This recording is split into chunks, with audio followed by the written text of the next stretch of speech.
Chen Jun found himself in the depths of the Nine Netherrealm, having transformed into a foundational disciple. At the outset, he was struck unconscious, only to awaken and discover he had bound himself to a system. Swinging his sword could lead to divinity. Upon executing his first strike, his cultivation rivaled that of the Sect's prodigies. Did the Saintess mock him, claiming he would never rise? With a single sword, he shattered the sacred battle vessel. Was he confronted by the blood moon, altar-seeking vengeance? He unleashed a torrent of sword chi, obliterating the enemy camp. Were the four great divine domain prodigies hunting down loose cultivators for sport? He transformed into the 7-star sword master, slaying the saintly scion with 4 arrows and crushing the hopes of the sacred land beneath his heel. Chapter 1. The Nine Nether Continent. My head aches terribly my entire body is in agony. It feels as though I've been crushed repeatedly by a dozen heavy trucks, my skeletal structure entirely shattered. A persistent buzzing fills my ears, a cacophony that is unbearable. Senior brother, please wake up. Don't scare me. A melodious voice, tinged with a hint of tears, echoed incessantly in my ears. Who is it?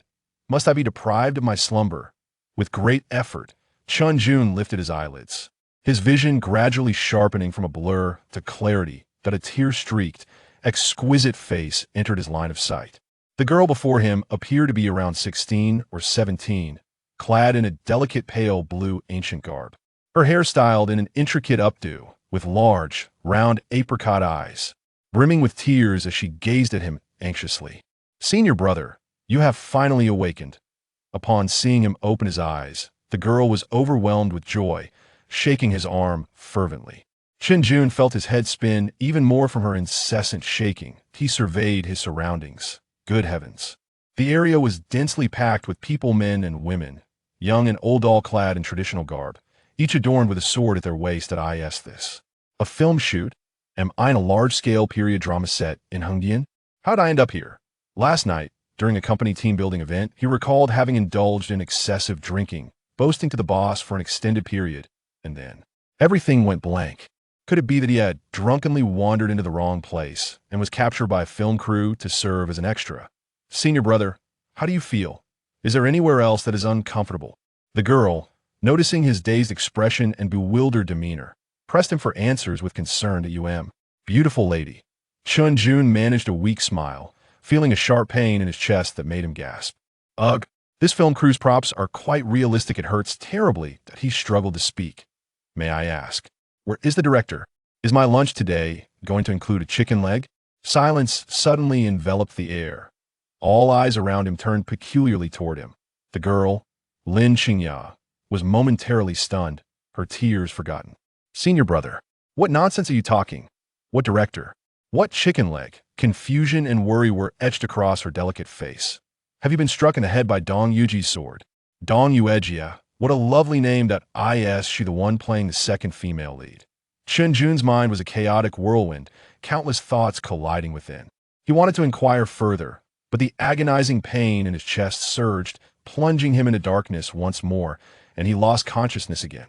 Senior brother, Lin Qingya's exclamation was the last sound he heard before slipping away. Upon awakening once more, tranquility surrounded him. There was no raucous crowd, nor the weeping maiden. Chun Jun slowly opened his eyes, greeted by the sight of an ornately carved wooden bed canopy. He turned his head, surveying the room he found himself in. The chamber was modest yet elegantly adorned. Wooden tables and chairs, a landscape painting gracing the wall, white paper covering the window, and a faint aroma of sandalwood mingled with herbs permeating the air. He propped himself up, struggling to a sitting position.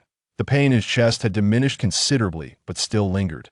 Gazing down, he saw himself clad in a loose white inner garment, thick bandages wrapped around his chest, stained with blood. Damn it. Chen Jun couldn't help but mutter a curse. This film crew so dedicated that they actually made me bleed for the sake of realism. This must count as a work-related injury. If they don't compensate me a few thousand, this matter will not be settled. While he indignantly calculated how to confront the film crew, a torrent of vast information surged into his mind. Memories that did not belong to him flooded him like a tide, forcefully crashing against his consciousness. The experiences, joys, sorrows, and aloft another boy also named Chun Jun unfolded vividly before him. The Nine Nether Continent, Eastern Wasteland, Ling Xiao Sword Sect, outer disciple Chun Jun at the third stage of foundational cultivation, and a childhood companion named Lin Qingya, the sole daughter of the sect's esteemed Lin Zhen.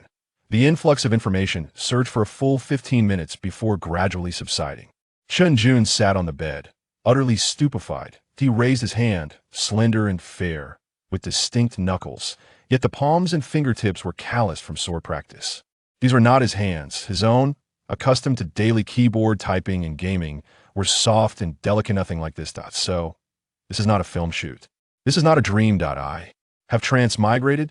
Chun Jun muttered to himself, his expression a vivid tableau of shock, from astonishment to confusion, and finally to disbelief. As a young man well-versed in web literature of the 21st century, he certainly understood the concept of transmigration. But how could such a minuscule probability event befall him? He was just an ordinary office worker, not struck by lightning or involved in an accident, merely drunk, and now he found himself in another world. This is utterly absurd. He pinched his thigh forcefully. Ugh. The sharp pain confirmed the reality of his situation. He truly had traversed into a fantastical realm where one could soar through the skies and traverse the earth. He had become Chun Jun, a hapless soul of the Ling Xiao Sword Sect. Taking a deep breath, Chen Jun forced himself to regain composure. Since he was here, he might as well make the best of it. At least he was still alive, wasn't he? Moreover, according to his memories, this world was far more exhilarating than his monotonous 996 existence. Cultivating immortality, achieving eternal life, with swords cleaving the heavens, the thought alone stirred a hint of excitement within him. However, his enthusiasm soon waned. He began to sift through the memories left by the original owner, seeking the reason behind his grave injuries and near demise. Before long, he identified the culprit. Ling Xiao Sword Sect, Saintess, Dong Yuejia.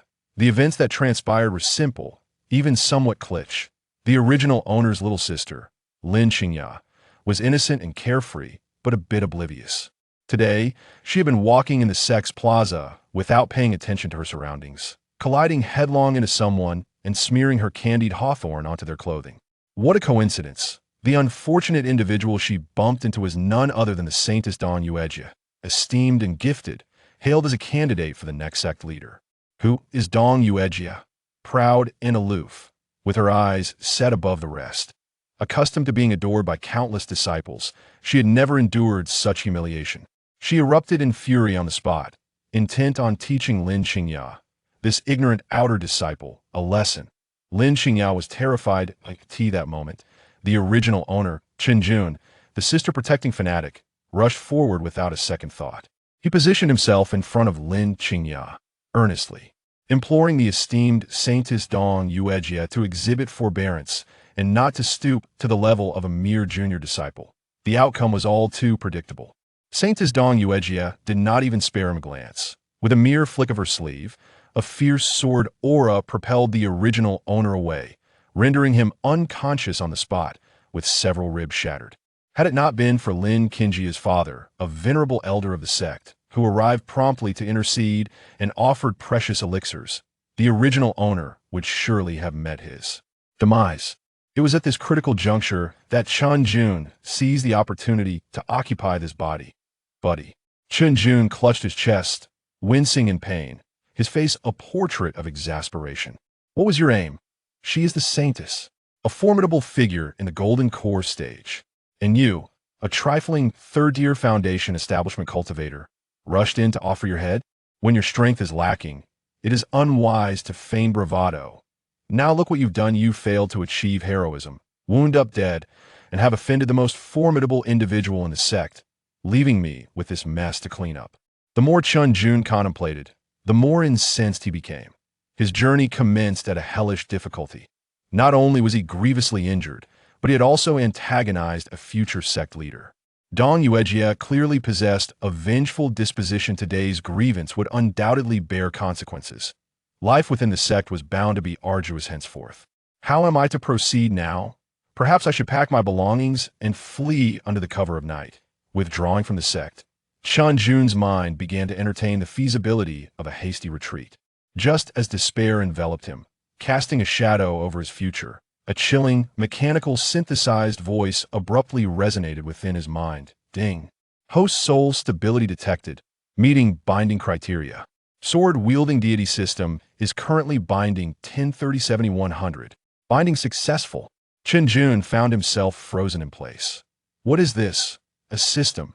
The fabled golden finger. I have one too. Before he could fully comprehend the situation, a translucent panel in a soft blue hue materialized before his eyes. Upon the panel, several lines of lucid text emanated a gentle glow. Host, Chun Jun Sect, Jiuyou Lingxiao Sword Sect Realm. Third Tier Foundation Establishment Cultivation Method. Lingxiao Basic Heart Method Beginner. Martial. Technique. Lingxiao Basic Sword Technique Beginner Status. Severely injured, 3 fractured ribs. Internal injuries. Estimated recovery time. 30-day system. Sword. Wielding deity. Chapter 2. The system has been activated. In his mind, a mechanical electronic voice suddenly resonated. Ding. The Supreme Sword-wielding system has been activated. This system is designed to assist the host in becoming the mightiest sword god across myriad realms. With each swing of the sword, the host shall accrue corresponding experience points. Swinging the sword 100,000 times will allow a breakthrough to the enlightenment stage. Swinging the sword 1,000,000 times will enable a breakthrough to the fusion stage. Swinging the sword 10,000,000 times will permit a breakthrough to the golden core stage. Swinging the sword 100,000,000 times will open the celestial gate of the sword, leading to ascension. This system is user-friendly and easily comprehensible. As long as the host exerts sufficient effort, achieving immortality and becoming a progenitor is merely a matter of time. A series of prompts left Chen Jun, who lay on the bed, utterly bewildered. The system, the quintessential golden finger for traversers, had finally arrived. Chen Jun was so exhilarated that he nearly leaped from the bed. All he needed to do was wield a sword to grow stronger. Wasn't it as simple as having hands? I, Chen Jun, am the chosen one, the gaming emperor. First time binding detected. The novice gift pack has been automatically dispensed. Would you like to open it now? Open it, immediately, right away. Chen Jun mentally roared. Was there even a need for hesitation? Any delay would be a disrespect to the golden finger. Novice gift pack opened successfully. Congratulations, host. You've received the following rewards. 5 years of cultivation. Congratulations, host. You've received the following rewards. Sword Bone Transcendence. Congratulations, host. You've received the following rewards. 9 Heavens, Sword Chi. Boom. A torrent of immense and pure energy manifested within Chen Jun's limbs and bones. The warm current surged through his meridians, cleansing his originally unremarkable talents. Crack, crack. He could even hear the faint, crisp sounds of his bones as they were being remolded, growing more resilient and attuned to the way of the sword. Within his dantian, a strand of overwhelming golden sword chi quietly took form, coiling at the center. This was the quintessence of 5 years of cultivation. This was the sword bone transcendence. This was the 9 heavens sword chi. Chen Jun could feel his spiritual power surging dramatically, transforming him entirely. He was overwhelmed with the impulse to unsheath his sword and dance, testing the limits of this newfound power. Ecstasy. It felt utterly exhilarating. This golden finger was simply absurdly potent. Just as Chun Jun reveled in the intoxicating surge of power, a sudden knocking resounded from outside the door. Knock, knock, knock. Then came an elderly yet concerned voice. Jun, are you awake? How is your injury? It was his master, Lin Zhen. A jolt coursed through Chun Jun's heart, and he quickly reined in all his outward energy. Mode activated, Shadow Emperor. He swiftly returned to his bed, tucked himself under the covers, and resumed an expression of frail weakness, even altering his breathing to appear feeble. Master, cough cough, your disciple is awake. Please, come in. Creak. The door swung open, revealing an elder clad in a blue Taoist robe, exuding an ethereal presence. He was Lin Zhen, the esteemed leader of the 9th Palace of the Lingxiao Sword Sect, a pinnacle sword cultivator at the enlightenment stage, and also Chen Jun's mentor. Lin Zhen hurried to the bedside, his gaze filled with concern and tenderness as he surveyed Chun Jun's battered appearance. Juner, how do you feel? The sect has made a decision. You are to reflect in the Quietude Valley for 3 years. At this, Chen Jun's heart soared with delight. The Quietude Valley? He was well aware that it was the sect's place of penance for errant disciples, remote and tranquil, seldom visited by others. Was this not a sanctuary crafted perfectly for his cultivation? Just as he had been pondering how to clandestinely grind through the system, this opportunity had presented itself like a feather pillow. Master, you truly are my benefactor. Though filled with elation internally, Chen Jun's countenance remained calm, even managing a faint smile. Disciple understands. It was my impulsive actions that jeopardized the sect's reputation. Thus, The punishment is warranted. Lin Zhen felt a pang of unease at his disciple's understanding. He gently patted Chun Jun's hand, speaking solemnly, "Juner, do not fret. Though this ordeal has caused you distress, as long as I am here in the ninth palace, I shall ensure your safety. It is my fault for not properly guiding that girl Qingya, which led to this calamity befalling you. You stood up for her, only to clash with the holy maiden, and the consequences, alas." Lin Zhen's face was etched with guilt, burdened by self-reproach. The root of this incident lay squarely with his daughter, Lin Qingya. Just days prior, the holy maiden had visited the ninth palace and, for reasons unknown, had an altercation with the young disciple, Lin Qingya. Given her exalted status, she was poised to explode in anger. Seeing his junior sister in peril, Chen Jun, in a moment of heated impulse, had stepped forward to defend her. The outcome was all too predictable. The holy maiden spared Lin Qingya, but ruthlessly suppressed Chen Jun, the outspoken defender. Had Lin Zhen not arrived in time to plead for leniency, the repercussions could have been far graver. Chun Jun's intervention, born from goodwill, had culminated in such dire consequences. "Master, please do not say that," Chen Jun quickly reassured. "This matter is not your fault, nor is it the fault of my junior sister. If blame is to be placed, it lies solely with me for lacking skill and strength, yet choosing to intervene. The holy maiden's restraint in not taking my life is already a sign of mercy. Going to the Quietude Valley is fine. It is serene there, perfect for reflection and focused cultivation."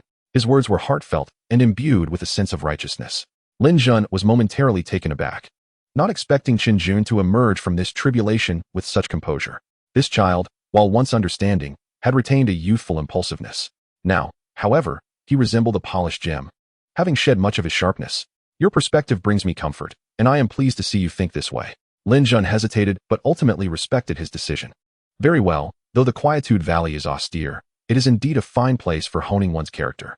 Rest assured, when the time is right or you find clarity, I shall petition the sect leader for your release." As he spoke, Lin Zhen retrieved a jade vial from his storage pouch and handed it over. "Within this vial are several nourishing essence pills. They will aid in your recovery. Take them." "Thank you, master." Chen Jun accepted the vial without hesitation, fully aware of the value of free medicinal pills. Lin Zhen offered a few more words of advice, urging him to focus on recovery and not to overthink, before he sighed and departed. Watching his master's retreating figure, the frail expression on Chun Jun's face vanished in an instant, replaced by an irrepressible excitement. He leapt from the bed, spinning around the room. Woohoo! Off to the Quietude Valley, a realm apart from the world. This is truly a divine sanctuary for seclusion. In that sacred space, he could wield his sword without reservation, tirelessly grinding for experience without the fear of his system being discovered. This twist of fate was a blessing in disguise, a bloodless victory. "Holy maiden, wait for me. Once I swing my sword 100,000,000 times and open the celestial gate, I shall be the first to seek you out for a spar." Chun Jun clenched his fists, feeling the surging power within him, filled with anticipation for his future cultivation journey. It was simply flawless. The following morning, Chen Jun meticulously organized his modest belongings. In truth, there was little to prepare, just a few changes of clothing and a standard long sword issued by the sect. He bid farewell to several familiar senior brothers, receiving a plethora of sympathetic glances and words of consolation in return. "Brother Chen, take care of yourself," one said. "Alas, the Saintess is exceedingly tyrannical, to impose 3 years of wall-sitting for just a few words." Another lamented. "We will visit you often," they assured him. Chen Jun smiled in response, but inwardly mused, "Please don't come. I'll be quite busy and have no time to entertain visitors." After parting from the group, he ventured alone toward the back mountain. This area was one of the sect's forbidden zones, typically deserted save for a few deacons assigned to guard it. He traversed through a dense forest, circumventing several mountain streams. The air grew increasingly fresh and eerily tranquil. Aside from the whispers of the wind and the songs of birds, there was no trace of human presence. Before him lay a profound, silent valley. At the entrance stood a massive stone tablet, upon which 3 grand characters were inscribed in an elegant script: Calm Heart Valley. The strokes were vigorous and powerful, imbued with an air of desolation. Chen Jun inhaled deeply and stepped inside. Chapter 3, The Retreat Chamber. Within the valley, a mist hung thickly in the air, saturated with spiritual energy so rich it seemed almost tangible. Unlike the raucous clamor of the outer sect, here, one could distinctly hear the rhythm of their own heartbeat. My heavens, this is no punishment at all. This is clearly a VIP exclusive retreat chamber. Chun Jun gazed around, his grin stretching from ear to ear. Towering ancient trees, intertwined vines, babbling brooks, and the fragrance of flowers enveloped him. The environment and the ambience were nothing short of extraordinary. "Master, you truly are my benefactor," eternally grateful. He silently praised Lin Zhen in his heart, before commencing his search for a secluded meditation cave. He opted against the pre-existing stone houses within the valley. After all, who knew what restrictions or surveillance might be in place? What if his system were to be exposed? Survival, after all, is paramount. Following a small stream deeper into the valley, he wandered into a more secluded area, eventually discovering a naturally formed cave concealed behind a colossal waterfall. The entrance was obscured by a curtain of water, offering excellent concealment. Inside, the cave was dry, well-ventilated, and sufficiently spacious. This is perfect. My very own waterfall cave. Chen Jun nodded in satisfaction, tossing his meager belongings into a corner before eagerly settling into a cross-legged position. With a mere thought, he summoned the entity that would alter his fate. System, where's my novice gift pack? Hurry, stop hiding it, and present it to me. Ding. Novice gift pack has been activated. Host gains 5 years of cultivation. Host gains Sword Bone of Destiny. Host gains Divine Grade Technique 9 Heavens Sword Chi. A flurry of notifications erupted in Chun Jun's mind. His eyes widened in astonishment. 5 years of cultivation? Sword Bone of Destiny? Divine Grade Technique? Before he could fully comprehend, an overwhelming torrent of energy surged from within him. This energy was supremely pure, akin to a rushing river, instantly washing over his limbs and bones. Boom. Chen Jun felt something within him burst open. First stage of Qi refinement. Second stage of Qi refinement. Third stage of Qi refinement. His cultivation soared upwards like a rocket. The meridians, previously hindered by the foundational techniques of the sect, were widened and fortified, becoming extraordinarily resilient under the onslaught of this energy. Every cell in his body rejoiced, voraciously consuming this newfound power. Soon, the bottleneck of Qi refinement was easily shattered. Foundation establishment. The influx of energy showed no signs of abating. Instead, it surged even more fiercely. First stage of foundation establishment. Second stage of foundation establishment. Chen Jun felt as though he might explode from the pressure. He focused his mind, desperately guiding the energy in a cyclical motion within his body, continuously refining his physical form and meridians. The internal organs that had been injured by the Saintess's aura were rapidly healed at a visibly accelerated pace, even becoming stronger than before. Eventually, the momentum of the energy began to wane. Chen Jun slowly opened his eyes, a glimmer of brilliance flashing within. He clenched his fists, reveling in the unprecedented surge of power coursing through him. Peak of the 9th stage of foundation establishment. Just one step away from enlightenment. Chen Jun trembled with excitement. How much time had passed? Not even an hour. He had leapfrogged from a mere Qi refinement novice to the pinnacle of inner sect disciples. Who would dare believe such a tale? Taking several deep breaths to quell his exhilaration, he shifted his focus to the remaining 2 rewards. Sword Bone of Destiny, a special physique, born to wield a sword. The host can instantly perceive the essence and flaws of all sword techniques. Perceiving the essence of sword techniques, Chen Jun concentrated, directing his gaze at the standard long sword. Buzz. Before his eyes, the sword transformed. It was no longer a mere object. It became an energy entity composed of countless lines and nodes. He could distinctly observe how spiritual energy flowed along the blade, identifying which areas were the core of power and which were comparatively weak points. Such profundity. He then gazed at the cascading waterfall at the cave's entrance. In his eyes, the rushing water morphed into countless downward sword strikes. The trajectory of each stream and the intensity of its power were vividly displayed in his mind. He could even deduce the optimal angle from which to split the water if he were a stone, maximizing efficiency. This ability is simply extraordinary. Chen Jun gasped in awe. Wasn't this akin to a human targeting and X-ray vision cheat? In future swordplay, who could stand against him? It would be like showing off a great blade before the god of war. Suppressing the shock within him, Chen Jun finally turned to the last reward. Divine Grade Technique, 9 Heavens Sword Chi. A complex, obscure, yet profoundly mystical stream of information surged into his mind. After a brief perusal, he stood stupefied. The operational pathways of this technique, the efficiency of spiritual energy utilization, and the derived sword chi's potency were leagues ahead of the foundational internal skill Qingyuan technique he had previously practiced. If Qingyuan technique was akin to a shared bicycle, then 9 Heavens Sword Chi was a starship. The disparity was greater than that between man and dog. Without hesitation, Chen Jun began to circulate the spiritual energy within him according to the principles of 9 Heavens Sword Chi. Boom. The once docile spiritual energy transformed into a wild and razor-sharp force. It surged through his meridians at breakneck speed, producing a symphony of wind and thunder. After merely one circulation, Chen Jun felt his mastery over this power ascend to new heights. Exhilarating. Chen Jun leaped to his feet, brimming with boundless energy. He approached the cave entrance, gazing at the uninhabited valley beyond, his smile broadening. It was time to embark on my grand journey as a diligent cultivator. Drawing his long sword, he inhaled deeply, assuming a foundational sword-swinging posture. Ding. Host begins to wield the sword. Task initiated. Mission objective: swing the sword 1,000,000 times. Mission description: each swing of the sword will yield rewards. Chen Jun gazed at the task panel, a mischievous smile spreading across his face. 1,000,000 times. Merely a trivial goal. He focused his mind, summoning all his strength, and with a mighty motion, he swung his sword for the first time at the empty space before him. Whoosh. The blade sliced through the air, creating a gentle breeze. Sword swings. 1. Reward: 1 day of cultivation. Although the reward was but a meager amount of cultivation, Chen Jun glimpsed the grand pathway leading to the peak of his potential.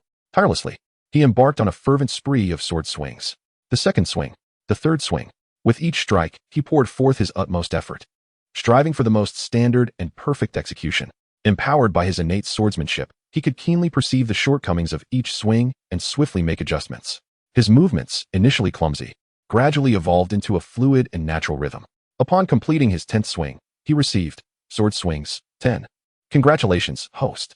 You have achieved the milestone of 10 sword swings, rewarding you with the special technique Hidden Chi Art. Chen Jun halted his movements to examine this new reward.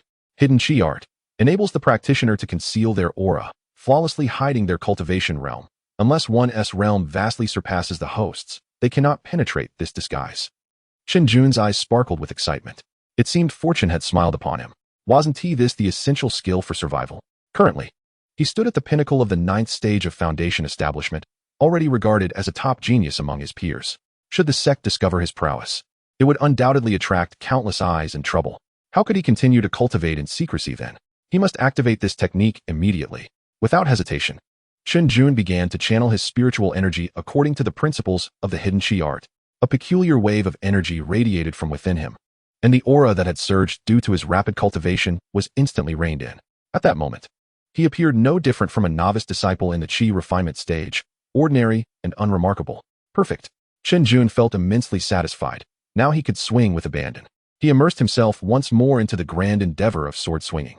The 11th swing. The 12th swing. He gradually realized that swinging the sword was far more complex than he had anticipated.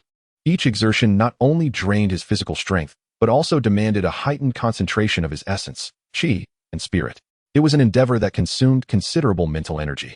By the time he completed his 20th swing, beads of sweat dotted his forehead, and his breath became somewhat labored. Sword swings. 20. Congratulations, host. You have achieved the milestone of 20 sword swings, rewarding you with 1 year of cultivation. Boom. Another surge of pure energy erupted within him. Although this energy was less overwhelming than the previous 5 years of cultivation, for Chen Jun, who had now reached the pinnacle of the 9th stage of foundation establishment, it was the final straw that broke the camel's back. His internal spiritual energy erupted, reaching an unprecedented zenith. The barrier leading to the enlightenment realm was on the verge of collapse. Now was the time. With a glint of determination in his eyes, Chen Jun made a swift decision. He would break through to the enlightenment realm. He promptly sat cross-legged, palms facing the heavens, and channeled his spiritual energy with all his might. The energy within him surged to its utmost limit, transforming into an unstoppable torrent of sword chi, rampaging through his meridians. The obstructions that ordinary cultivators would need to navigate with utmost caution crumbled like dust before this ferocious sword chi. All of his power converged into a single force, hurtling towards his dantian, the terminus of foundation establishment and the genesis of the enlightenment realm. Boom. A resounding explosion echoed in Chun Jun's mind. His dantian, previously solidified, shattered under the impact of this force. Yet, instead of dissipating, the broken dantian began to reorganize and expand under the influence of an arcane law of power. A brand new, more expansive and stable space formed in his lower abdomen, as if the heavens had been torn asunder, creating a small world of its own. He had achieved the enlightenment realm. Chen Jun sprang to his feet. A surge of uncontrollable, sharp sword chi erupted from him, soaring into the sky. Chen Jun's expression shifted. He quickly activated the Hidden Chi Art, suppressing this astonishing aura with all his might. Chapter 4. Directly entering the finals. Meanwhile, at the Lingxiao Sword Sect, in the Jiuyou Hall, the sect leader, Dong Yi, sat at the head of the table while the 8 palace masters convened for the meeting. The preliminary regulations for this sect competition have been outlined. Do any of you have objections? Dong Yi's voice was steady and resonant, echoing through the vast hall. Just then, he subtly raised an eyebrow, his sharp gaze directed towards the direction of the tranquil Heart Valley. There, it seemed, a flash of exceptionally pure and sharp sword chi had briefly appeared. Was that aura emanating from the enlightenment realm? He immediately released his consciousness to investigate. However, the tranquil Heart Valley was empty, devoid of any presence, save for the sound of the wind. That astonishing sword chi had vanished without a trace, so cleanly that he almost doubted his own perception. Perhaps he had been overly strained in preparation for the competition? Dong Yi retracted his consciousness, shaking his head inwardly. The tranquil Heart Valley was a desolate place. Apart from disciples serving punishment, who would venture there? And the only disciple within, Chen Jun, was merely at the third stage of foundation establishment. How could he possibly create such a commotion? Sect leader? Below, the master of the fifth palace, Jiuyou, noticed Dong Yi's momentary distraction and gently reminded him. It's nothing. Dong Yi waved his hand, urging the meeting to continue. Jiuyou, known for his fiery temperament, spoke directly. Sect leader, I have a suggestion. For this competition, I propose we allow the Saintess to bypass the preliminary rounds and proceed directly to the finals. Upon hearing this, the assembly was taken aback. Jiuyou, that doesn't adhere to the rules, does it? Indeed. There has never been a precedent for this in past competitions. While the Saintess possesses unparalleled talent, she cannot be treated so exceptionally. Otherwise, how can we earn the respect of the other disciples? Several palace masters quickly voiced their objections. Jiuyou's eyes widened, and his voice grew louder. Rules? Rules are inflexible. People are not. Honestly, tell me, how can it be considered a contest for someone at the enlightenment realm to face a bunch of chi refinement and foundation establishment novices? One strike, and they all fall down. What is the point of selecting promising disciples then? All it does is instill psychological trauma in the good seedlings. Who will take responsibility for that? Though his words were blunt, his reasoning was sound. The crowd fell silent. Indeed, allowing the Saintess Dong Yuejia to compete would not be a contest, but a one-sided massacre. After a moment of contemplation, sect leader Dong Yi spoke slowly. Jiuyou speaks truthfully. The Saintess's strength far exceeds her peers, should she advance through the ranks. It would indeed harm many promising disciples. This would not bode well for the sect. He surveyed the assembly, making a decisive proclamation. Let it be as Jiuyou suggested. The Saintess shall proceed directly to the final round. As the sect leader spoke, the other palace masters ceased their discussions, nodding in agreement. Moreover, what recent developments have transpired at the Changyuan Sword Sect and the Desolate Sword Ridge? Dong Yi shifted the conversation to external competitors. A palace master, his expression grave, stepped forward. Returning to the sect leader, the Changyuan Sword Sect has produced an extraordinary genius named Li Han, who reportedly recently ascended to the third stage of the Illumination realm, exhibiting unparalleled swordsmanship. Furthermore, the sword fanatic from Desolate Sword Ridge revels in challenging formidable opponents and has publicly declared his intent to confront the younger generation of our Lingxiao Sword Sect post-competition. The atmosphere within the hall instantly grew heavy. Dong Yi rubbed his temples. Li Han, a sword enthusiast. It seems this generation will be rife with fierce competition. A sense of worry crept into his heart. Although the holy maiden, Dong Yuejia, possesses exceptional talent, her sheltered upbringing has made her excessively proud, leaving her untested by adversity. Faced with such ruthless characters who have battled through blood-soaked trials, she may suffer greatly. Nevertheless, these concerns are for another time. Dong Yi waved his hand. The meeting is concluded. Prepare for the grand competition. Yes, sect leader. The palace masters rose in salute and departed in succession, except for the master of the ninth palace, Lin Zhen, who lingered behind. His face bore a look of concern as he bowed to Dong Yi. Sect leader, regarding Chen Jun. Dong Yi regarded him with a sigh. Junior brother, you still worry for him. Sect leader, Chen Jun. I know what you wish to express, Dong Yi interjected. To confine him in the tranquil valley is not merely a punishment. This child possesses an unstable temperament and has incurred the holy maiden's ire.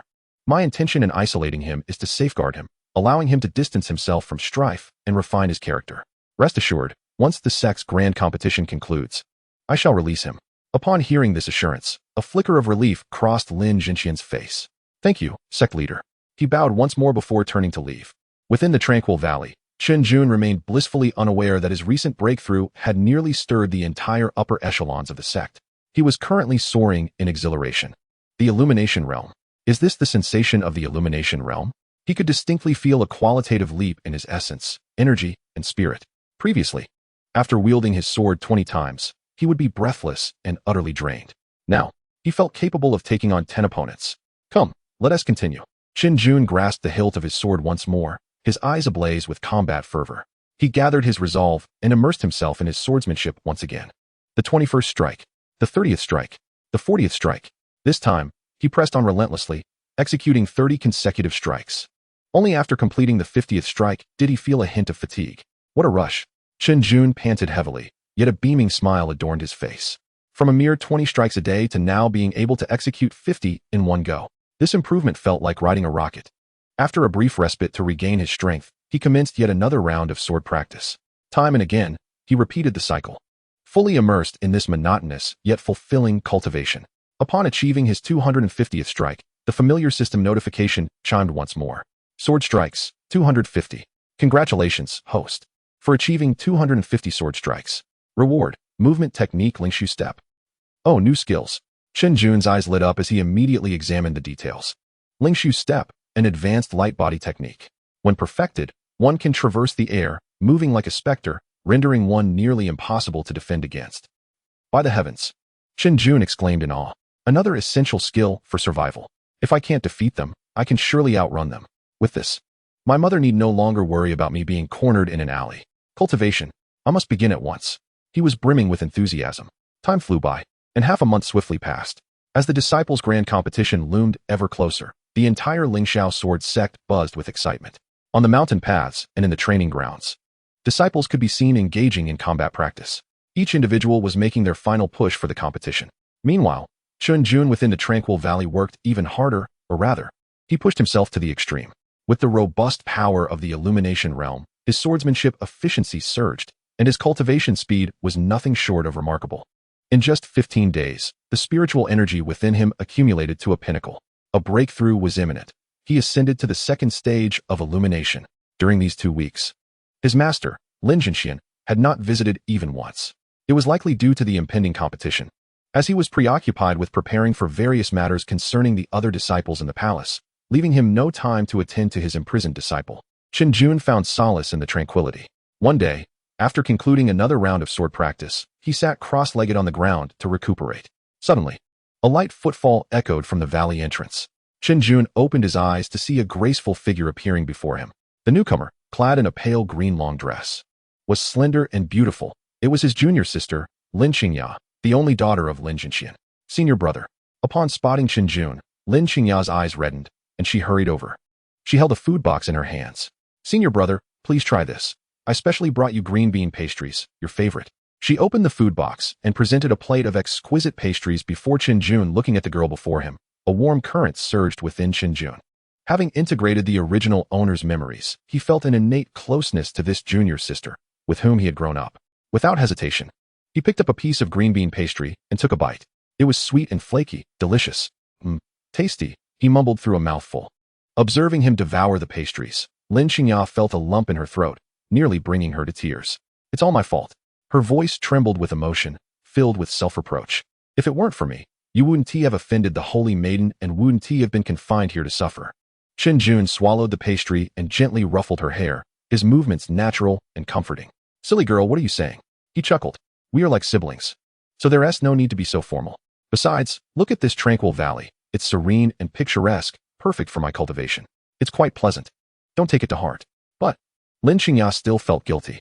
You've been punished here, deprived of your salary and spiritual stones. What will happen to your cultivation? To her, Chen Jun had always had mediocre talent, only at the third stage of foundation establishment. And now he was cut off from resources. It would be difficult for him to progress in this lifetime. The more she thought about it, the more distressed she became. Gritting her teeth, she retrieved a small pouch from her storage bag.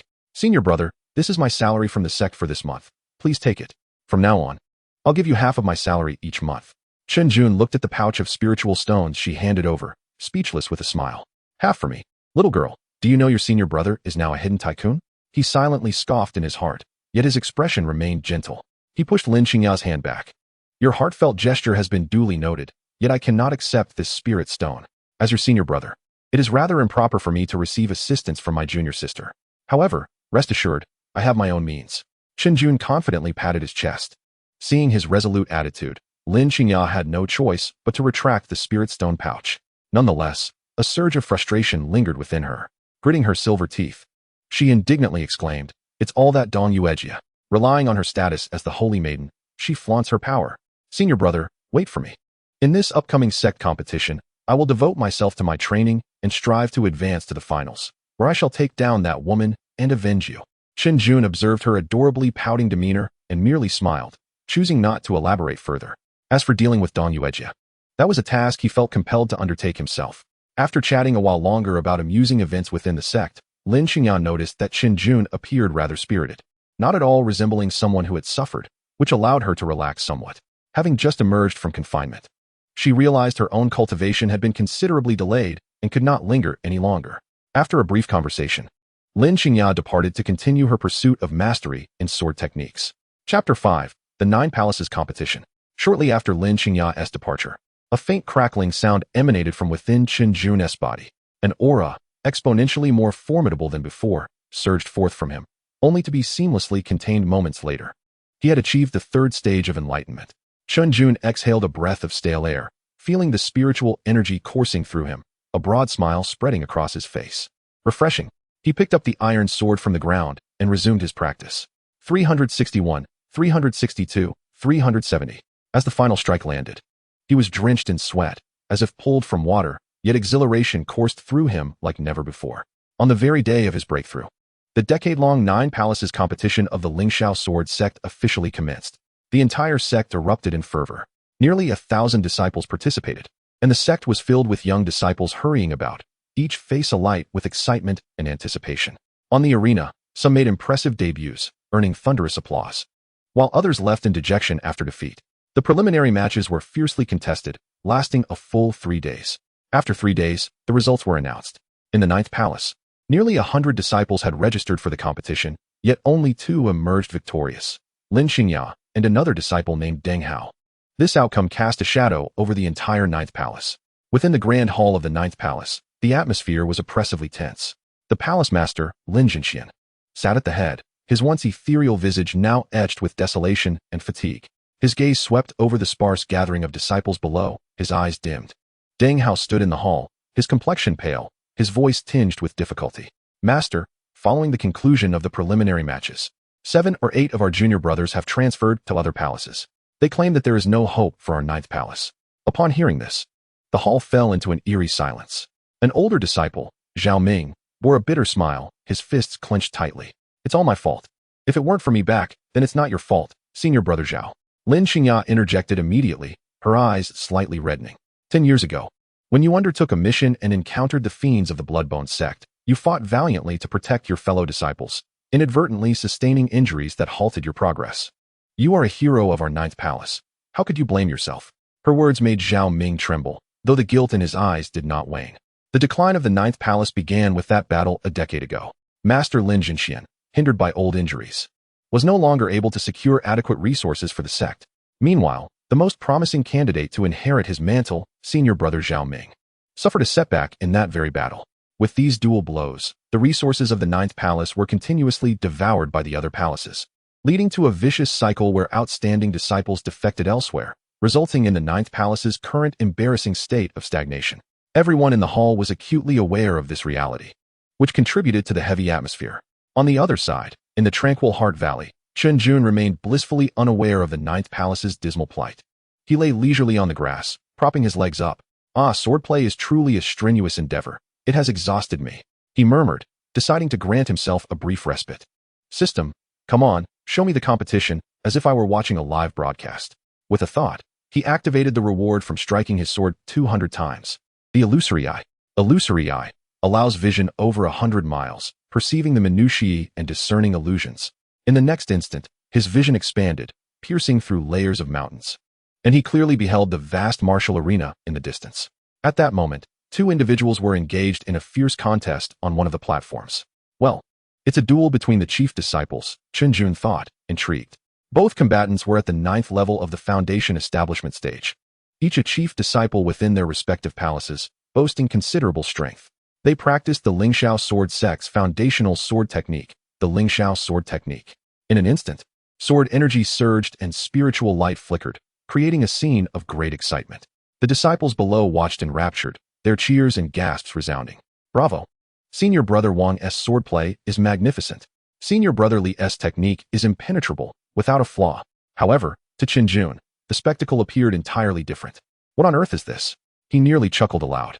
With his current cultivation at the third stage of enlightenment, coupled with his extraordinary innate talent, their contest was akin to two fledglings pecking at each other.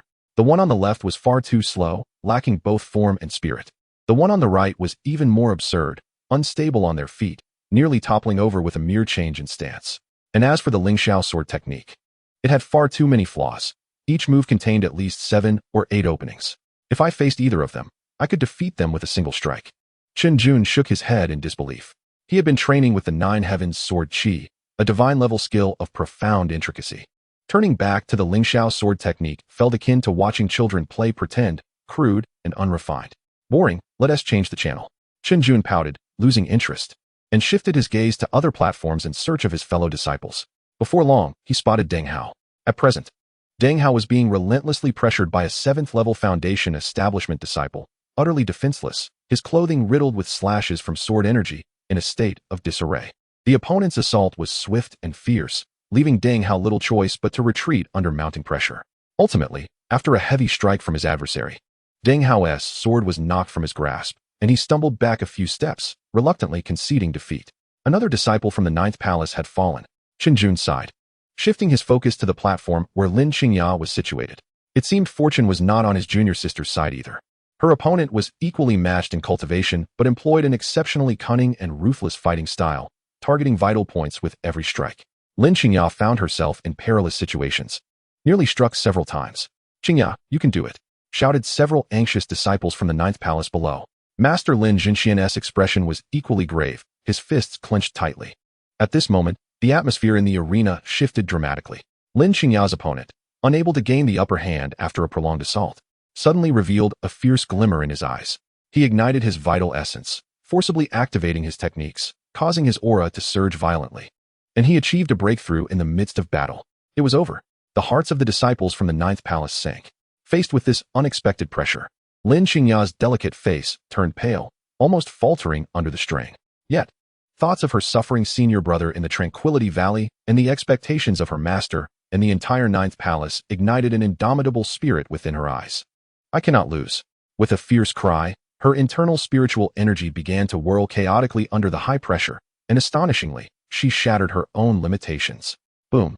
A powerful aura erupted from her, and she too experienced a breakthrough in the heat of battle. Splendid. Chen Jun, watching from the Tranquility Valley, couldn't help but slap his thigh in excitement. The Lin Qingya who had just broken through surpassed her previous capabilities in both speed and strength. Seizing the moment when her opponent's aura was unstable following his breakthrough, she executed a fluid series of sword techniques in retaliation, swiftly turning the tide of the battle. Ultimately, her sword rested against her opponent's throat. "I have won." Gasping for breath, Lin Qingya's face radiated with the joy of victory. The disciples of the 9th Palace erupted into deafening cheers. Lin Zhen's previously tense expression finally softened somewhat. After the second round, the expansive 9th Palace was left with only Lin Qingya as its sole representative. In the ensuing days, the grand competition continued, although Lin Qingya exerted herself to the utmost. In the third round, she encountered an opponent whose strength far exceeded her own, ultimately facing a regrettable defeat and coming to a halt. Thus, the 9th Palace was completely obliterated. Upon witnessing this outcome, Chun Jun lost interest in the competition. Watching others fight could never compare to the thrill of strengthening oneself. He returned to his monotonous yet fulfilling endeavor of practicing swordsmanship. 380 times. 390 times. 400 times. The moment he completed his 400th sword swing, the system's notification chimed in as expected. Ding. Congratulations to the host for completing 400 sword swings.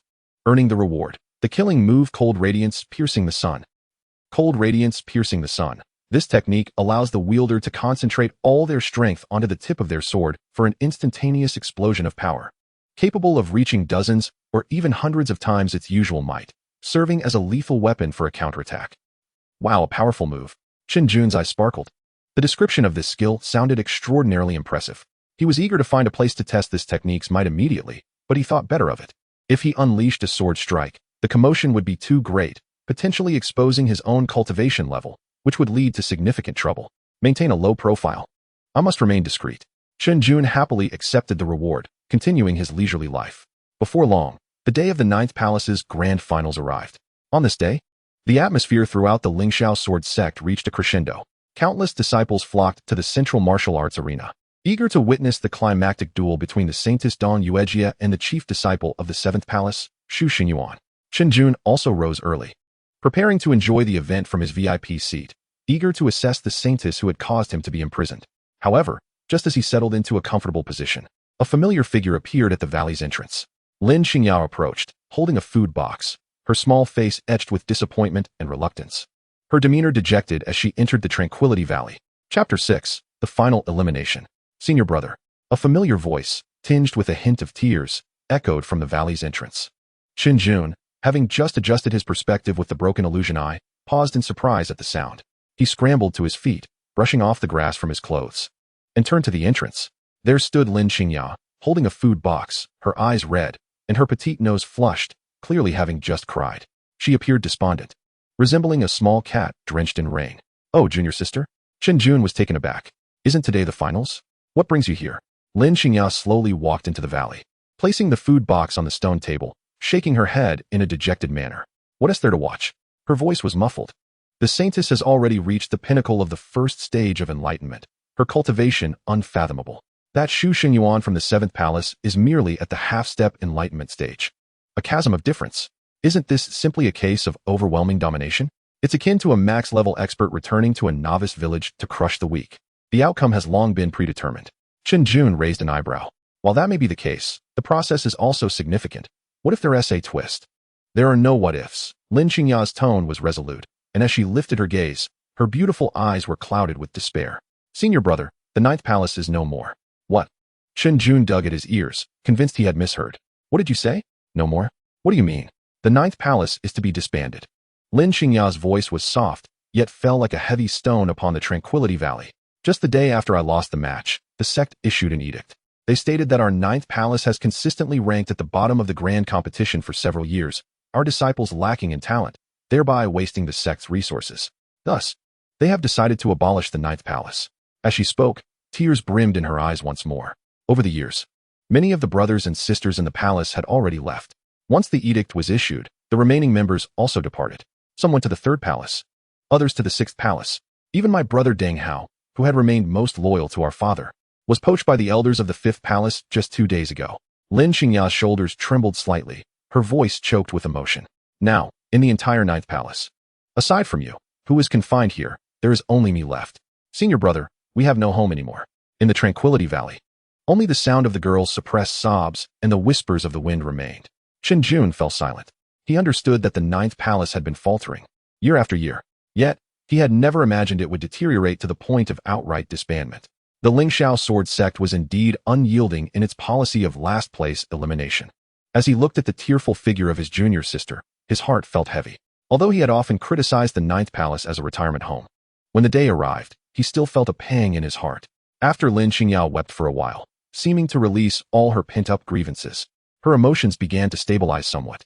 She sniffed, extracting a plate of still-steaming mung bean pastries from the food box. "Father has not been well these past few days." Her tone shifted, now imbued with deeper sorrow and fear. Chen Jun's heart sank. "What happened to Master? His old injuries have worsened." Lin Qingya lowered her head, her fingers unconsciously tracing the edge of the stone table. "In truth, I noticed it long ago. Even his hand trembles when he holds a teacup. He often sits alone in the courtyard at night, coughing incessantly. He refuses to tell me anything, always insisting he is fine, but I know he is merely holding on. Yesterday, I saw him secretly coughing up blood, covering it with a handkerchief, thinking I didn't see." The girl's voice dwindled, ultimately transforming into a desperate whisper. "Senior brother, I am so afraid. I sense that father may not last much longer." At that moment, the air in the Tranquility Valley grew unbearably heavy. The mountain breeze swept through, stirring a few fallen leaves, rendering the scene desolate. Chun Jun gazed at the girl before him, who feigned strength while teetering on the brink of collapse, and sighed softly in his heart. He approached her side, lifted his hand hesitantly, and ultimately let it gently rest atop her head, tenderly ruffling her hair. The gesture, albeit somewhat awkward, radiated a reassuring warmth. "Do not be afraid," he spoke in a calm voice, devoid of ornate embellishments, yet remarkably clear. "Your elder brother is here. If, should it ever come to pass that our esteemed master is no longer with us, I shall protect you." The earnestness in Chun Jun's promise was palpable. Lin Qingya abruptly raised her head, her tear-filled eyes locking onto his. The elder brother before her still bore that languid demeanor, yet an unprecedented resolve shone in his gaze. A soft chuckle escaped her lips. She swatted away Chen Jun's hand that had been playfully tousling her hair, feigning anger as she retorted, "Umph. Who wants your protection? You, the slothful elder brother who idles away in the tranquil Heart Valley. Just don't hold me back. From now on, it should be up to me to protect you." Though tears still glistened on her cheeks, her smile radiated warmth akin to the sun after a rain. The oppressive atmosphere finally eased. All right. You are indeed the most formidable, future sword immortal," Chen Jun replied, chuckling as he withdrew his hand. "Quickly, let me sample your precious mung bean cake. If you delay any longer, it will grow cold. All you think about is food." Lin Qingya shot him a glare, yet she still pushed the plate toward him. "This is my new recipe. See how it tastes." Chen Jun picked up a piece, took a bite, and found the crust crisp and the filling sweet. Melting in his mouth. Quite delightful. Your skills have certainly improved, junior sister. If you cannot find a Dao partner, opening a pastry shop will surely keep you well fed. You are the one who cannot find a Dao partner," Lin Qingya exclaimed, stamping her foot in annoyance. Their playful banter lifted her spirits noticeably. She stood, adjusting her somewhat disheveled attire. "I must return. I worry about my father being home alone." "Yes, go ahead," Chen Jun nodded. Lin Qingya, carrying the half-empty food box, turned to walk toward the valley's entrance. Though her silhouette remained slender, she appeared to have straightened considerably since her arrival. Just as she neared the exit, Chun Jun's languid voice called out from behind, "Junior sister." Lin Qingya instinctively halted and glanced back at him. "Is there something else, slothful elder brother?" Chen Jun leaned against the stone table, half a piece of mung bean cake still in his grasp, yet his gaze had sharpened. It held an insight that pierced through all FAAs. "Your sword technique is too rigid." Lin Qingya was taken aback, struggling to comprehend his meaning. "What do you mean?" "During the competition, I observed that every move you executed was a perfect replication of the foundational sword techniques from the Ninth Palace, so textbook in its precision. But therein lies the issue. You have become ensnared by the very forms of your swordplay. You are constantly preoccupied with which move to employ in what situation. Your mind racing faster than your sword. This is a grave error. Remember, sword techniques are lifeless, while a person is alive. The sword should be an extension of your hand, a manifestation of your will. Your heart ought to guide the sword, not the fixed forms constrain your heart. Only when you can move with spontaneity and let your intent lead the sword will you truly grasp the essence of the sword path." His words reverberated through Lin Qingya's mind like a thunderclap. Move with spontaneity, let intent lead the sword. Was this not the very realm her father often spoke of? One she could never quite grasp? In recent days, she had exerted herself tirelessly in sword practice, yet felt as if a barrier had obstructed her progress. No matter how hard she tried to break through, the crux of the issue lay here. Lin Qingya's steps faltered, her expression one of disbelief. Chapter 7. Omniscient Perspective at the Lingxiao Sword Sect. The final arena of the Ninth Palace competition drew the gaze of the multitude. Chen Jun sat cross-legged on the stone bed in the tranquil Heart Valley, his eyes tightly shut. Yet his consciousness soared through unseen eyes, surveying the martial stage miles away. The vision of the void. This divine ability pierced through illusions, revealing the essence. Observing others engage in combat was akin to activating an omniscient perspective. On the arena, two figures faced each other. One was the Saintess of the Lingxiao Sword Sect, Dong Yuejia, clad in a flowing moon-white gown. She possessed a graceful figure and a cool demeanor, regarded as a goddess by countless disciples. Her cultivation had reached the pinnacle of the first stage of the enlightenment realm, allowing her to stand tall amongst her peers. Opposite her stood Xu Xingyuan, the chief disciple of the Seventh Palace. He was at the half-step enlightenment realm, wielding a hefty black iron sword, his presence as steady as a mountain. "Your Highness, the Saintess, please," Xu Xingyuan announced, his expression grave. Dong Yuejia did not so much as lift her eyelids, her posture exuding arrogance. She merely drew a soft sword from her waist, its blade as thin as a cicada's wing, emanating an icy aura. "You have but one chance to strike." Her voice, as frigid as her countenance, incited Xu Xingyuan's ire. "How arrogant!" he bellowed, indignant at such disdain. As the chief disciple, did he not deserve some respect? With a furious roar, he propelled himself forward like a cannonball, charging at Dong Yuejia. The heavy iron sword swung down with the force to cleave mountains and shatter stones. Yet, Dong Yuejia remained motionless. At the very moment the heavy sword was about to descend upon her, she leisurely raised her wrist. With a gentle flick of her soft sword, a dazzling sword light erupted, akin to a galaxy cascading from the heavens. The river of light, sword technique. The sword light swept across with unparalleled speed and unmatched sharpness. Xu Xingyuan's assault crumbled before this radiant arc, as fragile as paper. With a resounding clang, the iron sword was cleaved in two, falling to the ground. A line of blood stretched from Xu Xingyuan's shoulder to his waist. He stood frozen in place, his face a mask of disbelief. With a thud, he knelt heavily upon the ground, utterly devoid of combat capability. One strike, merely one strike, and the victor was determined. A deathly silence enveloped the arena. All present were awestruck by the breathtaking display of skill. Dong Yuejia sheathed her soft sword, not sparing a glance at the fallen Xu Xingyuan. Her lips parted to utter 4 words, unworthy of a blow. As her words echoed, the disciples below erupted in astonishment. My heavens, the Saintess is too powerful. Just one sword. She defeated Brother Xu with a single strike. This is the true prodigy. Within the tranquil heart valley, Chun Jun slowly opened his eyes, the faint glimmer of gold in his pupils quietly receding. He too softly uttered 4 words, unworthy of a blow. However, his words were not directed at the defeated Xu Xingyuan, but rather at the revered Saintess, Dong Yuejia. Her foundation was tenuous, her spiritual power disordered, and her sword intent scattered like a heap of sand. Chen Jun could not help but smirk, stifling a chuckle at the sight. The sword, which appeared ostentatious at first glance, in reality squandered over 80% of its power, resulting in a woefully low energy output conversion rate. With such proficiency, can one truly be hailed as a prodigy? It seems that the Lingxiao sword sect has little of merit left to boast about. He shook his head, dismissing the ruckus emanating from that direction. The splendor of others held no relevance for him. Rather than indulge in idle distractions, he resolved to devote himself to the practice of swordsmanship. Rising to his feet, he moved to the center of the courtyard, grasping an utterly unremarkable iron sword. Thus commenced his daily regimen of training. Drawing the sword, sheathing the sword, his movements were languid, so slow that they would baffle the ordinary observer. With each draw, he concentrated all his vitality and spirit on the friction between the blade and its sheath. He could vividly perceive how the sword's edge gradually detached from its confinement. He could hear the air being cleaved as the sharp blade cut through it. He could feel his strength flowing through the hilt, transmitting to the blade, ultimately coalescing at the tip. Number of sword swings, 1.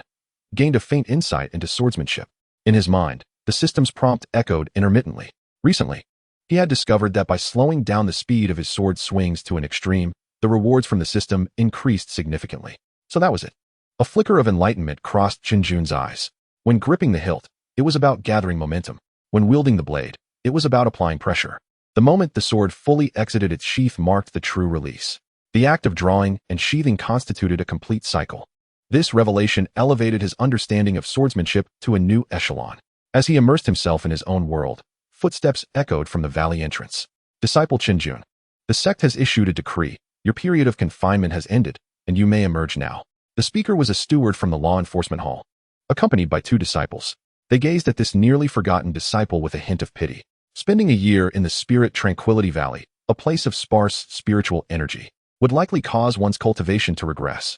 Upon hearing this, Chen Jun did not pause in his actions. Slowly retracting his long sword, he inquired without raising his head, "What is the purpose of coming out?" The steward hesitated for a moment. "Of course, to return to your 9th palace and continue your cultivation." "I refuse," Chen Jun replied decisively. "Why not?" The steward was taken aback. Which disciple, confined as punishment, did not long to escape? Why did this fellow seem disinclined to leave? "This place is quite nice."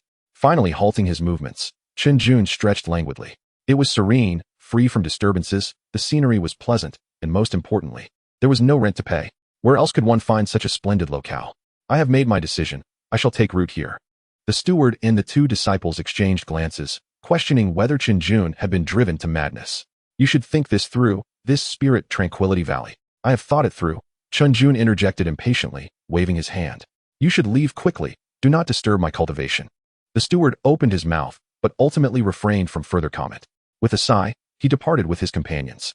From that point onward, the name Chen Jun would indeed fade into obscurity within the Lingxiao sword sect. Time passed swiftly, and another half-year slipped by. Throughout this period, a frail figure would occasionally appear in the Spirit Tranquility Valley. It was Lin Xianxiang, Chun Jun's master, and the father of Lin Qingya. Each time he visited, he remained silent, simply sitting alone on a stone bench for hours on end. His body visibly deteriorated at an alarming rate. What was once merely streaked with silver hair was now entirely white. Deep wrinkles etched his face, and his eyes, once vibrant, had dulled, devoid of their former brilliance. He resembled a solitary lamp nearing its last flicker of oil, the breath of life waning ever further. Chen Jun understood that his master's injuries had penetrated to the marrow, affecting his very essence. Even the sect leader, a half-step into the gathering Yuan realm, could only shake his head and sigh, powerless to assist. All Chen Jun could do was let out a feeble sigh after his master's departure. His current strength was still far too inadequate. He must grow stronger. He had to become strong, and swiftly. This thought proliferated wildly in his mind, prompting him to practice swordsmanship with even greater diligence. From dawn to dusk, from the rising moon to the falling stars. Only the rhythmic sounds of his sword being drawn and sheathed resonated through the spirit Tranquility Valley. Finally, on yet another twilight. As he completed his final sword swing of the day, the system's melodious prompt echoed in his mind. Ding! Congratulations, host. You have cumulatively completed 10,000 sword practice swings. System calculating. Reward granted. 100 years of cultivation. Boom. An immense and unimaginable surge of pure energy erupted from within his limbs and bones. It surged through his meridians, tempered his flesh, and nourished his soul. Chen Jun's aura began to ascend rapidly. Early stage of the sixth light awakening. Mid-stage of the sixth light awakening. Pinnacle of the sixth light awakening. In the face of the overwhelming energy from a century of cultivation, the bottleneck crumbled like a brittle shell. Crack. A barrier within him was shattered in an instant. Seventh light awakening. His cultivation had directly transcended a minor realm, resulting in a qualitative leap in strength. Chen Jun slowly exhaled a breath of turbid air, feeling as though the entire world had transformed. With a mere thought, he summoned his personal status panel. Host, Chen Jun. Cultivation level, 7th light awakening. Swordsmanship realm, sword bone naturally formed. Chapter 8, a thunderclap on level ground. Just as Chun Jun attained a century's worth of cultivation and experienced a meteoric rise in strength, an uninvited guest arrived at the entrance of the Lingxiao sword sect. Boom. A resounding crash echoed like thunder on a clear day, reverberating throughout the skies above the Lingxiao sword sect. The announcement, imbued with a powerful spiritual force, reached every corner of the 9 peaks and 12 palaces. Disciple from the Wild Sword Ridge, Sword Mad, has come to pay homage. I seek to experience the prowess of the Lingxiao sword sect's Saintess, Jiuyou. At the mountain gate, several outer disciples engaged in cleaning were knocked to the ground by the force of this wave, their faces smeared with dust and shock. Who dares to be so arrogant? To block the entrance of a sect and challenge them by name? This is clearly a provocation. In an instant, the entire Lingxiao sword sect was stirred into commotion. Countless figures surged from various peaks and palaces, converging towards the mountain gate. What is happening? Has someone come to stir trouble? Sword Mad? What a bold name. Whose brash youth is this? Hush. You seek death. That is the Sword Mad from Wild Sword Ridge. A genuine combat fanatic. A well-informed inner disciple lowered his voice, his face betraying a hint of trepidation. I heard he has fought his way up from the 9 nether realm, challenging 98 sects without a single defeat. His sword is born for battle. Upon hearing this, the surrounding disciples collectively inhaled sharply. 98 sects, all victories? What a terrifying record. Is this fellow a devil? Soon, the square at the gate of the Lingxiao sword sect was teeming with people. The sect leader, Dong Yi, personally appeared with the 9 palace masters and numerous core disciples before the gate. Dong Yi's countenance was far from pleasant. He gazed at the solitary figure outside the gate, his brows furrowed. It was a young man clad in simple gray linen garments, with a long sword wrapped in coarse cloth slung across his back. His appearance was unremarkable, and his physique was not imposing, yet he emanated an aura of unparalleled sharpness as he stood there. His gaze was particularly terrifying, calm, indifferent, yet imbued with a penetrating sharpness. He was the sword maniac, a man consumed by his obsession for the sword and driven mad by the thrill of battle. So, it turns out he is a distinguished disciple from the Wild Sword Peak, the sword maniac's nephew.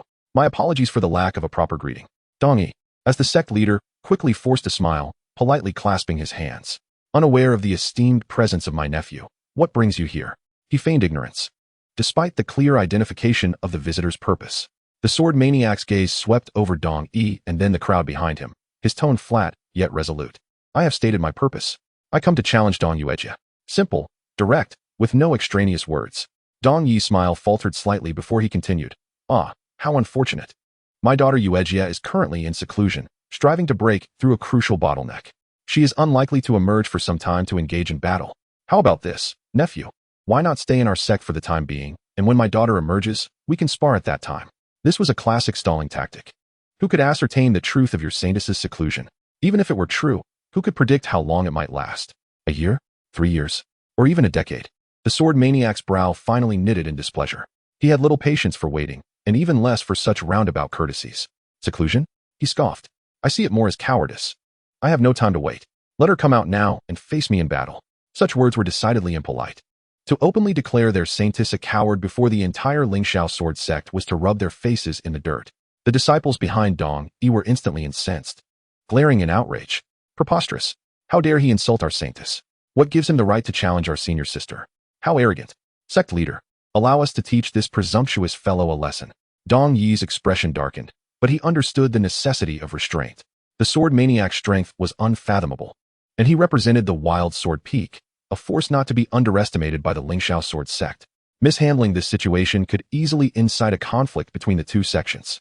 Suppressing his anger, he spoke in a low voice. Nephew sword maniac, it is indeed true that Jiuyou is in seclusion. As the sect leader, I cannot disrupt her cultivation for your challenge. This is the way of our sect, and it is only right. The sword maniac fell into silence for a moment, seemingly deliberating. Just when Dong Yi thought he might relent, the sword maniac suddenly lifted his head, his gaze like lightning, sweeping over all the disciples of the Lingxiao sword sect gathered in the square. Very well. Since Dong Jiuyou dares not emerge, I will entertain myself with you all first. He extended a finger, pointing at the indignant disciples. Who among you will come first? I shall suppress my cultivation to match your level, lest anyone claim I am abusing my strength. At these words, the crowd erupted in astonishment. What audacity! What an affront! To suppress his cultivation and challenge the entire assembly of disciples? Did he regard the Lingxiao sword sect as a mere market stall? Sect leader. This a palace master leaned toward Dong Yi, speaking in hushed tones. This fellow is too arrogant. However, this presents an opportunity. Since he wishes to suppress his cultivation, we can employ a wheel battle strategy to exhaust his spiritual energy and stamina. Once he is fatigued, we can send in our true core disciples to defeat him in one fell swoop, thereby curtailing his arrogance. Upon hearing this, a glimmer of shrewdness crossed Dong Yi's eyes. A splendid idea. If he wishes to be arrogant, let him be so to his heart's content. He nodded in agreement with the plan. Clearing his throat, he proclaimed loudly, since nephew sword maniac is so inclined, the Lingxiao sword sect shall naturally accompany you to the end. Zhao Tan. Dong Yi called out a name. Present. A tall, resolute young man stepped forth from the crowd. He was Zhao Tan, the chief disciple of the 8th palace, whose cultivation had reached the 9th stage of the foundation establishment realm. Among the younger generation of disciples, he was indeed a standout. You shall be the one to experience the skills of nephew sword maniac.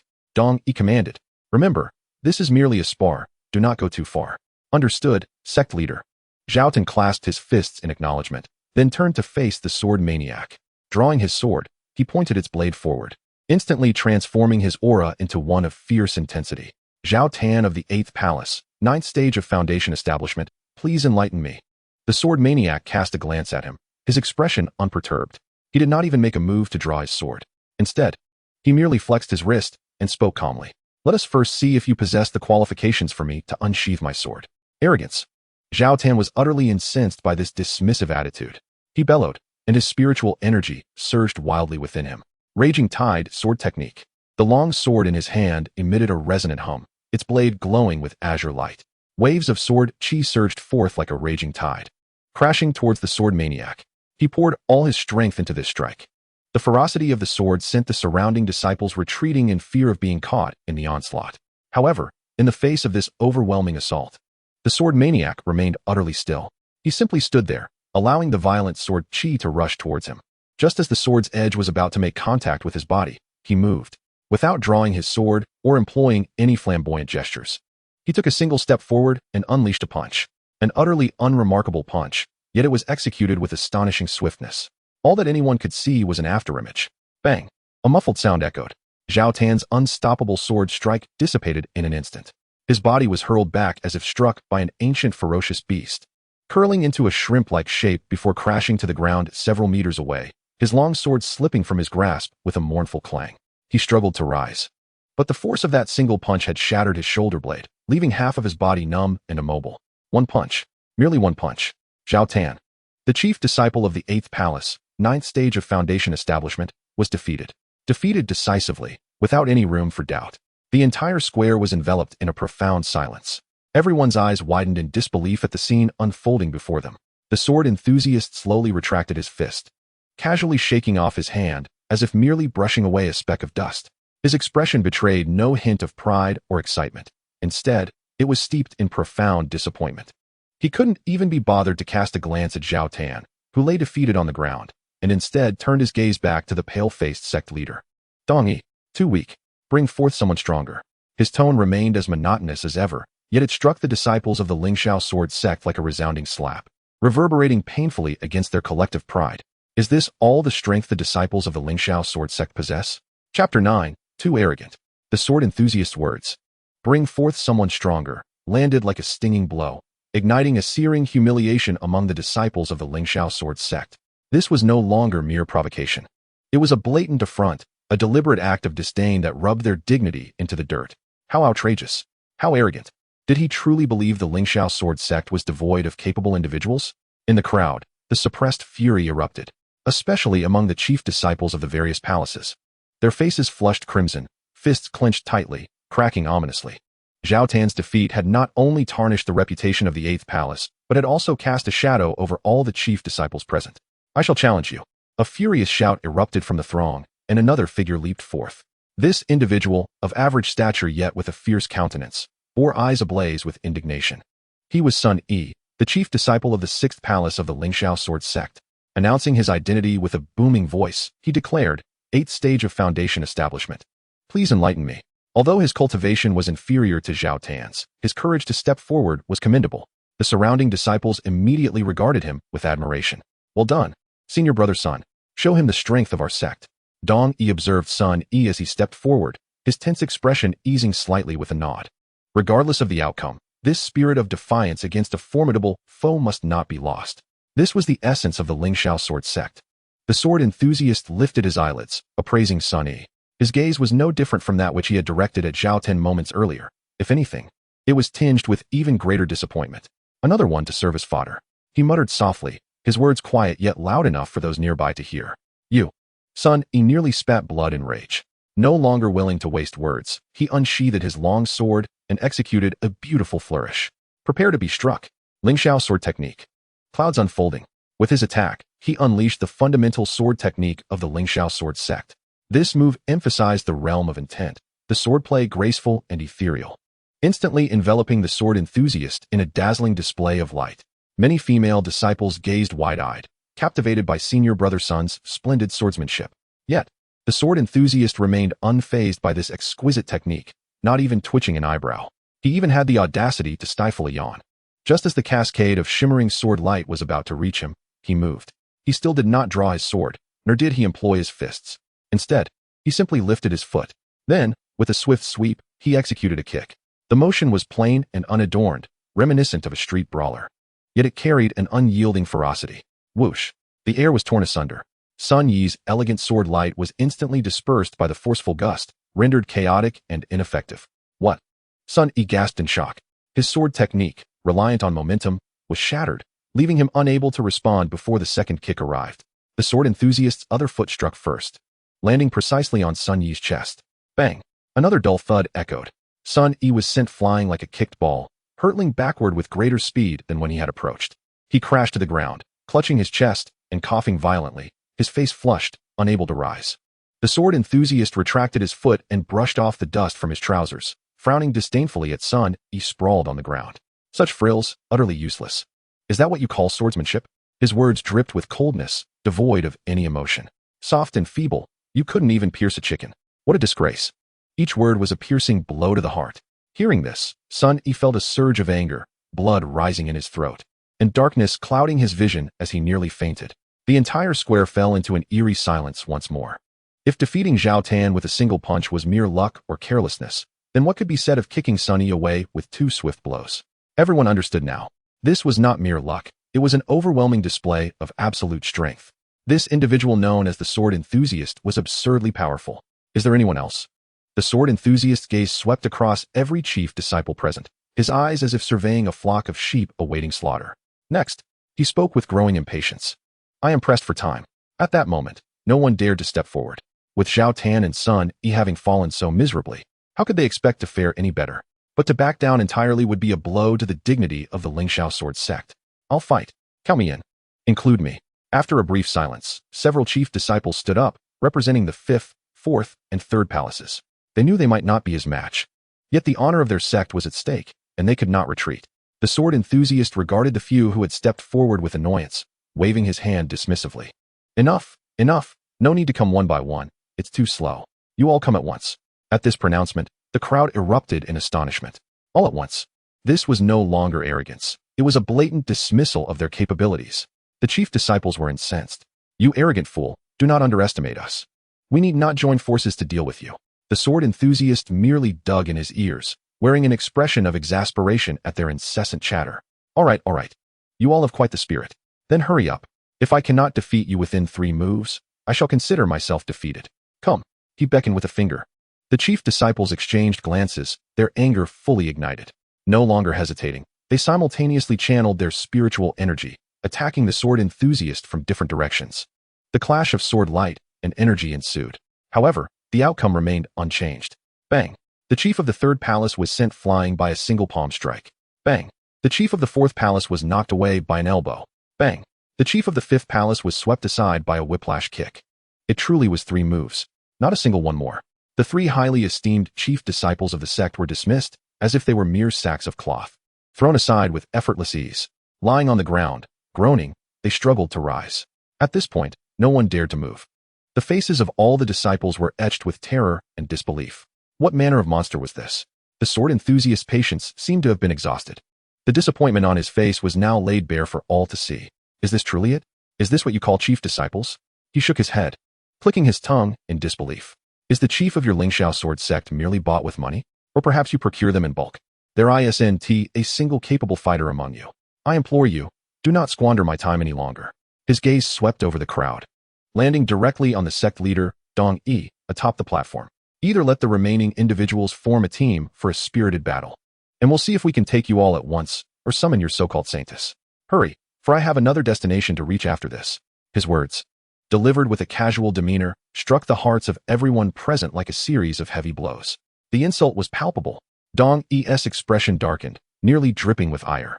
The several palace masters and elders behind him wore solemn faces, remaining silent. They had realized the truth. This sword enthusiast was not merely at the foundation establishment stage. He had been suppressing his own cultivation. He was toying with them. At that moment, a steady voice emerged from the crowd. Allow me to test your skills, esteemed sir. The crowd parted, revealing a young man in white robes, exuding a composed aura as he stepped forward.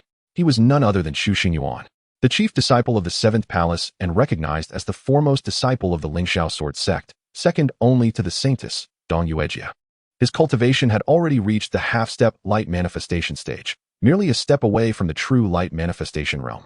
More importantly, he had begun to comprehend his own swordsmanship. Xu Xixiao. The crowd erupted in a renewed sense of hope upon seeing Xu Xingyuan emerge. He will surely prevail. The sword enthusiast finally exhibited a flicker of interest, scrutinizing Xu Xingyuan from head to toe, nodding in acknowledgement. You indeed possess some semblance of capability. Half-step light manifestation. And you've grasped a hint of the sword path. Not bad. Xu Xingyuan maintained his calm demeanor and cupped his fists toward the sword enthusiast. The renowned disciple of the Wild Sword Ridge lives up to his reputation. I am Xu Xingyuan at your service. The sword enthusiast grinned widely, revealing a set of gleaming white teeth. All right, you appear to be worthy of my attention, so I shall grant you this courtesy. He stretched his limbs, the joints cracking audibly as a powerful aura briefly surged from within him. Subsequently, he forcefully suppressed his cultivation to match Xu Xingyuan's level, half-step light manifestation. Let us engage on equal footing, so that you may accept your defeat with grace. The crowd gasped in astonishment at his action. He had truly suppressed his own cultivation. What was his intention? Xu Xingyuan's expression grew gravely serious. The confidence exuding from his opponent surpassed his expectations. Yet, there was no retreat. Receive my sword, he declared, launching into action without hesitation. The long sword in his grasp emitted a melodious hum. River of swords. With a single swing, a torrent of sword energy surged forth, transforming into an unending river of sword intent that rushed toward the sword enthusiast with ferocity. The momentum of this strike was exponentially stronger than any before it. As the sword energy swept through, the ground of the plaza was littered with stone debris. What formidable sword energy! This is the true strength of Xu Xixiao. The disciples exclaimed in awe. Yet, in the face of this relentless river of swords, the sword enthusiast merely extended his right hand, his fingers poised like a blade, cleaving through the air. There was no fluctuation of spiritual power. No sword energy surged forth. It was simply the raw strength of his physical form. With a swift motion, an invisible force erupted from his fingertips. The rushing river of sword energy was cleaved in two, dispersing violently to the sides and revealing the figure of Xu Xingyuan behind it. Xu Xingyuan's pupils constricted, but he reacted swiftly. twisting his wrist to change his sword technique. Whirlpool of swords. The severed sword energy did not dissipate. Instead, it coalesced into a massive vortex, spinning wildly with a terrifying force that seemed intent on obliterating everything in its path, once again enveloping the sword enthusiast. Intriguing, the sword enthusiast remarked, retracting his hand and forming a fist. He aimed a punch directly at the center of the colossal sword energy vortex. Simple and unadorned. Boom. His fist collided with the core of the vortex. The entire whirlpool of sword energy halted abruptly. In the next instant, it shattered like a burst balloon, exploding into countless fragments of sword energy that scattered across the ground and the surrounding stone pillars, leaving deep gouges in their wake. Xu Xingyuan let out a muffled groan, the recoil sending his blood surging. He staggered backward 3 steps before regaining his footing, his hand trembling around the sword. Unarmed, his opponent had shattered his 2 proudest techniques using nothing but his bare hands. How could this be possible? What other techniques do you possess? Unleash them all, the sword enthusiast urged, shaking his fist. Otherwise, you may find this your last opportunity. Taking a deep breath, Xu Xingyuan quelled the tumult within him, determination etching his features. He channeled all his spiritual power into his long sword without reservation. The blade hummed and radiated an unprecedented brilliance. An aura of sword intent, sharp to the extreme. Sword into the sky. Triple waves. He unleashed his most potent strike with every ounce of strength he possessed. The sword light surged like a tide, each wave higher than the last, layering upon one another to form a colossal wave that crashed toward the sword enthusiast. This strike embodied all his spirit and vitality. Dong Yi atop the platform also noted the fierce glint in his eyes. This sword strike bore the might of the light manifestation realm. In the face of this earth-shattering blow, the sword enthusiast's previous ease finally waned. He straightened his posture and, facing the towering wave, launched a punch of his own.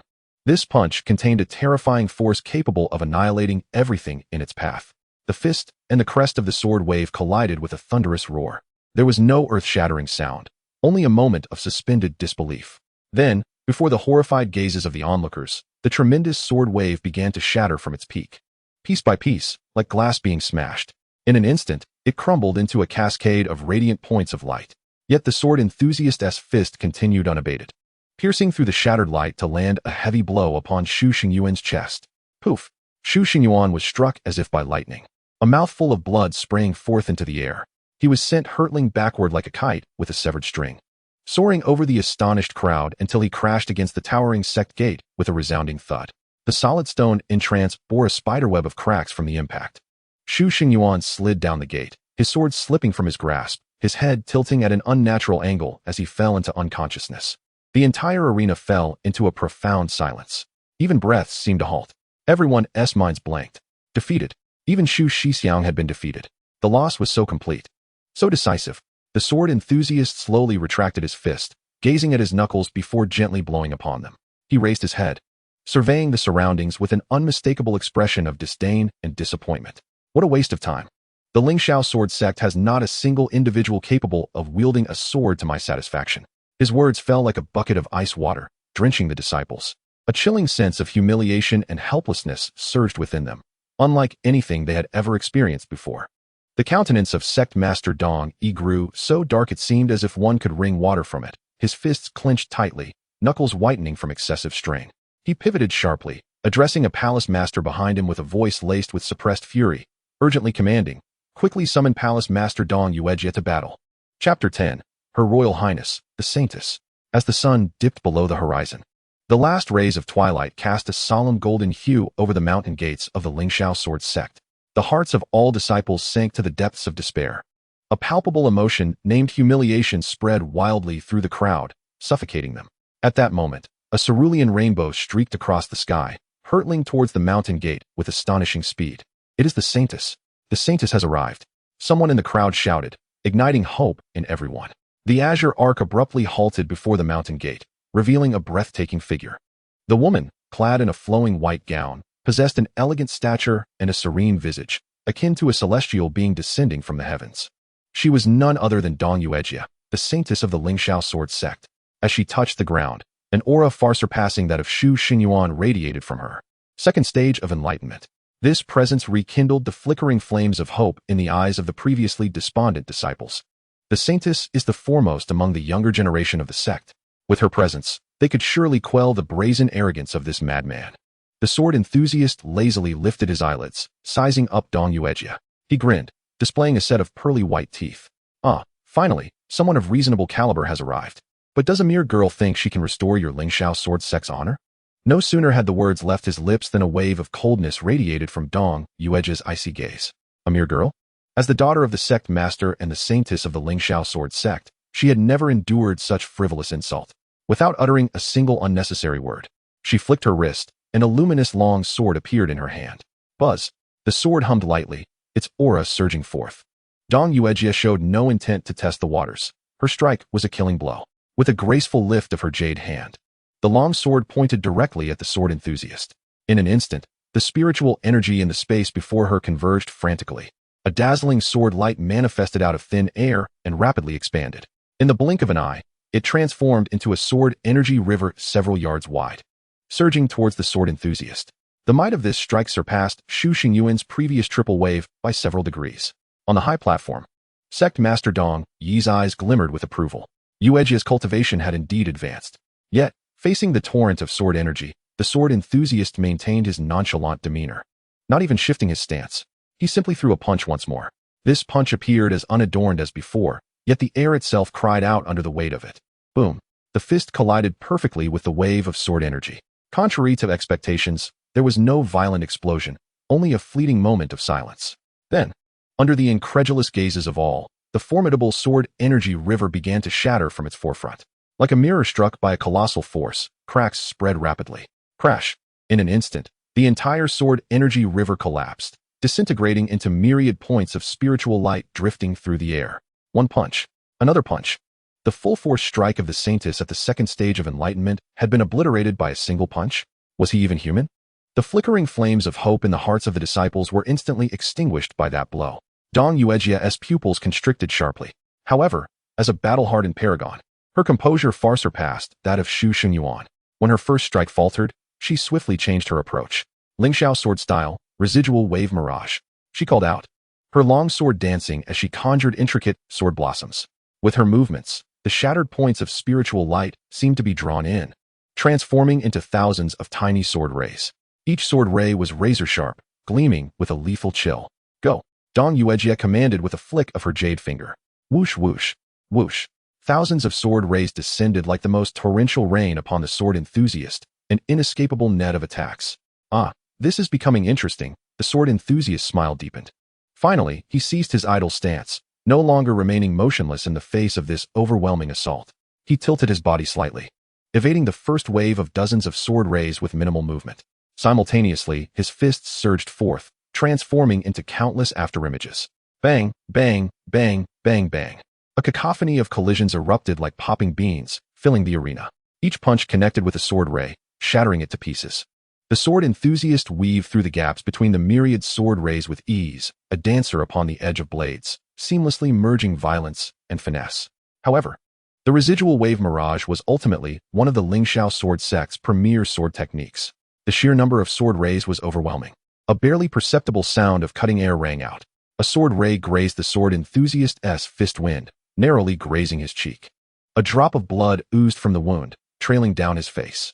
The sword enthusiast's movements halted abruptly. The multitude of sword rays surrounding him dissipated at that moment. He extended a finger to gently wipe the blood from his cheek, bringing it to his eyes. As he observed the crimson on his fingertip, the playful and flippant expression on his face gradually faded, replaced by a fervent and frenzied battle intent. He laughed, a laugh filled with exhilaration and joy. Excellent. You have successfully drawn blood. As a reward, I shall let you witness my sword. Before the echoes of his words faded, he swiftly drew forth a massive iron bar from behind him. This sword possessed no blade, no guard, and not a trace of ornamentation. It was merely a gigantic sword blank forged from mysterious iron, wide and thick. Rather than a sword, it resembled a heavy weapon designed solely for bludgeoning. As this colossal sword was grasped in his hand, the sword enthusiast's entire demeanor shifted. If he had previously been akin to a slumbering tiger, now he resembled a ferocious beast unleashed from all restraints, poised to devour anything in its path. An overwhelming, tyrannical aura surged from him, as if he could cleave the heavens asunder. Dong Yuejia's expression changed dramatically, sensing an unprecedented deadly threat. She dared not hesitate for even a moment. Channeling all her spiritual energy into the longsword, bracing herself to confront the earth-shattering strike of her opponent.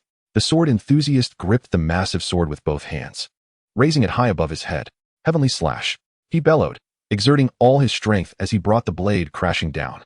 A whirlwind of flames erupted from the sword's surface, and even before the blade made contact, a wave of scorching heat rushed towards her.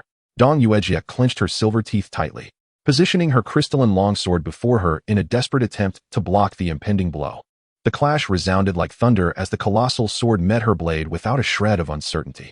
Crack!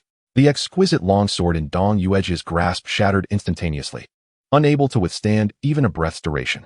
An overwhelming force surged through the fractured sword and into her body. With a gasp, Dong Yuejia felt her arms go numb. Her palms shattered, blood splattering forth. She could no longer maintain her form and plummeted rapidly from the air. Yuejia, on the high platform. Dong Yi could no longer remain seated. With a flash, he appeared behind Dong Yuejia, catching her faltering body in his arms. He swiftly infused her with a pure stream of spiritual energy, stabilizing her tumultuous lifeblood, and then pressed down on her shoulders. Enough, you are not his match. His voice brimmed with helplessness and fury. The sword enthusiast lowered the massive black iron sword to the ground, casting a displeased glance at Dong Yuejia, who was sheltered behind Dong Yi. TCH, is that all it takes to stop you? He surveyed the scene, disappointment evident in his gaze as it swept across the faces of every disciple of the Lingxiao sword sect. Are there no warriors left in the Lingxiao sword sect? In the tranquil confines of the Serenity Valley, a secluded courtyard, Chun Jun reclined in a lounge chair with his legs crossed, a cluster of freshly washed grapes in hand. Through a secret method, he observed everything unfolding at the sect's entrance with crystal clarity. TSK, TSK, TSK. He tossed grapes into his mouth while shaking his head in bemusement. This fellow is truly formidable. The Saintess was nearly defeated by a single strike, and yet he still dares to boast. He languidly expelled a grape seed, his gaze penetrating the direction of the sect's entrance. Alas, it seems that apart from me, the destined child of fate possessing a system, no one can contend with him. What a pity. I merely wish to quietly bide my time and develop. Engaging in bloodshed would tarnish my lazy persona. Such a dilemma indeed. As Chen Jun mused to himself, the situation at the sect's entrance shifted once more. The sword enthusiast appeared to grow weary of entangling with the disciples. Bearing the massive sword, he scanned the surroundings with indifference. Suddenly, his gaze fixed upon an elderly man seated in meditation on one side of the high platform, his hair and beard completely white. This was the master of Serenity Valley, Lin Zhen. Throughout the commotion, the elder had kept his eyes closed, seemingly detached from the world around him. A smirk of provocation crept across the sword enthusiast's lips as he pointed his massive sword towards the elder. This action took everyone by surprise. What did he intend to do? If the disciples are inadequate, let the master take the stage. The sword enthusiast's voice resonated clearly throughout the crowd. I have heard that 10 years ago, your sect had a formidable warrior who single-handedly vanquished 3 formidable foes from the Bloodbone sect, instilling fear across the land. Today, allow me to witness the prowess of a master of the Lingxiao sword sect. The proclamation sent shockwaves through the crowd. To challenge a disciple was one thing, but to challenge a master was an entirely different matter. This was a blatant provocation aimed at the highest echelon of the Lingxiao sword sect's combat prowess. The expression on sect master Dong Yi's face darkened to an extreme. He abruptly turned, glaring at the sword enthusiast, his repressed fury finally erupting. Impudence. Chapter 11. Challenge to the master. The sword enthusiast's words were akin to pouring cold water into a scorching hot pan, igniting the crowd into a frenzy. Arrogant, they thought. Who does he think he is to challenge the master? He must be mad. This guy is absolutely insane. The disciples of the Lingxiao sword sect were all indignant, their anger palpable. A challenge to a disciple was a mere spar, but to challenge a master was a deadly provocation. Sect master Dong Yi's countenance was so dark it seemed to exude water. His spiritual energy surged violently, clearly indicating his genuine rage. However, the sword enthusiast's gaze remained fixed on the elderly man seated in the wheelchair. Yes, a wheelchair. Lin Zhen was not meditating in a lotus position, but rather seated in an ancient wooden wheelchair, covered with a thin blanket, his demeanor frail and his breath so faint it was nearly imperceptible. This was the true source of the sword enthusiast's audacity to issue a challenge. Lin Zhen, the sword enthusiast's voice dripped with mockery. Stop pretending. Since I dare to come, I have certainly done my homework. 10 years ago, you forcibly broke through to slay those 3 useless members of the Bloodbone sect. Although you succeeded, you also harmed your foundation, did you not? He strode towards the high platform, each step resonating with the hearts of all present. For all these years, you have remained in seclusion, publicly claiming to stabilize your realm. In truth, you have merely been clinging to life. Today, I have come to claim my 100th victory, using the life of a once mighty peak sword master as a stepping stone to ascend to greatness. Does this script not inspire fervor? Each word from the sword enthusiast pierced the hearts of his audience. Beside the high platform, a young woman clad in a pale blue gown, her beauty striking, trembled violently. She was Lin Qingya, the sole daughter of Lin Zhen. She bit her lip fiercely, her nails digging into her palm, tears welling in her eyes. Every word struck at her most painful core. Her father's injury was an eternal wound in her heart. The elderly Lin Zhen slowly opened his eyes. They were murky orbs, devoid of any emotional fluctuations. He did not look at the sword enthusiast, but instead turned to his daughter, who was desperately holding back tears, gently patting the back of her hand. Then, to everyone's astonishment, he grasped the armrests of his wheelchair, trembling, and attempted to stand. His body shook violently, each exertion causing the veins at his temples to bulge. "Father!" Lin Qingya gasped in alarm, rushing to assist him. Cough, cough, cough. Lin Zhen managed to straighten his body, but was immediately seized by a violent fit of coughing. He hastily covered his mouth. Uffed. A mouthful of crimson blood erupted from his fingers, staining his snow-white beard and the front of his robes.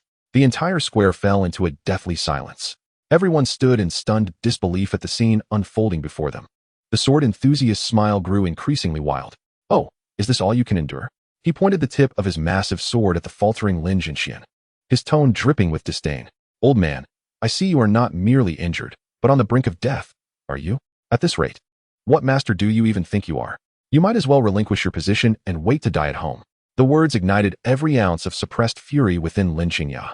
"Bastard, I will not permit you to speak of my father in such a manner." The girl's scream was heart-wrenching, with a resounding clang. Her long sword was swiftly drawn from her waist. She transformed into a streak of azure light, recklessly charging towards the sword maniac. Her swordsmanship was fierce, yet imbued with a resolute rage. "Qingya, come back." Lin Zhen's eyes widened in alarm, desperate to intervene, yet it was already too late. "Huh, overestimating yourself." The sword maniac sneered at the furious strike, his expression one of disdain. He did not even shift his stance. Casually sweeping the massive blade, he bore across his shoulder toward her. There were no intricate sword techniques, no infusion of spiritual energy, only the most primal, raw power. Bang! A thunderous crash echoed as Lin Qingya's sword shattered upon contact with the blade. The enormous weapon continued its relentless momentum, crashing down upon her. A sharp crack resounded, echoing throughout the arena. Lin Qingya cried out in agony, her body flung violently away. Her right arm twisted at an unnatural angle, clearly shattered. Blood stained her azure gown. She fell heavily to the ground, her face as pale as paper, struggling for a moment, but lacking the strength to rise. "Qingya!" Lin Zhen let out a heart-rending roar. In that instant, an indescribable aura of terror erupted from his withered form. His once murky eyes now blazed a blood red, filled solely with murderous intent. The ancient sword hanging at his waist began to resonate violently, as if sensing its master's wrath and yearning for blood. The winds of heaven and earth fell still. A chilling, bone-deep killing intent enveloped the entire Mountain Gate Square. Every disciple of the Lingxiao sword sect felt as though an invisible mountain pressed against their chests, making it difficult to breathe. Weaker disciples crumpled to the ground, their faces contorted in horror. The fury of a peak great sword master. The sword maniac's smile froze entirely. He felt it, the murderous intent locking onto him, raising every hair on his body. It was a true, unhesitating, pure killing intent. He finally understood that he had made a grave error. He had underestimated a father's anger, as well as the final power that a peak sword practitioner could unleash. Even on the brink of death, this old man truly wished to kill him. "Senior." The sword maniac's voice trembled for the first time. Cold sweat erupted on his forehead. I was wrong. The younger generation, failed to recognize the mountain and have caused great offense. Please forgive me, Senior." He was already retreating frantically. I will leave. After uttering those words, he hoisted his massive sword, turning without a backward glance, and fled down the mountain in a state of panic. He was terrified. He was genuinely afraid. He had no doubt that if he lingered even a moment longer, that humming ancient sword would pierce his heart. On the high platform, Lin Zhen, with blood-red eyes, watched the sword maniac's desperate escape. He slowly raised his right hand. He was about to strike. Even if it cost him his last breath and drained his remaining lifespan, he would slay this beast who had harmed his daughter. Old Lin. At that moment, a figure appeared before him like lightning, grasping his raised hand. It was Sect Master Dong Yi. "Calm down." Dong Yi's expression was graver than ever. "You cannot kill him. Though this brat is arrogant, the sect behind him is not one we can provoke. Killing him would bring about our destruction." Lin Zhen's chest heaved violently. a beast-like growl emanating from his throat. He fixed his gaze on the diminishing black dot below, his murderous intent nearly solidifying. Dong, he held his hand tightly, daring not to relent even slightly. After a long moment, the blood in Lin Zhen's eyes slowly receded. The terrifying aura that could annihilate worlds retreated like a receding tide back into his form.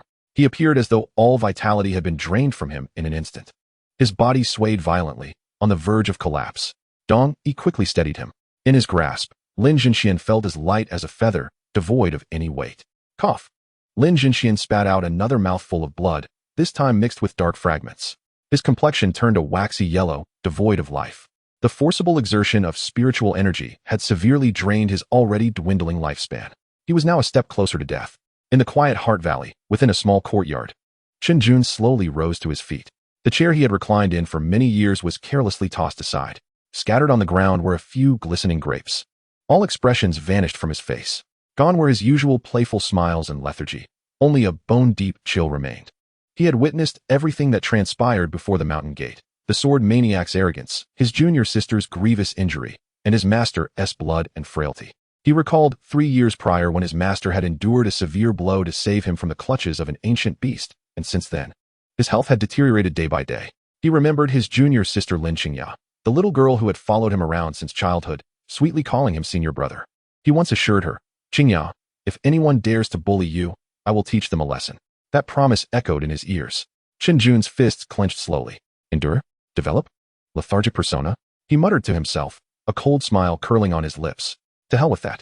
I must take action. With that declaration, Chun Jun swiftly formed intricate hand seals in front of his chest. Using the concealment technique, a faint, invisible aura enveloped him. His features began to blur, not obscured, but rather distorted in such a way that even when looked upon directly, one could not retain his visage in memory. In the next instant, his figure vanished from his place. Chen Jun had teleported from the quiet Heart Valley to a distance of 100 miles away. Chapter 12, Severing One's Own Arm. Outside the Lingxiao Sword Sect's mountain gate, on a narrow path, the sword maniac dashed through the forest at breakneck speed, leaving behind a flurry of afterimages. As he fled, he replayed the earlier battle in his mind. That old man named Lin Zhen indeed possessed impressive skills. His swordsmanship was sharp, and his spiritual power formidable. Unfortunately, he was merely a husk, running on empty. In another 10 or 8 years, no, it might not even take that long, this old man would surely meet his end. Lingxiao Sword Sect. The sword maniac's lips curled into a mocking arc as he spat out a mouthful of blood-stained saliva. Renowned as the pinnacle of swordsmanship in the Eastern domain, what had he encountered? The elderly were too feeble to fight, while the younger generation consisted solely of inept fools. Not a single disciple capable of withstanding even 3 of his strikes could be found. What an utter joke. His heart brimmed with disdain. That girl named Dong Yuejia possessed commendable talent, yet she was merely a sheltered flower, untested by the crucible of true life and death combat. With just a slight exertion, he had easily brought her down. How utterly tiresome. His disappointment was palpable as he shook his head, just as he prepared to hasten away from this dreary place. An inexplicable chill surged from the soles of his feet to the crown of his head without warning. The air thickened around him. The wind ceased to blow, and the birdsong faded into silence. The entire world fell into an eerie stillness. The sword maniac abruptly halted, his muscles tensing instinctively as he scanned his surroundings with vigilance. He gripped his exaggeratedly designed great sword, still stained with Lin Qingya's blood. "Who is there? Show yourself." His voice echoed through the silent woods, yet met with no reply. Nevertheless, the sense of being watched by a top-tier predator intensified. A bead of sweat trickled down his forehead as he slowly raised his gaze. Before him, suspended in midair, was an enigmatic figure that had appeared without his notice. The figure floated serenely, as if treading upon an unseen expanse. Clad in the simplest of white robes belonging to the Lingxiao Sword Sect, there was nothing remarkable about his attire. However, the most bizarre aspect was his face, shrouded in an indistinct flow of energy, rendering it impossible to see clearly or remember. It was as though one glance would erase it from memory in the blink of an eye. An invisible pressure emanated from this individual, making the sword maniac's once proud sword intent feel as fragile as a newborn babe before it. Breathing became a laborious task. Who is this? When did the Lingxiao Sword Sect conceal such a monster? Chen Jun regarded the sword maniac below with an expression devoid of emotion. He uttered not a word, merely observing silently. Yet, his gaze penetrated deeply, leaving the sword maniac with the unsettling feeling that all his secrets and thoughts lay bare before this pair of eyes. "Sever your own arm." At last, the indistinct figure spoke. His tone was flat, devoid of any discernible emotion, as if merely stating a trivial fact. Now leave. The sword maniac was momentarily taken aback. He had anticipated fear or anger, yet none came. Instead, the amalgamation of suffocating pressure and the other's calm words ignited a surge of exhilaration that shattered his rationality. Fear? What is that? For a true sword enthusiast, encountering an unseen powerhouse only ignites a fervent fire within. Ha! Ha! The sword maniac suddenly burst into wild laughter, his mirth laced with madness and combat fervor. Excellent! Excellent! Excellent! I was beginning to wonder if the Lingxiao sword sect truly had no one left. Yet here you are, a genuine dragon hidden among them. His eyes filled with a bloodshot gleam, reflecting Chen Jun's indistinct form, glimmering with fervent light. Come forth. Show me your true strength. As the last syllable fell, the sword maniac's aura erupted. He no longer suppressed his power, channeling all his energy into the great sword he wielded. Buzz! The great sword emitted a piercing wail, and a ferocious burst of sword energy shot skyward, shredding the surrounding trees to splinters. Heaven-slaying strike! He roared like a beast, gripping the sword with both hands and unleashing his utmost force toward Chen Jun in the sky, delivering the pinnacle strike of his life. A terrifying sword energy, spanning dozens of feet, tore through the air with the will to obliterate all, crashing toward Chen Jun wherever the sword's might pass. The very fabric of space displayed fine cracks, as though it were on the verge of shattering. In that moment, as he executed the strike, the sword maniac felt an unprecedented sense of exhilaration. Under Chen Jun's overwhelming pressure, the bottleneck within him began to loosen. Peak of the third stage of illumination. If he could advance further amidst this pressure, he would break through on the spot, stepping into the fourth stage of illumination. At that moment, his strength would undergo a transformation of monumental proportions. Haha, today, I shall use your hand to step into a new realm. A maniacal smile spread across the sword maniac's face. He envisioned the moment after his breakthrough when he would cleave this mysterious figure before him. However, in the face of a strike capable of rending mountains and shattering rocks, Chen Jun's reaction was astonishingly calm. He didn't even bother to lift his eyelids. Instead, he slowly raised his left hand, extending a single finger, an unassuming, slender finger that seemed utterly ordinary. With a casual gesture, he pointed at the cataclysmic sword energy. Under the sword maniac's incredulous gaze, that finger precisely landed upon the tip of the great sword. There was no cataclysmic explosion, no collision of spiritual forces, nothing. The violent sword energy dissipated instantaneously. The humming great sword fell silent, resembling a piece of discarded scrap metal. The manic grin on the sword maniac's face froze entirely. Immediately after, an indescribable, terrifying force surged from the sword's tip and coursed through his arm. Crack! The grip of his sword shattered, blood gushing forth. Crack, crack! The bones of his entire right arm splintered, beginning from his palm, disintegrating inch by inch. Finally, with a resounding boom, his hand and half of his forearm erupted into a cloud of crimson mist.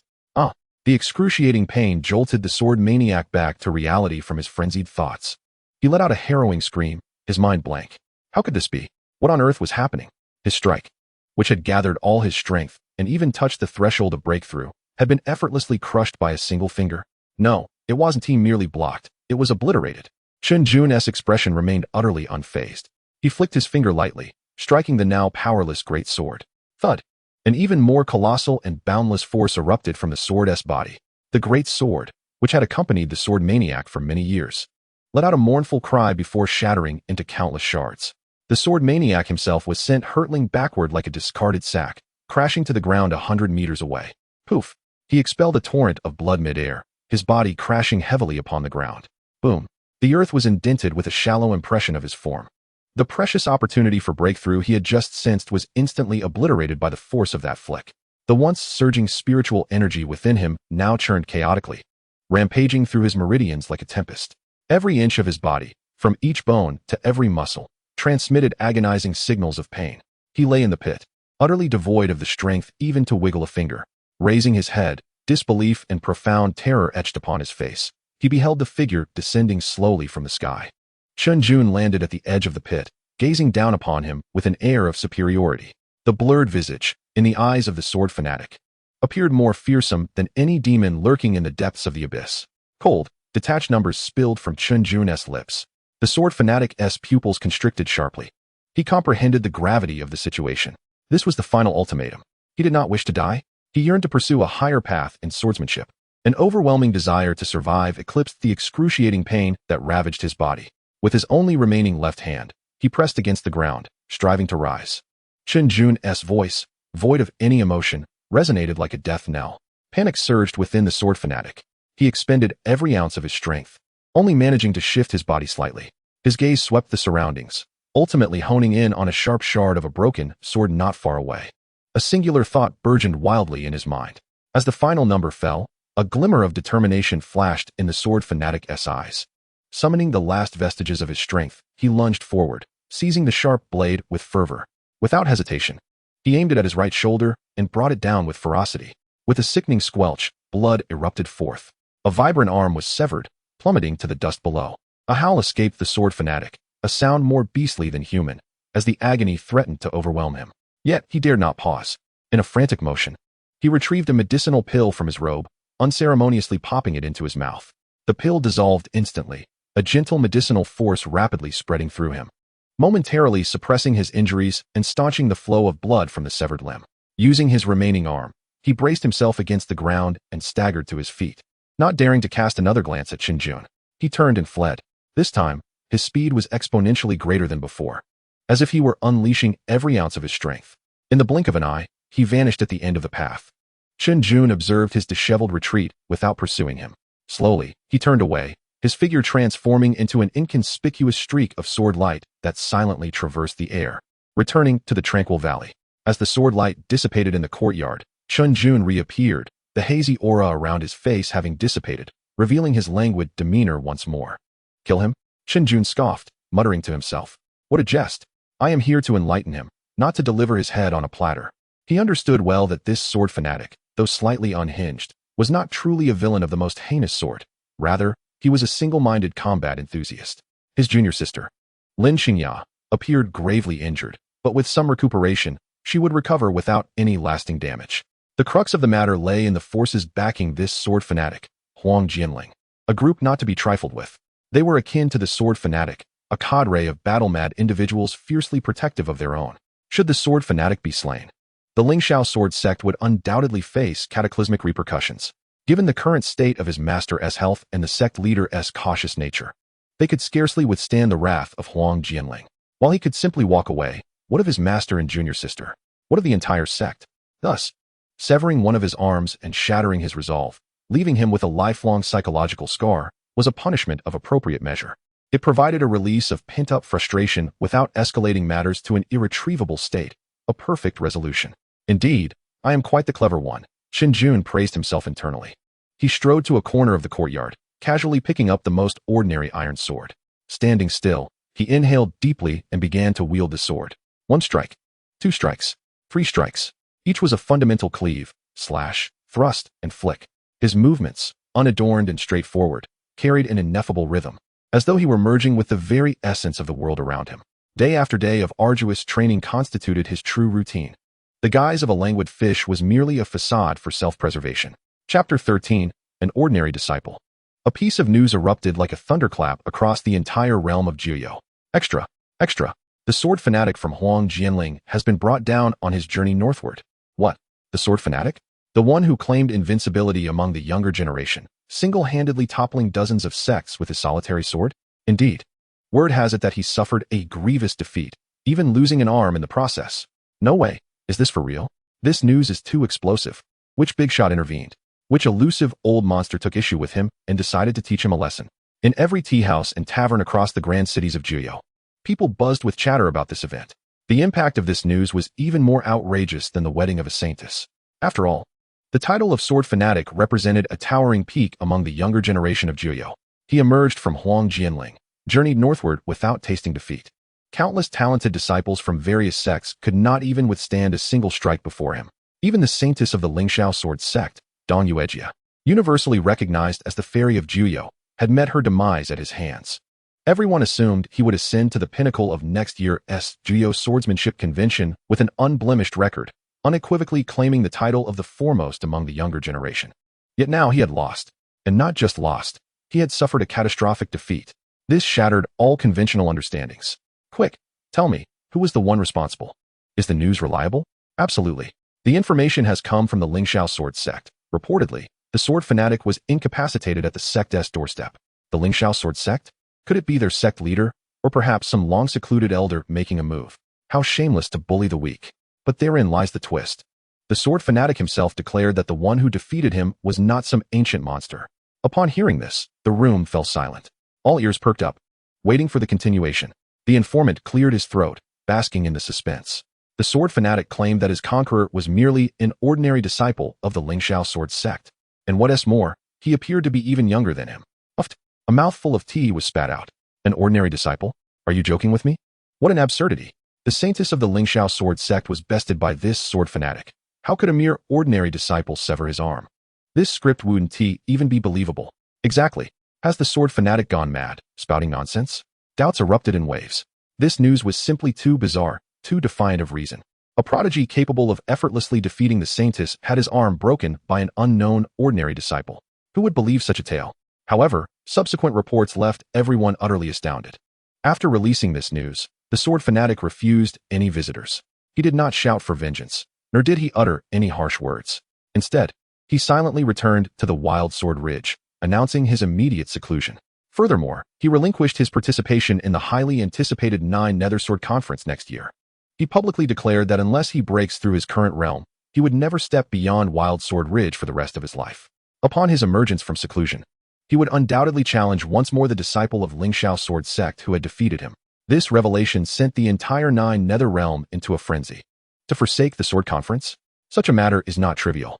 For a sword fanatic, a battle-crazed individual, this is more unbearable than death itself. It can only signify one thing. That battle did not merely vanquish his body. It utterly shattered his pride and confidence. Who, then, is that mysterious ordinary disciple of Lingxiao sword sect? In an instant, Lingxiao sword sect found itself at the center of attention. Inside the main hall of Lingxiao sword sect, the atmosphere was stifling, making it hard to breathe. The sect leader, Dong Yi, sat in the foremost position, his expression as cold as water. His fingers rhythmically tapped the armrest, producing a dull sound. Below him were the 9 palace masters, the chief disciples of each palace, and the Saintess Dong Yuejia, all present.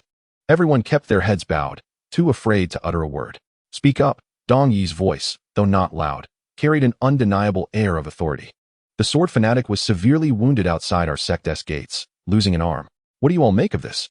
The outside world buzzed with rumors, claiming that our Lingxiao sword sect harbored an unparalleled genius, an ordinary disciple capable of shattering the sword fanatic's Tao heart. Yet, I am completely unaware of such an individual within our ranks. His gaze, sharp as a blade, slowly swept across each person present. Esteemed leader, this matter is suspicious. The first palace master, a burly man with a fiery temper, stepped forward. We all know the sword fanatic's strength. Yuejia was defeated.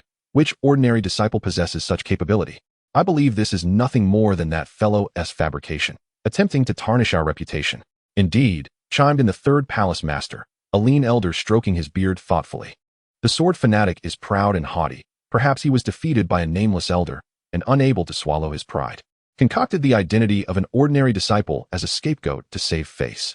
I concur with this possibility, others echoed. But the question remains, why specifically identify us? The disciples of Lingxiao sword sect? The 5th palace master raised a question. Could it be that one of our enemies deliberately used the name of our sect's disciple to teach the sword fanatic a lesson, aiming to put us on the spot? As this speculation surfaced, the atmosphere in the hall grew even more tense. If this were true, the nature of the affair would be entirely transformed. Leader, I believe there is another possibility. The previously silent 7th palace master slowly spoke. Is it conceivable that we indeed have disciples within our sect who have concealed their true abilities? All eyes fixed upon him. The 7th palace master, feeling the weight of their gazes, continued, among the tens of thousands of disciples in Lingxiao sword sect, it is not impossible for 1 or 2 extraordinary talents to feign mediocrity, remaining low-key until a critical moment when they reveal their brilliance. The crowd exchanged glances. Although this notion sounded somewhat absurd, compared to the theory of an enemy's treachery, it appeared not entirely implausible. Dong Yi's brow furrowed deeper as he turned to his daughter, Dong Yuejia. Yuejia, what is your perspective? Stepping forward, her face etched with reluctance and humiliation, Dong Yuejia declared. Reporting to the leader, I believe this matter must be thoroughly investigated. Her voice trembled slightly, betraying the intense emotions of indignation coursing through her. Regardless of who this individual may be, since they bear the name of a disciple of Lingxiao sword sect, we must uncover their identity. If there is indeed a disciple concealing their strength, it is a boon for our sect. they shall be rewarded. If it is an enemy-s frame-up, we must root out the hidden hand behind this to clear our name. Her resolute words resonated powerfully. Dong Yi nodded appreciatively. As expected of the successor I favor. Despite facing setbacks, your vision and temperament remain intact. Very well. With a decisive slap on the armrest, he rose. Convey my orders. Command all palace masters to return immediately and conduct a thorough investigation of all disciples not present in the sect on the day of the incident. Whether they were on missions or descending the mountain privately, not a single one must be overlooked. I require reports of everyone's whereabouts within 3 days. Yes, the 9 palace masters responded in unison. Moreover, Dong Yi's gaze fell once more upon Dong Yuejia. Yuejia, your keen mind is invaluable. You shall collaborate with the discipline hall to oversee this matter. A glimmer of determination shone in Dong Yuejia's eyes. Yes, I shall not disappoint the leader's expectations. She clenched her fists, her nails digging deeply into her flesh. An ordinary disciple? Huh. I shall see who you truly are. What you have accomplished that I, Dong Yuejia, could not. What gives you the right? I will find you. Among the crowd, the chief disciple of the 9th palace, Lin Qingya, kept her head lowered, her mind a whirlwind of confusion. Her master, Lin Zhen, was unable to attend due to ill health, leaving her to represent him. Since the beginning of the meeting, a ludicrous thought had been swirling in her mind, refusing to dissipate. On the day of the incident, her senior brother, Chen Jun, also seemed absent from the sect. He had mentioned descending the mountain to purchase the latest tales. Could it be him? The moment that thought emerged, Lin Qingya hastily shook her head, attempting to dispel it from her mind. Impossible, utterly impossible. Her senior brother. Images of Chun Jun's languid, perpetually sleepy demeanor filled her thoughts. 6 months prior, she had witnessed his cultivation level, the 3rd stage of foundation establishment. Not low by any means, yet within the sect, he could indeed be classified as an ordinary disciple. And what of that sword fanatic? The chasm between them was as vast as the heavens and the earth. For one with a 3rd stage foundation establishment to break the arm of a sword genius? This was more fantastical than any tale spun by a storyteller. Surely, I am overthinking this. Yes, I must be overthinking it. How could my senior brother possibly be that formidable? As Lin Qingya continuously denied the notion in her mind, it took root, leaving her in a state of unease. After the meeting concluded, she returned to the 9th palace, disoriented and lost in thought. In the tranquil Heart Valley, within a bamboo grove courtyard, Lin Zhen lay in a rocking chair, leisurely observing the clouds drifting across the sky. Noticing her daughter's troubled expression, he could not help but inquire, Qingya, what troubles you? What transpired in the leader's hall? Lin Qingya hesitated for a moment before recounting the events of the hall in full detail. Once she finished, she bit her lip, finally unable to suppress the question that had taken root in her heart. Father, do you think it is possible that the one who defeated the sword maniac is senior brother? Lin Qingya's innocent question elicited a near spew of tea from Lin Zhen, who regarded her with a mixture of amusement and exasperation. You mean Chen Jun? My foolish daughter, what are you even thinking? Lin Zhen chuckled, shaking her head in disbelief. Surely you know what kind of character your senior brother possesses? If he had such prowess, he would have long been soaring high, not languishing here in the courtyard like a salted fish. As it stands, he probably hasn't even reached the mid-stage of foundation establishment yet. To pit him against the sword maniac would be akin to an old man hanging himself, simply seeking a longer life. Upon hearing her father's resolute denial, Lin Qingya felt a twinge of embarrassment, realizing her overactive imagination. Indeed, she was all too aware of her senior brother's nature, a master of bluster with little true skill, the champion of boasting. How could it possibly be him? However, at that moment, Lin Zhen's smile faltered slightly as if a thought had crossed her mind.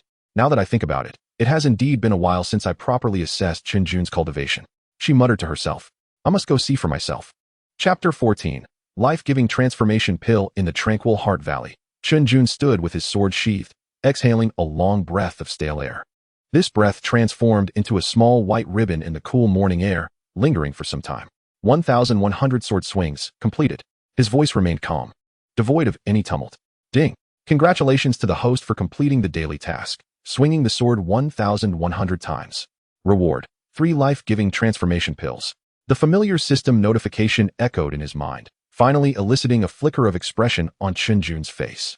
With a mere thought, a translucent jade vial appeared in his palm, inside which lay 3 pills the size of longan fruits, radiating a rich aura of vitality. Life-giving transformation pill can resurrect the dead, restore severed meridians, and repair shattered dantians. As Chun Jun read the system's description, his eyes sparkled with excitement. What a treasure! This is practically a second chance at life for a cultivator. It can mend severed meridians and even repair the dantian. If I were to sell this outside, would those bigwigs not fight over it? Yet, upon seeing the number 3, his enthusiasm waned slightly.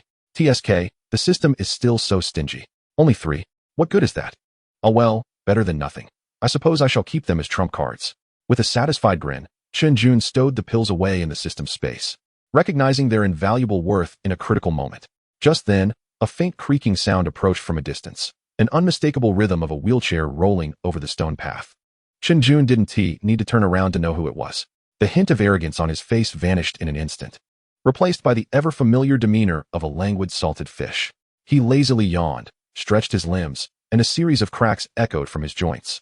Master, what brings you here? Chen Jun turned to face the visitor. Lin Zhen was seated in a wheelchair crafted from a millennium-old warm jade, gently propelling herself closer. Though her complexion was somewhat pale, her spirit remained vibrant. What? Is it not permissible for your master to come and see her precious disciple? Lin Zhen halted her wheelchair, casting him an exasperated glance. You little rascal, do you intend to cultivate in this tranquil heart valley forever, or are you planning to hibernate for the winter? Chen Jun chuckled sheepishly, scratching his head. Of course not.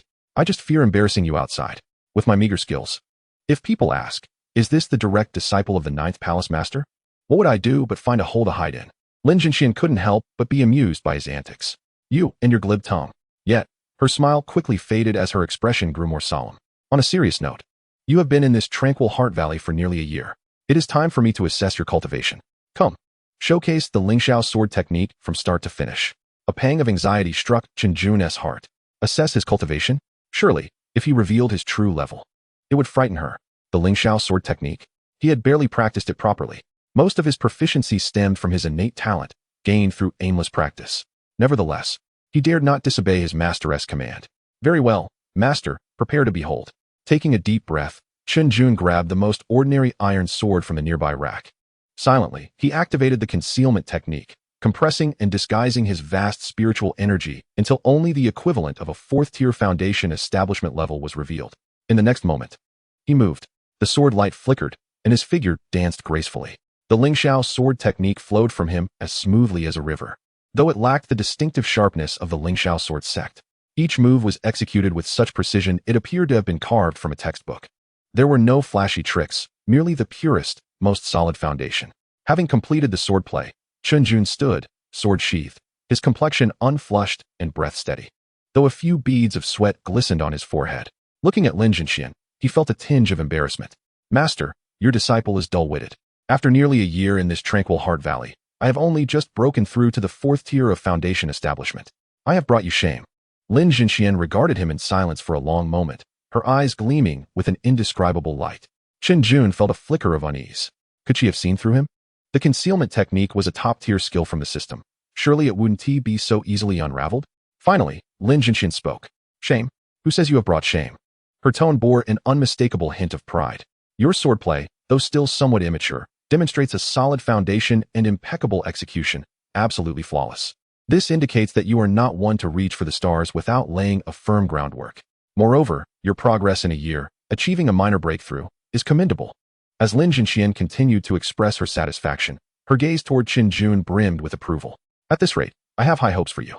By the age of 30, you shall undoubtedly reach the illumination realm. Chun Jun felt a wave of relief wash over him. Thank goodness, he hadn't stumbled. He quickly adopted a pose of humble surprise. It is all thanks to your masterful guidance. Indeed, you exhibit a steady temperament, unyielding and composed. Lin Zhen nodded approvingly before appearing to recall something. By the way, you are currently at a critical juncture for breaking through realms. Relying solely on your own efforts will lead to sluggish spiritual energy accumulation. I still have several vials of excellent pills in my storehouse that can aid you in rapidly consolidating your spiritual energy. I shall have someone deliver them to you shortly. Delivering pills? Upon hearing this, Chen Jun shook his head vigorously, as if trying to dispel a haunting notion. No, master. How could you jest in such a manner? What I lack is not spiritual energy, but rather a suitable avenue to expend it. He hastily conjured a grandiloquent justification. Master, I believe that the path of cultivation resembles the construction of a towering edifice.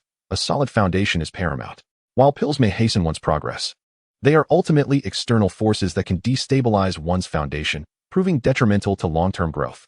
Therefore, I prefer to rely on my own efforts, to lay a firm groundwork step by step. His words were delivered with an air of righteousness, imbued with a profound sense of purpose. Lin Zhen, upon hearing this, was momentarily taken aback. She gazed at Chen Jun, her eyes reflecting not only approval, but also a hint of astonishment and emotion. Well said.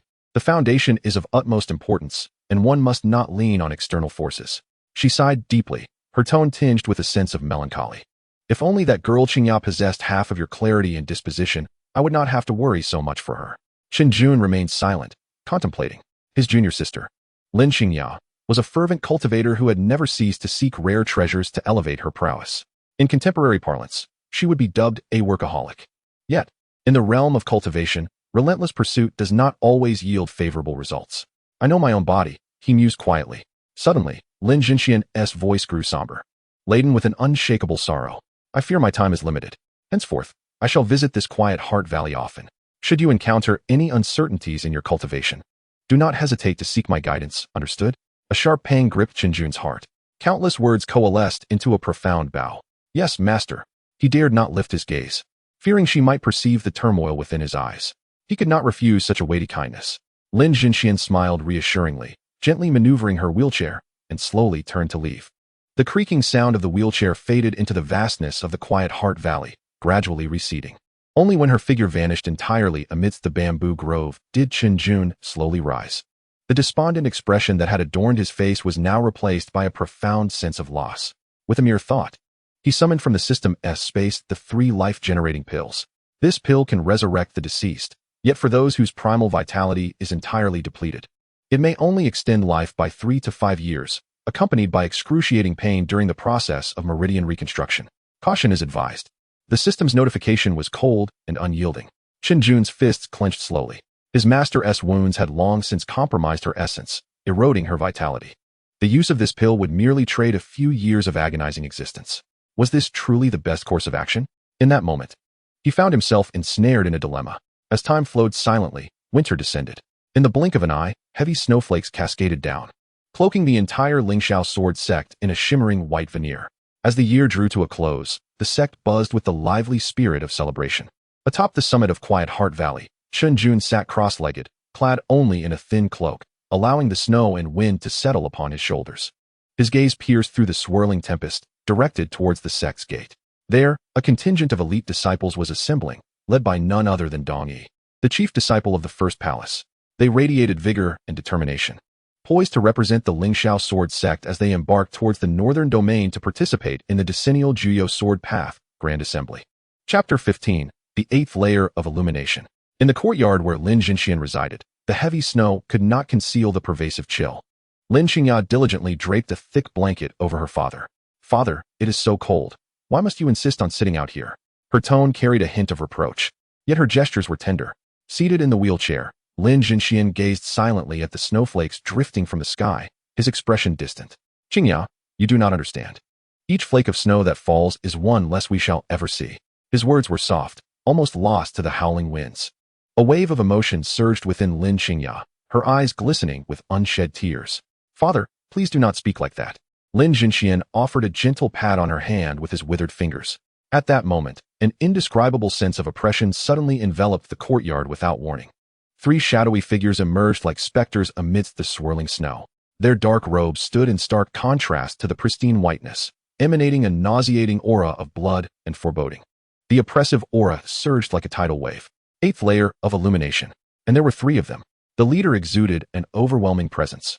Having reached the pinnacle of the 8th layer of illumination, Lin Qingya's face drained of color as she sensed the unabashed killing intent emanating from the trio. Her heart constricting in fear. Instinctively, she positioned herself protectively in front of her father, despite her trembling legs. Lin Zhen gently pushed her aside, his face, once flushed from the exertion of life, now bore an unsettling calm. His gaze swept over the unwelcome visitors with an unwavering steadiness. It is you 3, he remarked, his voice devoid of emotion. 10 years ago, on the desolate plains, I eradicated the 3 notorious leaders of the Bloodbone sect. I recall sparing your lives. Lin Zhen's words caused the leader to falter momentarily. Gradually, he raised his head, revealing a face marred by grotesque crimson markings, twisted and horrific. Ah, you remember. His laughter was grating, akin to sandpaper scraping against wood. Indeed, we owe you a debt of gratitude, esteemed master of the 9th palace of the Lingxiao sword sect. His words dripped with venomous hatred. Years ago, You killed our ancestor, yet feigned mercy by sparing our lives. You claimed we were not deserving of death, granting us a chance for redemption. How hypocritical. Another, slightly leaner figure in black joined in the derisive laughter. Did you think that was compassion? For us, it was the utmost humiliation. We live each day in hatred, plotting to make you experience the torment we once endured. The leader took a step forward, his aura of malice coalescing into a palpable force. For this day, we have sacrificed everything. We pledged ourselves to the blood moon altar, willingly becoming its test subjects, merging with the blood of ancient beasts, enduring excruciating agony. He suddenly tore open his garments, revealing a grotesque physique that defied humanity. Twisted flesh, with writhing crimson veins resembling centipedes, pulsated with an ominous energy. We are no longer human. We exist solely for the purpose of avenging ourselves upon you. Lin Zhen, did you ever imagine that the 3 insignificant insects you spared would return today to claim your life? We have awaited this moment for a full decade. We revel in the astonishment etched upon your visage, relishing the entire spectrum of your transition from hope to despair. This is a source of delight far exceeding the act of extinguishing your life. Ha ha. The raucous laughter reverberated throughout the courtyard, causing the snow to cascade in tremors. Lin Qingya trembled with indignation, her voice a fierce rebuke. You ungrateful fiends. My father once showed you mercy, and yet you dare to. Silence, little girl. The leader of the cloaked figures glared, an overwhelming aura bearing down upon Lin Qingya. She felt as though struck by a mighty blow, a stifled groan escaping her lips, blood seeping from the corner of her mouth. Qingya.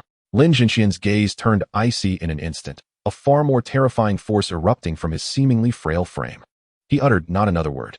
Action, indeed, is the most eloquent response. At that moment, the remnants of his lifespan and spirit ignited in a frenzy. 9th layer of illumination.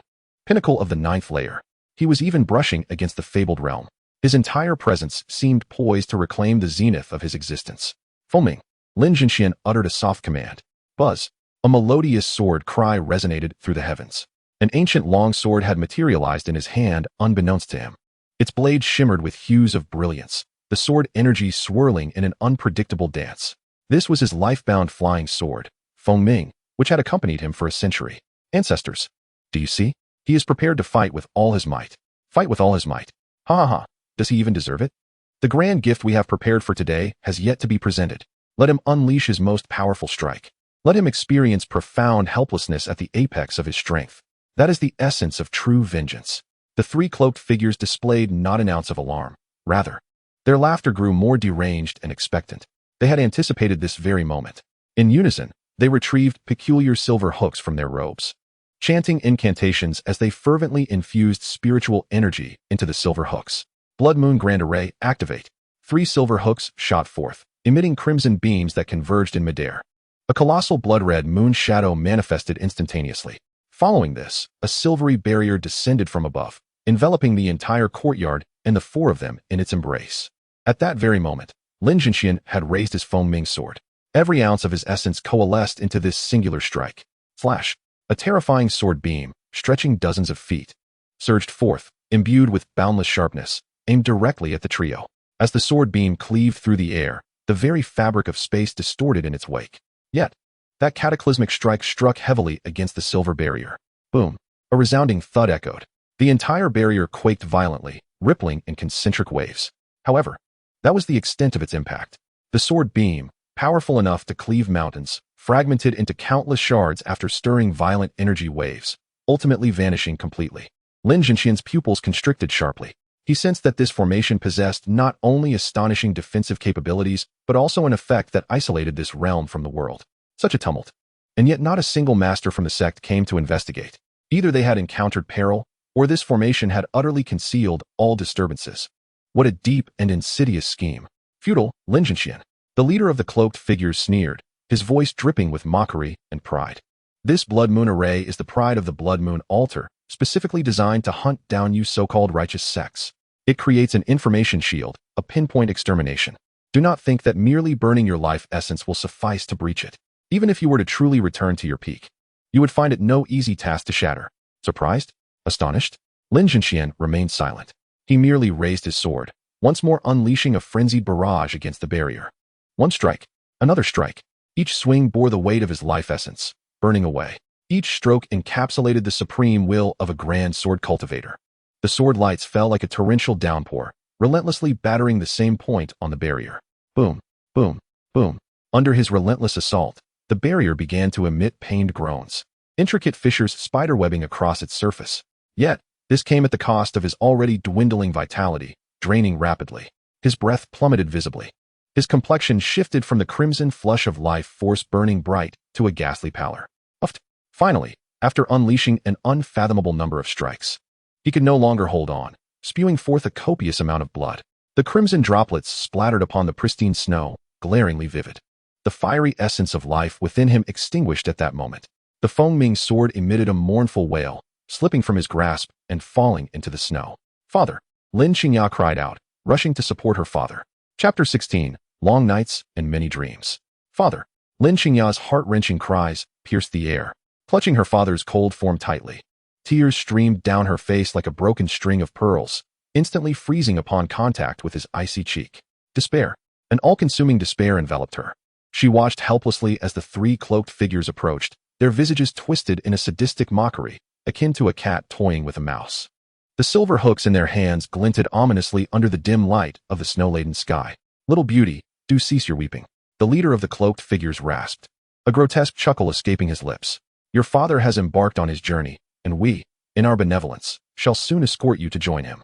On the road to the underworld, you shall have his company. How considerate of us, is it not?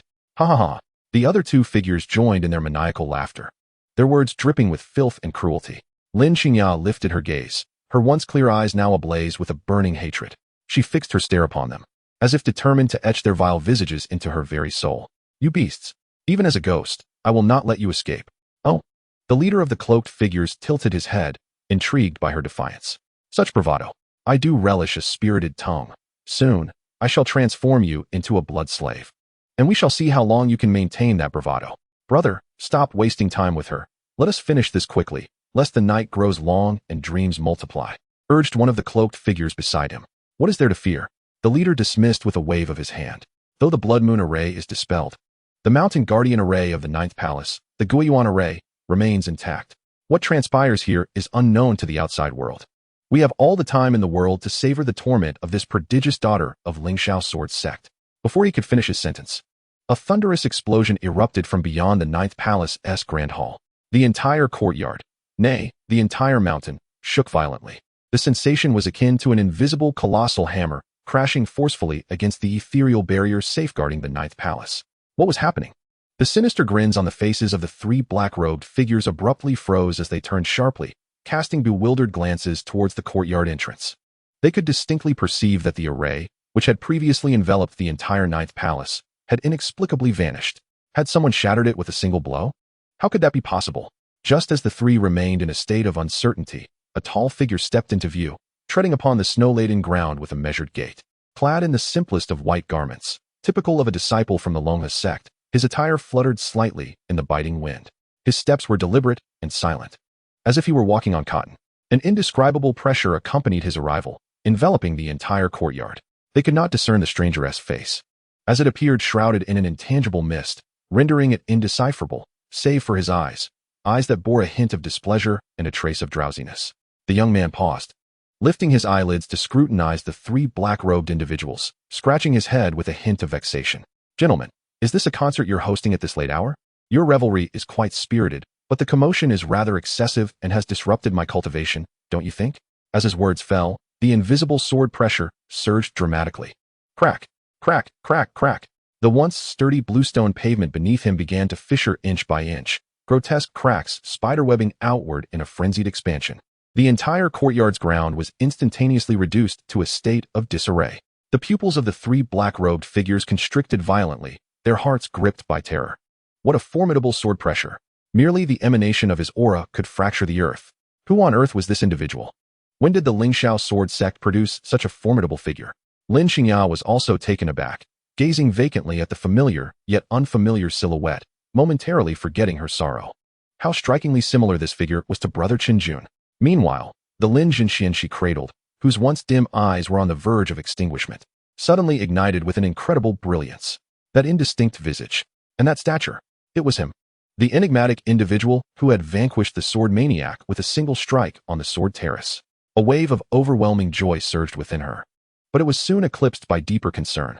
Yet he was confronting 3 genuine 8th layer of opening light formidable foes. Moreover, remnants of a demonic sect notorious for their savagery, the Bloodbone cult. Could he withstand them?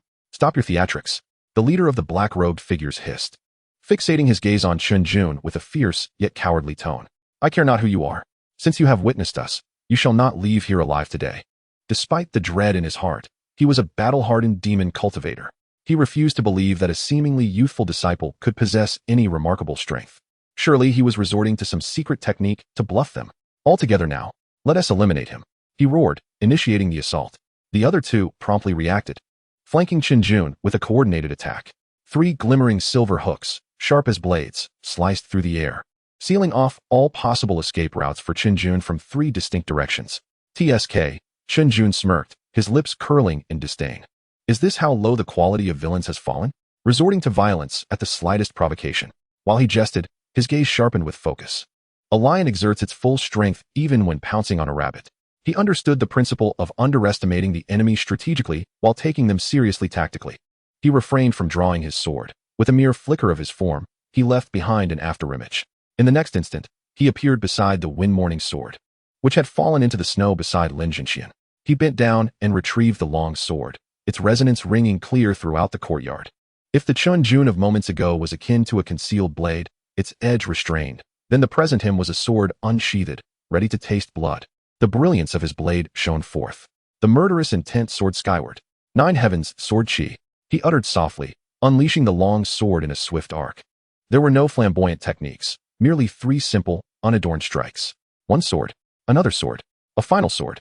After these 3 strokes, the heavens and earth shifted hue. A tempest roared. 3 sword chi, as robust as tree trunks, materialized from thin air. They surged upward, reaching the heavens above and the earth below, swirling violently to form 3 tempestuous sword chi storms. In the courtyard, dust and debris swirled chaotically. Tiles, beams, everything lay as fragile as paper before this sword chi storm. Not good. What in the world is this? Quickly, full defensive measures. The 3 originally aggressive black-robed figures found their menacing expressions replaced by sheer terror. They never could have imagined that the opponent's mere 3 strikes could conjure such a cataclysmic spectacle. This was far beyond the power of the opening light realm. Their souls chilled. They instinctively channeled their full spiritual energy to fortify layer upon layer of crimson shields before themselves. However, it was futile. Against the tempest of 9 heavens sword chi, their defenses were as flimsy as paper windows. Thud, thud, thud. The shields were obliterated upon contact, and the raging sword chi lashed out violently at their bodies. Piercing screams echoed through the night sky as the 3 black robes were instantly shredded into strips, revealing their emaciated, zombie-like forms beneath. Gaping wounds appeared on their bodies, deep enough to expose bone, and blood gushed forth like a fountain, unrestrained and copious. In the blink of an eye, they transformed into 3 bloodied figures, drenched and utterly disheveled, at the mercy of the sword chi storm. It's the sword intent. It's the wind sword intent.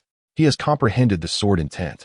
The leader of the black-robed figures shrieked in abject horror. He finally understood. Their opponent was not merely bluffing. This was a true monster who had grasped the sword intent. Such a prodigy was beyond their capacity to contend with. Retreat. We must flee. He could no longer concern himself with any missions or dignity. His mind fixated solely on one thought. Escape. The farther, the better. The 3 endured the excruciating pain of their impending demise, igniting their essence blood and exerting every shred of strength they had left. Finally breaking free from the edge of the sword chi storm, they dared not glance back, transforming into 3 streaks of bloodlight, hastily fleeing towards the palace exit. Do you think you can simply leave? Did I permit your departure?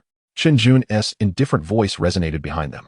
He sheathed his sword, observing the chaos strewn across the ground and the 3 hasty figures of blood fleeing, his lips curling in a hint of dissatisfaction. 8th layer of opening light. Is this all you have? Weaker than I had anticipated, indeed. Before the words had fully escaped his lips, his figure stirred. With an unparalleled agility, he executed the ethereal step. In a single stride, he vanished from sight. When he reappeared, he had, like a specter, overtaken the 3 fleeing figures clad in black robes, blocking their escape. The swiftness was so extraordinary that it bore no distinction from instantaneous teleportation.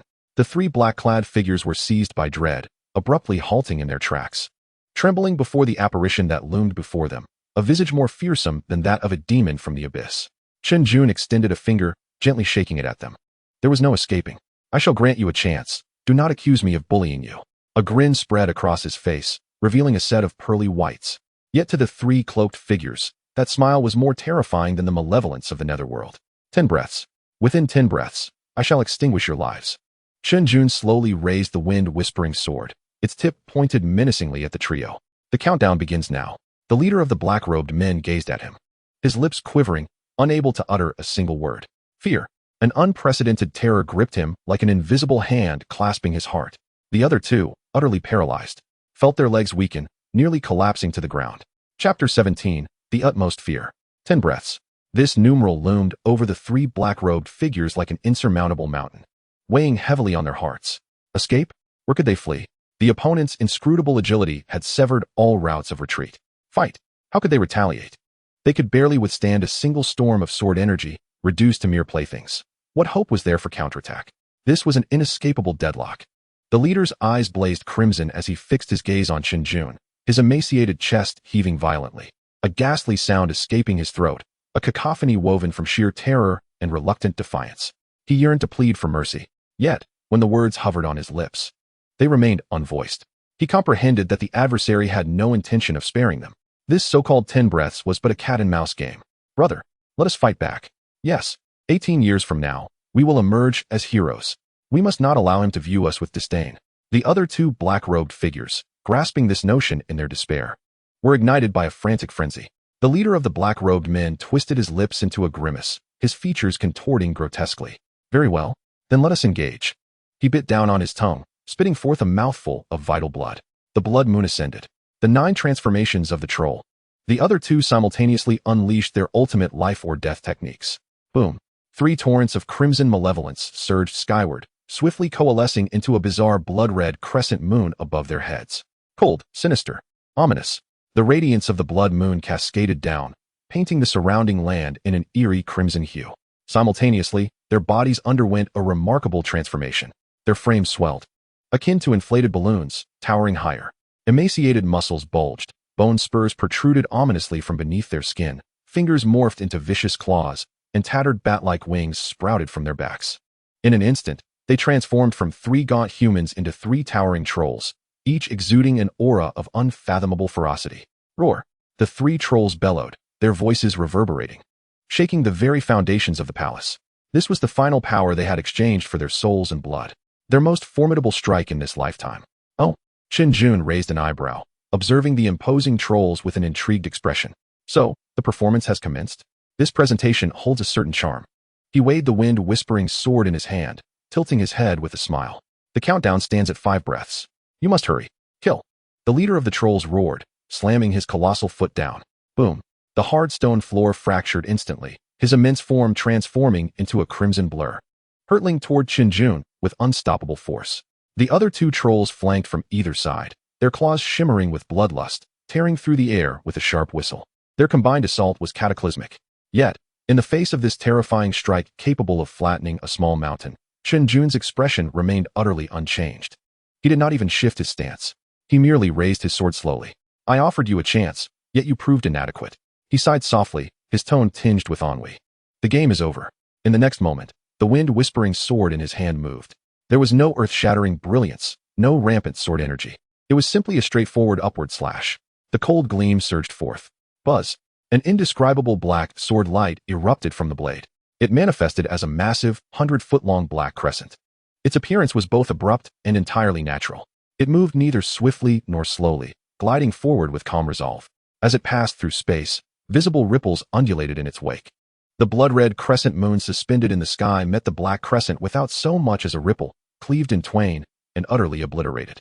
Immediately following, the black crescent collided with the charging trolls. There was no thunderous roar, no screams of anguish, not even a moment's hesitation.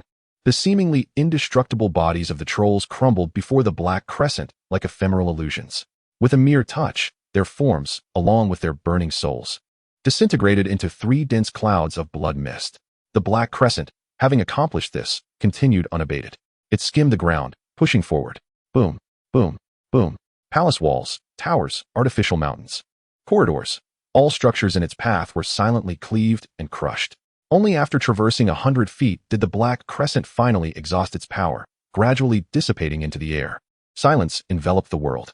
Chen Jun sheathed his sword, gazing at the vast chasm before him, as if it had been plowed by divine hands. And he quirked his lip in disinterest. Dull. He turned, striding towards the 9th palace hall. Inside the hall, Lin Qingya knelt beside the venerable Lin Zhen. Her tears long since dried, her eyes swollen like ripe peaches. She could distinctly sense the life force of her father waning at an alarming rate. His breath had become so faint it was nearly imperceptible. His chest barely rose and fell. His body was growing increasingly cold. Lin Qingya's heart sank deeper with each passing moment. Just then, a familiar sound of footsteps echoed from beyond the hall. Lin Qingya suddenly raised her head, and upon seeing the figure approaching with measured steps, her lifeless eyes instantly sparkled with vitality. It was the enigmatic savior who had just rescued them. He had returned. Thud. Without a moment's hesitation, Lin Qingya rolled and crawled to Chun Jun's feet, using all her strength to bang her head heavily against the ground. Benefactor, I implore you, please save my father. She lifted her head, her face marred with blood and tears, inscribed with the most humble of pleas. If you can save my father, I, Qingya, shall serve you as a beast in my next life. No, in the lives beyond. I beg you. Bang, bang, bang. Again and again, she knocked her head, as if this was the only way to release the despair and hope within her. Observing her, Chen Jun let out a soft sigh. Life and death are fated. Wealth and nobility are decreed by the heavens. Your master's time has come. He ought to rest in peace. Upon hearing this, Lin Qingya's body stiffened, the light that had just ignited in her eyes dimming in an instant. Indeed, even the venerable Golden Core Elder is powerless against such injuries. What could even a prodigy like my benefactor do? It was her own fanciful thinking. However, just as her heart sank into despair, Chen Jun's tone unexpectedly shifted. Nevertheless, he turned his wrist, and a crystalline jade vial appeared in his palm. Within it lay a pill the size of a longan, entirely emerald green, radiating with vibrant life. The life-reviving pill. Chen Jun extended the jade vial, speaking in a calm manner. This pill can seize the very essence of creation, reversing the cycles of life and death. It can save your father's life. Lin Qingya's eyes widened in disbelief as she gazed at the pill, her breath quickening. However, Chun Jun's voice resonated once more, laced with gravity. This pill can only extend his life for 3 years. Within these 3 years, he will remain safe and sound. But after 3 years, as the pill's potency wanes and life ceases, not even a celestial being could offer salvation. It is your choice. Allow him to depart peacefully now, or let him endure 3 more years of suffering. Chun Jun's words fell upon Lin Qingya like a bucket of cold water, drenching her fervent heart. She stared at the pill in the jade vial, then turned to look at her father, who was barely clinging to life, a struggle etched upon her face. 3 years. Just a fleeting 3 years. Is this salvation, or a more cruel torment? Time passed, second by second. Lin Qingya's expression fluctuated, and ultimately, with a decisive grit of her teeth, a glimmer of resolution flashed in her eyes. 3 years. That is enough. She snatched the jade vial from Chun Jun's hand, carefully poured out the pill, and with trembling hands, placed it into the mouth of Lin Zhen, the elder. The pill dissolved instantly upon entering, transforming into a warm current that slid down the throat and into his abdomen. A miracle unfolded. Lin Zhen's once deathly pale visage began to take on a healthy flush at a visible pace. The faint heartbeat that had nearly ceased revived with vigor. The deathly aura surrounding him dissipated rapidly, as if it had met its nemesis. Lin Qingya extended her hand, feeling the warmth and renewed vitality radiating from her father, and she wept tears of joy. At that moment, Chun Jun's brow suddenly furrowed, and he turned his gaze toward the direction of the palace entrance. He sensed it. 2 auras of the same 8th layer of enlightenment were approaching with great speed. The 2 palace masters left behind by the sect were arriving. They are here. Chun Jun murmured softly, glancing at Lin Qingya, who was immersed in joy, and chose not to disturb her. Mastering the supreme movement technique, the void step, his figure flickered slightly in place before vanishing without a trace. No sound of wind was stirred, nor any mark left behind. After the moment of elation subsided, Lin Qingya suddenly turned around, wishing to express her gratitude to Chen Jun once more. Yet, behind her, there was nothing but emptiness. Where was even the slightest trace of Chen Jun? She stood in bewilderment. Just then, whoosh, whoosh, 2 streaks of light descended from the heavens, landing at the shattered entrance of the grand hall, revealing the figures of 2 elderly men, exuding an ethereal aura. Upon witnessing the ruinous scene before them, both faces registered shock. What has transpired here? One of the palace masters exclaimed in disbelief, his gaze sweeping over the horrific chasm that cleaved through half the palace, his pupils constricting sharply. Qingya. The other palace master hurried forward, supporting Lin Qingya, who was attempting to rise. Master, I am fine. Lin Qingya shook her head, quickly helping Lin Zhen, who was gradually opening his eyes. Father, you have awakened. What is this? Lin Zhen appeared somewhat dazed as he sensed the long-lost surge of vitality within him, momentarily bewildered. It was a mysterious elder who saved us. Lin Qingya supported him, briefly recounting the events that had transpired. The slaying of 3 remnants of the Bloodbone sect. The bestowing of a divine pill to extend life by 3 years. Lin Zhen fell silent upon hearing this. He stepped outside the grand hall, gazing at the unfathomable sword scar. Feeling the overwhelming sword intent that had yet to dissipate from the air, confusion and shock etched across his face. He smiled wryly, murmuring to himself, Benefactor, who exactly are you? Chapter 18, Swift Resolution. Serenity Valley, remote and tranquil. Chen Jun's figure silently appeared at the valley's entrance. He traversed through a grove of bamboo. Returning to his humble wooden abode, once assured that no one was around, he gradually dispelled the spiritual energy enveloping him. Exhaling a breath of stale air, he discarded the disciple robes of the Xianxia sect and donned his own faded attire from the Lingxiao sword sect. As the concealment technique ceased its operation, his face, previously obscured by secret methods, returned to its handsome and refined appearance. Perfect. Chen Jun reclined upon his bed, sprawling comfortably, and began to reflect. From start to finish, I wore a disguise, my face thoroughly concealed. I should not have revealed my identity, right? He meticulously recalled every detail. Yes, my actions were decisive, dispatching those 3 fools with ease. The sword technique employed was the Gale's sword intent, not the Lingxiao sword sect's inheritance. The pill was also my own, singular in existence, without duplicates. As for the escape, utilizing the supreme movement technique, the void step, not even a shadow would remain. Solid. This operation was as stable as a seasoned veteran. Chen Jun nodded in satisfaction, fully at ease. He closed his eyes, deeply savoring the insights gained from the brief confrontation. Although the opponents were merely 3 inept individuals, they were nonetheless cultivators of the 8th layer of enlightenment, holding some reference value for him at present. Just as he was immersed in contemplation, he felt something furry stirring within his embrace. Chen Jun was momentarily taken aback and reached into his clothing. A small kitten, entirely snow-white and no larger than a palm, was pulled out. The little creature was soundly asleep, its tiny paws curled up, emitting soft, purring sounds. It was indeed the injured little kitten he had rescued yesterday. At that time, its pitiful appearance compelled Chen Jun to lend a helping hand, and to his astonishment, the creature nestled into his embrace and fell asleep. Hey, you little rascal, you've got quite the luck, Chen Jun remarked as he lifted the kitten before his eyes, examining it for a moment and unable to suppress a chuckle. To be able to sleep so soundly, its heart must be truly fearless. He gently placed the kitten on the soft cushion at the head of the bed, covering it with a small piece of cloth. After completing this tender task, Chen Jun stretched lazily and sprang from the bed. He made his way to the courtyard, casually picking up the unremarkable iron sword from the corner. The sword remained sheathed. Yet, as he stood there silently, his entire aura underwent a dramatic transformation. A palpable pressure surged forth. The celestial energy from the tranquil valley began to converge towards him at a terrifying speed. Yet an invisible force firmly suppressed it within the scabbard. In the next moment, Chen Jun moved. Clang! The blade was drawn, its gleaming edge glistening under the morning sun, blinding to the eye. With a flick of his wrist, the iron sword traced an arc of profound mystery through the air. Each swing thickened the atmosphere, transforming it as if it had become a surface of water, cleaved effortlessly by the sword's edge, creating distinct ripples. The release of energy that had previously been forcefully contained within the scabbard was unleashed at this moment. Yet, he controlled it with an exquisite finesse, perfectly contained within 3 feet of the blade. An excess would spill over, while a deficiency would leave it wanting. Meow. The little kitten, lost in dreams upon the bed, was roused by the commotion in the courtyard. It lifted its head groggily, its cerulean eyes reflecting a hint of morning irritability as it voiced its discontent towards Chen Jun. The expression was a perfect embodiment of "You've disturbed my slumber."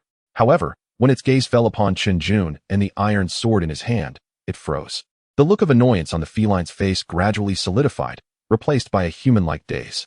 It watched Chen Jun's every movement, its round eyes widening in astonishment. By the end, those azure pupils shimmered with a myriad of colors, filled with shock and fascination. Meanwhile, thousands of miles away, at the venue for the 9 Nethersword Path Grand Meeting, within a magnificent palace suspended among the clouds, the atmosphere was heavy. Dong Yi, the master of the Lingxiao sword sect, furrowed his brow as he perused the recently delivered list of prodigies from various sections. Beside him stood several core disciples of the sect, including the one praised as the sect's Saintess, Dong Yuejia. This year's 9 Nethersword Path Grand Meeting was simply overflowing with talent. Dong Yi set down the jade slip with a long sigh, the creases on his face deepening. The individual from the Heavenly Sword Sect named Yi Fan was said to have exhibited extraordinary sword phenomena at birth, comprehending sword principles at the age of 3, and mastering sword techniques by 7. Now, at merely 20, he had already reached the peak of the 8th level of enlightenment, dubbed the Young Sword Saint. Moreover, the twin stars from the Qingyun Pavilion, brother and sister, were said to be in perfect harmony, executing a combined sword formation capable of forcing even 9th-level practitioners to retreat. Not to mention the Saintess from the Hundred Flower Valley, whose skill with the falling petals sword was nothing short of transcendent, having overshadowed established prodigies the previous year. With each name Dong Yi uttered, the expressions of the disciples grew increasingly grim. They were formidable. This year's opponents were akin to a chaotic dance of demons, each more monstrous than the last. Dong Yi's gaze finally landed on his daughter, Dong Yuejia. Her potential was undoubtedly among the finest within the Lingxiao sword sect. Yet in comparison to these prodigies, she seemed somewhat unremarkable. Dad, Dong Yuejia sensed her father's scrutiny and bit her lip, wanting to express something. It's all right. Just do your best, Dong Yi interjected, waving his hand and forcing a smile of reassurance. Our Lingxiao sword sect values participation above all. Though he spoke those words, it was evident to all that they carried a sense of helplessness and bitterness. Once upon a time, the Lingxiao sword sect had also basked in glory. Yet these years had seen a decline, each generation seemingly weaker than the last. Just as the atmosphere within the hall grew increasingly oppressive, a palace-level elder burst in, hurriedly waving a jade slip that shimmered with spiritual light, his face etched with urgency. Reporting. An urgent message for the sect master. Dong Yi's heart sank, an ominous premonition washing over him. He sprang to his feet, snatching the jade slip, his consciousness probing within. In the next moment, what nonsense! Dong Yi erupted in fury, slamming his palm against the jade table before him. They dare to ambush our Lingxiao sword sect while we are away. What are the casualties? He demanded, his gaze piercing into the elder reporting the news, each word forced through gritted teeth. Hurry up and speak. The elder, shaken by Dong Yi's imposing presence, stammered, Sect Master. Calm your anger. The remnants of the Bloodbone sect seemed to have targeted Elder Lin Zhen, and no other disciples were harmed. Hearing this, Dong Yi's anger subsided slightly, though his brow furrowed deeper. Lin Zhen? What is his current condition? Reporting to Sect Master, Elder Lin Zhen is unharmed, the elder replied. Unharmed? Dong Yi was taken aback. He knew Lin Zhen's condition better than anyone. His strength had waned to the brink of exhaustion, his life nearly extinguished. There was no way he could contend with 3 remnants of the Bloodbone sect at the 8th level of enlightenment. He could barely rise from his bed. How could he possibly be unharmed? What is going on? Explain it clearly, Dong Yi demanded. The elder swallowed hard, gathering his thoughts before speaking. It was that mysterious senior. Not long ago, they defeated the sword fanatic and intervened again last night.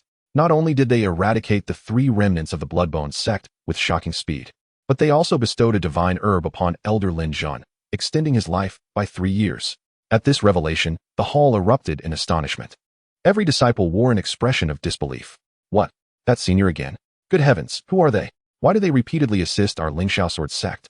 To slay 3 8th-level practitioners and grant a life-extending herb. Such grandeur was astonishing. Dong Yuejia's beautiful eyes sparkled with a unique brilliance. She felt an overwhelming curiosity and admiration for this mysterious benefactor she had never met. Dong Yi was equally astonished and bewildered. He gestured for silence, fixing his intense gaze upon the elder. Is there more? Did that senior leave any message? The elder hesitated, taking a deep breath, his expression turning unusually solemn. He lowered his voice, articulating each word carefully. Sectmaster, Elder Lin Zhen mentioned that the mysterious senior was dressed in the disciple's robe of our Lingxiao sword sect's Changhe lineage. What? Dong Yi's eyes widened in disbelief. Changhe lineage? Isn't that the most peripheral and least impactful lineage in the sect, responsible for trivial tasks, with disciples of generally low cultivation? How could such a peerless figure possibly arise from there? Furthermore, the messenger of the palace, once again, spoke up, dropping an even more astonishing revelation. Lin Zhen surmised that the esteemed elder had concealed his true appearance. Yet the aura he exuded upon making his move indicated that his cultivation was tantalizingly close to the 9th level of enlightenment. Most crucially, there was a tremor in the palace master's voice. He had already entered the realm of sword intent. Sword intent. These 4 words struck Dong Yi's mind like a thunderbolt from the heavens. The teacup in his hand clattered to the ground, shattering into pieces. He stood frozen, his entire being paralyzed. Dong Yi felt as if struck by lightning, rooted to the spot. Chapter 19, The Supreme Realm. Sword intent. These 4 words gripped the hearts of everyone present in the grand hall like an invisible giant hand. Dong Yi remained in a forward-leaning posture, utterly motionless. His mind buzzed, echoing the palace master's proclamation repeatedly. Sword intent. Dong Yi's lips trembled as he finally managed to force those two words from his throat. His voice was dry and hoarse, laden with disbelief. The palace master nodded gravely, his expression decidedly serious. Indeed, Sect Master. Lin Zhen spoke with absolute certainty. That elder has comprehended the supreme realm of sword intent, a coveted dream of all sword cultivators. With this confirmation, Dong Yi swayed slightly, nearly losing his balance. Several elders behind him rushed forward to steady him. Sect Master, are you all right? However, Dong Yi waved them off, signaling them to retreat. His gaze remained vacant, his lips murmuring incessantly. Sword intent. Indeed, sword intent. The young disciples present might not fully grasp the significance of these two words. But Dong Yi and the elders understood all too well. What is sword intent? It represents the ultimate aspiration of all sword cultivators across the Jiuyou continent. It is a legendary realm. Throughout the millennia of Jiuyou continent's history, those who have grasped sword intent are few and far between. Each one is a renowned figure, capable of establishing their own sect, a sword sage of great renown. Take, for instance, the host of this 9 sects grand assembly, the esteemed ancestor of the Liuguang sword sect, the Liuguang sword sage. What earns him the reverence of the entire Jiuyou continent? Was it not because, 300 years ago, he fortuitously comprehended a strand of sword intent? For that single strand of sword intent, countless prodigies clamored to join the Liuguang sword sect, all seeking his guidance.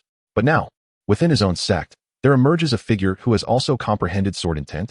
Moreover, this paragon hails from the most unassuming lineage, the Qingya branch. Is this not a dream? Dong Yi pinched his thigh hard. Ha ha. A low, rumbling laugh erupted from his throat. Ha ha ha. The laughter grew louder and more unrestrained, ultimately transforming into a wild cackle that reverberated throughout the grand hall. Heaven bless our Lingxiao sword sect. Heaven bless our Lingxiao sword sect. Dong Yi howled skyward, appearing almost deranged. How to describe that feeling? It was akin to laboring for decades, commuting in subways and eating boxed meals, only to suddenly be told that your father is Ma Yun, the world's richest man. That sudden surge of immense joy could cause any normal person to lose their composure. The disciples in the grand hall stared in shock, exchanging glances filled with concern. What has come over the sect master? Could it be that the pressure of the 9 sects grand assembly has driven him to madness? Shoo, keep your voices down. Don't speak carelessly. In the distance, Dong Yuejia, with her clear, beautiful eyes, fixated intently on her father. Her small hands clutched the hem of her garment, anxiety swelling within her. In her memory, her father had always been as steady as a mountain, unflinching even in the face of calamity. She had never witnessed him in such a state of disarray. Father, she softly called, wanting to approach, but was halted by an elder beside her. The messenger of the palace also wore a perplexed expression. He understood the gravity of the news, but had not anticipated such an overwhelming reaction from the sect master. Sect master, please, calm down, he urged cautiously. Dong Yi's raucous laughter continued for over a minute before gradually subsiding. He gasped for breath, the flush on his face still present, yet his eyes regained their clarity. No, they shone brighter than ever. It was a light filled with hope and ambition. He adjusted his somewhat disheveled robes, took a deep breath, and forcibly contained the excitement bubbling within him. No, I must remain calm. Now is not the time for jubilation. The immediate priority is to locate this extraordinary figure hidden within our sect. This is sword intent. It has the potential to elevate Lingxiao sword sect to the pinnacle of the Jiuyou continent, a superlative ally we must secure, never to let go. With this thought, Dong Yi's gaze swept across the assembly, finally landing on the messenger of the palace. His voice regained its customary authority and composure. Palace Master Wang, disciple is here. The palace master, surnamed Wang, promptly bowed in response. You will handle matters here, Dong Yi instructed. Take Yuejia and the core disciples, and continue to participate in the 9 sects grand assembly. Remember, although our Lingxiao sword sect has encountered an unexpected situation, we must not lose our momentum. Proceed as usual. Understood? Palace Master Wang hesitated for a moment. Sect Master, what about you? A glimmer of determination flashed in Dong Yi's eyes. With his hands clasped behind his back, he spoke gravely. The remnants of the Bloodbone sect dare to attack our sect in my absence, which indicates a flaw in our defenses.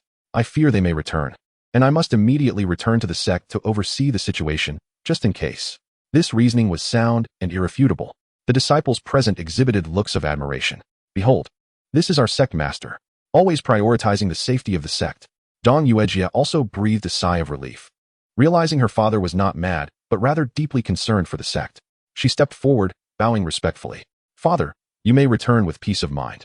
Here we have Palace Master Wang and the rest of us. There will be no issues. Dong Yi nodded appreciatively, then added, Yuejia. This grand assembly is a stage for your generation and a rare opportunity for growth. Observe keenly, learn abundantly, and engage with the talents of other sects. It will benefit your future. Yes, daughter understands. Dong Yuejia replied obediently.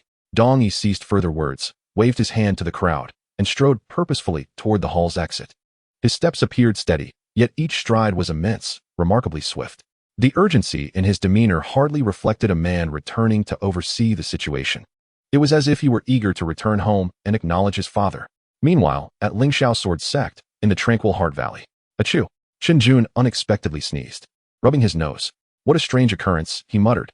As a venerable practitioner at the 8th level of enlightenment, blessed with an indestructible physique, how could I possibly succumb to a cold? Could it be that last night, in an attempt to project an air of superiority, I lingered too long in the wind? He shook his head, dismissing the matter from his mind. Grasping the long sword in his hand, he prepared to continue the monotonous and tedious task of sword practice, 1,500 repetitions. This was the modest goal he had set for himself. Just as he assumed his stance, ready to execute the first strike, an icy mechanical voice, without any forewarning, resonated in his mind. Ding! Congratulations, host, for completing the hidden task, cultivating an air of mystery. Task requirement: while aiding a fellow disciple, maintain an aura of enigma, and successfully forge the image of an unparalleled expert who does not exist. Task evaluation: perfect. Task reward: 150 years of cultivation. Chen Jun was momentarily stunned, the sword in his hand clattering to the ground. What on earth? A hidden task? An air of mystery? Wasn't it merely an attempt to avoid revealing his identity while indulging in his own whimsical fantasies last night? Could such trivialities trigger a task? And a reward, no less? Moreover, the reward. Chen Jun's breath quickened. 150 years of cultivation. Good heavens. System, you are my true benefactor. Chen Jun was nearly overwhelmed with excitement. Having traversed this world for many years and bound to this system that empowers him through sword practice, he had received various rewards, legendary weapons, unparalleled techniques, elixirs of extraordinary efficacy. But if he were to speak of the most substantial and impressive reward, it would undoubtedly be this. Directly bestowing cultivation. This was akin to a cheat code. While others toiled in meditation and secluded themselves for decades with minimal gains, he was granted enlightenment in mere moments. The sensation was more exhilarating than cheating. Chuckling gleefully, Chen Jun rubbed his hands together, grinning like a fool. What a windfall! Suppressing the elation bubbling within, he quickly settled into a meditative posture, palms facing skyward. System, quickly, grant me the infusion. He could hardly contain his eagerness to experience the exhilarating surge of cultivation. Infusion of cultivation in progress. As the system's notification faded, an overwhelming, pure energy materialized within Chun Jun. Boom. He felt a resonating hum in his head, his consciousness plunging into a wondrous state. It was as if he transformed into a speck of dust, drifting through the vast river of time. Seasons changed, years flowed by. The earth transformed, stars shifted. He felt as if he had endured a century and a half of arduous cultivation. Yet it had also seemed to transpire in the blink of an eye. When he regained awareness, the monumental energy had seamlessly integrated into his limbs and meridians. Crack, crack, crack. A series of sounds akin to popping beans echoed from within him. It was the transformation and reconstitution of his bones, flesh, and meridians, catalyzed by the immense energy surging through him. A thin layer of black impurities was expelled through his pores, exuding a foul odor. This was a cleansing of his essence. The strength of his physical form was escalating at a terrifying pace. Meanwhile, the bottleneck of his cultivation, under the onslaught of that 150 years of pure energy, felt as fragile as a sheet of paper. No hindrance, no challenge. Everything unfolded effortlessly. Boom. With a resounding echo in his mind, the intangible barrier was utterly shattered. A presence far more potent than before erupted from within Chen Jun, exponentially amplified. 9th level of enlightenment. It was accomplished. Dong Yi transformed into a beam of sword light, swiftly returning to the Lingxiao Sword Sect, while Chun Jun achieved his breakthrough in the tranquil Heart Valley, elevating his prowess to new heights. Chapter 20, Rebirth. 9th level of enlightenment. This formidable aura radiated from the tranquil Heart Valley, sweeping outward in all directions.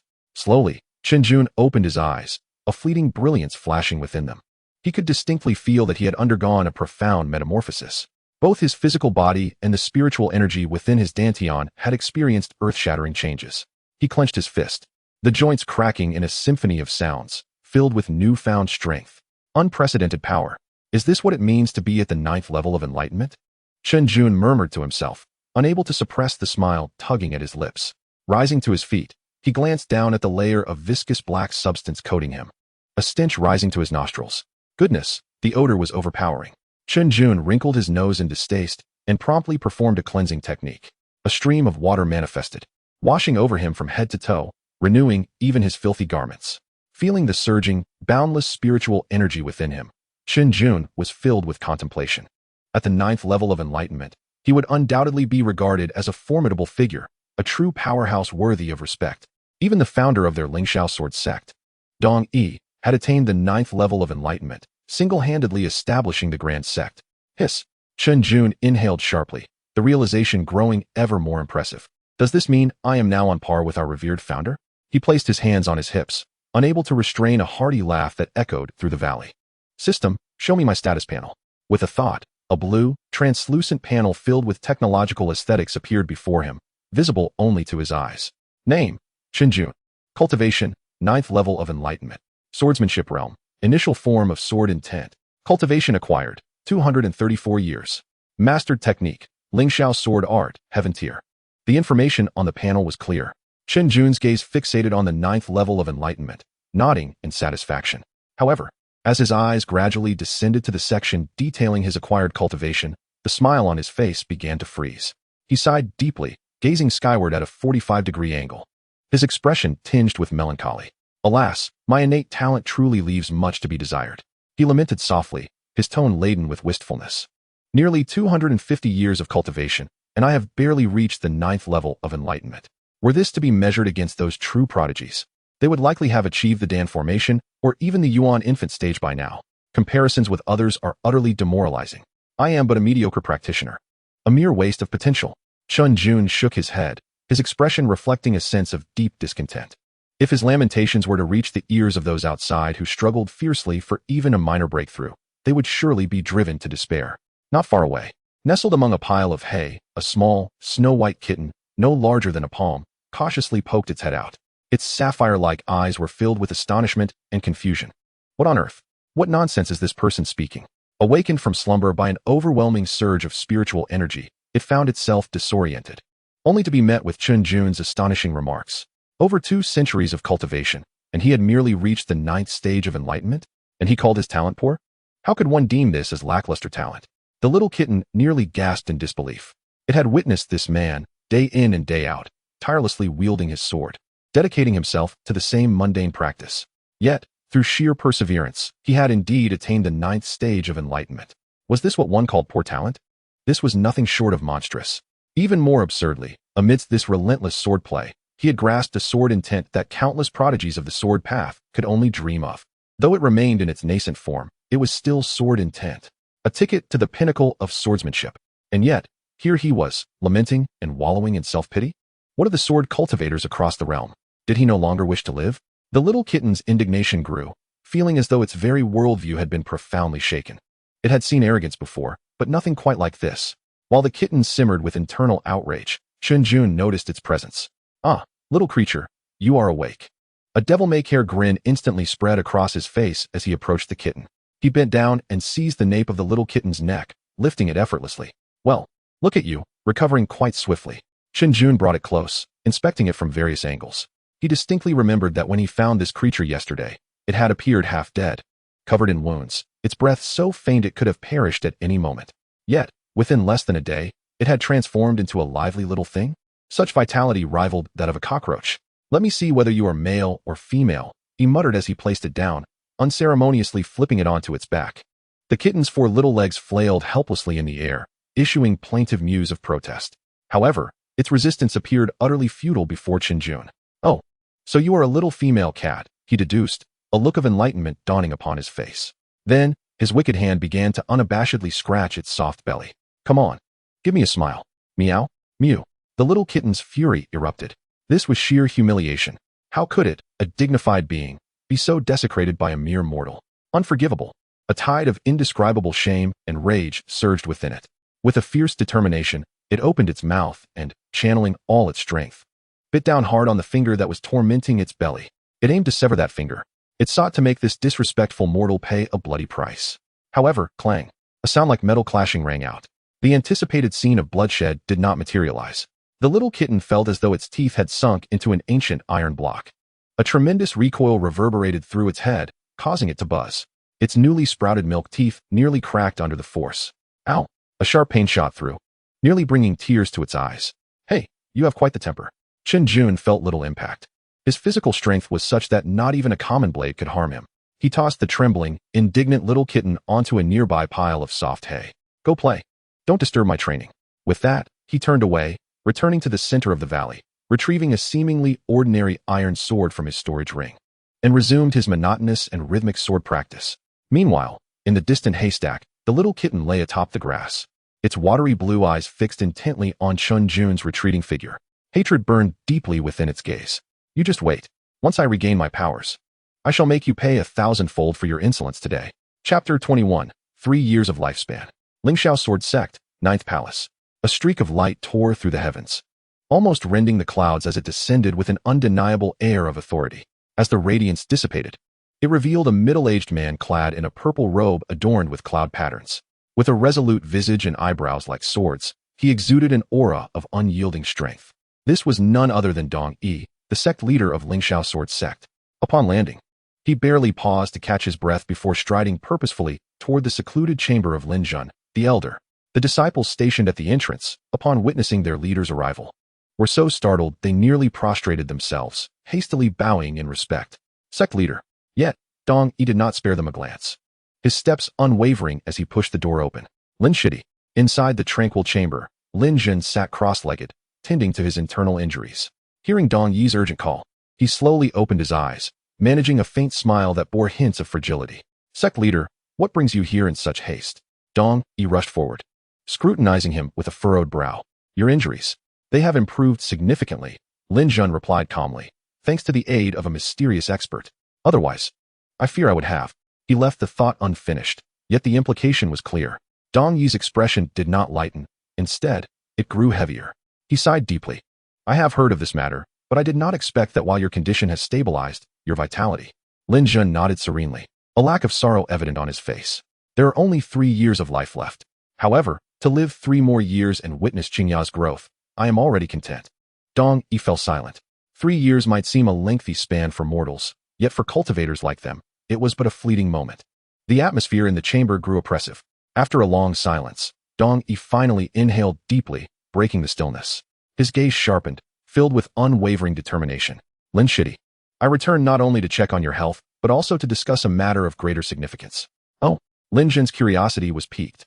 On my way back to the sect, I sensed an exceedingly pure, yet unfamiliar sword intent. Dong Yi's voice was low, yet each word resonated with conviction. That sword intent was sharp and domineering, imbued with an unyielding resolve to cleave through all. Most crucially, I can ascertain that the individual emanating this sword intent cannot possess a high cultivation level, likely hovering around the 8th stage of enlightenment. The 8th stage of enlightenment. Comprehending sword intent. What does this imply? This is nothing short of fantastical. Sect leader, are you certain you are not mistaken? Absolutely not. Dong Yi declared emphatically. In Lingxiao Sword Sect, we are founded upon the sword, and I have devoted my entire life to its mastery. How could I possibly be mistaken in this regard? His face bore an unmistakable excitement. This is an unparalleled swordsmanship prodigy. He is the future hope of our Lingxiao Sword Sect. Our sect has languished in silence for far too long and desperately requires such an individual to restore its former glory. Observing Dong Yi's fervent expression, Elder Lin Zhen comprehended the gravity of the situation. A disciple who has comprehended the essence of the sword at the light opening stage possesses immeasurable value. If nurtured properly, their future achievements could be limitless, potentially leading the Lingxiao Sword Sect to unprecedented heights. However, with tens of thousands of disciples in the sect, how can one possibly identify this individual? Elder Lin Zhen posed the pivotal question. A mysterious smile curled at the corners of Dong Yi's mouth. It is simple. We shall employ the method of temptation. As long as the allure is sufficiently grand, we need not fear that he will not reveal himself. The next day, in the tranquil valley of Jingxin, Chen Jun had just concluded a night of cultivation, stretching leisurely and feeling invigorated. With a cultivation level at the 9th stage of light opening, complemented by the enigmatic concealment technique, he appeared no different than an ordinary outer sect disciple. Low profile is the way to go. He was just about to check on the spirited little kitten when a disciple guarding Jingxin Valley rushed over in haste. Senior Brother Chun. Senior Brother Chun. The disciple was panting heavily, drenched in sweat. What is it? You seem flustered. Has the sky fallen? Chen Jun glanced at him, asking leisurely. The sky hasn't fallen, but the sect master has returned. The disciple replied breathlessly. Oh, the sect master has returned. Chen Jun's reaction was quite indifferent. So what if the sect master is back? What concern is it of a lowly disciple like me? Do you expect me to go to the entrance and beat drums to welcome him? Seeing Chen Jun's nonchalant demeanor, the disciple was nearly stomping his feet in frustration. Oh, Senior Brother Chun, that isn't the point. The sect master has issued an order. All disciples, whether inner or outer sect, regardless of what they are doing, must immediately gather at the Nine Palaces Square. Not a single one can be absent. Oh, Chen Jun's interest was piqued. What is with such a grand spectacle? What has happened? The disciple immediately lowered his voice, leaning in to whisper conspiratorially. Senior Brother Chun, I have a little insider information, but you mustn't let it slip. It is said that the sect master has returned specifically to find someone. A mysterious disciple within our sect who has comprehended the essence of the sword. With that, he wore an expression that suggested Chen Jun understood. Chen Jun's eyelids twitched involuntarily.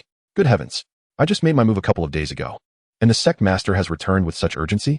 This efficiency is rather astounding. While he maintained an expression of calm, his mind was racing with thoughts. What on earth is going on? I merely dispatched a few lowly members of the Bloodbone sect. Is it necessary to make such a fuss? Can't one just cultivate in peace? All right, I understand. I will head over immediately. Chen Jun waved his hand, dismissing the disciple. To go or not to go? He stroked his chin, deep in contemplation. Logically speaking, he would typically avoid such attention-seeking affairs. However, now that the sect master had explicitly summoned all disciples, if he chose not to attend, wouldn't that be akin to revealing his own guilt? If an investigation were to occur and he was the only one absent, who else would they suspect? Ugh, this is quite troublesome. Chen Jun pursed his lips, ultimately deciding to join the crowd. After all, he was at the 9th stage of light opening, and with the concealment technique at his disposal, as long as he didn't act foolishly or expose himself, it was unlikely that anyone could discern his true identity. Resolute in his decision, Chun Jun strolled leisurely towards the Nine Palaces Square. By the time he arrived, the vast square was already teeming with people. Tens of thousands of disciples from the Lingxiao sword sect had gathered, creating a sea of black-clad figures, a truly magnificent spectacle. The air was thick with the buzz of disciples' discussions. Hey, have you heard? The sect master has returned specifically to find someone. I've heard that too. Apparently, it's a once-in-a-lifetime genius who comprehended the essence of the sword at the 8th stage of light opening. No way. 8th stage? Are you sure you're not joking? That's more outrageous than cheating. Who knows? That's just the rumor. If it's true, our Lingxiao sword sect is really going to soar. The disciples chattered animatedly, with reactions ranging from astonishment to skepticism, envy, and jealousy. Chen Jun, blending into the crowd, listened to their discussions with an unperturbed heart, even suppressing a smile. Let them chatter. Let them speculate. He found a discreet corner to stand, perfectly blending into the background. Silent accumulation of wealth. This is the mindset that a time traveler should possess. Just as Chen Jun prepared to observe the unfolding spectacle, a melodious voice suddenly rang out behind him. Senior Brother Chen? Turning around, he saw Lin Qingya standing there, her bright eyes filled with curiosity and inquiry. Today, she wore a pale blue long dress that accentuated her snow-like complexion and ethereal demeanor. Junior sister Lin, Chen Jun nodded, pleasantly surprised. What a coincidence. Not really. I specifically came to find you, Lin Qingya replied with a charming smile, stepping closer. She tilted her head, scrutinizing Chen Jun with a glint of mischief in her eyes. Senior Brother Chen, you are always so well informed. Do you know why the sect master has summoned us today? A jolt ran through Chen Jun's heart. Here it comes. She is beginning to probe. Yet he feigned an expression of confusion, shrugging his shoulders. Junior sister Lin, you overestimate me. I merely traverse between 2 points daily. I have no channels for news. I was actually hoping you had some insider information. Chen Jun deftly returned the question. Lin Qingya was amused by his earnest demeanor. She looked at him with a smile, but then her tone shifted. Senior Brother Chen, tell me the truth. Her gaze became serious at that moment.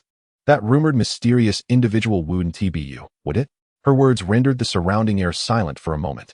Chen Jun's heart skipped a beat. What on earth? Is this woman's intuition so sharp? Or has she already uncovered some clue? Countless thoughts flashed through his mind, but his face remained a picture of innocence. He scratched his head, displaying a mixture of surprise and bemusement. Junior sister Lin, please don't joke with me. If I were that unparalleled sword talent, would I still be here in Jingxin Valley? I would have sword long ago, wouldn't I? His tone was exaggerated, his expression sincere, showing no signs of a flaw. Lin Qingya gazed at him for a while, seemingly attempting to decipher something from his face. But ultimately, she gave up. Chun Jun's demeanor was too calm.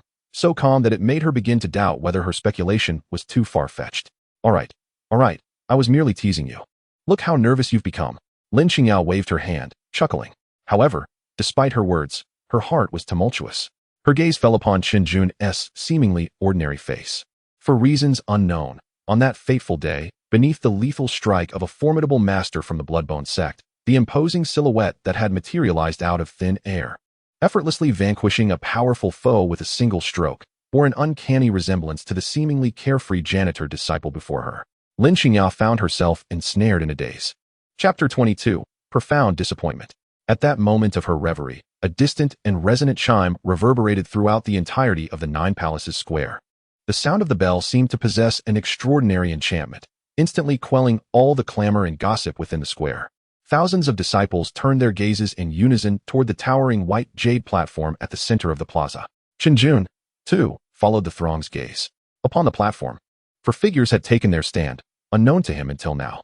Centrally positioned was a middle-aged man clad in a purple robe adorned with cloud patterns, his countenance exuding authority. He stood there, effortlessly commanding respect, an overwhelming presence enveloping the entire assembly. This was none other than Dong Yi, the current master of the Lingxiao sword sect. To his left stood Lin Zhen, the esteemed master of the Ninth Palace. Flanking him on the right were two individuals, a burly man with a rugged visage, He, the master of the Fifth Peak, and a coldly composed young man clad in green, Luo Qing, the master of the Third Peak. Their presence rendered the atmosphere of the square solemn. What could the master be planning? It was unclear. But the fact that all three palace masters were personally in attendance suggested that a significant event was about to unfold. The disciples surrounding Chen Jun whispered amongst themselves, their tones infused with both reverence and curiosity. Chen Jun, however, languidly stifled a yawn. What was meant to occur would inevitably come to pass. Upon the platform, Dong Yi's gaze slowly swept over the dense crowd below, his eyes profound and inscrutable. After a moment, 2 points of golden light suddenly ignited within his eyes. The eye of breaking illusions. This was a secret technique he had mastered, capable of piercing through falsehoods and discerning the essence of things. He refused to believe that, under the scrutiny of his eye of breaking illusions, that little brat could remain concealed. The golden light swept across every countenance in the square like a searchlight. Inch by inch. First stage of foundation establishment. Third stage of foundation establishment. Fifth stage of foundation establishment. Each disciple's cultivation level lay bare before his gaze. Yet, as he completed his scan, Dong Yi's brow furrowed deeper. None. Still none. The highest cultivation he discerned among the disciples barely reached the peak of the 6th stage of foundation establishment, a far cry from his anticipated 8th stage of enlightenment. A chasm of disparity, not to mention the elusive sword intent. How could this be? Dong Yi retracted his gaze, the golden light dissipating as a frown marred his countenance. Could it be that the lad chose not to attend today? Beside him, Lin Zhen inquired softly, Master, have you found anything? Dong Yi shook his head, a hint of disappointment lacing his tone.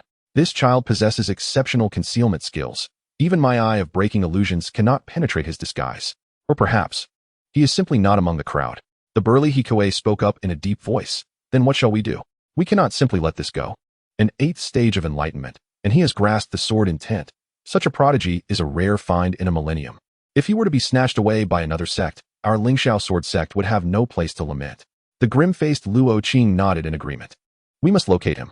Dong Yi inhaled deeply, a glimmer of determination flashing in his eyes. Since he refuses to reveal himself, I shall compel him to do so. He stepped forward, his voice infused with spiritual energy, resonating clearly throughout every corner of the square. All disciples, silence. The square fell instantly into a hushed stillness. Every individual held their breath, awaiting the master's next words. With a gaze sharp as lightning, Dong Yi began to speak. The reason for gathering you all here today is to announce a momentous occasion for the entire sect. His voice brimmed with an uncontrollable excitement. Not long ago, our Lingxiao sword sect has produced an unparalleled talent. This declaration rendered the disciples below momentarily speechless. An unparalleled talent? What was happening? Dong Yi offered no suspense, directly unveiling a groundbreaking revelation. This disciple, at the stage of enlightenment, has comprehended the true essence of swordsmanship, a realm only achievable by those of the god transformation stage. Not only that, he paused, enunciating each word with gravitas. His cultivation has reached the earth-shattering 8th stage of enlightenment. 8th stage of enlightenment. mastery of sword intent. Each of these phrases possessed a thunderous impact.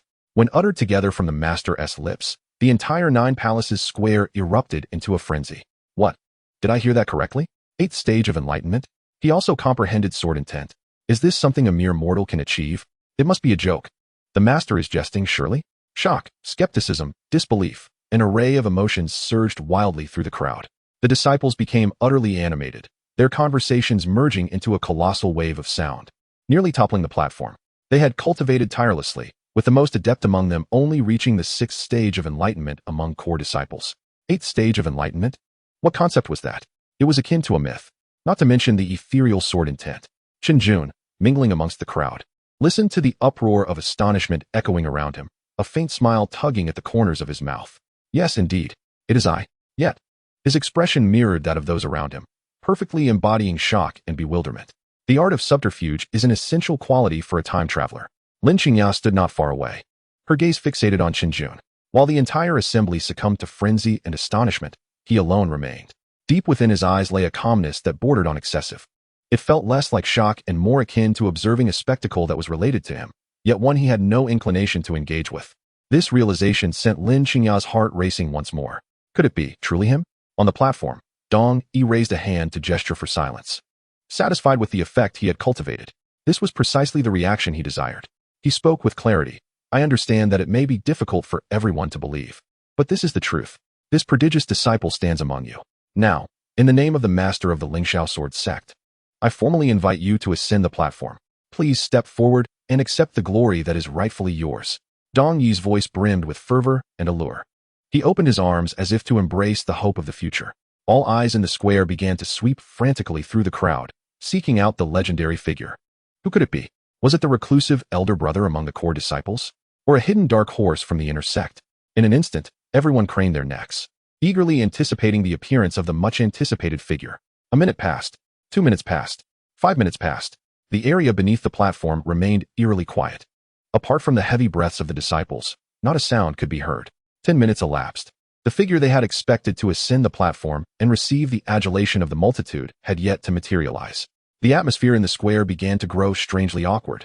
What is happening? Where is he? Could it be that you are simply too timid to emerge? I suspect this person doesn't even exist. It must be a mistake by the master. A renewed uproar ensued, with a noticeable increase in skeptical remarks. On the high platform, Dong Yi's smile gradually froze. He had envisioned countless scenarios, yet this was one he had never anticipated. The other party remained utterly unmoved.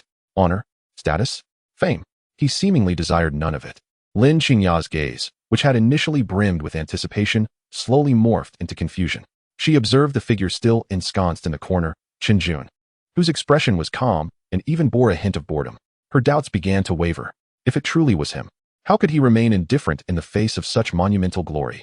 The master himself had extended an invitation, with the eyes of the multitude upon him. This was a moment every disciple yearned for. Why did he not step forward? Could it be that she had truly misjudged him? Lin Qingya's expression grew increasingly complex.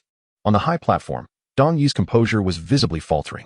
Before thousands of disciples, he had issued an invitation, yet it went unanswered. This was nothing short of public humiliation. Taking a deep breath, he recognized that he must escalate his offer. I understand that you may be accustomed to remaining low profile, reluctant to expose yourself to the public eye. Dong Yi's voice rang out once more, now laced with seduction. But our sect shall never shortchange any genius. I hereby promise, if you are willing to reveal yourself, from this day forth, you shall be the sole holy son of our Lingxiao Sword Sect. All resources of the sect shall be unreservedly directed towards you. Techniques, elixirs, spirit stones, whatever you desire, you shall have. I, Dong Yi, will personally safeguard your path, dedicating everything to assist you in reaching the pinnacle of cultivation. The utterance of Holy Son sent the crowd into another frenzy. If the earlier news had sparked shock, now it ignited unabashed envy and jealousy. The Holy Son was the future heir of the sect, his status only subordinate to the Master and the Grand Elders. My heavens, the position of Holy Son. The Master had actually made such a promise. The crowd was utterly captivated, countless disciples' eyes reddening, breaths quickening. The temptation was immense, far beyond anyone's capacity to refuse. Yet, Chen Jun remained unfazed. He internally scoffed. Holy Son? It sounded impressive, but in reality, it was merely the role of the most overworked servant, day in and day out, toiling away, either cultivating or handling sect affairs, When would there be time to slack off? He would be scrutinized by countless eyes, devoid of any personal space. Only a fool would accept such a position. As it became evident that even such a momentous offer bore no fruit, cold sweat began to bead on Dong Yi's forehead. Gritting his teeth, he threw out an even more explosive wager. Not only that, his voice was now hoarse. I am willing to betroth my daughter, Dong Yuejia, to you, uniting as partners in the path. A momentary silence enveloped the crowd before it erupted into an uproar more fervent than any prior. Dong Yuejia, the daughter of the master. Renowned as the Lingxiao Moon, it was said that she was not only stunningly beautiful but also possessed a water spirit root. A genius who had reached the 5th level of enlightenment by the age of 20. My goodness. Wealth and beauty. An instant rise to greatness. Surely, this was the archetype of a protagonist in a wish-fulfillment tale?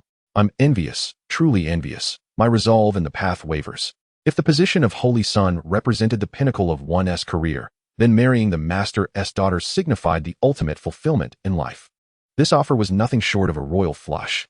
Even the 3 palace masters on the high platform displayed signs of emotional turmoil. They had not anticipated that Dong Yi would go to such lengths for this enigmatic disciple. Lin Qingya trembled slightly, instinctively glancing at Chen Jun again. She sought to see if he could still maintain his composure in the face of such temptation. However, she was disappointed. Chen Jun's expression remained one of detached indifference. He mused in his heart. What a joke. A partner? All I desire is to cultivate in peace, not to engage in office romance. Especially not with the daughter of my superior. Should we ever quarrel, wouldn't my father-in-law be inclined to make things difficult for me? Absolutely not. I shall not go. Seeing that even his daughter was offered without a reaction, Dong Yi felt utterly defeated. He was lost, truly lost. What manner of person could reject such terms? Just step forward. Dong Yi's voice bore the weight of his final struggle. Whatever our Lingxiao sword sect possesses, you may choose at will. His voice grew softer, increasingly feeble. For he realized that these material rewards paled in comparison to the position of Holy Son and the honor of becoming the Master's son-in-law. Having played his trump card, and still receiving no response, what use were these lesser offers? Ultimately, all voices faded into silence. Dong Yi stood upon the high platform, appearing to age a decade in an instant. He waved his hand, too exhausted to utter another word. It was a profound sense of helplessness. He sighed deeply. His gaze dimmed as he turned and departed the platform in solitude. The 3 palace masters exchanged glances, each shaking their heads in resignation before following suit. A grand assembly to seek a disciple concluded in an utterly unforeseen manner. The disciples in the square transitioned from initial shock and envy to a lingering sense of regret and confusion. They speculated and debated, ultimately dispersing in small groups, filled with unanswered questions. Chapter 23, A Familiar Rhythm. The farce on the Jiuyou Square was, for Chen Jun, merely a pebble thrown into a tranquil lake. As the ripples dissipated, the lake's surface remained undisturbed. His life returned to its familiar cadence. Calmheart Valley, still the same secluded haven. Aside from the occasional visits from immortal Lin Zhen and his junior sister Lin Qingya, there were no others around. Oh wait, there was another living being. Chen Jun glanced down at the snow-white kitten at his feet. The little creature was regarding him with an expression of extreme disdain. What are you staring at? Chen Jun extended a finger to poke its fluffy head. Look again, and I might just eat you. The kitten's fur bristled in response, arching its back and emitting a low growl of warning. Chen Jun chuckled. Let us give you a name. He stroked his chin, pondering earnestly. You're entirely snow-white. Like milk. How about milk? Isn't it quite fitting and poetic? Milk? The kitten's face was a portrait of contempt, as if about to overflow with disdain. What a dreadful name. How could a divine beast like me be saddled with such an unrefined title? It angrily flicked its tail, turning its back on Chun Jun in protest. Chen Jun, unfazed, found it all the more amusing. Oh, throwing a tantrum now? Milk, come here. I have some fish snacks for you. The weather is lovely today. Let us do the 10th set of radio calisthenics. Time is calling. The little kitten transitioned from initial shyness and anger to struggle, ultimately succumbing to numbness. So be it. Let destruction reign. It can call out whatever it pleases. As long as this bipedal creature does not lose its sanity during cultivation, all is well. Thus, a man and a cat cohabitated in the tranquil valley, leading a life of love and conflict, akin to 2 salt-cured fish. Chun Jun's daily life was marked by extreme regularity, wielding his sword, cultivating, dining, resting, and amusing the cat. He discovered that the small cat named Milk possessed an extraordinary sensitivity, able to fully comprehend his words and express emotions with remarkable depth. This was far more engaging than being alone. The otherwise mundane routine of cultivation was imbued with ripples of excitement, thanks to this proud little feline. While Chen Jun reveled in the joy of fishing and caring for his cat in the tranquil valley, an oppressive atmosphere loomed outside the gates of the Lingxiao sword sect. A massive flying vessel slowly descended onto the plaza before the sect's entrance. From the craft emerged a group of dejected young disciples, at the forefront of whom was the sect leader's daughter, renowned as the Lingxiao Moon, Dong Yuejia. She had returned from the Nine Nether Sword Path Grand Assembly. Yet at that moment, she no longer radiated her usual brilliance and pride. Clad in a simple white dress, her complexion pale and her gaze vacant, she emanated an overwhelming aura of despondency. As she disembarked, she did not even cast a glance at the fellow disciples who had come to welcome her. Instead, she lowered her head and walked unsteadily towards her quarters, resembling one mourning a great loss. This phrase encapsulated her current state perfectly. What had transpired? Had Sister Dong suffered a defeat? It appeared to be a significant one, as she typically returned from any competition brimming with confidence. I heard that this time, the Nine Nether Sword Path Grand Assembly was a gathering of extraordinary talents, and our cultivators from the southern region were utterly vanquished. Alas, Sister Dong had been the brightest star among our sect's younger generation, and if she was so affected, one can only imagine the fate of others. Amidst the crowd, murmurs arose, yet no one dared to approach and risk incurring her displeasure. Dong Yuejia's disappointment hung over many disciples like a dark cloud. The sect's hopes had been thoroughly dashed on the grander stage outside. Such a sense of defeat is indeed contagious. Dong Yi, having received the news, hurried over only to witness his daughter's disheartened silhouette. He opened his mouth to speak, but ultimately let out a heavy sigh. He understood that his daughter, being ambitious, would find this setback particularly devastating. The only thing he could now do was locate that enigmatic prodigious disciple. Only that extraordinary talent capable of invoking celestial phenomena could restore the sect's former glory. With this thought, Dong Yi's gaze grew resolute. No matter the cost, he must find him. As spring faded and autumn approached, the peach trees in the tranquil valley bloomed and withered, only to bloom again. Time flowed with an unhurried grace. 1 year. A full year had passed. For cultivators, a year is but a fleeting moment. Yet for Chen Jun, this year had been transformative. Throughout this time, he had not set foot outside the tranquil valley, nearly forgetting what the outside world was like. His existence was reduced to 3 pursuits: cultivation, swordplay, and attending to the needs of the cat named Milk. Each day, he wielded his sword precisely 10,000 times, no more, no less. From the initial exhaustion to later effortless mastery, and now to a state of complete control, the sword in his hand had become an extension of himself. The remainder of his time was devoted to meditation and refining spiritual energy. His inner spiritual power escalated from the 8th to the 9th level of the enlightenment stage, culminating in reaching the pinnacle of that realm. Following this, he aimed to breach the coveted realm sought by countless cultivators, the Gathering Yuan stage. This new realm promised a departure from the mundane, granting extended lifespan and a surge in power. The most formidable figure within the Lingxiao sword sect, the sect leader Dong Yi, was merely a half-step into the Gathering Yuan stage, underscoring the difficulty of this transition. However, for Chen Jun, it seemed less daunting, almost a natural progression. When the last vestige of spiritual power within him was compressed, purified, and transformed into a singular, crystalline droplet of Yuan force, he achieved success. There were no earth-shattering phenomena, no overwhelming pressures altering the skies. Everything transpired quietly. A vast whirlpool of spiritual energy formed above the tranquil valley, surging into his being, while he remained like an insatiable black hole, welcoming all that came. Gathering Yuan first stage, Gathering Yuan second stage, Gathering Yuan third stage, Gathering Yuan fourth stage. As the vortex of spiritual energy gradually dissipated, Chen Jun opened his eyes. His cultivation level had solidly stabilized at the 4th stage of Gathering Yuan. In the span of a year, he had soared from the 8th level of enlightenment to the 4th stage of Gathering Yuan. Were this to be disclosed, the entire realm of cultivation would tremble in astonishment. In that moment, Chun Jun underwent a profound transformation. The aura surrounding him no longer exuded the sharpness of before. Instead, it radiated an unparalleled calm and restraint. All his power was perfectly contained within him. He sat there quietly, yet emanated an air of profound depth, as if he stood as a mountain amidst the vastness of the universe. His eyes were deep and starry, seemingly capable of piercing through all worldly illusions. Now, should he wish it, a mere thought could reduce the entire Lingxiao sword sect to ruins. He had become the undisputed foremost figure of the sect. Such cultivation was sufficient to elevate the Lingxiao sword sect from a second-rate sect to a premier sect within the southern region. With a long exhale, Chen Jun released a breath of turbid air that transformed into a sharp arrow, shooting several meters before gradually dissipating. 4th stage of Gathering Yuan. Adequate, perhaps. He rose to his feet, stretching his limbs, producing a series of crisp cracks. Yet, He wondered if he could now achieve sword flight. He mused over the meteoric rise in his power, feeling little excitement. Everything unfolded according to his plan, or perhaps his strategy of survival, until he reached unparalleled dominance. He would not emerge from seclusion. This current level of cultivation still fell short. Meow? A soft meow interrupted his thoughts. Milk had somehow leapt onto his shoulder, nuzzling her furry face against his neck. Her sapphire-like eyes brimmed with a complex array of emotions: shock, admiration, and a hint of aspiration. She had witnessed everything that unfolded over the past year, observing how this man transformed the impossible into reality. In 1 year, he ascended from the 8th level of enlightenment to the 4th stage of gathering yuan. What does this signify? It is nothing short of mythic. A legend. She had encountered countless so-called geniuses and prodigies, yet none could compare to the man before her. This transcended mere talent. What astounded her even more was his unwavering resolve.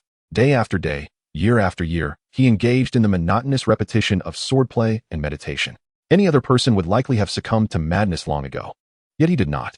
His gaze is eternally serene and unwavering, as if nothing in this world could ever sway his resolve.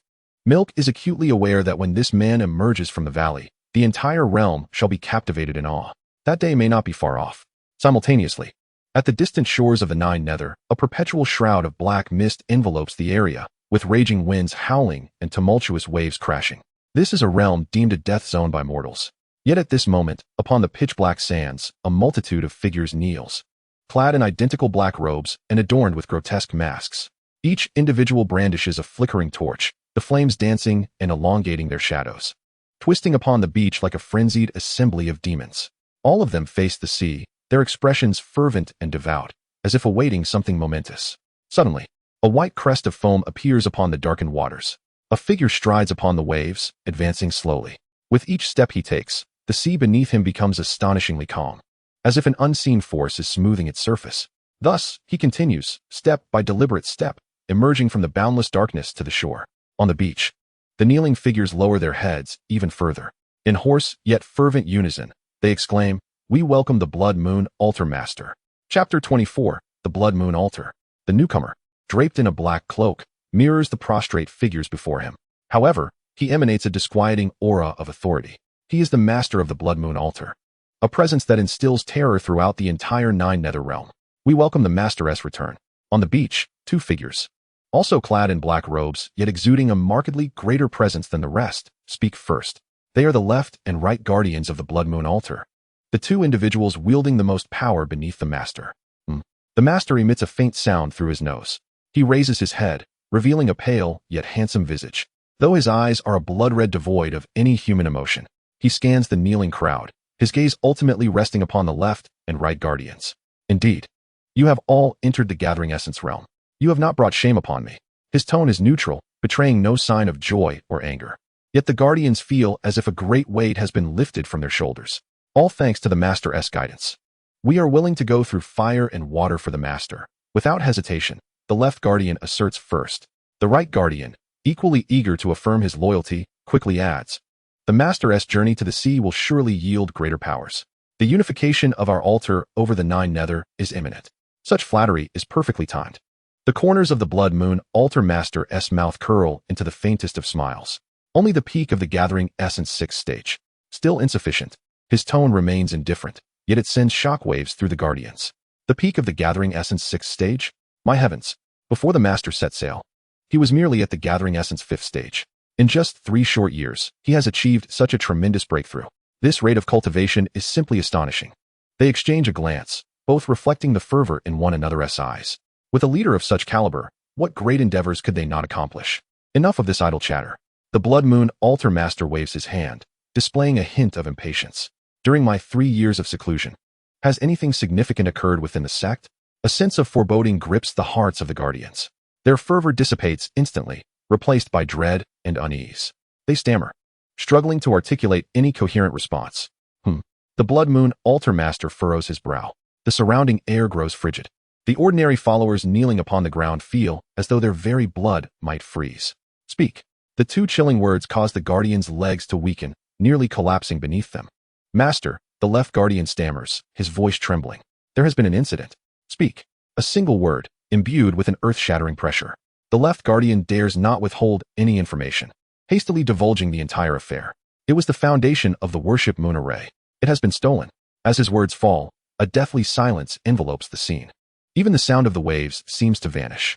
An overwhelming aura of terror erupts from the blood moon altar master. What did you say?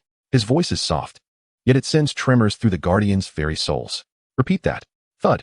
The right guardian cannot withstand the pressure and collapses to the ground, trembling uncontrollably. Master, please quell your wrath. Yes, it was the traitor Han Jing who did it. He colluded with 2 remnants of the Bloodbone sect, taking advantage of our seclusion to infiltrate the forbidden grounds and steal the foundation. The left guardian explains, his forehead pressed firmly to the sand. Useless fools. The Blood Moon Altar Master's fury turns to a mocking smile. 2 gathering essence cultivators, and you could not guard a single foundation? The worship moon array is the cornerstone of my Blood Moon altar. Do you not understand? Without the foundation, how shall we activate the great array in 3 years to summon the might of the blood moon from the heavens? With each utterance, his aura swells ever more ominously. By the end, the entire 9 nether coastline is transformed by his wrath, the skies darkening with thunder and lightning. Master, please spare us. The left and right guardians, terrified beyond measure, desperately bow their heads in supplication. They understand that the master is genuinely inclined towards violence. They are more aware than anyone of the significance of the worship moon array. It is the hope of the altar's ascendance. Now that the foundation has been stolen, it equates to severing the altar's future. The gravity of this transgression is immense. Where are they? Have the 3 miscreants been captured? The Blood Moon Altar Master, suppressing his murderous intent, inquires coldly. There is no time for anger. The most urgent matter is to retrieve the foundation. Replying to the master, the left guardian stammers. Han Jing and the other soul lamps have already shattered. Dead. The Blood Moon Altar Master pauses. How did they die? We do not know. Upon discovering the theft of the foundation, we immediately set out to pursue, but we only learned of their soul lamp's destruction. The left guardian hastily clarifies. However, the disciples guarding the forbidden grounds mentioned that Han Jing, before fleeing, had issued a threat to seek revenge on the Bloodbone Sect's ancestor at the Lingxiao Sword Sect in the southern domain. The Lingxiao Sword Sect? The Blood Moon Altar Master squints. This name rings a bell. It seems to be a minor sect in the southern domain. My subordinates speculate that Han Jing and the others likely perished at the Lingxiao Sword Sect, the right guardian adds. The Blood Moon Altar Master emits a dismissive scoff. A mere second-rate sect could slay 3 enlightenment realm cultivators? To him, this is nothing short of absurd. The master may not be aware. The left guardian quickly interjects. Though the Lingxiao Sword Sect is but a second-rate sect, its leader, Dong Yi, is said to be on the verge of the gathering essence realm. On the verge of gathering essence? The disdain on the face of the Blood Moon Sect master deepened. Is this it? A mere wretch who hasn't even stepped into the gathering origin realm dares to be called a powerhouse? The 3 useless subordinates of Han Jing perished at the hands of such a thing, utterly tarnishing my name. His anger escalated, and he forcefully kicked a nearby boulder, towering above a person, shattering it into fragments. I care not how they met their demise. The formation's foundation must be within the Lingxiao Sword Sect. His crimson gaze fixated intensely on the 2 guardians flanking him. I grant you 7 days. Go to the Lingxiao Sword Sect and retrieve the formation's foundation intact for me. Should you fail to do so. He did not finish his sentence, yet the chilling murderous intent conveyed everything. The subordinates bowed in compliance, their faces pale with fear. Rest assured, Sect Master, within 7 days, we shall certainly reclaim the formation's foundation, even if it means turning the Lingxiao Sword Sect upside down. We will fulfill the task. Begone. The Blood Moon Sect Master waved his hand impatiently. Yes. The guardians, not daring to delay for a moment, bowed deeply before transforming into 2 streaks of black light, soaring into the sky, disappearing into the horizon. Watching their departing figures, the Blood Moon Sect Master's expression turned icy. Lingxiao Sword Sect. It would be best not to force my hand.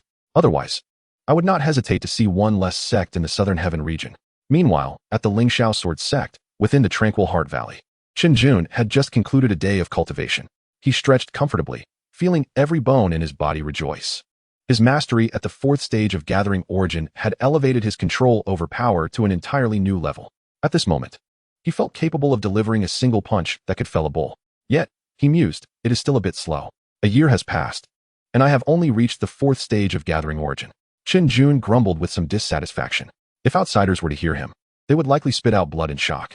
This speed, if spoken aloud, could terrify a host of so-called geniuses. Yet, Chen Jun felt it to be entirely justified. After all, he was a man with a system at his side. System, do you have any beginner's gift packs today? A tenfold draw would suffice. Chen Jun mentally called out. However, the system remained unresponsive. TCH, stingy. Chen Jun grimaced, picking up the iron sword that he had used for several years, preparing to commence his daily practice. Swinging the sword.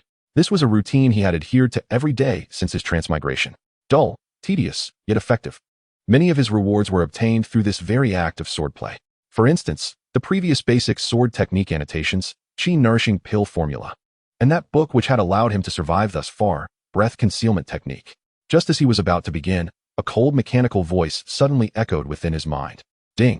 Hidden achievement unlocked. Initial insight into swordsmanship. Reward. Earth tier supreme magical treasure. 7-star sword. Sword hilt. X1. Chen Jun's movements froze instantly. He slowly withdrew the iron sword and sat cross-legged, immersing his consciousness into the system space. Before him floated an ancient sword hilt, quietly suspended in the center of the space. The hilt gleamed a dark golden hue, adorned with engravings of the Big Dipper, emanating a mysterious and powerful aura. Chen Jun's eyes lit up at once. An Earth tier, supreme, magical treasure. This was the highest grade reward he had acquired thus far. It is worth noting that the so-called Lingxiao ancient sword, the treasure of the entire Lingxiao sword sect, was merely of the profound tier. This single hilt surpasses the entire sect's prized possession in worth. However, system, are you messing with my mindset? What's the point of rewarding me with just a hilt? Am I to wield it as a weapon? What use does this have apart from being a mere scratching tool? Chen Jun's expression turned sour. A thought occurred to him. Could it be that this is one of those quests where one must gather 7 pieces to summon a dragon? Please, no. He despised such convoluted schemes. He examined the hilt closely. It felt slightly heavy, possessing a smooth and warm texture. At the end of the hilt, there appeared to be a small indentation. Chen Jun instinctively poked it with his finger. No response. He then attempted to channel a trace of spiritual energy. Buzz. The 7 stars on the hilt suddenly illuminated. A torrent of profound information surged into his mind. So that's how it is. Chen Jun's eyes widened in astonishment. He envisioned a thrilling possibility. Chapter 25. Acquiring the 7-star sword. The torrent of information flooding into his mind was vast, intricate, yet distinctly organized. At its core lay a detailed description of the 7-star sword. 7-star sword. Rank. Upgradable. Status. Incomplete. 19. Components. Sword hilt. Acquired. Sword tip. Sword edge. Sword blade. Sword soul. Sword guard. Sword tongue. Sword base, sword tassel, all not acquired. Description, an ancient divine artifact. Suspected to be a weapon abandoned by the celestial realm. When unified, it possesses the power to cleave through the 9 heavens. Chen Jun's eyelids twitched wildly. Good heavens, this system knows how to market. First, it dangles a seemingly impressive reward to elate you. Then it reveals that it's merely a fragment, triggering a mental breakdown. Finally, it paints an enormous, enticing picture, suggesting that once assembled, you could ascend to the heavens, leaving you utterly captivated. Isn't this just the classic scheme of unscrupulous mobile games from my previous life? First purchase grants a fragment of a divine artifact. Want the complete version? Grind away. Young one. Spend big, rich man. 9 components? Are you seriously pulling a Dragon Ball Plus edition here? Is there any real difference between the sword tip, edge, and blade? Aren't they all just the same length of metal? And a sword soul? Does the sword even have a soul? Does it need to eat, sleep, and use the restroom? The most ridiculous part is the sword tassel. Is a mere ornament counted as a main component? Are you just counting pieces here? Complaining aside, when he read the line about cleaving through the 9 heavens, his heart inexplicably raced. Cleaving through the 9 heavens. Such a boastful claim, refreshing and awe-inspiring. Although he had no idea what combat power measurement unit the 9 heavens represented in this world, it sounded immensely powerful. He began to calculate. If a sword hilt is deemed Earth tier supreme, what might a sword tip or blade be classified as? Surely approaching the celestial tier? What level would one achieve by gathering all 9 components? Supreme celestial tier? Or perhaps even beyond? This prospect was tantalizingly alluring. Alluring enough to compel him to leap forward. Fine, I concede. This alluring endeavor, I shall pursue. Chun Jun gritted his teeth, refocusing his attention on the ancient sword hilt. Since it is a treasure, it ought to be showcased. He cautiously opened his eyes, surveying his surroundings. The moon shone brightly, the night breeze was cool. Apart from the chirping of insects, all was silent, confirming his safety. As his thoughts stirred, that dark golden hilt materialized in his grasp as if conjured from thin air. It felt slightly weighty, exuding an extraordinary quality. The 7 stars pattern adorning the hilt shimmered faintly under the moonlight, imbued with an aura of mystery. This is it, Chun Jun chuckled softly. And following the method mentioned in the recent information stream, he gradually infused a stream of spiritual energy from within into the hilt. A gentle hum resonated from the hilt, and the next moment, an astonishing scene unfolded. At the front end of the hilt, the air began to warp and coalesce. A transparent blade, composed entirely of pure energy, extended into existence. This blade was formless and intangible, reflecting no light, merely presenting a hazy silhouette that flickered in the night. It resembled a model in a game yet to be fully rendered, exuding an incongruous cyberpunk aesthetic. An invisible sword? Chun Jun's eyes widened, his mouth forming an astonished O. The design was simply breathtaking. It was undoubtedly an essential artifact for stealth, ambush, and assassination. Struggling to contain his excitement, he grasped the hilt. The instant his fingers closed around it, an indescribable sensation surged through his entire being. This sword was no longer an inanimate object. It had acquired life, a pulse, establishing an enigmatic connection with his flesh, veins, and even his soul. It became an extension of his arm, a part of his very essence. With a mere thought, the sword responded. A torrent of overwhelming power surged through the hilt, flooding his limbs and bones. A series of crisp cracks echoed from within him. His original cultivation level at the 4th tier rapidly soared under this force. 5th tier, 6th tier, 7th tier. It surged all the way to the threshold of the late stage of the gathering essence realm before slowly coming to a halt. Chen Jun, enveloped in awe from the nearly overflowing power within him, felt utterly astounded. Wow! He couldn't help but exclaim a curse. A single hilt had multiplied his strength several-fold, and this was merely a hilt. What if he were to gather all 9 components? Chen Jun dared not contemplate further. He feared that overwhelming excitement might lead to the encroachment of inner demons, potentially driving him into madness. He swung his arm, attempting to perform a flourish with the sword. The transparent blade sliced through the night sky without a whisper, leaving a distinct, distorted trail in the air. His gaze sharpened as he aimed at a nearby stone. About half his height, striking it effortlessly. There was no cataclysmic sound, no explosive display of spiritual energy. The invisible sword chi glided silently past. The stone remained unscathed. Chen Jun was taken aback. Had he missed? That couldn't be. He had aimed perfectly. Skeptical, he approached and gently prodded the stone with his finger. With a swift crack, the once solid stone split open with a smooth, mirror-like incision, the upper half sliding away and crashing to the ground in 2 pieces. The cut was so smooth it could reflect a figure. Chen Jun inhaled sharply. This was no mere sharpness. This was a cutting on the level of laws, silent, unexpected, and lethal. This was undoubtedly my ultimate weapon. His expression turned grave as he realized the value of this artifact far exceeded his imagination.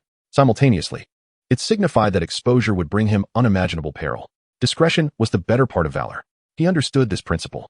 Cautiously, he stowed the 7 stars sword back into the system space, even applying a mental lock to it, then released a long sigh of relief.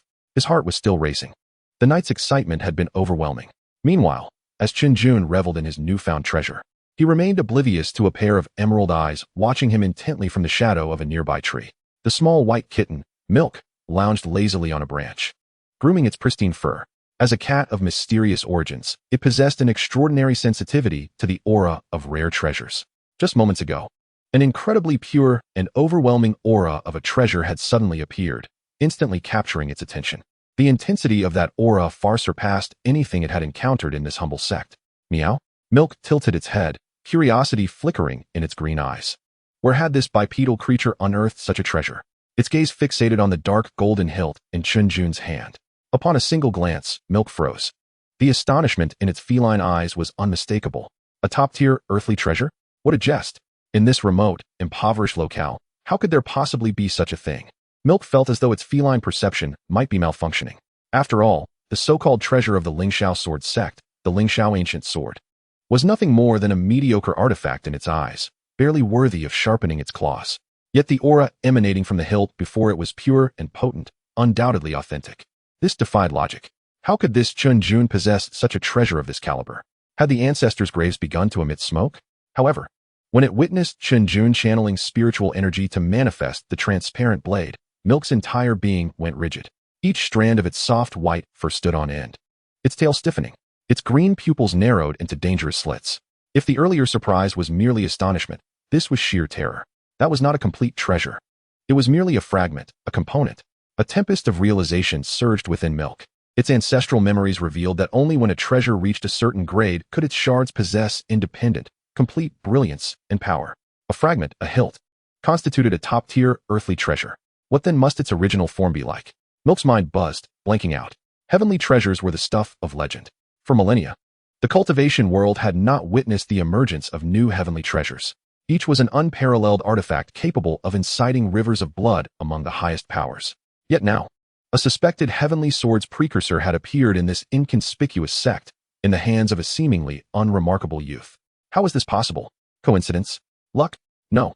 At this level, mere luck could not explain it. Anyone able to possess such a divine object could not possibly be an ordinary individual. Milk's gaze towards Chen Jun underwent a profound transformation.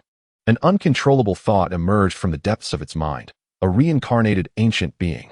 He must be a reincarnated ancient creature, having cultivated anew after countless millennia. Only this explanation could account for his absurdly rapid cultivation speed. Only this explanation can elucidate why he has acquired such a peerless divine weapon. One that would evoke envy even among the celestial beings. Milk felt as though its very breath had ceased. It seemed to have inadvertently stumbled upon a momentous secret of great magnitude. This secret, if divulged, would be sufficient to drive the entire world into a frenzy. Chapter 26, Level 9 Alarm. In the skies several hundred miles away from the Lingxiao sword sect, two silhouettes tore through the clouds, their speed eliciting a sharp whistle. The foremost man, clad in a black robe with a sinister countenance, was none other than the left guardian of the Blood Moon altar, Chen Yuan. At this moment, his expression was darker than the very fabric of his robe. Damn it! Chen Yuan abruptly halted, unleashing a punch into the air, generating a visible ripple. That old fool, the sect leader, is once again trying to meddle with me. Is it really worth mentioning my name for the deaths of a few worthless individuals in this mission? The more he pondered, the angrier he became, a tempest of frustration brewing within him, seeking an outlet. The right guardian, Bai Luan, trailed behind him, exuding a much calmer demeanor. He sighed and urged, Chen Yuan, calm down. The sect leader is merely considering the greater good of the altar. Every action we take draws attention. We must indeed act with more prudence. Prudence? What nonsense! Chen Yuan spat disdainfully, his gaze ablaze with fury. I tread the path of slaughter, not that of a damned ninja turtle. If I keep holding this in, I might as well become a Buddha. His eyes swept towards the distance, a cruel grin spreading across his lips. Is that the Lingxiao sword sect up ahead? Bai Luan followed the direction of his finger and nodded. Indeed, a minor sect, with its strongest leader barely at half-step to the gathering essence realm. Chen Yuan's laughter grew more arrogant. This is it. I'm feeling irritable. This time, I shall annihilate their entire lineage. Wipe out a sect to vent my anger. Bai Luan felt the unabashed murderous intent radiating from Chen Yuan, and his heart sank. He knew this madman was both capable and willing to follow through on his threats. Damn it. What bad luck, Bai Luan muttered inwardly, ultimately resigning himself with a reluctant nod. Very well, as you wish. Chen Yuan burst into laughter, his form transforming into a streak of crimson light, hurtling towards the gates of the Lingxiao sword sect. Little ones, your grandpa Chen Yuan has come to bring warmth. At the Lingxiao sword sect, within the main hall of the sect leader, Dong Yi sat in quiet meditation, attempting to regulate the spiritual energy within him that remained perpetually incomplete. Half a step to the gathering essence realm, just a single step away. Yet it felt as insurmountable as a chasm. Suddenly, his eyelids twitched violently. An indescribable sense of foreboding surged from the depths of his heart. Dong Yi's eyes snapped open. The sky outside the hall remained clear, yet his spiritual awareness detected two terrifying auras rushing towards the sect at an incredible velocity. Those auras were frenzied, bloodthirsty, and imbued with a desire for destruction. Gathering essence realm. And there were two of them. Dong Yi's complexion paled dramatically. There was no time for contemplation or hesitation. He summoned every ounce of strength he had, releasing a roar that echoed throughout the entire sect. Enemy attack. All disciples, heed my command. Activate the sect protection array. Highest level. Before his voice had faded, his hands moved with lightning speed to form seals, sending an ancient talisman soaring into the sky. Boom. A deep, resonant sound erupted. A heavy, dark yellow barrier materialized, enveloping the entire Lingxiao sword sect like an inverted giant bowl. Immediately following this, dong, dong, dong, dong, dong, dong, dong, dong, dong. 9 urgent and thunderous bell tolls echoed throughout every corner of the sect. Level 9 alarm. The highest alert signifying imminent destruction of the sect. This was the first time in the Lingxiao sword sect's millennia of history that such an alarm had been raised. In an instant, the entire Lingxiao sword sect was thrown into chaos. Whether disciples were in the midst of training, alchemy, or idly fishing in the back mountains, their faces transformed in shock. What is happening? Level 9 alarm? Did I hear that correctly? Is the sky falling? Who dares to wreak havoc in our Lingxiao sword sect? Hurry, to the sect leader's hall. Quickly, close to 1,000 disciples, along with various palace masters, rushed towards the sect leader's hall at breakneck speed, a frenzy of activity. Meanwhile, high above the sect, Chen Yuan and Bai Luan stood with their feet planted in the heavens. Chen Yuan glanced disdainfully at the dark yellow barrier that protected the sect, a sneer forming on his lips. Oh, quite a swift response. But this turtle shell looks rather flimsy. He did not even need to make a move, merely releasing the terrifying pressure characteristic of the gathering essence realm alongside Bai Luan. Boom. The invisible pressure bore down upon the dark yellow barrier like 1,000,000 tons of seawater. The barrier trembled violently. All disciples within the sect felt a soul-deep shiver. Countless lower-level disciples buckled at the knees, collapsing onto the ground, their faces pale as ash. Just the aura alone extinguished any thoughts of resistance. Within the main hall of the sect leader, the 9 palace masters had arrived, each bearing expressions of utmost gravity. "Sect leader, who are our visitors?" asked Lin Zhen urgently, his face tinged with paleness. Dong Yi's gaze remained fixed on the 2 figures in the sky, his jaw clenched tightly. "I do not recognize them. Yet. They come with ill intent. Those of good will do not arrive unbidden. I have sent out the highest level distress signals to the Tianqing sect and the Bishui pavilion. But distant waters cannot quench a nearby fire. We must prepare for the worst." His voice was heavy with foreboding. Everyone, Dong Yi scanned the familiar faces around him. Inhaling deeply, "If the sect protection array is breached, I shall risk my life to buy you time. Your sole task is to organize the disciples and evacuate through the secret passage at the back mountain. Save as many as you can. For the sake of our Lingxiao Sword Sect's legacy." At these words, the assembly was taken aback. "Sect leader, no? If we must die, let us die together. Yes. Our Lingxiao Sword Sect has no cowards." Dong Yi slammed his palm onto the table, his voice rising sharply. "Silence. This is an order. Preserving our heritage is more important than anything else." At that moment, an exceedingly arrogant voice echoed down from the heavens, clear and resonant in every ear. "Listen well. You cowardly turtles below." It was Chen Yuan. He looked down upon them as a deity surveying mere ants. "Dong Yi, I ask you to surrender the items your sect has hoarded from my Blood Moon altar." Blood Moon altar? Upon hearing these 4 words, both Dong Yi and Lin Zhen's pupils constricted sharply. In an instant, Dong Yi's mind recalled the events of a year prior, when Lin Zhen had been ambushed by 3 figures clad in black. Those 3 had employed strange techniques, coordinating seamlessly to set up a blood-red formation of immense power. Afterward, Lin Zhen identified them as remnants of the long-extinct Bloodbone cult from the techniques they had employed. According to the intelligence she had brought back, these remnants had since joined a more mysterious and sinister organization, the Blood Moon Altar. As for the 3 assailants, they were swiftly dispatched by a mysterious disciple passing by. The 3 crescent-shaped silver hooks, which served as the foundation of the formation, were also seized by this enigmatic figure. At this revelation, Dong Yi felt his heart plummet to the depths of despair. It was all for those 3 silver hooks. He forcibly suppressed the horror swelling within him and raised his voice, proclaiming, "Esteemed Celestials, this matter seems to be steeped in misunderstanding. If indeed there are lost items from your esteemed sect within our domain, the Lingxiao Sword Sect is more than willing to assist in their retrieval. We shall ensure their safe return and offer generous recompense as an apology." He lowered his stance significantly. There was no choice when under someone's eaves. One must bow their head. Faced with 2 formidable figures from the gathering Yuan realm, capable of extinguishing his life with ease, he had no recourse but to concede. However, upon hearing this, Chen Yuan erupted into a harsh, sinister laugh. "Apologize? Search? Huh. I grant you an opportunity, yet you are utterly ineffectual." His gaze turned cold and brutal. "Today, I shall not require your assistance. I will personally reclaim what is mine. Dong Yi, and all nearly 1,000 souls within the Lingxiao Sword Sect. Heed my words clearly. Today, I will flatten your sect." The moment his words fell, Chen Yuan lifted his right foot, devoid of any flamboyant gestures, and simply stomped down towards the yellow and black barrier below. With an earth-shattering crash, it seemed as if he had stirred the heavens themselves. Spiritual energy surged from all directions, coalescing beneath his foot into a colossal foot. The giant foot was adorned with blood-red patterns, exuding a disquieting and malevolent aura. In the next instant, the massive foot collided violently with the yellow and black barrier.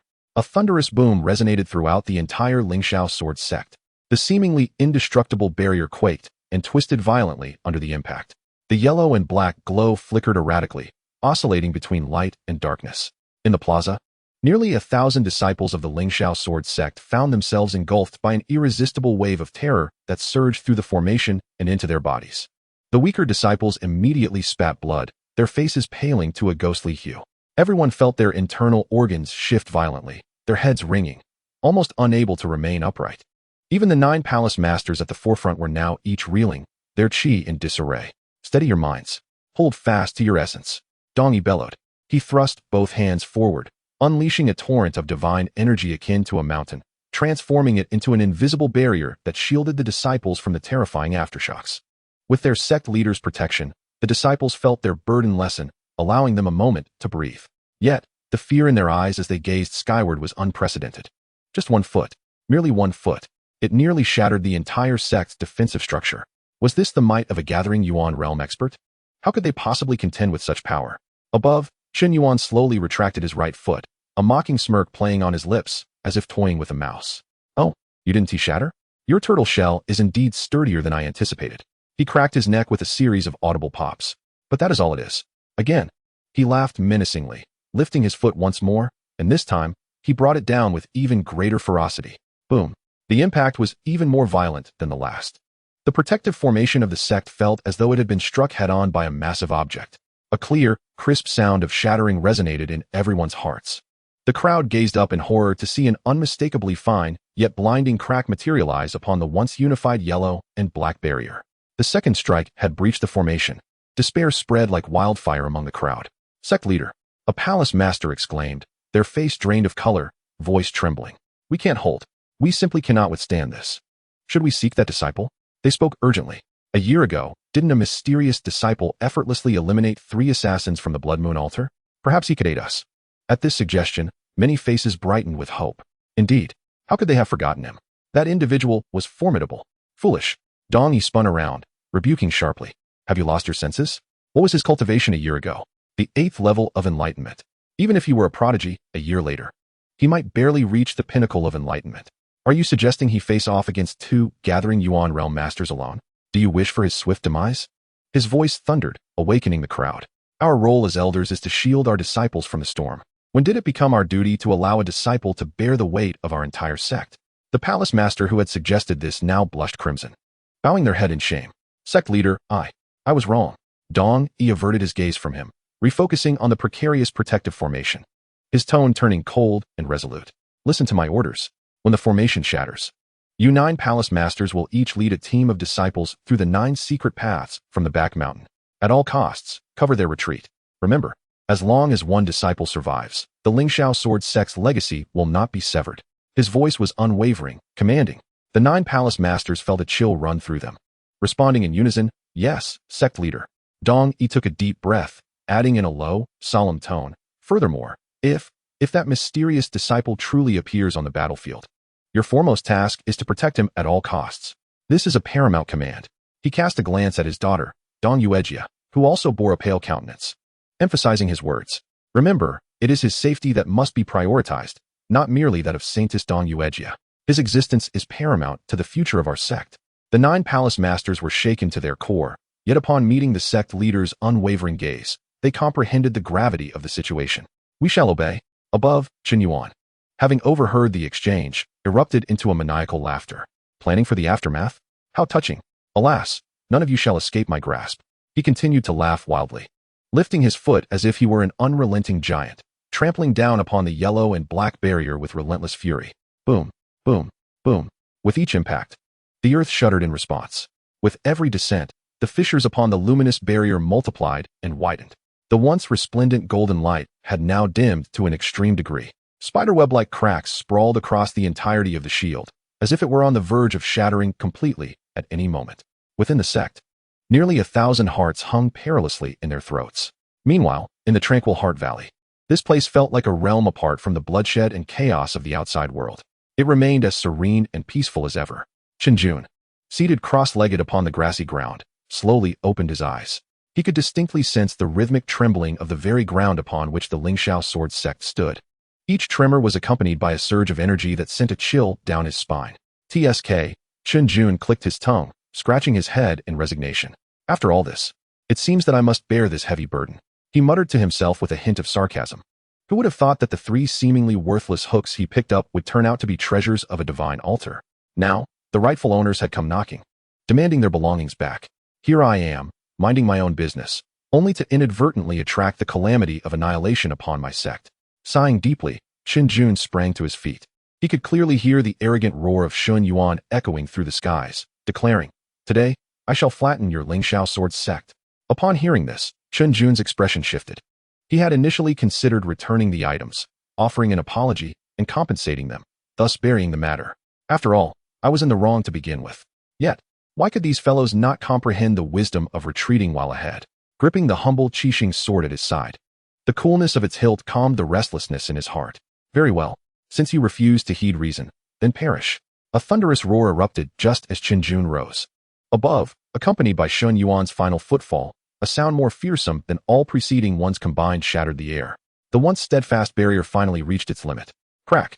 The shield shattered completely, disintegrating into a shower of golden motes, akin to a brilliant yet sorrowful meteor shower, slowly dissipating into the atmosphere.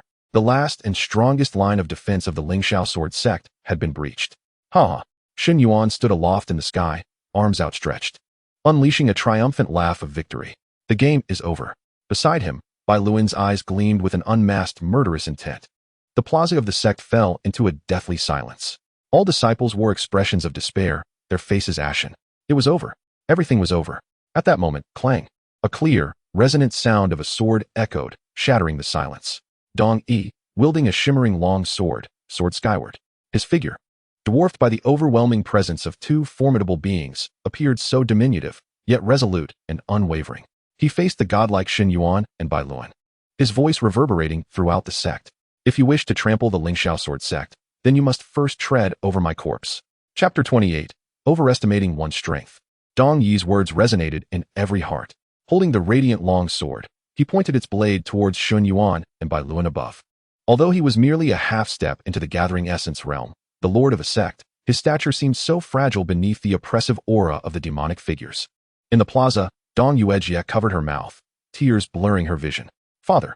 She wished to cry out, yet no sound escaped her lips. She understood that her father was sacrificing his life to secure the last vestige of dignity for the sect. "Lord!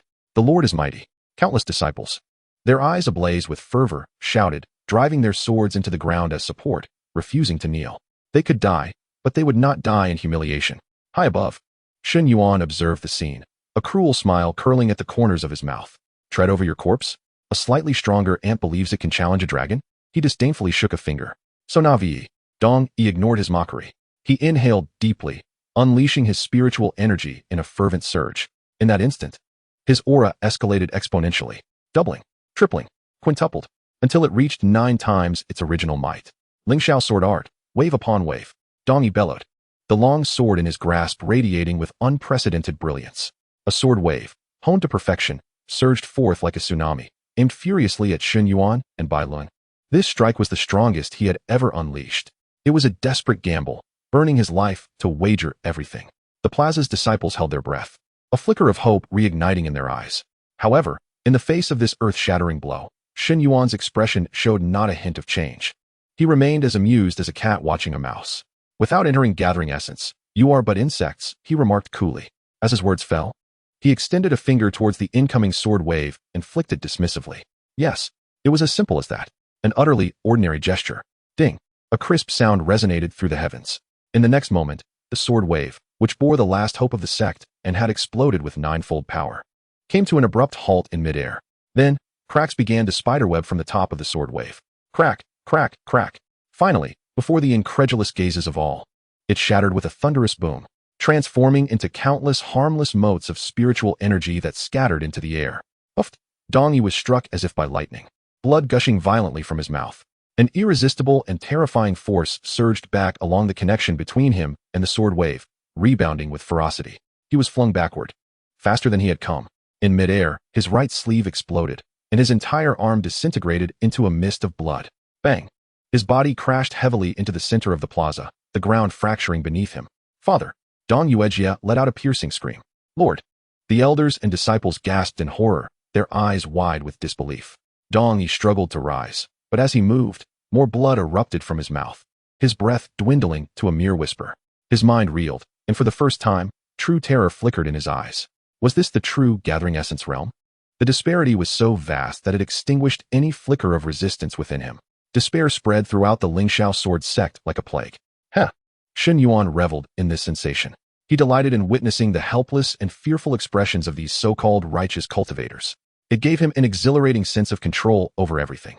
Qin Yuan, cease your antics, Bai Luan urged, a frown creasing his brow. Quickly eliminate them, retrieve the sacred artifact, and return to report. What is the rush? Qin Yuan retorted with a dismissive curl of his lip, yet he eventually nodded in acquiescence. The game was at an end. He slowly raised his hands, beginning to weave a peculiar sigil. Allow me to demonstrate what true power entails. Blood moon slash. With a low utterance, darkness enveloped the world. In its stead rose a colossal blood-red moon, exuding an ominous and terrifying aura. An overwhelming shudder resonated from the depths of every soul present. Beneath this blood moon, even breathing became a struggle, their inner spiritual energy suppressed to the point of immobility. It was over. This time, it was genuinely over. Dong Yuejia closed her eyes, tears cascading down her cheeks. Just as hope dissipated and everyone prepared for their demise, a soft sigh unexpectedly reverberated through the heavens and the earth. This sigh, delicate and faint, yet distinctly audible to every ear, seemed to have no discernible origin or gender. Yet it emerged nonetheless.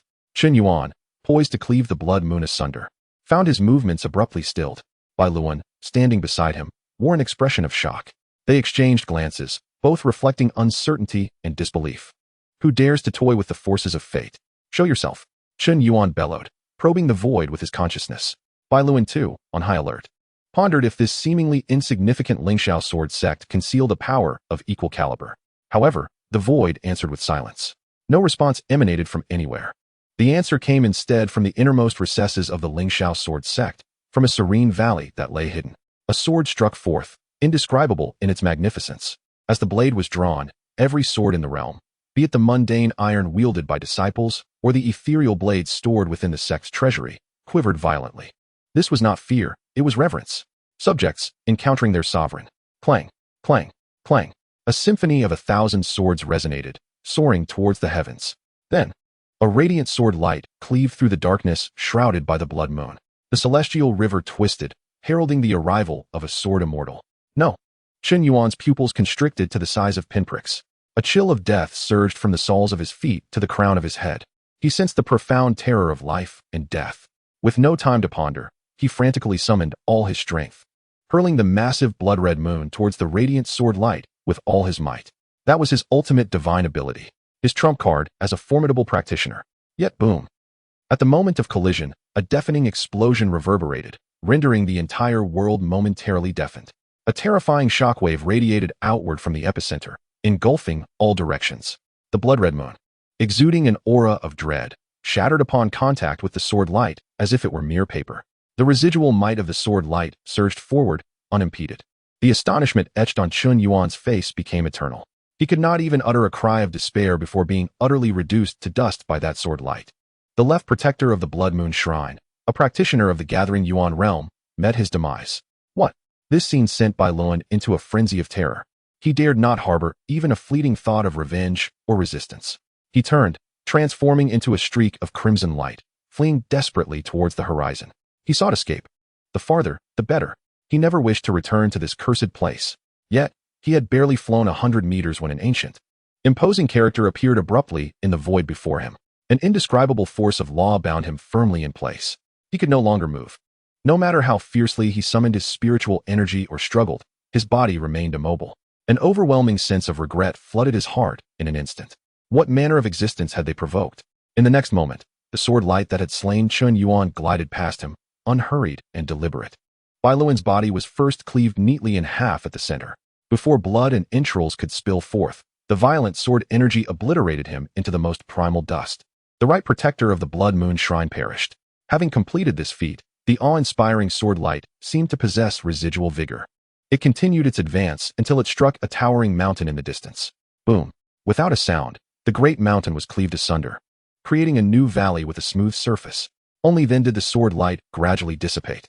The heavens and earth regained clarity, as though the cataclysmic scene had never transpired. The Lingxiao sword sect, nearly 1,000 strong, remained rooted in place, gazing skyward, struck dumb. Silence reigned. Every mind was a blank slate. Only the wind howled from the newly formed valley, a haunting echo of what had just transpired. In the quiet Heart Valley, Chun Jun's expression remained serene as he slowly sheathed his sword. Here, he had trained tirelessly, swinging his blade 5,000 times in pursuit of strength. Today, He had wielded it only once, not to grow stronger, but to take a life. Chapter 29, The Legendary Immortal Sword. Chen Jun gently returned the 7-star sword to its sheath. TSK. He clicked his tongue. This was indeed his first official use of this fabled immortal sword. As for its power, one could only say it exceeded expectations. A single stroke had felled 2 practitioners of the first level of the Gathering Yuan realm with effortless ease. Rubbing his chin, he mused aloud, though my realm certainly played a part, achieving such effortless grace is a testament to the sword's exceptional quality. However, he felt a tinge of disappointment regarding the immobilization spell. It seemed rather weak, only effective against those of significantly inferior realms. Encountering an opponent of equal caliber would likely yield only a momentary stutter, akin to network latency, hardly of substantial utility. While contemplating, his brow furrowed slightly. This matter was far from over. Having slain the left and right protectors of the Blood Moon Shrine, he had undoubtedly escalated the situation. Such figures were the Sect's right and left arms. The Blood Moon Shrine, known for its vengeful retribution, would surely send their leader to retaliate. How could the Lingxiao Sword Sect, a mere small faction, withstand such an assault? They would likely be eradicated. No, Chen Jun shook his head. Rather than await their assault, I should preemptively strike. Blood Moon Shrine, is it? Just wait, for I shall deliver unto you a grand demolition package. With resolve solidified, Chen Jun hesitated no longer. With a flicker of thought, a gust of wind surged beneath his feet. The ethereal steps. In an instant, his figure became a blur, transforming into a fleeting shadow imperceptible to the naked eye. In the next moment, he was already 1,000 miles away. Simultaneously, at the Lingxiao Sword Sect, the profound silence was finally shattered. It was unclear who was the first to regain their composure from the overwhelming shock. But then, what the hell? This exclamation resonated like a deep water bomb dropped into a tranquil lake. The entire Lingxiao Sword Sect erupted into a frenzy. We survived? We won. We actually won. Almost 1,000 disciples, having traversed a roller coaster of emotions from despair to ecstasy, could no longer contain their inner feelings. Some embraced and wept, others howled to the heavens, and some simply collapsed onto the ground, gasping for breath. The joy of having survived the ordeal enveloped each and every one of them. Following that was an unparalleled admiration and curiosity for the mysterious powerhouse. Did you see that? That sword just now. I saw it. I will never forget it for the rest of my life. One sword. It eliminated those 2 fiends in an instant. They were formidable beings at the Gathering Yuan stage. Just like that, they vanished. A young disciple, flushed with excitement, waved his fists. What ancestors or elders? I sensed that aura was very youthful. Perhaps it's one of our sect's hidden seniors. Yes, I think so too. No matter who he is, from today onward, he is my sole idol. I shall refer to him as the strongest of the Sword Sect. Amidst the crowd, the Saintess Dong Yuejia gazed vacantly at the distant mountain cleaved in 2. Her previous pride and reserve completely dissipated. What remained was a profound shock and admiration. This, indeed, was the true embodiment of strength. In comparison, her so-called status as a favored daughter of heaven was but a mere joke. On another side, Lin Qingya was also among the crowd, but unlike the others, she did not join in the jubilant cheers. She quietly surveyed her surroundings, seemingly searching for something. After scanning the area and finding no trace of that familiar figure, she did not feel disheartened. Instead, a beautiful smile graced her lips. Once again, it's the same. He always appears quietly, creates a tremendous commotion, and then vanishes just as quietly. She murmured to herself. As long as I know it's you, that's enough, my senior Chen Jun. Within the main hall of the sect, the atmosphere had finally lifted from its previous oppression. Sect Master Dong Yi and the 9 palace masters collectively exhaled in relief, each face reflecting the joy and gratitude of having survived. Phew, it's finally over. Indeed, just now my heart was lodged in my throat, fearing that the Lingxiao Sword Sect was doomed today. Who could argue against that? However, we might consider this disaster a blessing in disguise. One palace master exclaimed with unbridled excitement. Everyone, when that senior unleashed his sword just now, did you perceive the profound truths of swordsmanship contained within that sword light? Upon hearing this, the crowd nodded, their faces displaying an expression of lingering fascination. I felt it. It was so clear. That sword light was practically a living textbook on swordsmanship. A swordsmanship conundrum that had troubled me for 10 years was suddenly clarified just now. Me too. I feel my swordsmanship has advanced significantly because of it. Merely witnessing that sword strike yielded such insights. This senior's mastery of swordsmanship was simply unfathomable. The crowd exchanged thoughts, their astonishment growing. Is this the influence of a top-tier powerhouse? With just a gesture, they can bestow immense benefits upon onlookers. Such innate talent must be the legendary sword bone of destiny. Only individuals born for the sword could reach such a transcendent realm in the way of the sword. Amidst the chorus of awe, Sect Master Dong Yi suddenly turned his gaze, his eyes fixed intensely on Elder Lin Zhen. His expression bore a mix of seriousness and profound confusion. Elder Lin Zhen. Dong Yi's voice involuntarily rose a notch. You previously reported to me that he was at the 8th stage of enlightenment? 8th stage of enlightenment. He almost spat each word through gritted teeth. Tell me, which enlightenment cultivator can eliminate 2 gathering yuan stage experts with a single sword strike and cleave a mountain from hundreds of miles away? The power, the momentum, the realm. At the very least, he is mid-gathering yuan, perhaps even higher. In response to the sect master's questioning, Elder Lin Zhen appeared equally dazed, shaking his head with a bitter smile. Sect Master, I do not know either. However, I can assure you, the aura from just now is identical to that of the mysterious individual who saved me a year ago. There is no mistaking it. He took a deep breath and voiced his speculation. Thus, there are only 2 possibilities. First, he was already an extraordinary figure a year ago, deliberately concealing his cultivation to play the part of a pig to eat the tiger, experiencing life among us. Second, Elder Lin Zhen paused, his face reflecting an incredulity that even he found hard to believe. He has soared from the 8th stage of enlightenment to the current mid-gathering yuan stage in just 1 year. As this conjecture was articulated, the entire hall fell into silence once again. 1 year. From enlightenment to gathering yuan.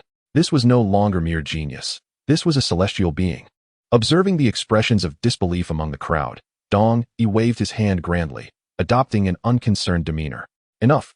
Regardless of which scenario it may be, it no longer matters. He straightened his chest, adjusted his robe, and donned a righteous expression. On the path of cultivation, the accomplished are our teachers. Chapter 30, A Great Fortune. Since this esteemed individual hails from our Lingxiao sword sect, it is indeed a tremendous fortune for us. From this day forth, we shall naturally address him as senior. The last 2 words rolled off Dong Yi's tongue with perfect enunciation and robust resonance, his voice booming as if to ensure that the entire Lingxiao sword sect, as well as the cleaved mountain valley beyond the sect, could hear him clearly. Beside him, Elder Lin Zhen couldn't help but twitch at the corner of his eye upon witnessing his sect master's demeanor. Silently, he scoffed in his heart. Previously, when he was at the enlightenment stage, you called him disciple. Now that he is at the gathering yuan stage, you've changed to calling him senior. And your voice is deliberately amplified, as if you fear no one hears you. How shameless. In the tranquil valley, atop the mountain peak, a completely snow-white kitten lounged lazily on a warm stone kissed by sunlight. Its name was Milk, and it belonged to Chen Jun. At this moment, it half-closed its strikingly heterochromatic eyes, one gold, one blue, curiously gazing down at the bustling valley below. In the valley, voices rose and fell in a lively commotion. Countless disciples of the Lingxiao sword sect were bowing in reverence to the mountain that had been cleaved in 2, eagerly discussing the earth-shattering sword strike from earlier. TSK, TSK. Milk scratched its chin with its fluffy paw, emitting a satisfied purring sound from its throat. Look at how excited these naive mortals are. It was merely a mountain cleaved in 2. What is so impressive about that? Just my master's basic operation, that's all. Sit down, everyone, sit down. Yet, despite this, the slight curl of Milk's tail betrayed its current mood of immense pride. It acknowledges that Chun Jun is indeed deserving of the overwhelming admiration and glory akin to a tidal wave. For it is the only one that has witnessed, from beginning to end, how that man has ascended from an inconspicuous ordinary individual to the heights he occupies today. Its thoughts drift back to over a year ago. What were the other disciples of the Lingxiao sword sect doing at that time? They were indulging in romantic pursuits, basking under the moonlight while discussing which senior sister wore the more exquisite dress or which senior brother wielded the more impressive flying sword. And what was Chen Jun doing? He was immersed in arduous training. Day after day, drenched in sweat, he repetitively practiced the most monotonous of motions, drawing the sword, wielding it, and sheathing it. While the other disciples squabbled over fame and fortune in the sect's grand competition, engaging in heated disputes over mere words, what was Chen Jun doing? He was still entrenched in his rigorous training. He washed himself beneath waterfalls, tempered his will in icy pools, and sought enlightenment in the fury of thunderstorms. When other disciples flattered the elders of the sect, desperate for a few words of guidance or a single medicinal pill, what was Chen Jun doing? He remained steadfast in his training. He sequestered himself in the tranquil valley, accompanied only by solitude, pouring all his efforts into that one iron sword. Milk remembers vividly.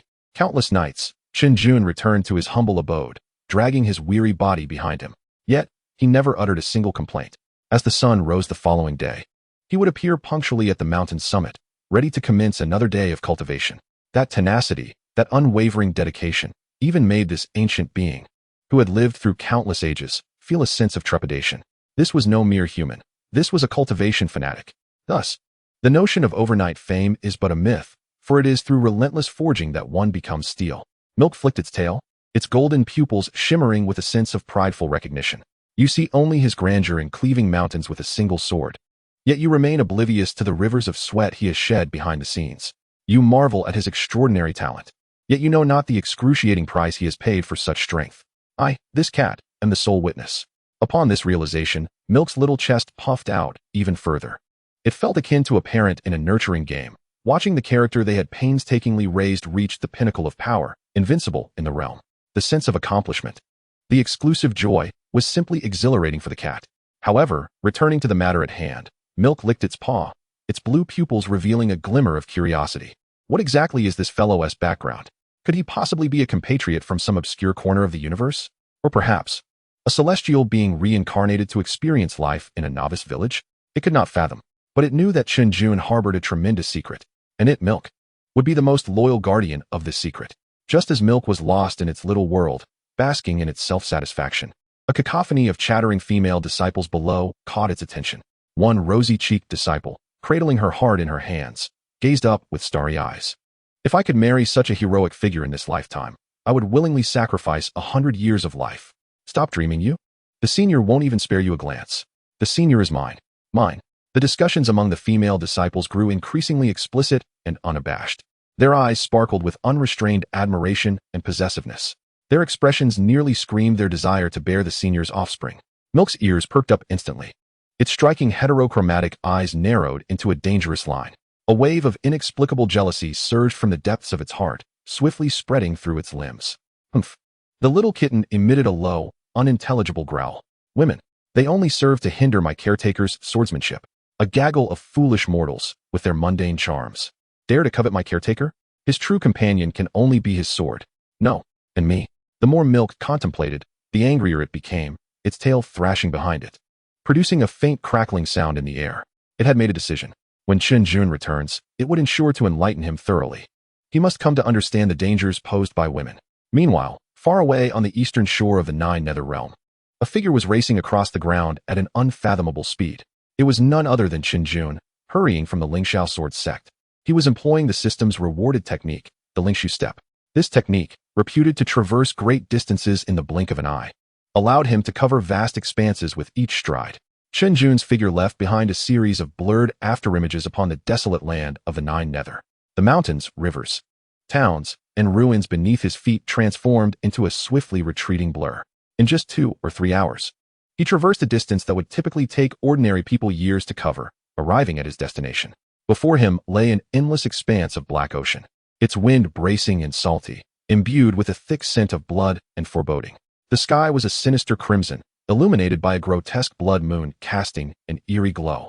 Here was the site of the blood moon altar. Chen Jun halted, standing on a massive black reef, gazing into the distance. The moment he arrived, the 3 crescent silver hooks he had stored in the system space began to quiver violently. Buzz, buzz, buzz. It felt as if fledglings, long away from their nest, sensed the direction home and yearned to return. A strong sense of bloodline connection surged vividly in Chun Jun's mind. Found it. His gaze sharpened, and the ease he had felt during his journey vanished without a trace. In its place arose a chilling determination.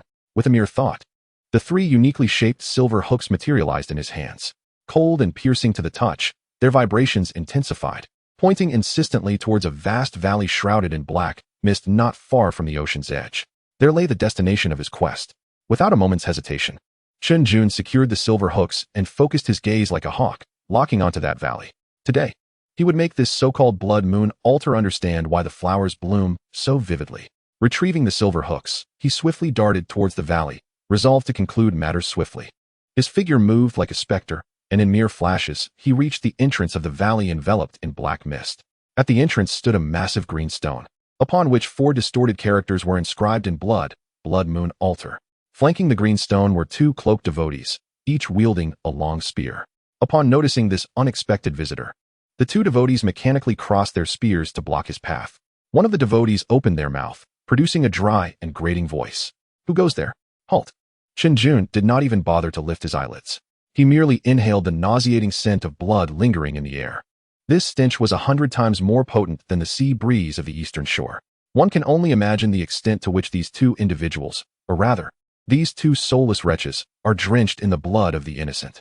Those who have come to send you off. Chen Jun's tone was devoid of any fluctuation. Yet it carried an undeniable proclamation. The moment his words fell, a sword qi, honed to perfection, began to swirl around him. A faint hum resonated as the sword qi emanated an unparalleled killing intent. The two cultists had no time to react. They merely glimpsed a flash of white light before. In the next heartbeat, their heads soared into the air, their faces frozen in a dazed expression. The cuts at their necks were as smooth as polished glass, blood gushing forth and staining the ground beneath. Thud! The two headless corpses collapsed to the ground. The sword qi that had dispatched them did not dissipate. Instead, it spiraled in the air before transforming into a harbinger, shooting straight into the depths of the valley. Wherever it passed, the black mist was torn apart, and the thorns and bizarre stones along the way were reduced to dust. A straight path thus emerged before Chen Jun. He stepped forward, his expression calm as he entered. His pace was unhurried, each step measured and grounded, embodying an air of nonchalance. After all, having traveled such a long distance, it was time to stretch his limbs. The commotion within the valley quickly alerted those inside the altar. An enemy attack. Someone has intruded. Kill him. Accompanied by a cacophony of furious shouts. A multitude of black-robed cultists surged forth from the depths of the valley. Their eyes glowed crimson, faces contorted with rage, brandishing a variety of weapons as they advanced towards Chun Jun like a relentless tide. The sight was overwhelming, no less than several hundred strong. For an ordinary cultivator, such a scene would likely induce paralyzing fear. However, Chen Jun's expression remained unchanged. He did not even draw his sword. He simply continued to walk forward, step by step. The frenzied cultists, reeking of murderous intent, charged towards him. Then, there was silence. Unbeknownst to them, countless strands of sword qi had already enveloped Chen Jun. These sword qi acted as an automatic shield, creating an absolute domain of death. They crisscrossed and sliced through anything that dared to approach. The foremost cultist, upon making contact with the sword qi, was instantaneously reduced to countless fragments, unable to even emit a cry of despair. The cultists behind him, splattered with the blood of their fallen comrade, were not deterred. Rather, they became even more frenzied. They trampled over their companion's corpse and continued to charge forward, reckless and undeterred. The outcome was, of course, inevitable.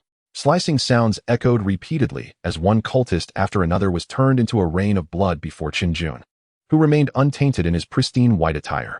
He appeared as an elegant reaper, casually strolling through his own backyard. The so-called Blood Moon altar cultists were merely a nuisance, easily disposed of. Goodness, the hygiene here is truly concerning. Chen Jun mused internally, contemplating leaving a negative review for the system regarding the abysmal environment of this dungeon.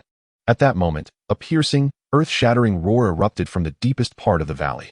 Who dares to be so brazen in my Blood Moon altar? The voice was filled with boundless fury and savagery. Following this, a blood-red figure soared into the sky, hovering midair. It was a man with disheveled hair, his features obscured. Upon his appearance, the atmospheric pressure in the valley suddenly plummeted, and a terrifying aura descended from above. Yet when his gaze swept downward, taking in the scattered limbs and the valley almost entirely soaked in blood, he froze.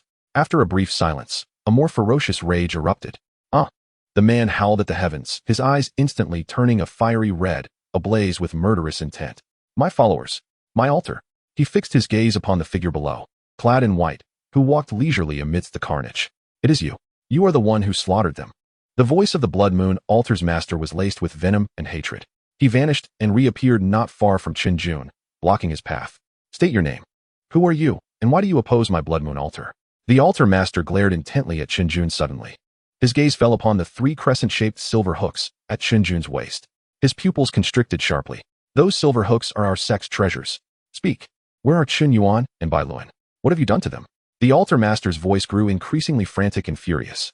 Chun Yuan and Bai Luan were his most capable guardians, dispatched to retrieve treasures from the Lingxiao sword sect, but they had not returned, vanishing without a trace. The implications were all too clear. At last, Chen Jun came to a halt. He raised his head and examined the Blood Moon altar master with a leisurely gaze. Not a bad appearance. Disheveled hair, quite the artistic madman vibe. The crescent mark on your brow is rather unique, though the color is somewhat ominous. As for your cultivation, Chen Jun sensed his aura briefly. 6th stage of gathering essence. A rank above my current 5th stage. Quite interesting. At last, a worthy opponent has arrived. Otherwise, Clearing out these minions would be dreadfully dull. In response to the altar master's inquiries, Chun Jun's lips curled into a playful smile. They have already gone down to pay their respects to King Yama. As for your question regarding what I did to them, Chen Jun paused, his smile widening. Of course, I provided them with a thorough service of turning their bones to ash, ensuring they departed with clarity. You, the Blood Moon altar master trembled with rage. The crescent mark on his brow turning crimson, as if it might bleed. You seek death. Chapter 32, 7-star sword style. He suppressed the fury within and asked once more, who sent you? What benefits did you receive? My Blood Moon altar is willing to offer double. Oh, Chen Jun raised an eyebrow. Are you certain? Absolutely. The reward offered to me is to have you killed. Chen Jun's smile vanished, replaced by an icy demeanor. Is that a reward you can grant? You tricked me. The Blood Moon altar master finally realized he had been thoroughly played. He roared, ceasing to waste words, as his blood-colored essence erupted in a violent outburst. However, Chen Jun was faster. At the moment those words left his lips, the long sword in Chun Jun's hand had already been thrust forward. There was no flourish, just a simple, direct stab. And in that instant, a long-forgotten system notification echoed in Chun Jun's mind. Ding! Congratulations, host. You have completed a cumulative total of 7,000 effective sword strikes. Reward distribution in progress. Congratulations, host. You have acquired a superior Earth-tier accessory, the 7-star sword grid. The moment had arrived. Chen Jun felt a surge of joy within. My relentless journey, accompanied by the swift swings of my sword, has not been in vain. As the system's notification echoed in the air, the sword he wielded surged with an unprecedented momentum. A brilliant sword aura shot skyward, as if attempting to pierce through the crimson heavens. The entire valley was illuminated by this radiant sword energy. An unparalleled sword intent permeated every inch of the atmosphere. The once menacing Blood Moon altar master was taken aback by this sudden transformation, his heart racing. He could distinctly sense the terrifying power contained within Chun Jun's strike. This lad's strength surely surpassed the 5th level of element gathering. He had concealed his true prowess. Alarm bells rang in the altar master's mind, his expression turning gravely serious. Yet he did not retreat. His gaze was firmly fixed upon the radiant sword in Chun Jun's grasp. That sword, glistening silver white, its blade shimmering with vibrant colors, emanated a disquieting aura of spiritual energy. A supreme Earth-tier artifact. Undoubtedly a supreme Earth-tier artifact. Greed swiftly eclipsed his caution. If I eliminate him, that sword will belong to me. A frenzied thought surged within the altar master. With that sword in his possession, his power would ascend to unprecedented heights. Die, brat! He roared, thrusting his hands forward. 2 spheres of dense crimson light coalesced in his palms, radiating a destructive aura as they surged towards Chun Jun's sword energy. Chen Jun smirked coldly at this sight. Is that all? Allow me to demonstrate the true art of the sword. 9 heavens sword aura, he exclaimed, his sword vibrating violently in his grip. In an instant, the sword energy soaring towards the heavens divided into 9 formidable strands. These 9 sword energies transformed into a tempest of terrifying sword winds, charging towards the Blood Moon altar master with unstoppable force. Boom! The valley trembled violently. The ground was gouged 10 feet deep by the sword wind storm, leaving behind 9 unfathomable chasms. Dust swirled, and debris flew through the air. The Blood Moon altar master's complexion changed dramatically. He sensed a lethal threat emanating from those 9 sword wind storms. Moon's flash, he shouted, not daring to waste a moment. Channeling all his elemental energy into his palms, a colossal phantom of a blood moon appeared before him, exuding ominous red light, attempting to counter the 9 sword wind storms. However, at that very moment of his full defense, Chun Jun's figure suddenly vanished from sight. With the void step, in the next second, he materialized directly above the Blood Moon altar master, sword held high. Farewell. Without a hint of hesitation, he brought the sword crashing down. The altar master felt a chill at the crown of his head, a shadow of death enveloping him. He wished to evade, but it was already too late. Boom! The sword struck decisively upon his crown. He was sent plummeting like a cannonball, crashing into the ground below and creating a massive human-shaped crater. Having successfully struck, Chen Jun did not pause for even a moment. With a thought, he retrieved his recently acquired reward from the system's space. It was an ancient-looking sword grid adorned with 7 star-like patterns, the 7-star sword grid. As soon as the grid appeared, it resonated powerfully with the sword in his hand. An invisible force seemed to draw them together. Chen Jun released his grip. The 7-star sword grid soared towards the hilt, precisely fitting into the junction between the blade and hilt. With a soft click, the two melded effortlessly like magnets. Buzz! The sword's body trembled violently, emitting a high-pitched, resounding sword cry, its aura soaring exponentially in an instant. Buzz, buzz, buzz. After merging with the 7-star sword grid, Chun Jun's sword produced an unprecedented, soaring cry. The sound was clear and exhilarating, piercing through gold and shattering stone, ascending to the heavens. The brilliance flowing along the blade transformed from mere silver white to a profound starlight. The 7-star patterns illuminating in succession, reflecting and invoking the grand principles of heaven and earth. An indescribable, terrifying pressure erupted from the sword's body. Earth tier. No, it is still climbing. That aura surged at an incomprehensible pace, shattering the confines of Earth tier and stepping into an entirely new realm. Heaven tier. Low-grade heaven tier. When the sword's cry finally subsided, the aura of the 7-star sword stabilized at the low-grade heaven tier level. Grasping the hilt, Chun Jun felt a power emanating from the sword that was over several dozen times stronger than before, leaving him momentarily dazed.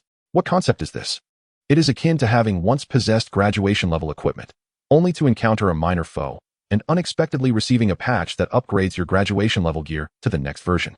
He even experienced a fleeting illusion. With a mere flick of his wrist, this valley, this very realm, would shatter utterly beneath the might of his sword. This was not arrogance, but a confidence born of absolute power. Chen Jun slowly closed his eyes, savoring this newfound strength. The elemental energy within him resonated with the spiritual energy of the sword, and his comprehension of the sword path surged to new heights at that moment. Exhilarating. Utterly exhilarating. Just as Chun Jun reveled in the ecstasy of his newfound power, a violent commotion erupted from the human-shaped crater below, where the figure he had cleaved into the ground was stirring. Cough, cough, cough. Amidst the flying debris, a disheveled figure crawled out of the pit. It was none other than the Blood Moon Altar Master. At this moment, he appeared utterly wretched. A gaping sword scar, deep enough to expose bone, marred the crown of his head, blood mingling with brain matter trickling down, rendering him a ghastly sight. His black robe lay in tatters, his aura diminished, clearly gravely injured. For any ordinary individual, such a potentially fatal injury would leave them incapacitated, if not dead. Yet the Blood Moon Altar Master was different. He lifted his head, his gaze fixated intently on Chen Jun and the 7-star sword he wielded. Upon sensing the sword's now drastically altered terrifying aura, he was momentarily stunned. Chapter 33, A Peerless Treasure. What is that? That pressure. Above Earth tier lies Heaven tier. His breath quickened, his astonishment swiftly morphing into an uncontrollable fervor and zeal. It was the madness of one who had laid eyes upon an unparalleled treasure, willing to go to any lengths to possess it. Ha! The Blood Moon Altar Master suddenly threw his head back and laughed maniacally, his voice hoarse and frenzied, echoing throughout the valley. A Heaven tier artifact.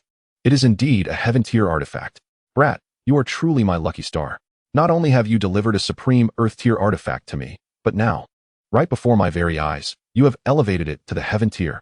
He appeared as if possessed, his crimson tongue licking the bloodstains at the corners of his mouth, and the insatiable greed in his eyes seemed almost tangible. I am exceedingly grateful to you. In return, I shall grant you a death devoid of suffering. Chun Jun slowly opened his eyes, gazing down at the Blood Moon Altar Master, who had succumbed to madness, a faint flicker of amusement crossing his brow. I say, old friend, have you been struck senseless? In such a wretched state, yet you still indulge in daydreams? Even with your brains oozing, it doesn't hinder your boasting. The laughter of the Blood Moon Altar Master abruptly ceased. He fixed his unyielding gaze upon Chen Jun, his facial muscles twitching violently in anger. You sharp-tongued little beast. Today, you shall witness the true power of the Blood Moon Altar. Before he could finish, the Altar Master swiftly formed a peculiar incantation with his hands. Blood sacrifice to the living. Yasha descends. He roared, every bone in his body cracking with a disconcerting sound. Boom. A surge of blood-red aura, tenfold more ferocious than before, erupted from his body, staining half the sky. His form swelled at a visible rate, muscles bulging with explosive force. His eyes transformed into a sea of crimson, devoid of any human emotion, leaving only the primal instincts of slaughter and brutality. Fangs jutted menacingly from his mouth, glimmering with a chilling light. With a rip, the skin on his back tore apart, from which emerged a pair of massive black flesh wings, exuding a strong scent of blood and ominous energy. In mere moments, the original Blood Moon Altar Master had morphed into a towering, blue-faced, fanged, winged humanoid Yasha. This was his ultimate form, his final trump card, roaring like a beast. The Yasha that was once the Blood Moon Altar Master propelled himself off the ground with a sudden thrust. Crash! The earth beneath him exploded, propelling him like a black cannonball towards Chen Jun, who hovered in midair. His speed reached its zenith, claws as sharp as blades carving through the air, aimed directly at Chen Jun's heart. Yet, in the face of this cataclysmic strike, Chen Jun's demeanor remained unwaveringly calm. He did not even flutter his eyelids. Simply suspended in the air, observing the rapidly approaching shadow. It was only when the razor-sharp claws were within 3 feet of him, when the gust of foul wind ruffled his hair, that Chen Jun slowly opened his eyes. Within the depths of his gaze, a brilliant sword light flickered momentarily. He parted his lips, uttering 4 words, each imbued with a peculiar rhythm that resonated with the very essence of incantation. Cold, radiance, pierces, Sunday. The instant the words left his mouth, the 7 stars sword in his hand cleaved downward. There was no earth-shattering spectacle, no dazzling display of effects, just a simple, unremarkable strike. Yet, it was this very strike that manifested a gigantic black crescent sword light, dark as ink, yet razor-sharp to the extreme, creating fine cracks in the very fabric of space as it passed. The Yasha, hurtling towards him like a cannonball, appeared as insignificant as an ant beneath the immense sword light. For the first and last time, terror and despair flickered in the eyes of the Blood Moon Altar Master. He wished to scream, to plead for mercy, but he was utterly powerless. Before the world-rending black sword light, his once proud Yasha form became a mere jest. There were no cries of agony, no struggles, not even the faintest sound. The Yasha's body was silently obliterated beneath the black crescent sword light, disintegrating into the most primal of particles, leaving no trace behind. The Blood Moon Altar, notorious for its reign of terror in the underworld, was utterly annihilated. The black sword light continued its relentless path, ultimately cleaving through the distant mountains, leaving behind a bottomless chasm of horror. Chen Jun stood with his sword drawn, gazing down at the ravaged valley below. The valley was strewn with bones, countless vengeful spirits lingering. Even with the Blood Moon Altar Master vanquished, the overwhelming resentment persisted, lingering in the air. These were the innocent souls tormented by the Blood Moon Altar. Chen Jun's gaze hardened. He raised the 7 stars sword once more, directing it toward the valley below, and struck down again. Boom. This time, it was not a concentrated sword light, but an infinite torrent of violent sword energy. The sword energy surged like a tsunami, like a landslide, sweeping across the entire valley. When the dust finally settled, the once ominous valley had transformed into a vast plain, devoid of any remnants of the Blood Moon Altar's existence. Chen Jun nodded in satisfaction. Now, this is professionalism. With a flick of his wrist, the 7 stars sword emitted a soft chime as he sheathed it. Having completed his task, he did not linger, his figure flickering into a dark that vanished into the horizon. Several hours later, at Lingxiao Sword Sect, in the tranquil Heart Valley, a figure descended from the sky, landing silently before a bamboo cottage. Chen Jun stepped into the valley, reaching out to gently pat the head of the small kitten napping on the stone table.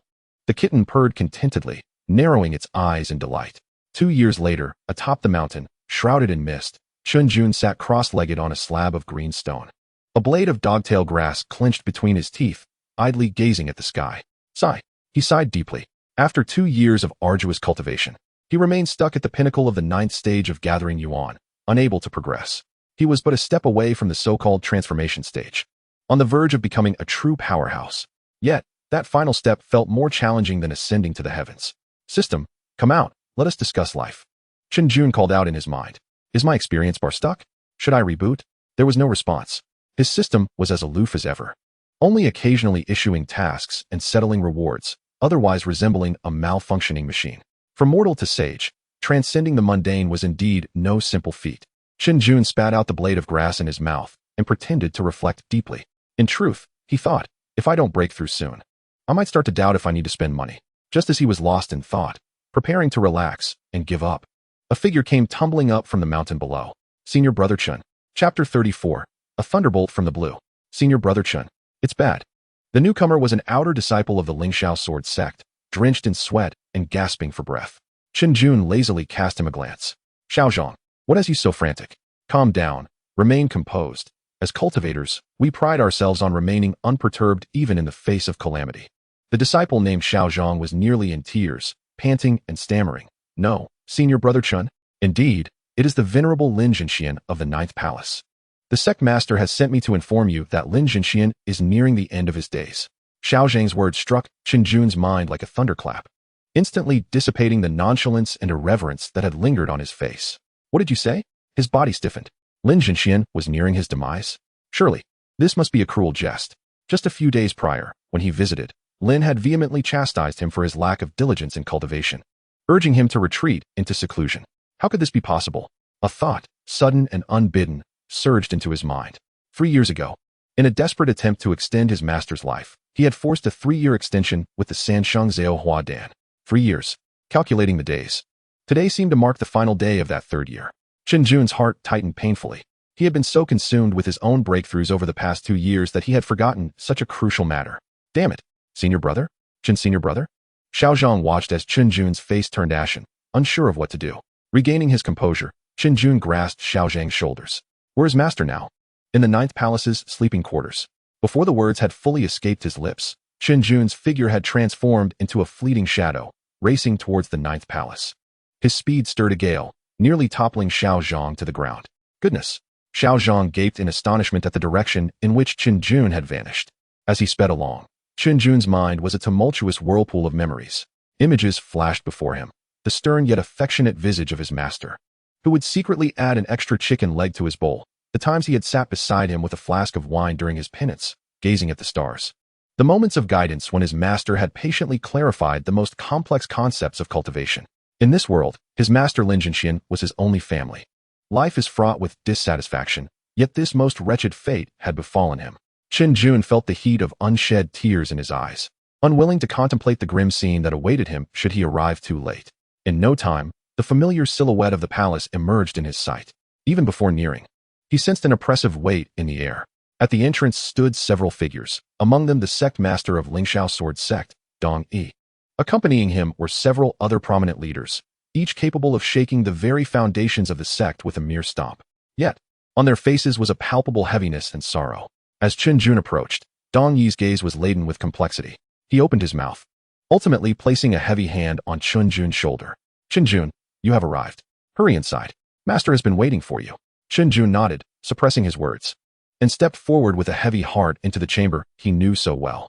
Crossing the outer hall, he reached the bedroom door, where a pungent aroma of medicine mingled with the stench of death assailed him. Pushing the door open, he was greeted by dim light. The once mighty figure now lay frail upon the bed, his complexion waxen, cheeks sunken, withered to mere bones. His chest heaved weakly, each breath a laborious struggle. Kneeling beside the bed was a young girl, clad in a simple gown, her long, dark hair cascading over her shoulders, her body trembling as she stifled heart-wrenching sobs. It was his junior sister, Lin Qingya. Upon hearing the door creak, Lin Qingya slowly lifted her head. Upon seeing Chun Jun standing in the doorway, her already swollen eyes brimmed with a torrent of pent-up grievances and helplessness, which burst forth. Senior brother. She dashed towards him, burying her face in his chest, weeping uncontrollably. Senior brother, father, he is not long for this world. What should I do? Her cries pierced through the air, shattering Chun Jun's composure. He extended his arms, stiffly enveloping her trembling form, his heart a cacophony of emotions. He felt her tears quickly saturate his robe, their warmth a stark contrast to the chilling reality they faced. Cough, cough, cough. A violent fit of coughing erupted from the bed. Lin Zhen struggled to open his eyes, his murky gaze settling upon the two embraced figures, revealing a frail yet gentle smile. Qingya, do not weep.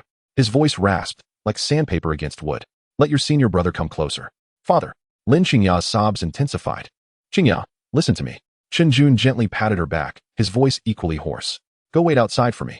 Lin Qingya, still weeping, reluctantly stepped backward, glancing over her shoulder as she exited the room, tenderly closing the door behind her. Inside, only the master and disciple remained.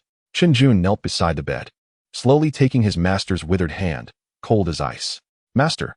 He bowed his head, unable to meet Lin Zhenxian's gaze. The brat finally knows to return. Lin Zhenxian gasped for air, yet a smile graced his lips. I am well aware of my own condition. The end is nigh, and there is little left to say. Life and death are fated. I have long since come to terms with it. He paused, his gaze softening further. What weighs on my heart is only that girl, Qingya. She is straightforward and innocent, easily offending others. After I am gone, you must watch over her and ensure she is not bullied. Master, you need not worry. Chen Jun's throat constricted. As long as I am here, no one shall dare to harm my junior sister. Good. Lin Zhenxian nodded with satisfaction, a glimmer of clarity flashing through his murky eyes. He fixed his penetrating gaze upon Chen Jun, enunciating each word with gravity. 3 years ago, it was you who vanquished the remnants of the Bloodbone sect to extend my life and resolve the crisis facing the Sword sect. Am I correct? Chen Jun's body jolted. He raised his head, meeting his master's gaze, which seemed to pierce through all pretense. Silence enveloped them, a prolonged stillness. Ultimately, Chen Jun nodded with difficulty. Yes, The single word bore the weight of mountains. Upon hearing this, Lin Zhen did not express shock. Rather, it was as if a great burden had been lifted from his heart, and he suddenly erupted in joyous laughter. Ha! It truly is you. I knew it. I knew Lin Zhen had not misjudged. The laughter, however, triggered a painful coughing fit, dark blood spilling from the corners of his mouth. Yet, pride and contentment illuminated his countenance. With such a disciple, my life is complete.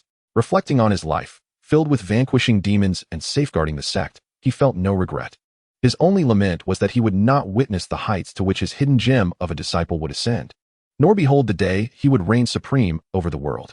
Chapter 35, Sudden Departures. The gleam in Lin Zhen's eyes gradually dimmed. He gazed at Chen Jun, offering a final, carefree smile before departing this world abruptly. Chen Jun held the now cold hand for a long time, motionless. Bowing his head, he gently rested his forehead against the edge of the bed. After a while, he released the hand and tucked his master's arm back under the covers, meticulously arranging his clothing. Then, he stood up and took 3 steps back. Facing the serene figure of his master, who had passed on, he bowed deeply, profoundly. Master, may you rest in peace. This bow was a gesture of gratitude from the disciple to his mentor, an expression of thanks for the teachings, for the nurturing, and for the final trust and pride bestowed upon him. With a creak, the bedroom door swung open violently. Lin Qingya entered, her eyes red with urgency, followed by the sect leader Dong Yi and the various palace masters of the Lingxiao sword sect. Each of their faces bore the weight of sorrow. When Lin Qingya beheld her father lying motionless on the bed, his smile frozen in time, she crumbled. Father, she cried out in anguish, stumbling to the bedside. She grasped her father's hand, only to feel the chilling cold. Father, please wake up. Look at me, father. You promised to see me get married. Her cries shattered into sobs of despair. Behind her, sect leader Dong Yi watched his old friend of many years, his eyes reddening as well. He raised his head, letting out a long, suppressed sigh filled with sorrow. Farewell, old Lin. The palace masters behind him also bore solemn expressions, bowing in unison. We bid farewell to Brother Lin. The Lingxiao sword sect held a grand funeral for Elder Lin Zhen, honoring his significant status as one of the founding figures of the sect. The bells tolled 9 times, resonating throughout the entire sect. Dong Yi personally oversaw the arrangements, attending to every detail to ensure his old friend departed with dignity. The entire ceremony was solemn and grand. As the sole direct disciple of Elder Lin Zhen, Chen Jun donned a mourning robe and tied a white cloth around his waist.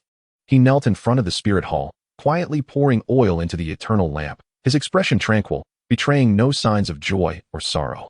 However, every now and then, he would lose himself in thought while gazing at the obsidian coffin for an extended period. Lin Qingya knelt beside him, having cried until her strength was spent, sustained only by sheer will.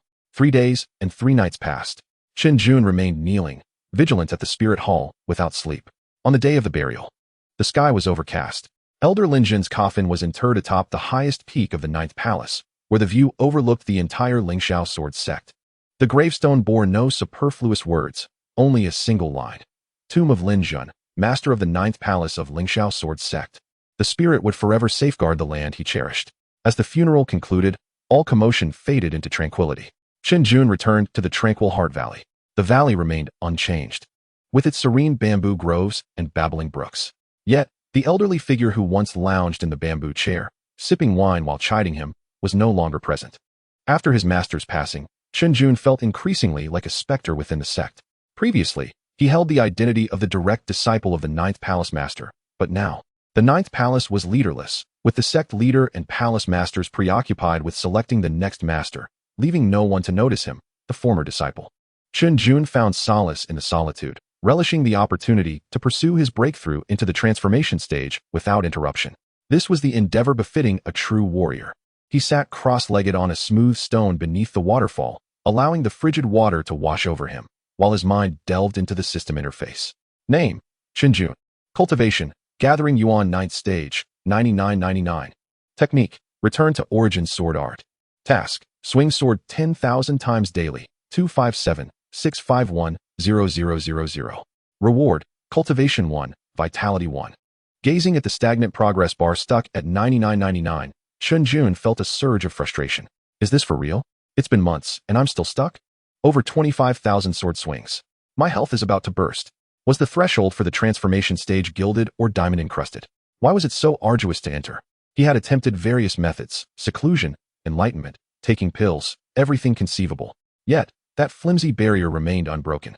He felt akin to a struggling student desperately sprinting toward a passing grade. So close yet unable to submit his exam. Despair settled in. It seemed that solitary efforts were futile. Chen Jun exhaled a heavy breath and rose from the stone. A recluse had no future. He needed to venture out and seek opportunities for breakthrough. If he couldn't find a path within the sect, he would explore the outside world. The vast expanse of the earth surely harbored a place where he could pierce through this wretched barrier. Resolute, Chun Jun returned to his bamboo cottage. He instructed an outer disciple stationed at the valley's entrance to summon Lin Qingya. Before long, light footsteps approached. Lin Qingya entered. After months apart, the girl had shed her former vivacity, adopting a cooler demeanor.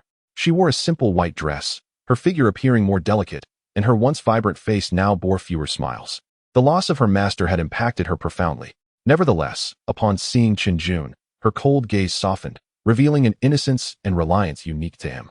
"Senior brother," she said, stepping closer, producing an oil paper package from her sleeve as if conjured by magic. "Here, I made green bean pastries today." Chen Jun accepted it, opening the package to inhale the delightful aroma. He took a piece, savoring its sweetness that melted in his mouth. Delicious. Wanner's skills are improving remarkably. Hearing her name, Lin Qingya's cheeks flushed slightly, and her lips involuntarily curved upward. Only in front of her senior brother did she shed the fade of the strong little palace master. Becoming simply Wanner. "Senior brother, did you call for me regarding something?" After swallowing the last morsel of the pastry, Chen Jun wiped his hands and allowed his smile to fade into a more serious expression. "Wanner, I plan to venture out for a while." Lin Qingya paused, then nodded gently, her voice soft. "Are you seeking a breakthrough opportunity?" She was perceptive, aware that Chen Jun had been stuck at the Gathering Yuan 9th stage for quite some time. "Yes," he confirmed. "Staying cooped up in the sect isn't a solution. I want to try my luck outside." "I understand," Lin Qingya replied calmly, her tone imbued with understanding. "You can go without worry. I will manage things at home." Observing her mature demeanor, Chen Jun felt both gratified and a twinge of discomfort. From his storage ring, he retrieved a neatly folded piece of soft armor, shimmering silver and as thin as a cicada's wing, with a faint glow. "Here, put this on." He handed her the armor. "What is this?" Lin Qingya inquired. Curiosity piqued as she accepted it. "It's a low-grade earth-tier transformation armor," Chen Jun succinctly explained. "It can alter its form at your will. Impervious to blades and immune to fire and water. Remember, wear it close to your body and never remove it." Low-grade earth-tier. Lin Qingya's hand trembled, almost causing her to discard the soft armor. Chapter 36. Is your family in the mining business? This is far too precious. No, senior brother, I cannot accept this." She hurriedly declined. "It must be accepted." Chen Jun's tone brooked no argument. He gazed intently into her eyes, enunciating each word. "Obey, wear it. Only then can I rest easy." Confronted with her senior brother's serious demeanor, Lin Qingya found herself unable to voice her refusals, and could only nod, her cheeks flushed. "All right, I shall wear it." Chen Jun was finally satisfied.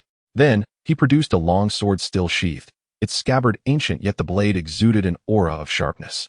This sword, named Jiuyou, is also of the low-grade earth tier. Its sole purpose is to amplify your strength, perhaps by tenfold. Lin Qingya was rendered speechless. "Another earth tier treasure? Senior brother, is your family in the mining business?" And this? Chen Jun retrieved a small jade vial, pouring out a Dan medicine the size of a longan, exuding a rich medicinal fragrance. "Gi Dan. In a moment of peril, consuming it will forcibly elevate your cultivation by one major realm for the duration of an incense stick." He pressed the pill into Lin Qingya's palm, his expression unusually grave. "However, remember, after the effect wears off, you may find your cultivation entirely depleted, reduced to a mere mortal. Therefore, it must not be used unless absolutely necessary."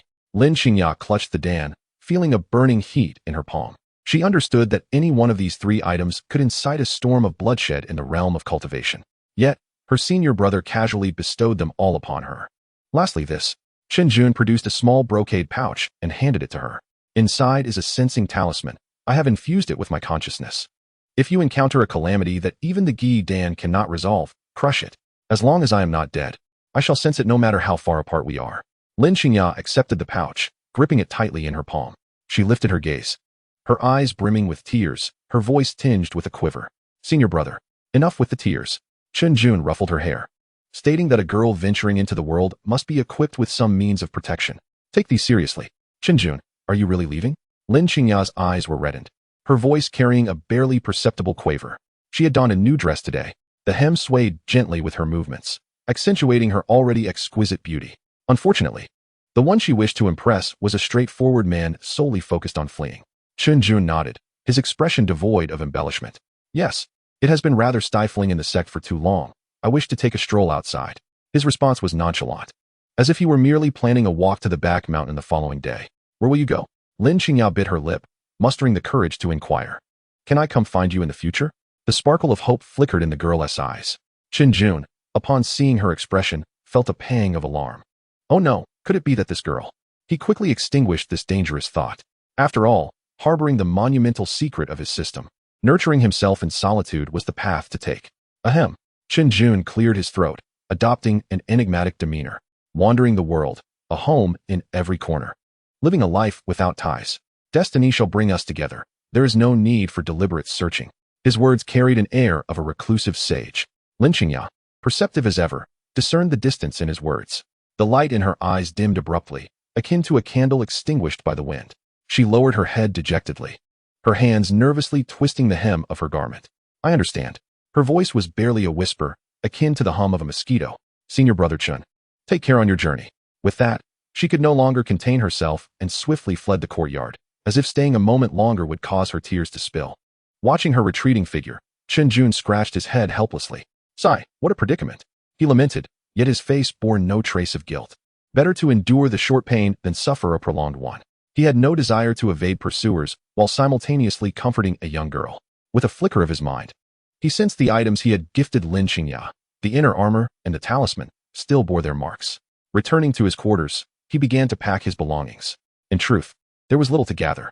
The valuables he possessed were stored within the system space, easily accessible and secure. Meow? A soft, plaintive meow echoed from the corner. Chen Jun looked down to see a pure white kitten, save for its black-tipped tail, tilting its head curiously at him. He had found this little creature 3 years ago on the back mountain and named it Milk. Despite its diminutive size, it was full of spirit, having accompanied him throughout these years. Milk, I am going on a long journey. Do you wish to come with me? Chen Jun crouched down, playfully poking its fluffy chin. The little kitten squinted in pleasure, purring contentedly. However, upon comprehending Chen Jun's words, it decisively shook its head. Then, with remarkable decisiveness, it turned around, leaped onto Chun Jun's bed, nestled into a comfortable position, and closed its eyes to sleep. The message was clear. I am tired. You amuse yourself. Do not expect me to accompany you on your business trip. Hey, you ungrateful little thing. Chen Jun was both amused and exasperated by its human-like antics.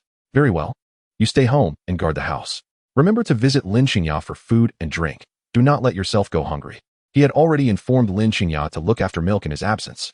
After settling these matters, Chen Jun stood up. Leaving the sect was a significant affair. According to protocol, he must report to the main hall of the sect leader. Otherwise, if he suddenly vanished, the sect might assume he was missing or had met with misfortune, sending someone to investigate and inadvertently exposing him. One must complete the act in its entirety. He did not wish to invite unnecessary trouble due to a small oversight. Lingxiao Sword Sect, main hall of the sect leader. Upon his arrival, aside from the imposing figure of sect leader Dong Yi seated at the head, he noticed a familiar face standing nearby, Dong Yuejia, dressed in a resplendent holy maiden's robe. She crossed her arms, chin slightly raised, exuding an air of arrogance. The moment Chen Jun entered the hall, her gaze swept over him, first scrutinizing, then seemingly recalling something. Her lips curling into a contemptuous smirk. That look was filled with judgment from a lofty height, her tone sharp and caustic. What is this? Has the confinement in the tranquil Heart Valley not taught you to behave? Chen Jun raised an eyebrow, instantly recalling the incident. 5 years ago, shortly after his arrival, he had clashed with the high and mighty Holy Maiden, earning a punishment of wall-sitting in the tranquil Heart Valley for his remarks. Those years had not been entirely unfruitful. They had allowed him the peace to cultivate and claim rewards. Yet, unexpectedly encountering her today felt quite unfortunate. Just look at your cultivation. For years have passed, and you have barely reached the 6th stage of foundation establishment? Dong Yuejia praised him, a mocking smile gracing her lips. Chapter 37. The wind shall surely bring it down. Truly a waste.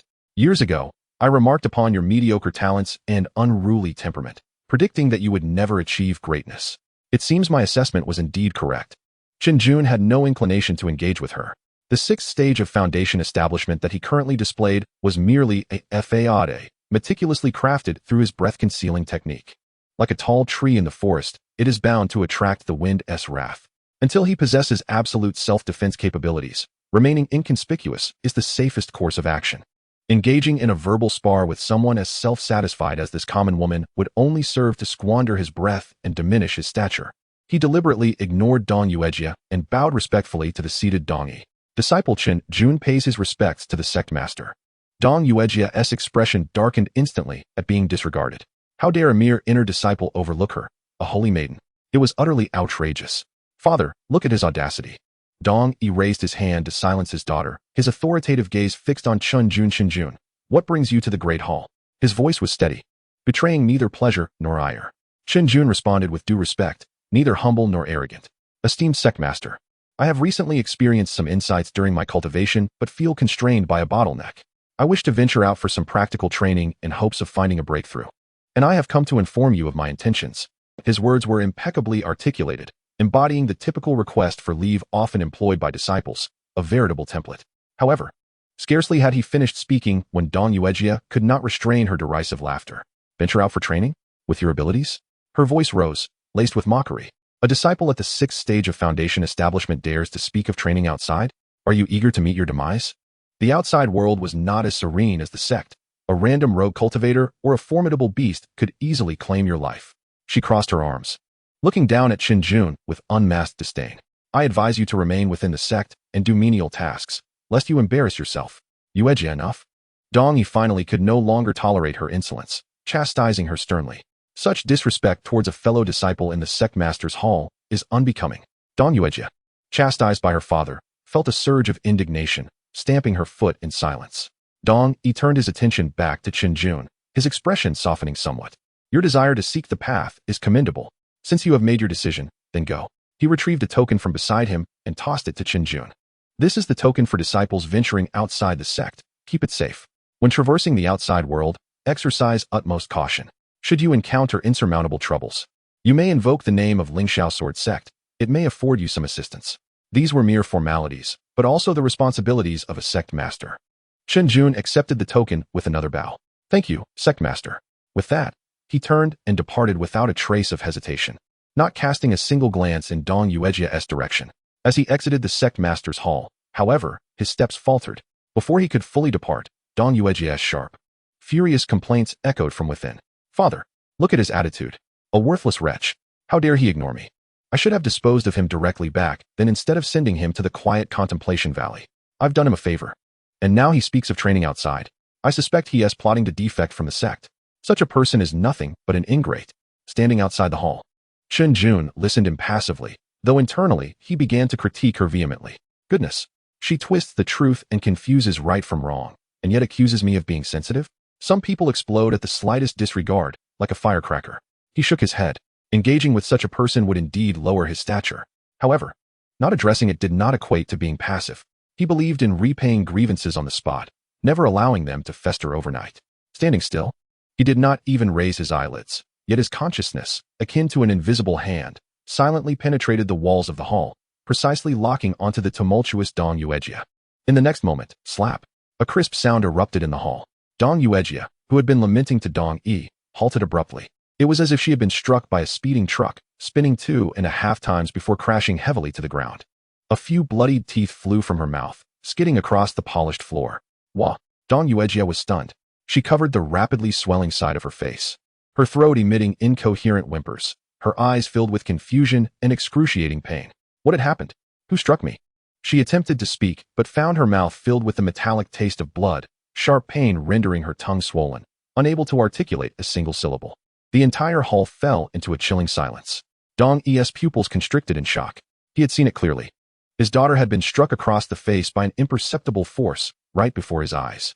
He, the sect master of Lingxiao Sword Sect, had not even perceived how the attack was executed. He felt no fluctuations of spiritual energy whatsoever. How was this possible? Who possessed such extraordinary capabilities to harm without detection? Right under his nose, a cold sweat broke out on Dong Yi's back.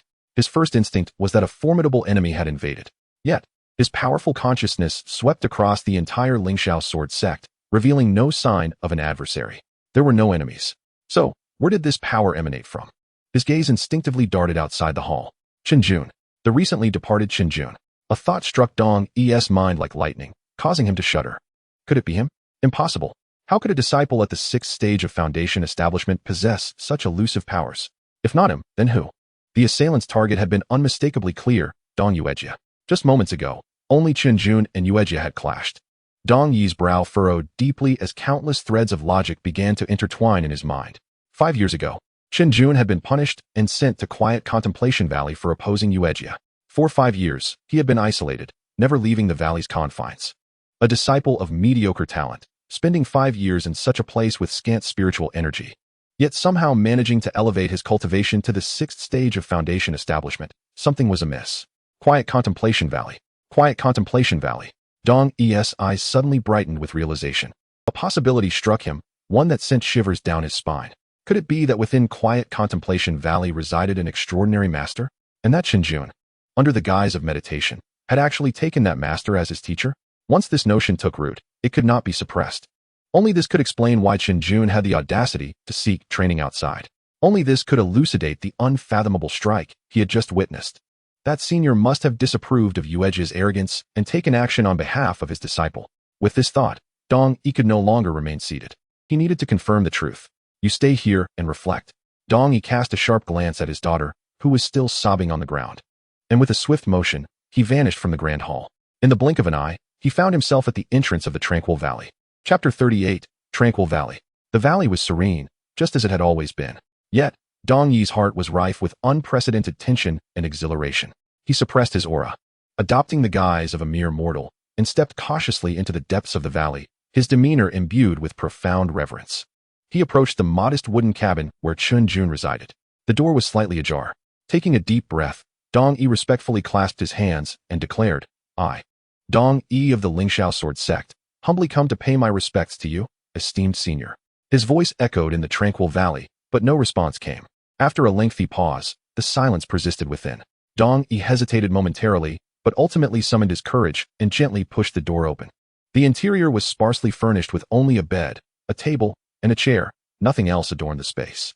On the simple wooden bed, a small, snow-white kitten sprawled out, soundly asleep, its tiny belly rising and falling rhythmically, accompanied by soft purring. As if sensing the intrusion, the kitten's ears twitched. It turned over, presenting its backside to the entrance, and resumed its slumber. Dong Yi murmured, Where's the person? Where is the esteemed senior? He cautiously extended his consciousness, meticulously scanning every inch of the tranquil valley. Apart from the slumbering kitten, there was no trace of any other living being. Finding no one, Dong Yi stood rooted. His brows furrowed. Could it be that he had miscalculated? No. He quickly dismissed that thought. The esteemed senior must simply be solitary by nature, reluctant to entertain guests. Or perhaps, their cultivation had reached an unfathomable realm, such that even if they stood before him, he would remain oblivious. Yes, that must be it. The more he speculated, the more convinced he became of his assumptions. He bowed deeply to the empty valley once more, and then silently retreated. Upon returning to the sect's grand hall, he found Dong Yuejia already being assisted to her feet by a maid. Her cheeks were swollen, bearing a distinct imprint of a slap, and blood trickled from the corner of her mouth, rendering her appearance exceedingly disheveled. The moment she laid eyes on Dong Yi, tears welled up in her eyes, and she pointed to her face, attempting to voice her grievances. Enough. Dong Yi's emotions were a tempest, and seeing his daughter in such a state ignited his ire. He scolded sternly. Do you still have the audacity to cry? Do you comprehend the kind of person you have provoked today? Dong Yuejia froze at his outburst, momentarily stunned into silence. Dong Yi continued, each word deliberate and heavy. Let me make myself clear, from this day forth. You are not to provoke Chen Jun in any manner.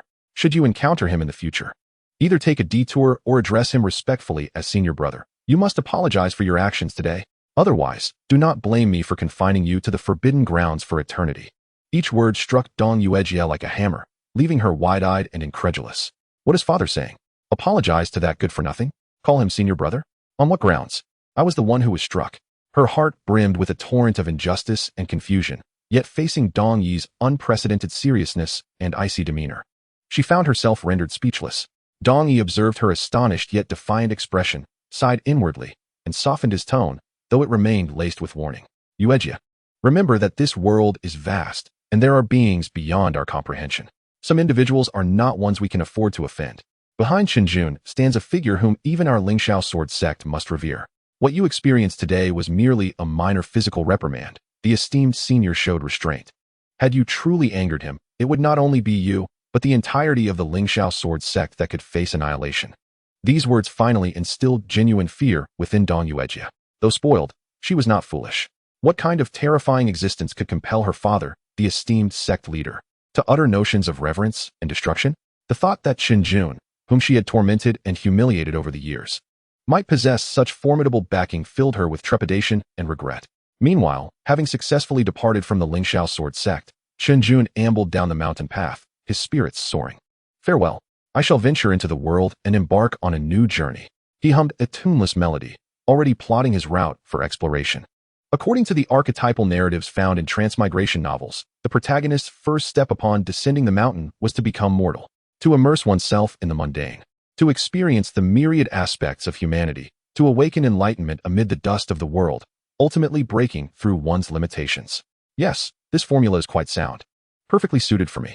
Chen Jun resolved to suppress all his spiritual energy, presenting himself as an ordinary person devoid of any martial prowess, preparing to seek out a small town, perhaps to become a storyteller and experience life.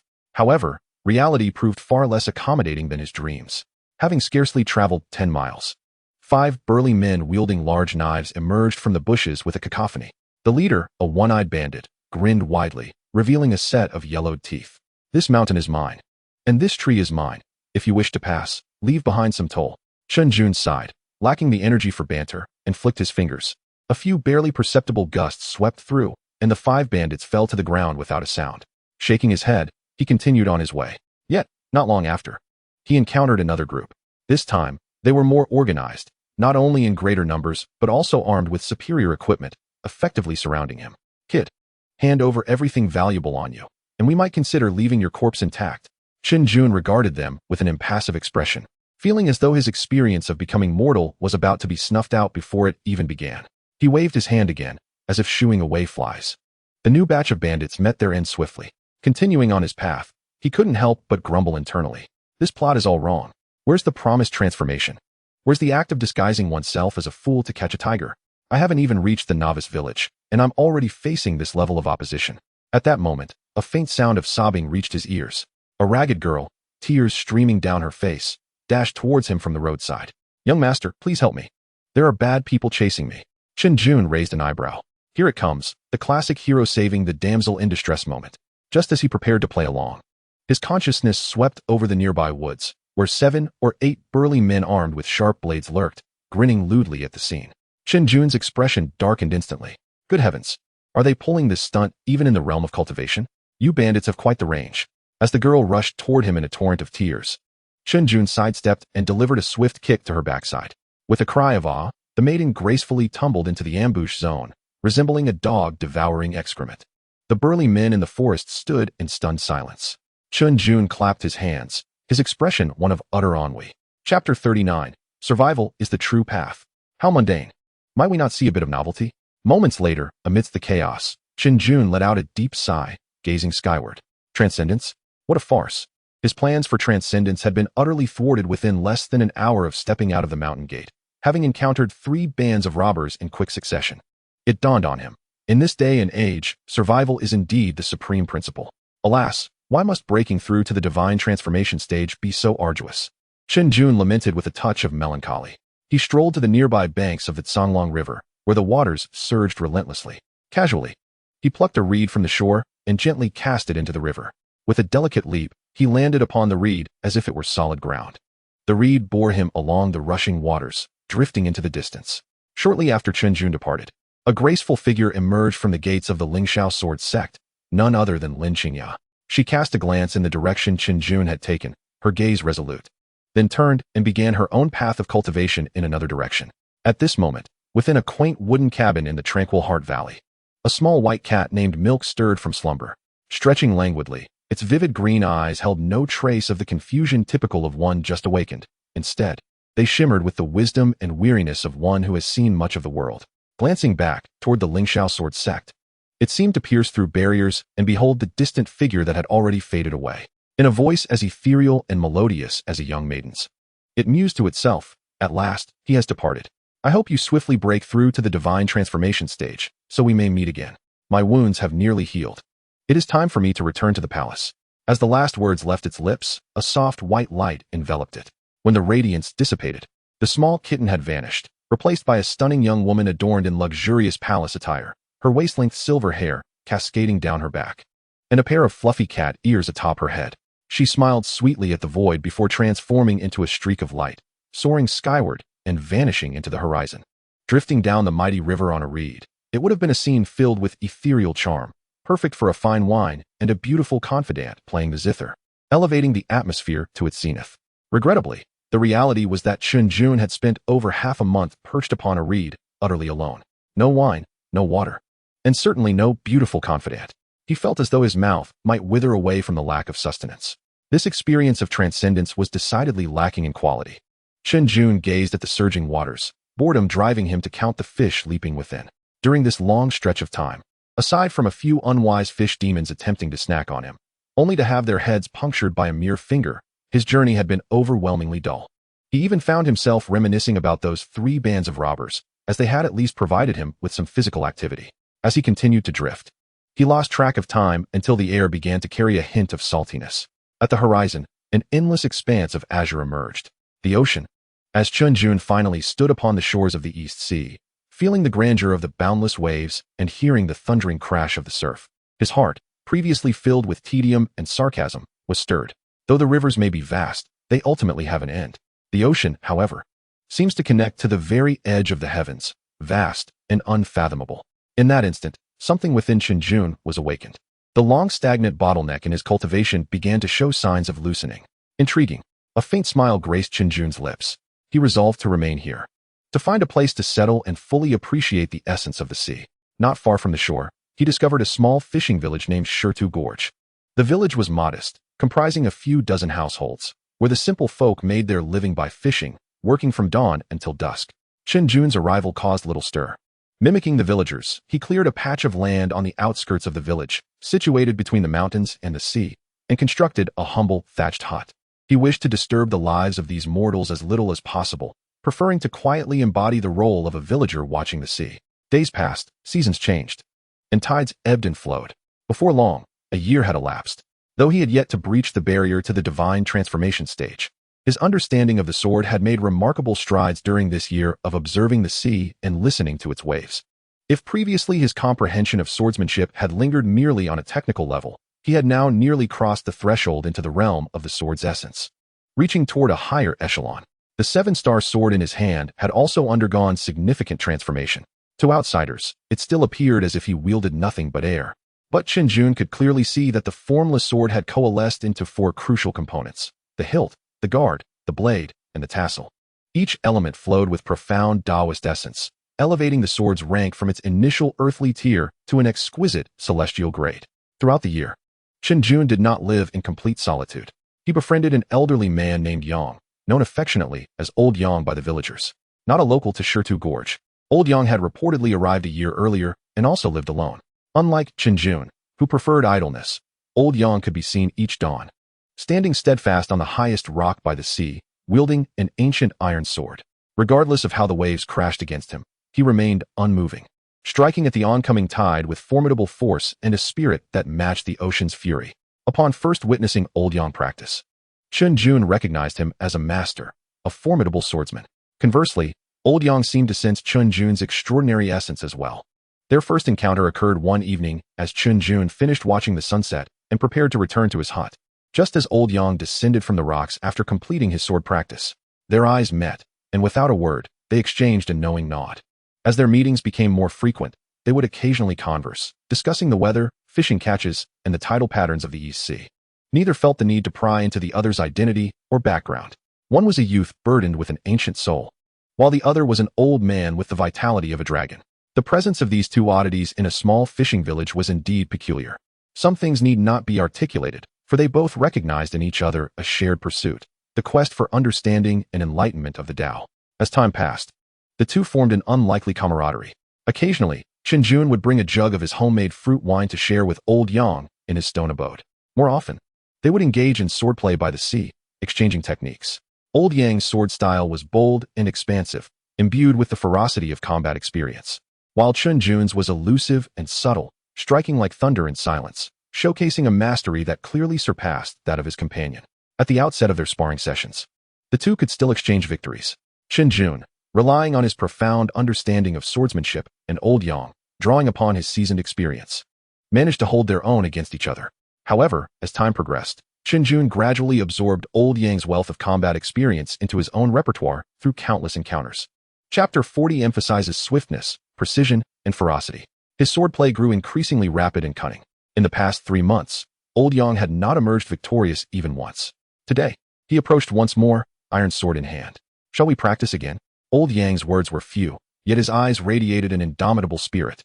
Chen Jun lay languidly on a recliner before the thatched cottage, basking in the sun, and did not even bother to lift his eyelids at the query.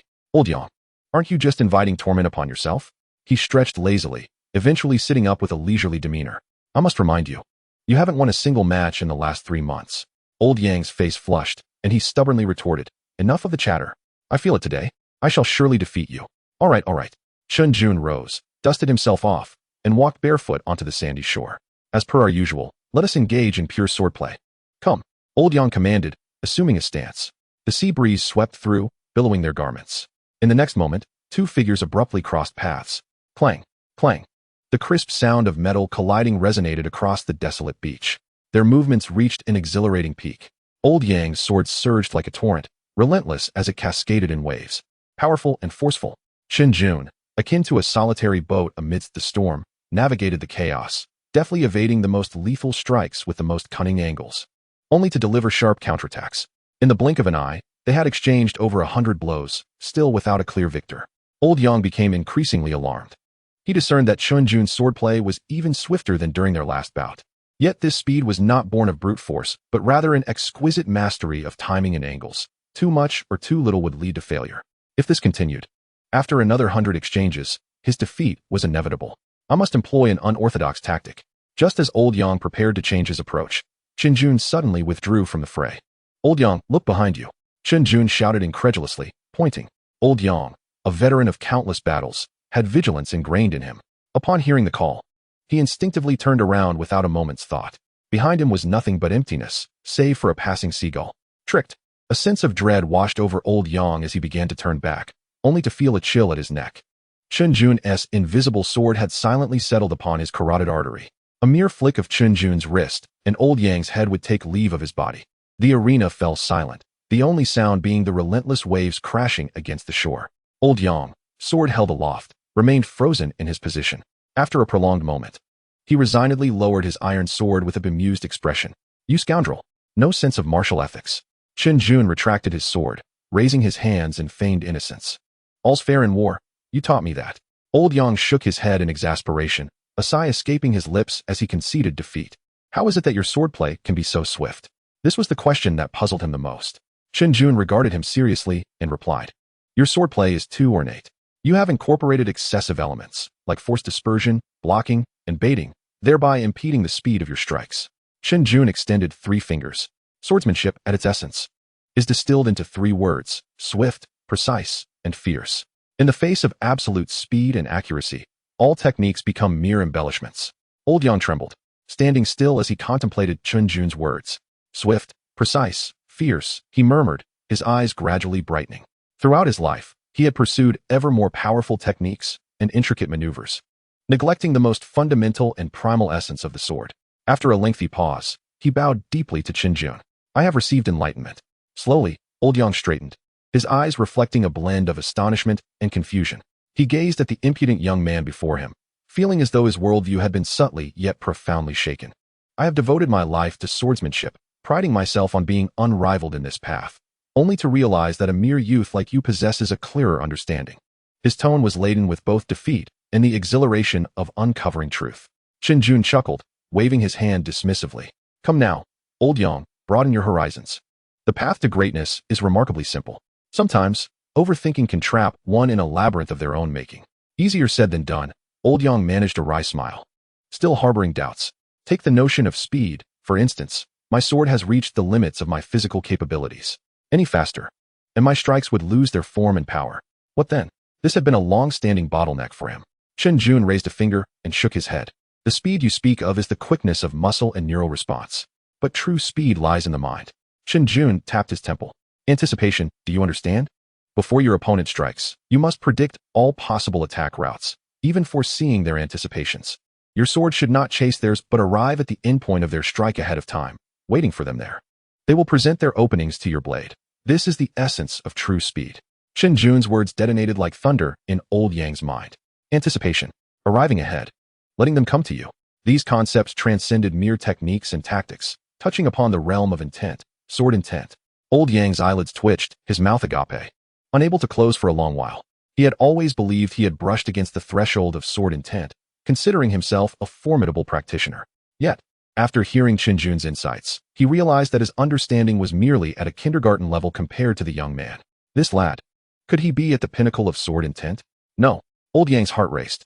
He recalled a realm that existed only in ancient texts, a nebulous legend, sword heart, enlightenment of the mind and clarity of essence. The sword is my heart, and my heart is the sword. With this thought, Old Yang's gaze toward Chun Jun transformed. He took a deep breath, adjusted his robes, and adopted an unprecedentedly solemn demeanor. What is your esteemed name, young friend? I am Yang Zhan. Today, having encountered the great Tao, I shall not forget this debt of gratitude. Chen Jun felt somewhat uneasy under Old Yang's earnest demeanor and waved his hand casually. Oh, names are merely labels, a nom de plume for traversing the world. Why take it so seriously? He grinned, revealing a set of pearly whites, exuding a hint of youthful exuberance. If you must call me something, then let it be the 7-star sword master. Sounds quite formidable, doesn't it? 7-star sword master?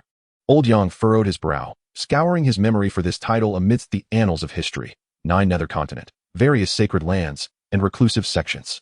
Never before had he heard of such a figure, nor was there any lineage associated with the 7 stars. He could not help but mutter an ancient prophecy. When a hero unsheathes his sword, the world shall endure a calamity for a decade. My young friend, your title bears an ominous portent, remarked Chen Jun, rolling his eyes. Chapter 41. Do not embellish my role. Old Yang, you are merely overthinking things, he retorted. I simply find the name pleasing and rather dashing. There is no ulterior motive. Please refrain from adding unnecessary drama. Old Yang sighed, conceding that perhaps he had indeed overthought the matter, though this young man possessed unfathomable strength. His exuberant demeanor did not suggest that he was a turbulent hero capable of stirring the winds of fate. Let it be, he decided, shaking his head and dismissing the concern. With a solemn expression, he clasped his hands in salute to Chen Jun regardless. Hearing your words today surpasses a century of my arduous cultivation. I, Yang Zhan, shall forever be grateful for this impartation of wisdom. He thumped his chest with conviction. Should you, the sword master, ever require assistance or encounter insurmountable troubles, do not hesitate to summon me at Shirtu Gorge. As long as I, Old Yang, draw breath, I will surely resolve your predicaments. Chen Jun raised an eyebrow, recognizing the magnitude of the favor being extended. The Yang family of Shirtu Gorge was a renowned swordsmanship clan in the EC region, boasting a plethora of formidable experts, with Old Yang himself being a formidable being at the transformation stage. With his vow, Chen Jun could essentially tread confidently throughout the East Sea. Very well, Old Yang. Your generosity is noted. I shall count you as a friend, he replied with a smile. Old Yang nodded, his expression shifting to one of urgency. I must quickly seek a secluded place for meditation. Your words have ignited in me the chance to break through that barrier, and I must seize this moment. His face glowed with excitement. This journey to the East Sea was initially for a bygone matter, but now, with such an unexpected opportunity, it was truly worth it. With that, he took his leave, turning to ascend into the sky. Yet, in that very instant, an unforeseen change occurred. Just a moment ago, Chen Jun wore a carefree smile, but now his countenance shifted dramatically. The languid aura that enveloped him vanished, replaced by a palpable aura of malevolence. Old Yang, poised to depart, suddenly froze. He turned back in terror, feeling a chill creep from the crown of his head to the tips of his toes, his very soul trembling under the weight of this malevolence. What on earth is happening? He stammered, gazing at the transformed Chen Jun. What is wrong with you? Do you need assistance? Chen Jun slowly shook his head, his gaze unwavering, his words cold enough to freeze the air. No need. At that moment, his consciousness had plunged into a faint, tenuous connection. It was the mark left on the set of armor he had gifted to Lin Qingya. The mark flickered dimly, weak enough to extinguish at any moment. This indicated that Lin Qingya was facing grave peril, being pursued by assailants. Moreover, she had not shattered the signal talisman he had given her. This could mean only one thing. Her pursuers were overwhelmingly powerful, formidable enough that she had no opportunity to crush the talisman, or she was acutely aware that even if she did, she would not have time to reach safety. The image of Lin Zhen's regretful gaze before her demise flashed through Chun Jun's mind, igniting a tempest of fury within his chest. Lingshu step, he shouted, taking a definitive step. The sand beneath his feet melted into shimmering glass at his touch. His form transformed into a blur, barely discernible to the naked eye. As he leapt forward, 1 step, 2 steps, 3 steps. With each stride, it was as if he were traversing the very fabric of space, appearing instantly thousands of feet away. Upon taking his 7th step, he suddenly disintegrated midair. There was no splatter of flesh. Instead, he transformed into a magnificent bolt of lightning, streaking toward the far north with the power to rend the heavens. On the beach, only old Yang remained, dumbfounded, alongside the scorched expanse of glass-like sand. As he sensed the lingering, terrifying might in the air, he finally managed to rasp a few words from his throat. Pinnacle of the demigod realm. This young man, astonishingly, was at the pinnacle of the demigod realm. Old Yang swallowed hard, a bemused expression crossing his face. He could only wonder which unfortunate soul had provoked such a calamity. With that, his figure flickered and vanished from the spot. In the desolate plains of the northernmost lands, aptly named for their aridity and silence, the landscape was as inhospitable as its name suggested.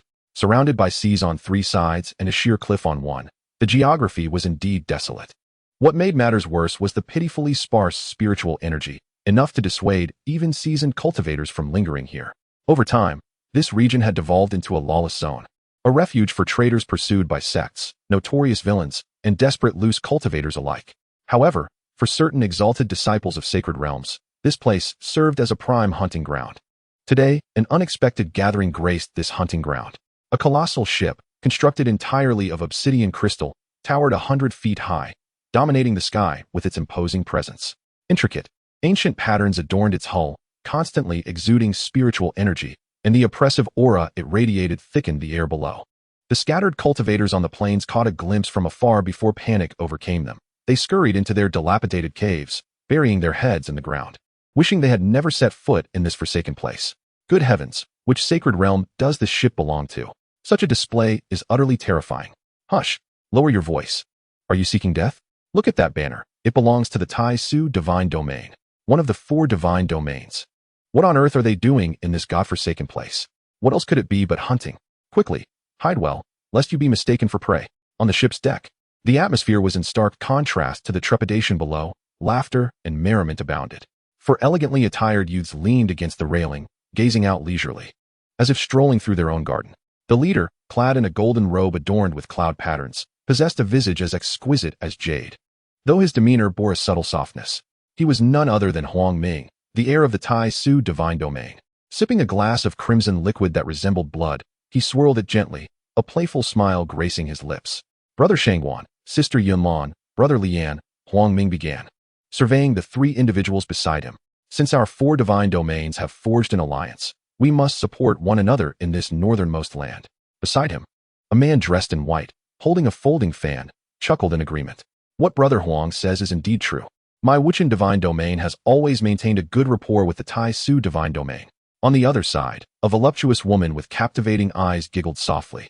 If Brother Huang says so, we of the Pure Land divine domain shall naturally follow your lead. Her words were sweet and melodic, capable of melting hearts.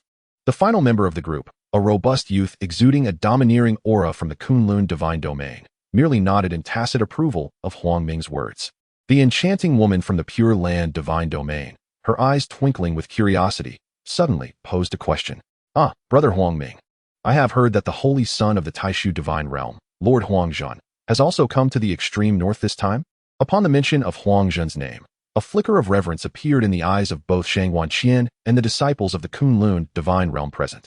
Chapter 42, the half-divine realm. The holy son of the Taishu divine realm, Huang Zhen.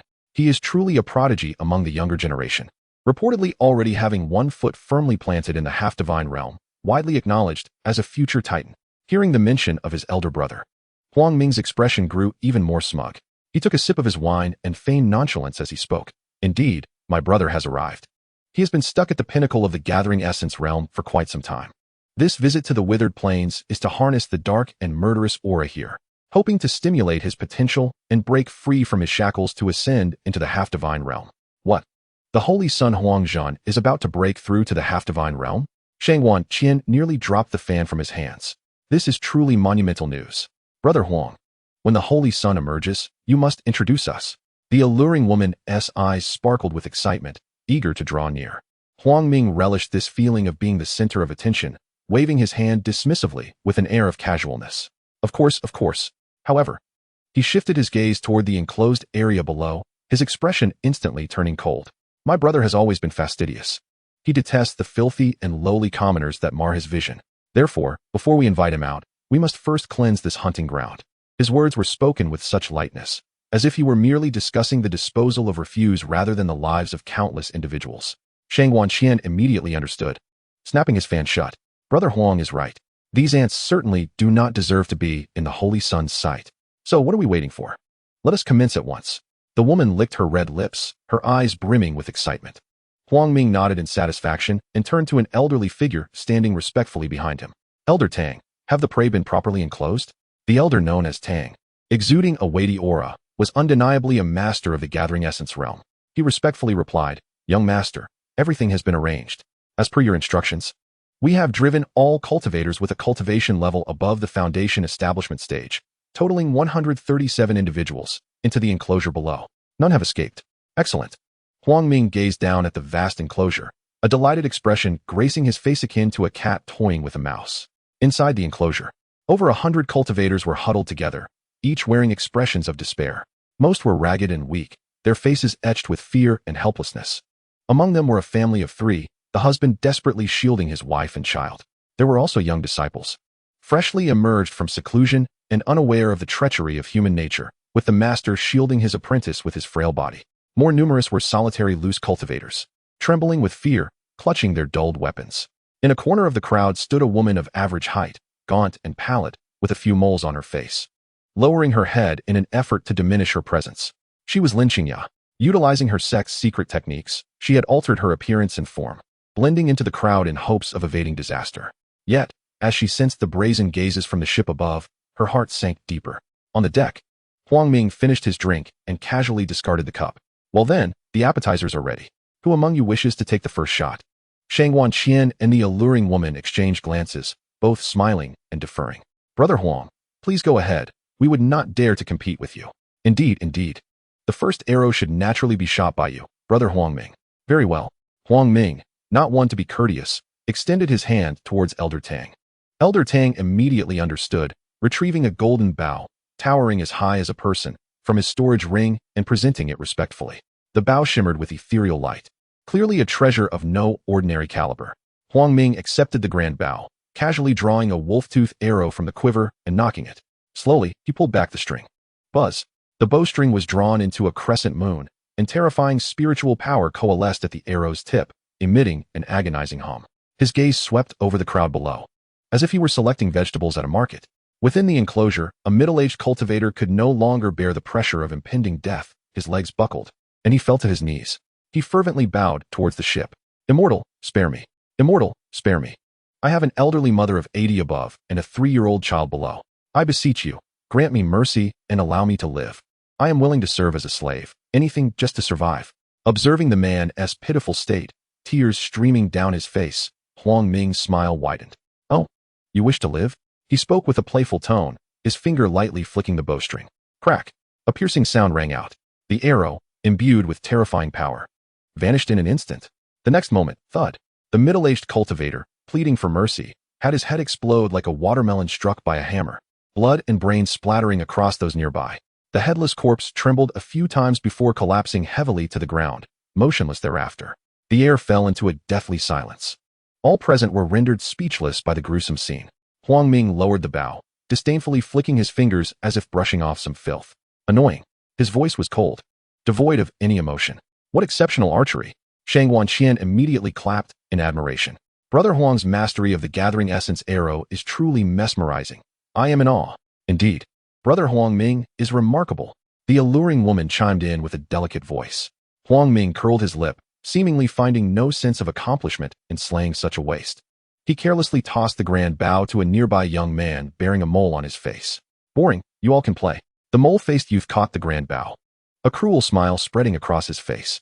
Mimicking Huang Ming, he knocked an arrow and aimed at the now chaotic crowd below. Run. Quick, run. Fight back.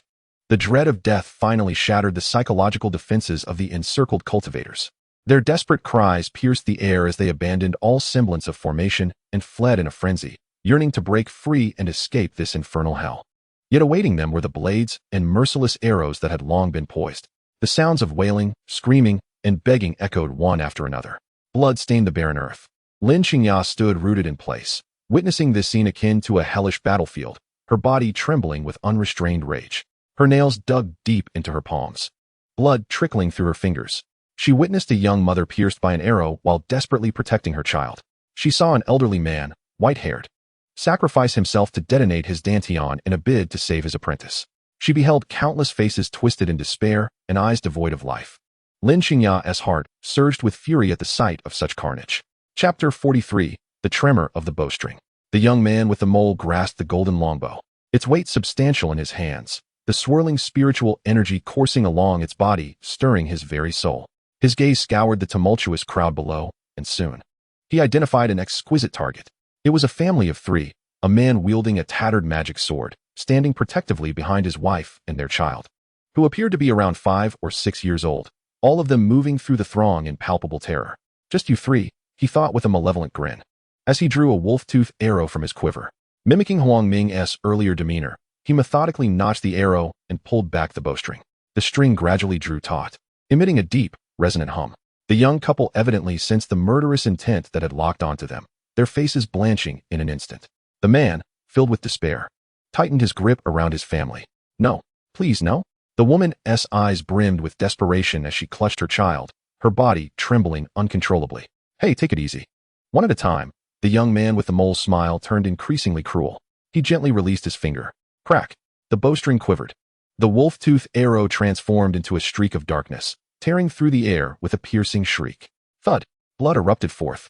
The arrow had accurately pierced the woman's chest. In disbelief, she looked down at the gaping wound the size of a bowl on her torso, her body swaying before she collapsed, lifeless. Life extinguished in an instant. The man's eyes bulged with anguish as he let out a howl that was scarcely human. The little boy, stunned for a moment, erupted into a heart-wrenching wail. Mama! Mama! His cries pierced the air, filled with fear and sorrow. Enough with the noise. The young man with the mole frowned impatiently and drew another arrow. All you do is cry. I'll send you to your mother. He once more pulled back the great bow, this time aiming at the sobbing child. You beast! How dare you! The man's eyes blazed crimson, resembling a madman as he attempted to rush forward, yet he was thwarted by the chaos of the crowd, immobilized. He could only watch helplessly as the arrow of death was aimed at his last remaining kin. Crack! The arrow was loosed. Thud! The child's cries were abruptly silenced. A gaping hole appeared in his small head, and his fragile body crumpled beside his mother's cold corpse. The man's throat emitted a primal roar. He could see nothing, hear nothing. The world had been reduced to an endless expanse of blood and despair. TSK, finally some quiet. The young man with the mole smirked, seemingly unimpressed by the man's desolation. He casually shot another arrow, striking the man squarely between the eyes. The expression on the man's face froze, his body convulsing as he collapsed, falling atop the lifeless forms of his wife and child. The family of three departed this world in perfect unison. Having completed this grim task, the young man tossed the bow to a nearby eager youth named Li. This is tiresome. Killing these worthless beings hardly warms me up. The Li youth accepted the bow with excitement, rubbing his hands together. Let me have some fun. Unlike the young man with the mole, he did not choose his targets with care, but instead unleashed a flurry of arrows toward the densest part of the crowd. Crack! Crack! Crack! Each sound of the bowstring heralded the demise of a life. The scene below had morphed into a hellish slaughterhouse. The scattered cultivators, the most powerful among them barely at the illumination realm, stood no chance against the massacre wrought by these elite from the Holy Lands. They could scarcely muster a semblance of resistance. The radiance of their spells would barely flicker to life before being effortlessly shattered by an arrow or a blade of energy. Some knelt in supplication, only to be pierced through the heart by an arrow. Others turned to flee, only to be shot through the back of the head. Some attempted to fight back, but were instantly torn to shreds by a barrage of attacks. The cacophony of screams, wails, and cries intertwined, composing a symphony of despair and death. Blood soaked the ground beneath their feet, transforming it into a dark crimson hue, while the nauseating stench of blood wafted heavenward. Yet, aboard the ship, the atmosphere was starkly different. Huang Ming reclined in a plush fur chair, gently swirling a glass of crimson liquid. Beside him, the charming woman and Shang Wanqian attended him with playful smiles. Behind them, several singers clad in sheer fabric played haunting melodies as dancers swayed their graceful hips. The bloody slaughterhouse served as their backdrop for merriment. Shang Wanqian raised his glass in a toast, flattering, "Brother Huang, you truly know how to enjoy yourself. Every time I accompany you on these hunts, it opens my eyes to new wonders." Huang Ming took a sip of wine, his gaze sweeping over the scene of carnage below, a satisfied smile gracing his lips. "Shang Wan, you don't understand." He set down his glass, his eyes reflecting a blend of self-mockery and gloom. "In the void divine domain, everyone only knows my elder brother, the holy son Huang Dao. He is exceptionally gifted, humble, and the epitome of the perfect heir in everyone's eyes. And what of me? What am I, Huang Ming? No matter how hard I strive, I remain but a shadow, a mere accessory to his brilliance." The alluring woman leaned in closer, brushing against his arm. "Brother Huang is no shadow, in my heart. You surpass that holy son 100-fold. Ha!"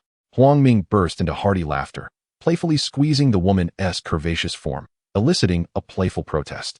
Yet, within his laughter lingered an unsettling hint of madness. "Exactly. Within the sect, I am lesser than him. But out here, in this lawless land, I am the sky. I am the divine." He extended his hand, as if grasping the lives of all those below in his fingers. "I relish their expressions of despair. I delight in their wails as they face death. I cherish this feeling of ultimate control, of dictating the lives and deaths of others. These dozens of hunts have brought me more pleasure than 10 years of arduous cultivation within the sect." His voice brimmed with a morbid ecstasy, reveling in the grotesque sense of achievement derived from slaughtering the weak. "So that is how it is." Lin Qingya stood at the edge of the crowd, hearing Huang Ming's words with crystal clarity. She finally comprehended the truth. These individuals were not driven by the pursuit of resources, nor by vengeance. They were merely indulging in a gruesome game, a game that treated living beings as mere livestock, slaughtered at will to satiate their pathetic egos. They were unworthy of being called human. An overwhelming fury ignited within Lin Qingya, causing her body to tremble uncontrollably. Images flashed through her mind. The mother who had been shot through the chest while protecting her child, the elder who had self-destructed to secure a chance for his disciple. The faces twisted in despair, eternally unable to close their eyes. Rage consumed her reason. The spiritual energy within her surged wildly, driven by her master's emotions. She could no longer stand idly by and witness this atrocity. Flames of resolve ignited in Lin Qingya's eyes. She abruptly raised her hand, grasping the hilt of an ancient long sword at her waist. That sword was a gift from her senior brother, Chen Jun. With a resonant clang, the long sword was drawn from its sheath, its clear and melodious ringing carrying an aura of fierce, killing intent that seemed to cut through all injustice in the world. "A pack of beasts, perish!" Lin Qingya let out a frigid cry of fury, transforming into a streak of sword light that soared into the sky. Chapter 44. Unaware of mortal peril. The 9th stage of the Foundation establishment realm erupted with unrestrained power at this moment. She charged towards the massive flying ship suspended in midair, like a moth drawn to a flame, resolute and unwavering. What? The figures aboard the ship, including Huang Ming, were evidently taken aback that anyone would dare to initiate an attack under such circumstances. Unaware of your own mortality, Huang Ming hardly bothered to intervene personally, merely waving his hand dismissively. Immediately, 2 subordinates at the 3rd stage of the enlightenment realm leaped down from the ship, flanking Lin Qingya from either side. "You've got some guts, girl. Let me send you on your way." One of them sneered, throwing a punch that unleashed a ferocious surge of spiritual energy, manifesting as a colossal shadow of a fist aimed at her head. The other produced a flying dagger, transforming it into a streak of light aimed directly at Lin Qingya's throat. In her eyes, there was no hint of fear, only an icy resolve. With a flick of her wrist, she summoned the Jiuyou sword, weaving it into a floral pattern that precisely met the shadow of the fist. Boom! The spiritual energy exploded, sending Lin Qingya reeling backward, her blood surging violently. Meanwhile, the dagger was perilously close. She twisted her body with great effort, narrowly evading a fatal blow. Yet the blade still grazed her shoulder, drawing a stream of blood. The disparity in realms was insurmountable. The 2 subordinates wore grins reminiscent of a cat toying with a mouse as they closed in again. "Is that all you've got? Better submit to your fate." Lin Qingya gritted her teeth, acutely aware that if things continued as they were, her demise was inevitable. Her hand stealthily reached for her storage bag. "Senior brother, this is the life-saving item you left for me. I had hoped not to use it, but now I have no choice." In the next instant, a round pill emanating a peculiar fragrance appeared in her hand. The Unity Pill, gifted by Chen Jun. It was a secret elixir capable of forcibly elevating one's cultivation by an entire realm for a brief period. Without a moment's hesitation, Lin Qingya swallowed the pill whole. Boom! An immense, pure surge of medicinal power erupted within her, causing her meridians and dantian to groan under the weight of the influx. Yet her momentum surged at an astonishing rate. First stage of enlightenment. Third stage. Fifth stage. Ninth stage. A terrifying pressure that far surpassed that of the two subordinates enveloped Lin Qingya. What? The smiles on the faces of the two subordinates froze, replaced by profound shock. She took a pill.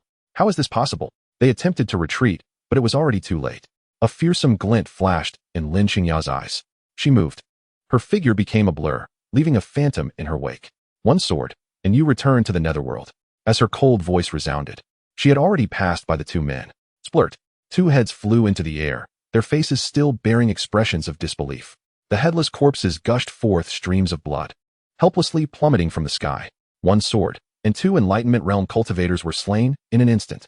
Lin Qingya did not pause for a moment. Her form shifted again, continuing her charge towards the ship, her sole target, Huang Ming. Aboard the ship, the amusement and disdain that adorned Huang Ming's face finally dissipated.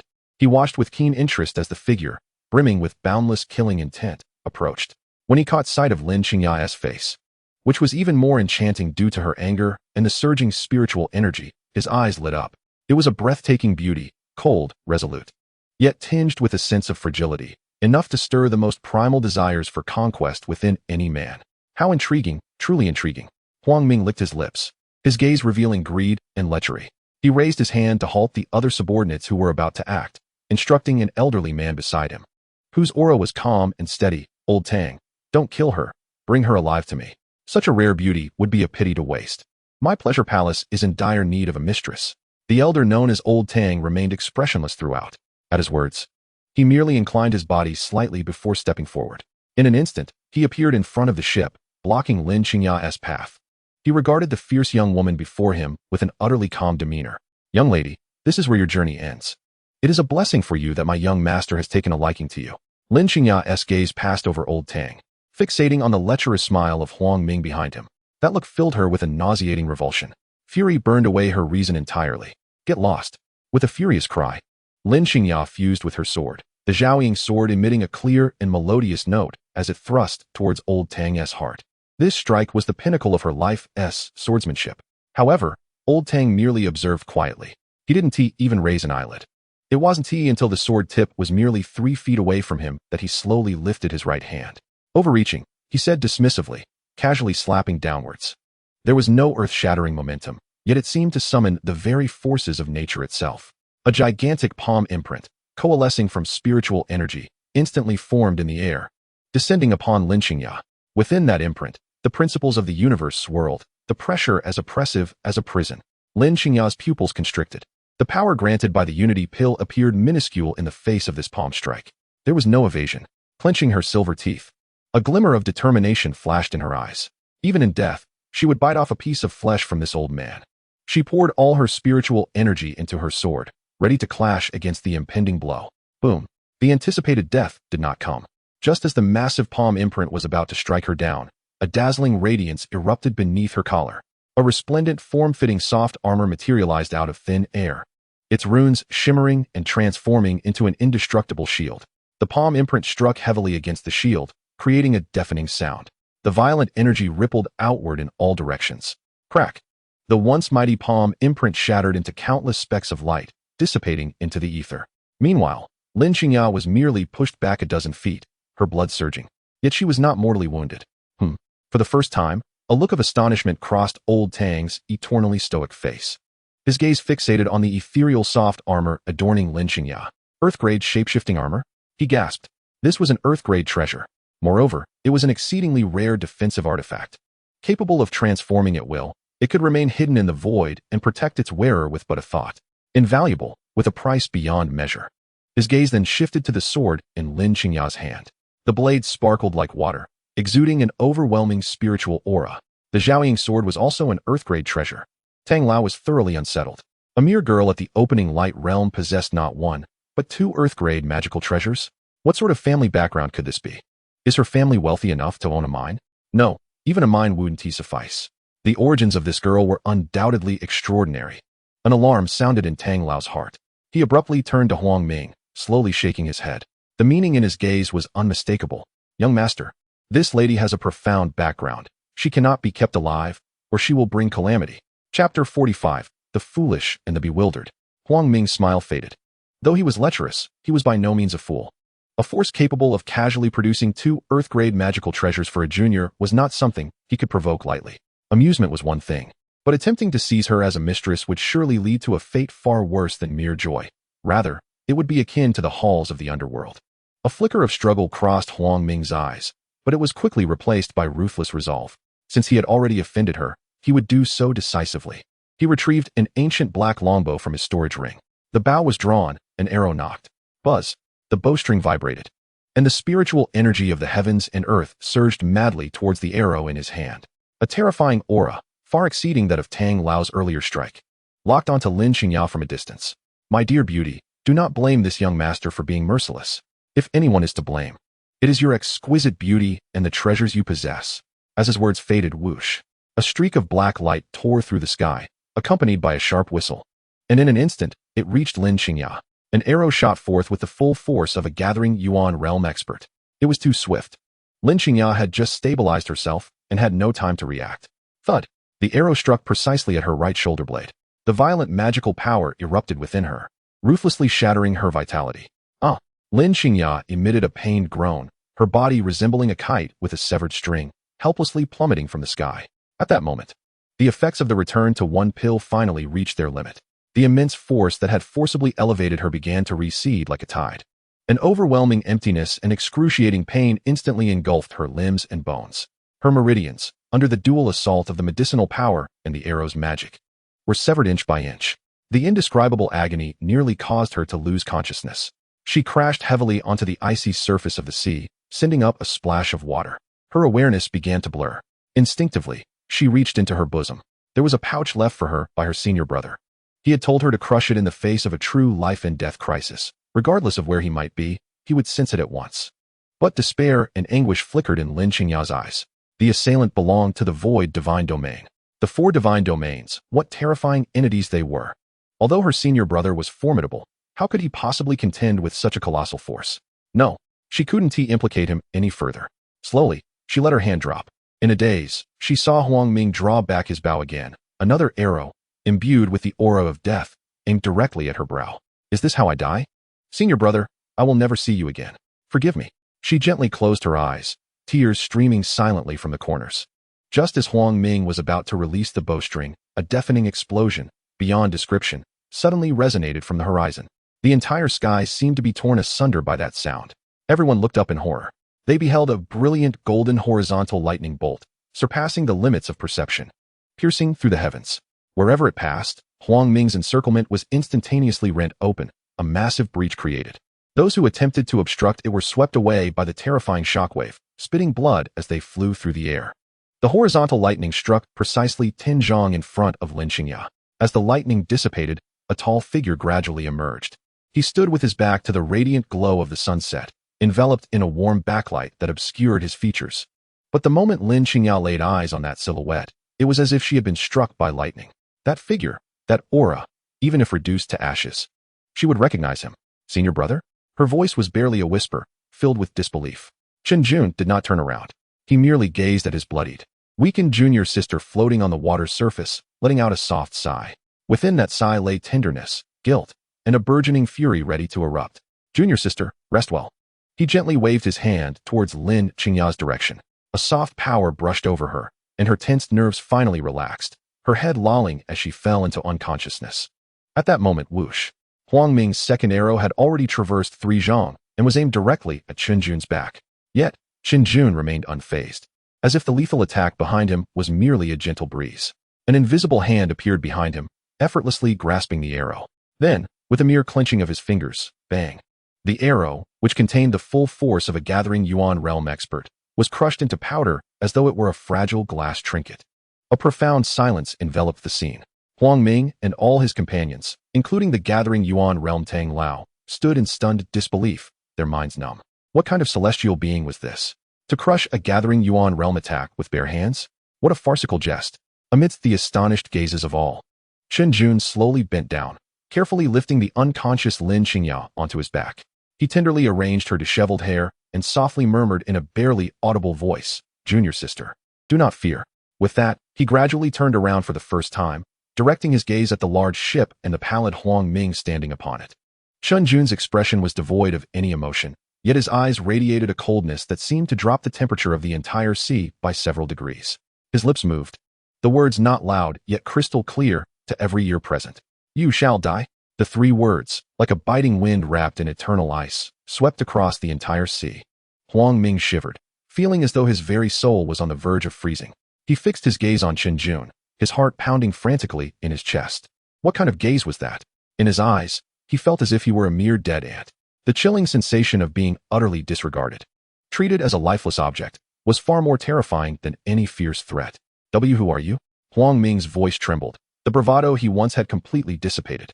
The faces of his companions from the Holy Land turned pale, not daring to breathe. "By heavens, who is this individual? His aura is overwhelmingly potent," murmured the mole-faced youth from the Wuchan divine domain, his calves already cramping in fear. "Silence." The moment he casts a glance in my direction, I feel as if I shall perish on the spot. The youth from the Kunlun divine domain swallowed hard, his atoms apple bobbing with trepidation. The enchanting woman from the Pure Land divine domain turned pale, gripping the ship's railing so tightly that her knuckles turned white. Chen Jun offered no response to Huang Ming's inquiry. To him, engaging in idle chatter with a corpse held no merit, as Chen Jun remained indifferent to his presence. Huang Ming's astonishment morphed into fury, and with a voice steeped in false bravado, he shouted, "Do not be too arrogant.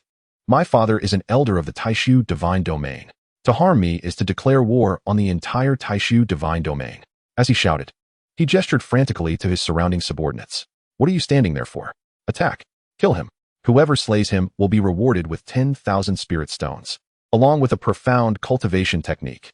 Beneath the allure of such a generous reward, valiant souls would surely emerge." Chapter 46, Annihilation of All. Though Chun Jun's entrance was indeed imposing, the price Huang Ming had offered was overwhelmingly tempting. With a cacophony, nearly 100 formidable guards surged out from the cabin. All were cultivators of the enlightenment realm, the very backbone of Huang Ming's dominance over these waters. "Kill!" the guards shouted in unison. A wave of murderous intent surging forth as they charged at Chen Jun from all directions. Blades glinted, spells illuminated the air, and in an instant, Chen Jun's figure was engulfed. Seeing this, a sinister smile crept upon Huang Ming's face. "Ha! A mere charlatan. Tear him to shreds." Yet, before his laughter could fade, he witnessed Chen Jun, shrouded in a myriad of vibrant lights, slowly raise a finger. His movement was languid and casual, as if brushing off dust from his shoulder. Then, he pointed lightly ahead. Buzz! A minuscule, nearly imperceptible beam of sharp, sword energy erupted from his fingertip. Initially, it resembled a solitary glimmering star, but upon release, it surged exponentially, transforming into a streak of lightning that spanned the heavens. Sizzle! The sword energy traversed the crowd at an incomprehensible velocity. All the guards charging toward Chun Jun froze mid-attack, their faces still contorted with malice and greed. The next moment, thud, thud, thud. Almost 100 guards fell like harvested wheat into the sea, each sporting a tiny blood hole in their foreheads. With a single strike, the entire assembly was obliterated. Chun Jun retracted his finger, his expression still impassive, as if he had merely accomplished a trivial task. With his sister on his back and nothing beneath his feet, he began to stride toward the grand ship, walking on air. Huang Ming and his 3 companions were left wide-eyed, their minds blank. Did I not see correctly? The pockmarked youth rubbed his eyes vigorously, his voice trembling. He killed 100 enlightenment realm cultivators with a single move? The youth from the Kunlun divine domain began to babble incoherently. Huang Ming was utterly terror-stricken, his blood running cold. He finally comprehended the nature of the entity he had provoked. "Do not panic. Everyone, remain calm." Huang Ming forced himself to be composed, shouting to his equally pale companions. "I still have a trump card. I possess a formidable weapon on my ship. Old Tang, intercept him. Buy me some time." While he shouted, he scrambled toward the cabin. The elder Tang, who had been standing behind Huang Ming, wore an expression of utmost seriousness. Drawing a deep breath, he leaped from the deck, positioning himself in front of Chen Jun. "Please, my lord, halt." Tang bowed respectfully, speaking in a grave tone. "My young master is brash and ignorant. If he has offended you in any way, I offer my sincerest apologies on his behalf. It is better to resolve enmity than to deepen it. You are also a person of great stature. Why descend to the level of a youth? For the sake of our Taishu divine domain, can we not let this matter rest?" He invoked the name of the Taishu divine domain, hoping to instill a sense of caution in his adversary. After all, in this territory, the Taishu divine domain was akin to a sovereign. Yet, Chen Jun's pace did not waver in the slightest. He did not even spare Tang a glance. merely uttering coldly, "To assist a tyrant is to become complicit in his atrocities. You deserve to die." The moment those words left his lips, alarm bells rang within Tang's mind, and every hair on his body stood on end. Without a moment's hesitation, he summoned all his spiritual energy, erecting a heavy light shield before him. This was his most formidable defensive measure. But Chen Jun, still merely pointing through the air, employed that same finger, unleashing that same sword energy. Thud! Tang's prideful light shield shattered before the sword energy, as fragile as a sheet of paper, and was instantly pierced. The sword energy continued unimpeded, accurately striking his forehead. The expression of horror on Tang's face solidified. He glanced down at his unscathed body, then back up at the man who had remained expressionless throughout. Confusion and despair filled his gaze. Life ebbed away like a receding tide. Bang! The formidable gatherer of the Yuan realm collapsed straight back, sending up a splash of water. On the ship, the trio from the Dian, Lian, and Pure Land divine domains were utterly thrown into disarray. Even Tang, a cultivator of the Yuan realm, had been slain with a mere finger? What manner of monster was this? Chun Jun's strides remained unwavering as he advanced step by step toward the great ship, toward the target he was determined to eliminate. With each step he took, his aura underwent a profound transformation. The fire of vengeance not only sharpened his mind, but also acted as a key, unlocking a long-sealed constraint within him. For years, he had been unable to take that final step due to a lack of unyielding resolve in his mindset. Yet today, the ordeal faced by his sister ignited him completely, allowing him to cast aside all reservations, leaving only the purest intent to kill. His thoughts became clear. His realm began to transform.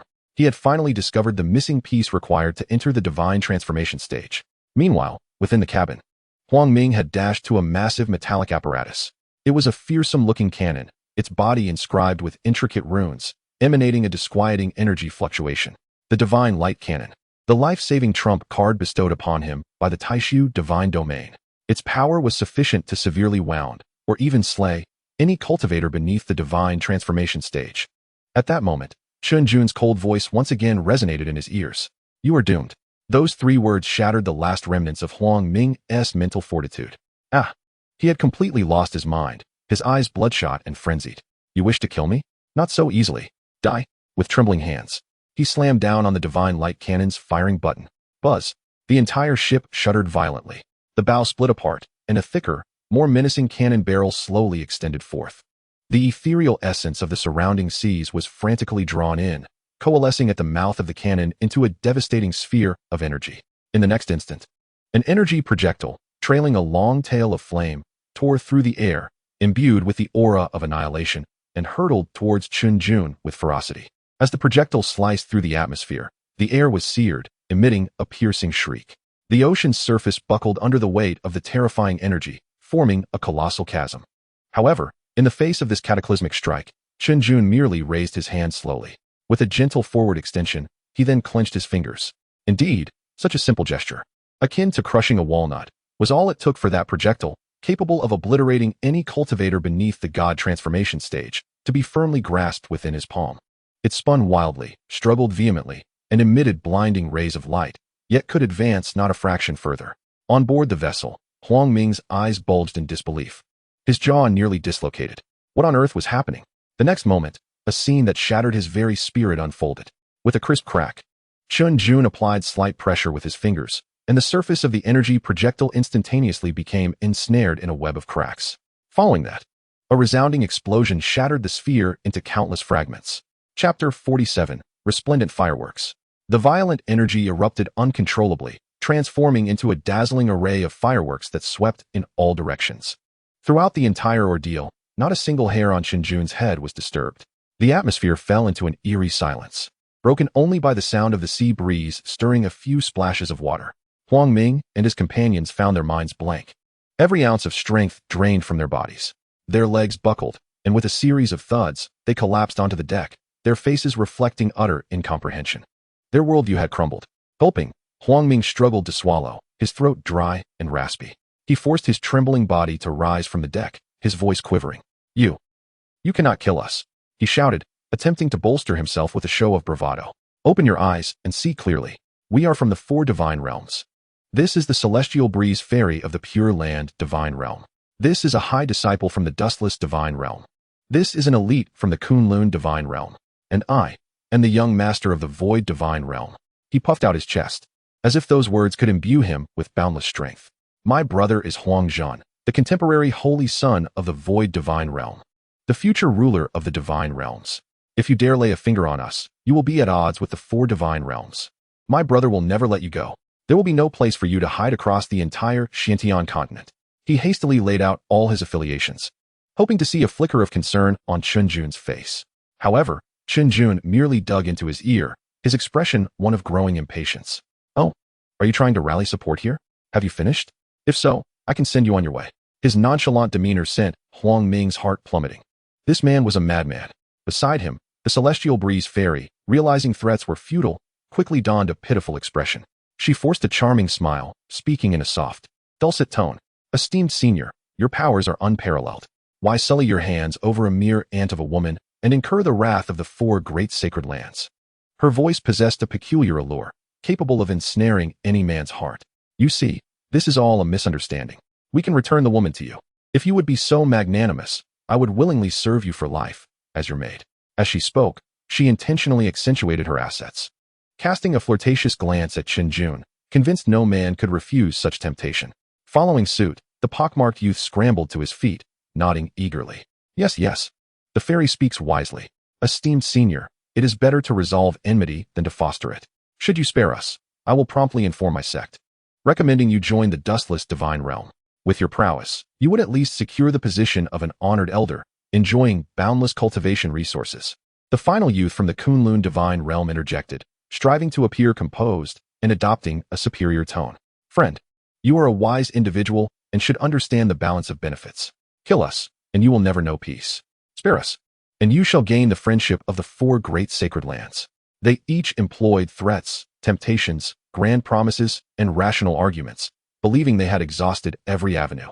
Yet Chen Jun, throughout the exchange, did not even bother to lift his eyelids. Instead, he strolled to the edge of the ship, his gaze falling on the golden bow that Huang Ming had discarded. It was a magnificent bow, crafted from unknown divine metal, adorned with intricate runes, exuding a faint pressure. Chen Jun reached out and grasped the bow, finding it pleasantly weighty. He nodded in satisfaction, then finally raised his head to regard the expectant faces of Huang Ming and his companions, breaking into a radiant smile. You all make valid points. However, I must decline.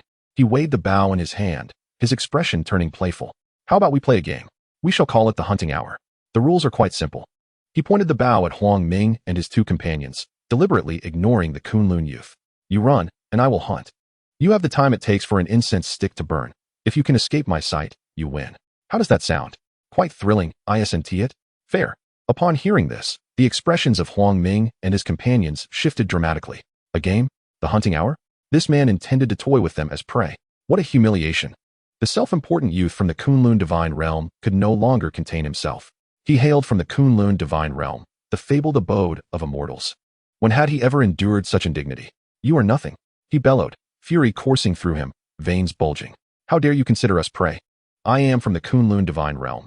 But before he could finish, Chen Jun's form flickered before him. You talk too much. With a crisp slap, the youth barely had time to scream before his head exploded like a watermelon, blood and brains splattering everywhere. The warm blood and viscera splattered across Huang Ming, the celestial breeze fairy, and the pockmarked youth, freezing them in place, their expressions frozen in horror. They felt the warm, viscous sensation on their faces and the overwhelming stench of blood. Dead. The genius of the Kunlun divine realm had been killed with a single slap, reduced to a pulp. Fear, like an endless abyss, swallowed their last vestiges of reason. Run. Huang Ming nearly screamed this word in terror. A radiant golden light enveloped him, transforming his entire being into a streak of luminescence as he frantically scuttled eastward towards the horizon. In a desperate bid for survival, he even resorted to burning his essence, unleashing his most prized escape technique. Split up. The pockmarked youth shrieked, a billowing cloud of black smoke erupting from his form as he hastily fled in another direction. The celestial maiden of the gentle breeze was rendered pale with terror. Summoning a vibrant ribbon, she metamorphosed it into a resplendent arc of light, soaring desperately into the distance. At that moment, the singular thought consuming the 3 was clear: escape. However, Chen Jun paid no heed to the headless corpse, instead taking measured steps towards the bow of the ship. He bent down gently, carefully propping the unconscious Lin Qingya against the railing. With tender precision, he brushed aside the disheveled strands of hair from her forehead, mindful not to disturb her. Junior sister, do not fear. Your senior brother is here. Watch closely, as I avenge you. His voice was soft yet imbued with unwavering resolve. With that, he turned to face the trio, now mere specks on the distant horizon. Slowly, he drew back the string of his golden bow, shaping it into a perfect crescent. A hum resonated as boundless sword energy converged from all directions, coalescing above the bowstring into a dazzling energy arrow that radiated an aura capable of piercing the heavens. Chapter 48. The game begins. Chen Jun's gaze fixated upon the pockmarked youth enveloped in smoke. The game has commenced, he declared. The first arrow. Whoosh. The bowstring trembled, releasing a blinding arc of sword light that vanished in an instant. Ignoring the vastness of space, it appeared behind the fleeing youth, who sensed the impending lethal threat. Panic-stricken, he attempted to evade, only to find his body utterly unresponsive. He could only watch helplessly as the blade of light loomed larger in his vision. Thud. With no room for doubt, the pockmarked youth's body and soul were obliterated by the arrow, erupting into a cloud of crimson mist. One arrow, one success. Chen Jun's expression remained impassive as he nocked another arrow. This time, his target was the enchanting celestial maiden of the gentle breeze. In the distance, the celestial maiden sensed the demise of her companion, her countenance drained of color as she abandoned all pretense of grace befitting a celestial being. She halted abruptly, sinking to her knees in the void, fervently bowing towards Chun Jun Sr. Spare me. I was wrong. I truly repent. Please, do not take my life. I am willing to serve you. Her wails were filled with despair, echoing through the air. A cold smile curled at Chen Jun's lips. Now you plead for mercy? It is too late. The second arrow. Whoosh. Another streak of sword light tore through the air, transcending the celestial maiden's defenses and striking her down amidst her desperate and defiant gaze, reducing her to a mangled heap. Huang Ming was teetering on the brink of madness. His hair was disheveled, his clothes tattered. He bore no resemblance to a disciple of the Taishu divine domain. He was merely a fugitive, a wretched soul pursued by a malevolent force. As he burned his essence, propelling himself to the limits of speed, his mind raced in frantic search. Nothing. Everything had vanished. The muscular man from the Lian divine domain was gone. The formation master from Daya's sacred land was nowhere to be found. And even the celestial maiden of the gentle breeze had succumbed. All were dead. Their temporary yet illustrious treasure-hunting party had been reduced to him alone, a solitary commander. A calamity was imminent. The sky was poised to collapse. Huang Ming's heart roared in turmoil. These were not mere nobodies. Each was a prominent disciple from the various sacred domains.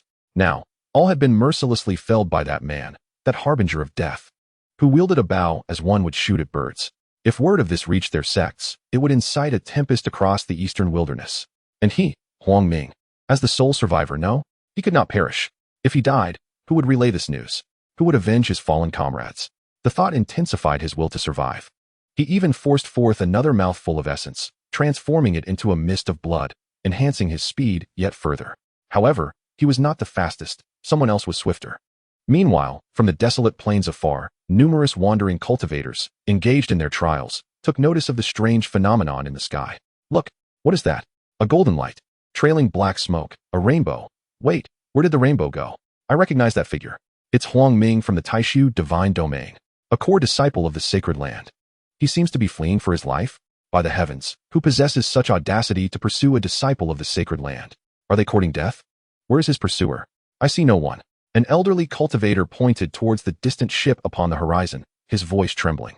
The person on that ship hasn't he moved at all. From tens of thousands of miles away, they're killing with arrows. At these words, the surrounding cultivators collectively gasped in awe. What terrifying cultivation! What tyrannical prowess! This was simply unprecedented. As the crowd murmured in astonishment, Chun Jun released his third arrow. His expression remained serene, unperturbed, as if he were merely engaged in a trivial task. He drew the bowstring, forming a perfect crescent. The energy arrow, now even more resplendent and substantial than its predecessors, shimmered as the surrounding space warped under the weight of its lethal intent. The third arrow. May it guide you on your journey. Chen Jun's lips parted gently. Buzz. A thunderous roar erupted, as though the very fabric of reality were being torn asunder. The moment the arrow was released, the entire desolate plain trembled violently. The cultivators on the plain were jolted from their stances, many of the weaker ones spitting blood, their faces pallid with shock. They raised their eyes in terror, witnessing a streak of light that defied description slicing through the heavens. In the midst of his frantic flight, Huang Ming felt a tightening in his chest. An unparalleled sense of impending doom enveloped him. Instinctively, he glanced back, just a fleeting glance. His pupils constricted into the most perilous pinprick. In the far reaches of his vision, An insignificant black was rapidly expanding at an unimaginable speed. It was a spinning energy arrow. No! Huang Ming let out a desperate scream. He sought to evade, to flee, to summon his artifacts for defense. Yet it was futile. Under the terrifying pressure of the arrow's overwhelming force, his body felt as though it were nailed to the ground, utterly immobile. He could only watch helplessly as death approached him. In that critical moment, a flicker of ecstasy suddenly erupted in Huang Ming's despairing gaze. For he saw, directly in front of his escape route, an enigmatic figure that had appeared unbeknownst to him. It was a young man clad in resplendent golden robes. The youth stood with hands clasped behind his back, his countenance stern, bearing a striking resemblance to Huang Ming, with 7 or 8 points of similarity. Yet, his demeanor exuded a nobility and strength far surpassing that of Huang Ming. He was the holy son of the Taishu divine domain, Huang Jun, his half-brother.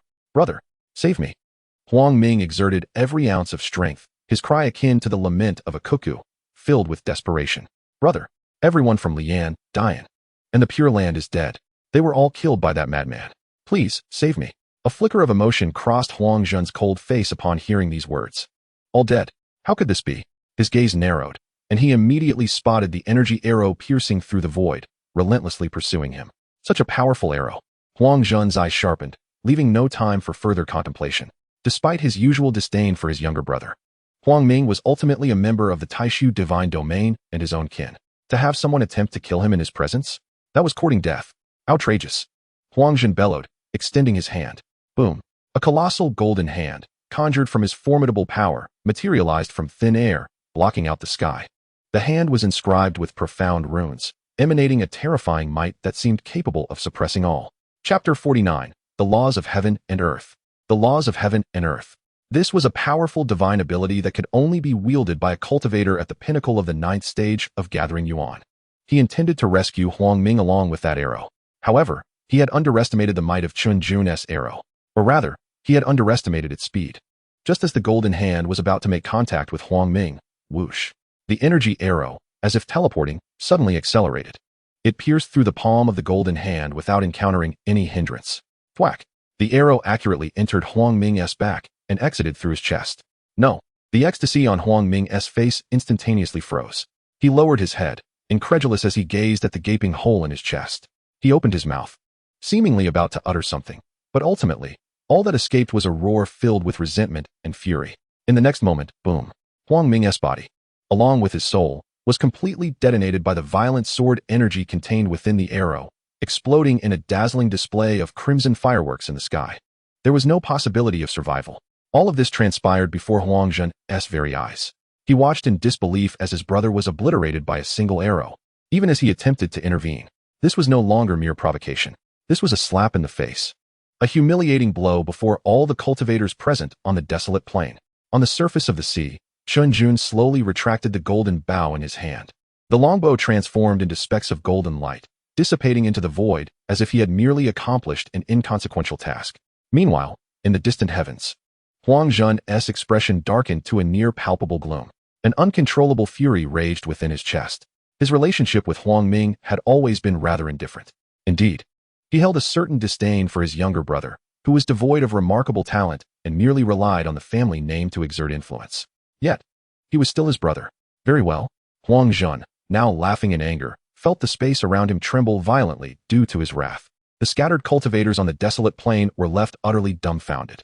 My heavens, that is the holy son of Taishu, Huang Jun, a peerless prodigy at the pinnacle of the 9th stage of gathering yuan, standing on the cusp of semi-divine status. His brother was killed right before his eyes.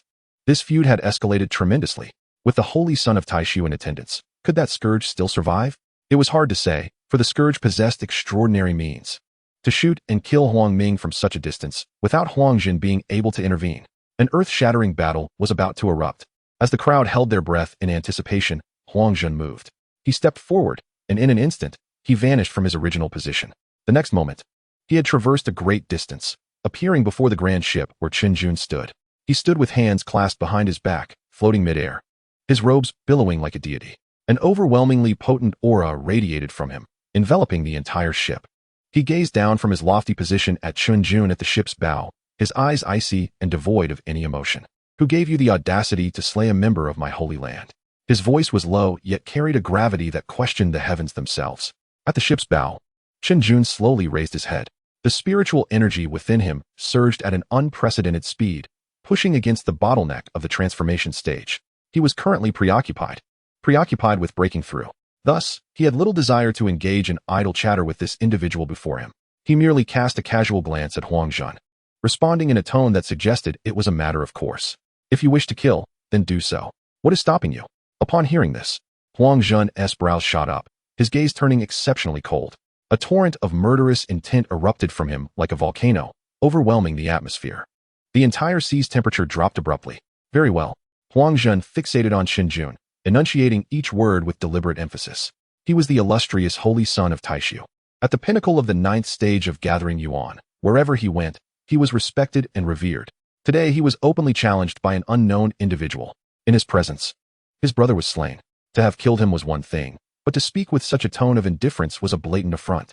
This was not only a slight against him, but also an insult to the Taishu divine domain behind him. You have successfully provoked my ire. Huang Zhan's aura surged, the oppressive force of his peak cultivation level fully unleashed. Above the surface of the sea, the winds and clouds shifted dramatically. Spirals of spiritual energy coalesced into tornadoes around him, producing deafening roars. He hovered in the air, his robes flapping violently, resembling a sovereign who held dominion over life and death. Now kneel. Accompany me back to the Taishu divine domain, and repent at the gates of the Holy Land for a century. I might consider sparing your worthless life. Huang Zhan's words dripped with lofty arrogance and condescension, as if granting him the chance for mercy was a grand honor for Chen Jun. In the distance, the scattered cultivators struggled to breathe under the weight of this overwhelming pressure. So formidable. Is this the power of the Holy Sun? At the pinnacle of the 9th stage of gathering yuan, just a step away from godhood, that scourge had truly kicked against an iron plate. With the Holy Sun truly enraged, he was doomed. Discussions erupted among the crowd, their gazes toward Chen Jun tinged with pity. In their eyes, this battle held no suspense whatsoever. However, atop the ship, Chun Jun's reaction once again defied everyone's expectations. Confronted with Huang Zhan's overwhelming aura, which seemed capable of collapsing the very sky, he merely dug at his ears, a hint of impatience flickering across his face. Do you perhaps harbor a misunderstanding regarding the term sacred land? You strut about as if you were the divine ruler himself, your sense of superiority nearly spilling off the screen. Chen Jun remarked with a disdainful smirk. Preoccupied with breaking through the bottleneck to the divine transformation stage, his internal spiritual energy boiled like water in a pot, leaving him no time to entertain this man's incessant prattle. Suddenly struck by a thought, he raised his head with keen interest and addressed Huang Zhan. By the way, may I inquire about something? The fellow I just obliterated, Huang Ming, was it? Is he truly your brother? Huang Zhan's brow furrowed, uncertain of Chun Jun's intentions. Yet he coldly replied, Huang Ming is my biological brother, our bond akin to that of flesh and blood, inseparable. Why do you ask? Are you seeking to beg for mercy, hoping to elicit my sympathy through my brother's demise? It is too late. Upon hearing this, a peculiar expression spread across Chun Jun's face, transforming into a radiant smile. Oh, so your relationship is that close? How splendid. He nodded, adopting a tone of sincere concern. You must miss him dearly, right? Fear not, for I pride myself on being helpful. I shall send you to accompany him. At the moment his words fell, Chen Jun sprang into action. He employed no ostentatious techniques. He simply lifted his foot and took a step toward the suspended Huang Zhan. This step, seemingly unremarkable, transcended the constraints of space, instantly placing him above Huang Zhan. Chapter 50, A Fatal Step. Seeking death. Huang Zhan roared with fury. A mere loose cultivator dared to strike at him. The Holy Sun? Attempting to tread upon his face? Void God technique, suppress. Huang Zhan swiftly formed seals with his hands, channeling all his spiritual energy to unleash the supreme art of the Void God realm. In an instant, the space around him began to distort as a devastating force rapidly coalesced. Yet, just as he was on the verge of completing his spell, Chun Jun's lips moved slightly. A single word clear and distinct, freeze. With his words, an invisible force enveloped Huang Zhan. The impending eruption of the Void God technique was rendered utterly inert. The amassed spiritual energy dissipated like a punctured balloon, vanishing without a trace. His body became frozen in midair, his face frozen in a mask of rage and ferocity, while his eyes darted wildly, filled with horror and disbelief. He was utterly immobilized. What sorcery was this? In that moment of profound shock, Chen Jun's first foot came crashing down. Buzz!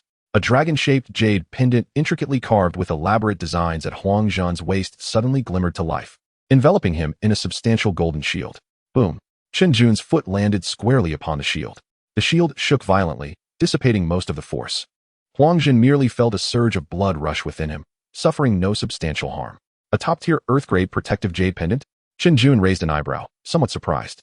Quite a hefty background you possess. No wonder you are the Holy Sun. However, this is where it ends.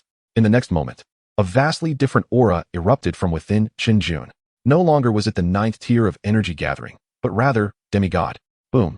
The sky above the desolate plain instantly darkened like ink. Storm clouds rolled, and thunder erupted. The distant loose cultivators, overwhelmed by this pressure, could scarcely maintain their footing.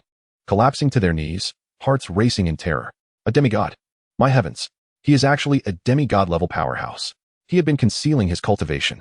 Petrified screams filled the air. All gazes turned toward the figure at the ship's bow with an expression akin to that of witnessing a monster. And at the epicenter of this oppressive force, Huang Jun felt it most acutely. His once proud pinnacle of 9th-tier energy gathering seemed as insignificant as an ant in the face of this power. He wished to plead for mercy, to flee, yet he was bound by the freezing curse, unable to move even a finger. He could only watch helplessly as Chun Jun lifted his foot once more. The second foot. Chen Jun's voice remained devoid of any tremor. Boom. As this foot fell, the golden shield emitted a mournful cry under the strain.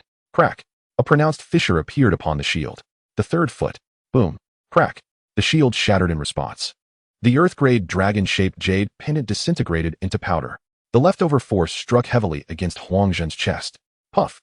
Huang Jun spat forth a mouthful of blood. He could distinctly feel his internal organs being shattered beneath the weight of that blow. His once robust dantian bore a massive breach. His cultivation was leaking away uncontrollably. He was finished. Utterly finished. Even if he survived today, he would be rendered a cripple. Overwhelmed by immense fear and despair, his eyes widened, blood vessels bursting.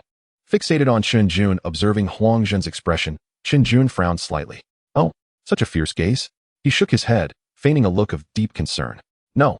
I adhere to the principle of severing the root and delivering the Buddha to the West. You must be thoroughly dispatched, your soul scattered, never to be reborn. It is for the best for both of us. Wouldn't you agree? With that, Chen Jun raised his fourth foot.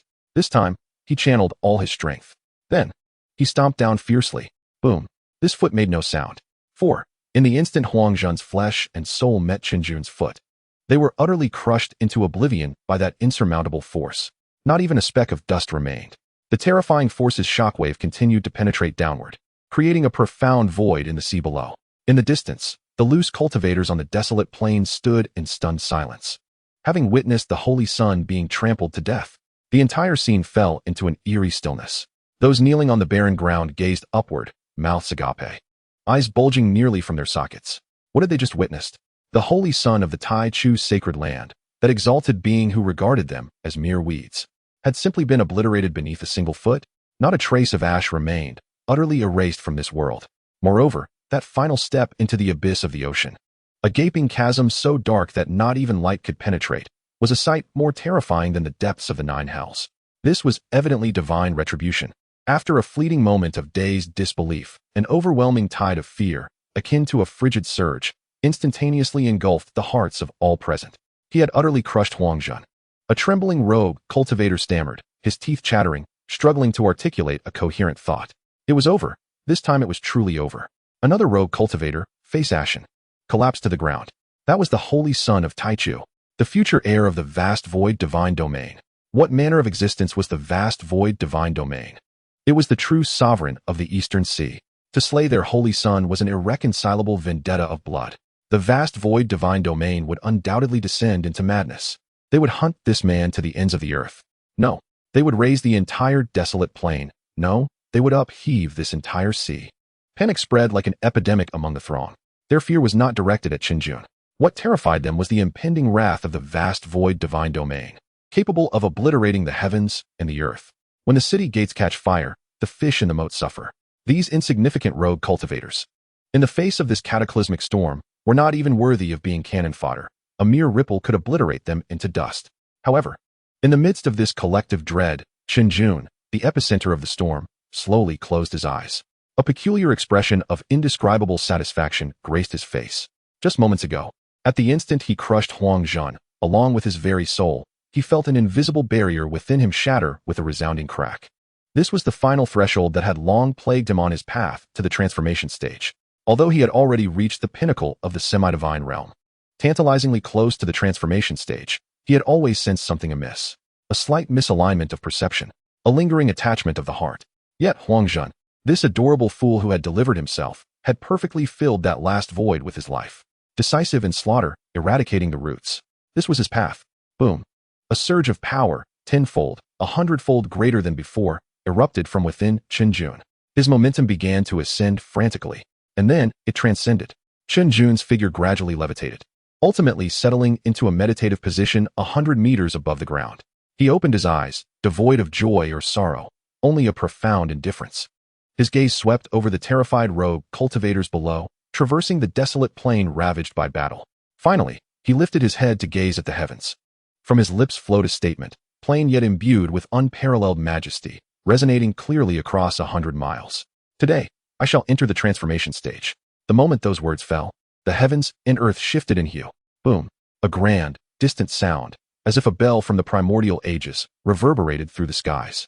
This bell toll echoed deep within the souls of all present, cleansing their spirits and liberating them from fear, leaving their minds clear. Boom, boom, boom. Following that, resounding like the drums of the celestial court, the sounds of the Tao rang out, one after another, imbued with unfathomable rhythm, shaking the very world. Above, the swirling dark clouds had mysteriously dissipated. Replacing them was a dazzling expanse of golden twilight. A vivid phantom of a divine dragon soared amidst the sea of clouds, stirring the winds and thunderous roars. A resplendent phoenix phantom, bathed in the twilight, stretched its neck and sang, scattering droplets of extraordinary light. The dragon and phoenix heralded auspiciousness. Upon the sea, a radiant moon, without warning, rose from the water's surface, shining in harmony with the blazing sun above. The sun and moon shone together, and a bright moon arose upon the sea. Clang, clang, clang. On the desolate plain, every rogue cultivator's sword at their waist, regardless of rank, began to tremble violently. The sword blades hummed, echoing cheers of submission and reverence, as if welcoming their sovereign to the mortal realm. This was a celestial phenomenon. My heavens! The dragon and phoenix herald auspiciousness. The sun and moon shine together. A myriad of swords come to pay homage. What a terrifying spectacle this is. Transformation. He is truly about to break through to the transformation stage before our very eyes. The rogue cultivators were utterly enraptured. In their lifetimes, they had never witnessed such a magnificent sight. It was beyond anything chronicled in tales, more mystical and awe-inspiring. Yet, this was not the end.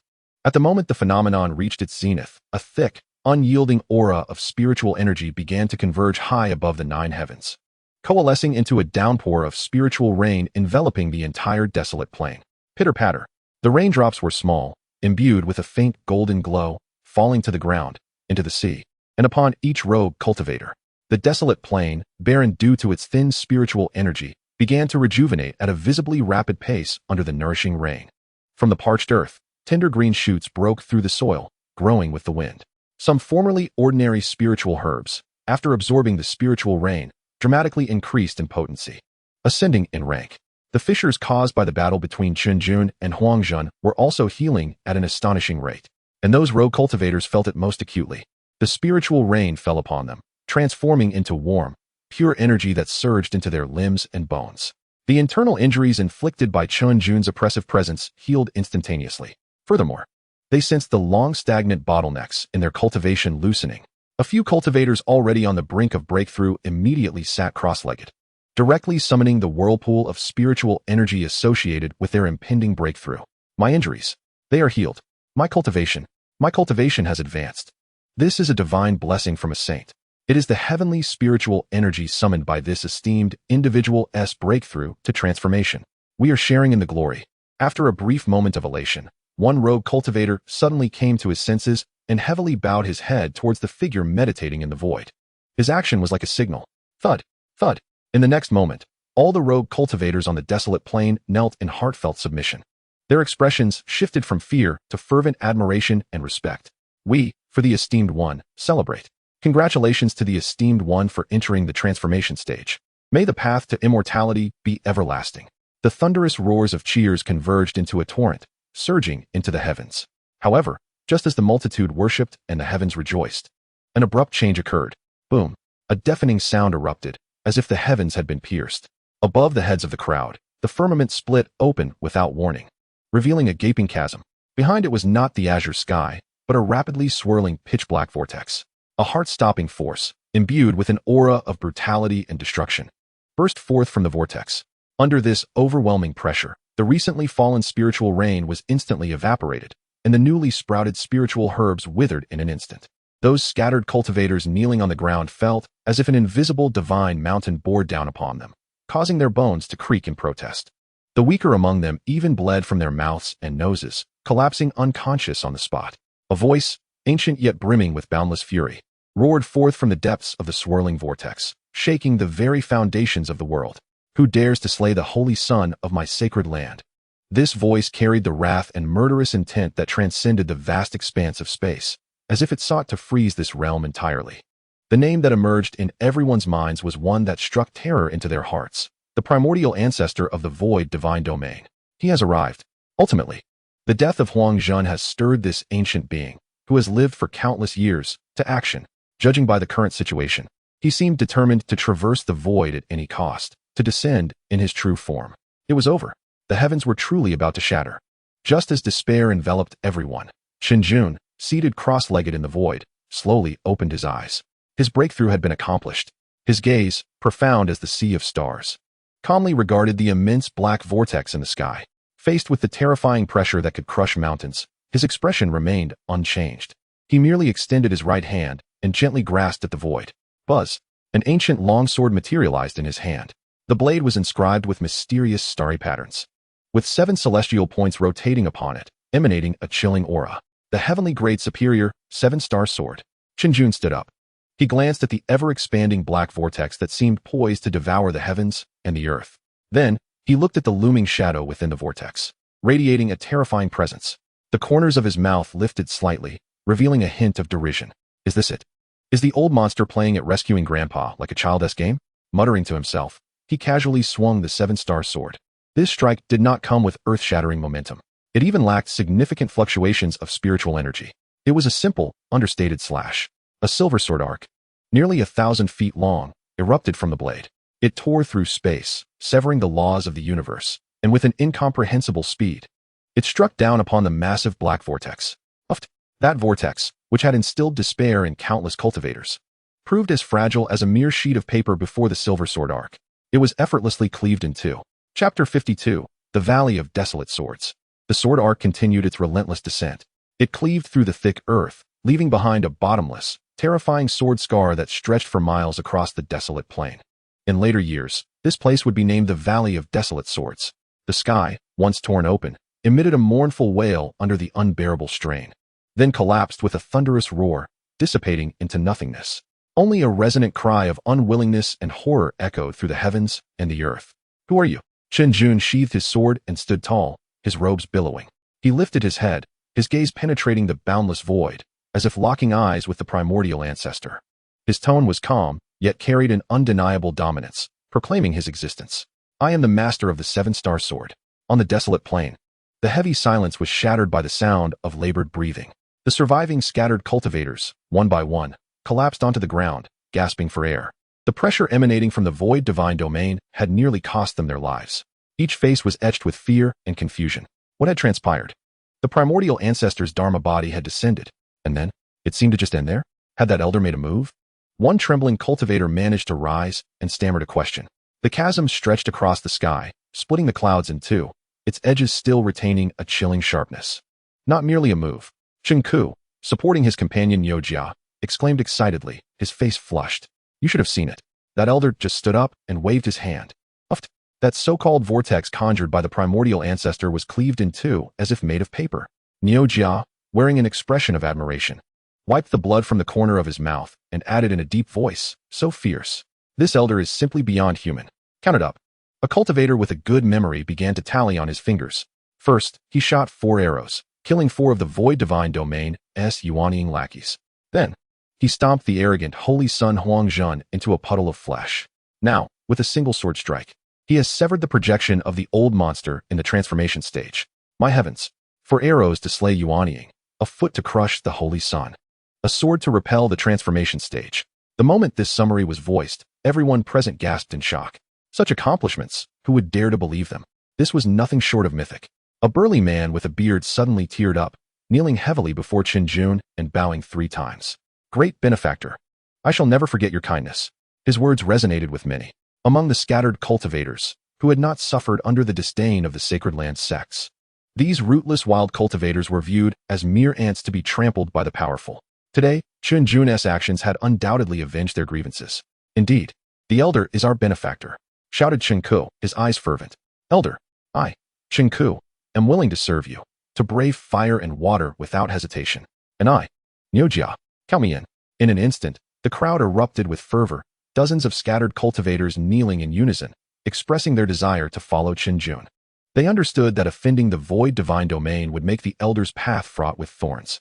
But so what? To follow such a towering figure, even if only to wave a flag, was an unparalleled honor. Facing the fervent gazes of the crowd, Chen Jun merely smiled lightly. He descended gracefully from the air, his steps light, leaving not a trace of dust. You may rise. His voice was calm, yet carried an undeniable authority. The crowd felt a gentle force wash over them, compelling them to stand upright. Such matters of combat are best left to me alone. There's no need for you to risk your lives alongside me. Chen Jun waved his hand, speaking in a casual tone. His gaze swept over the crowd, finally resting on Chen Ku. I appreciate your goodwill. With that, he paid no further heed to the crowd and turned towards the massive flying vessel. With a thought, the vast ship transformed into a streak of light, vanishing into his system space. After completing this, he approached the spot where the vessel had once been anchored. There, Lin Qingya lay quietly, her delicate face pale and her breath faint. The overwhelming pressure emanating from the primordial ancestor had also affected her. In an instant, Chen Jun's gaze softened immeasurably. He crouched down, carefully and tenderly lifting his unconscious junior sister into his arms, his movements gentle as though cradling a rare treasure. Lowering his head, he gazed at the furrowed brow of Lin Qingya and whispered softly, Qingya, it's all right. Your senior brother will take you home.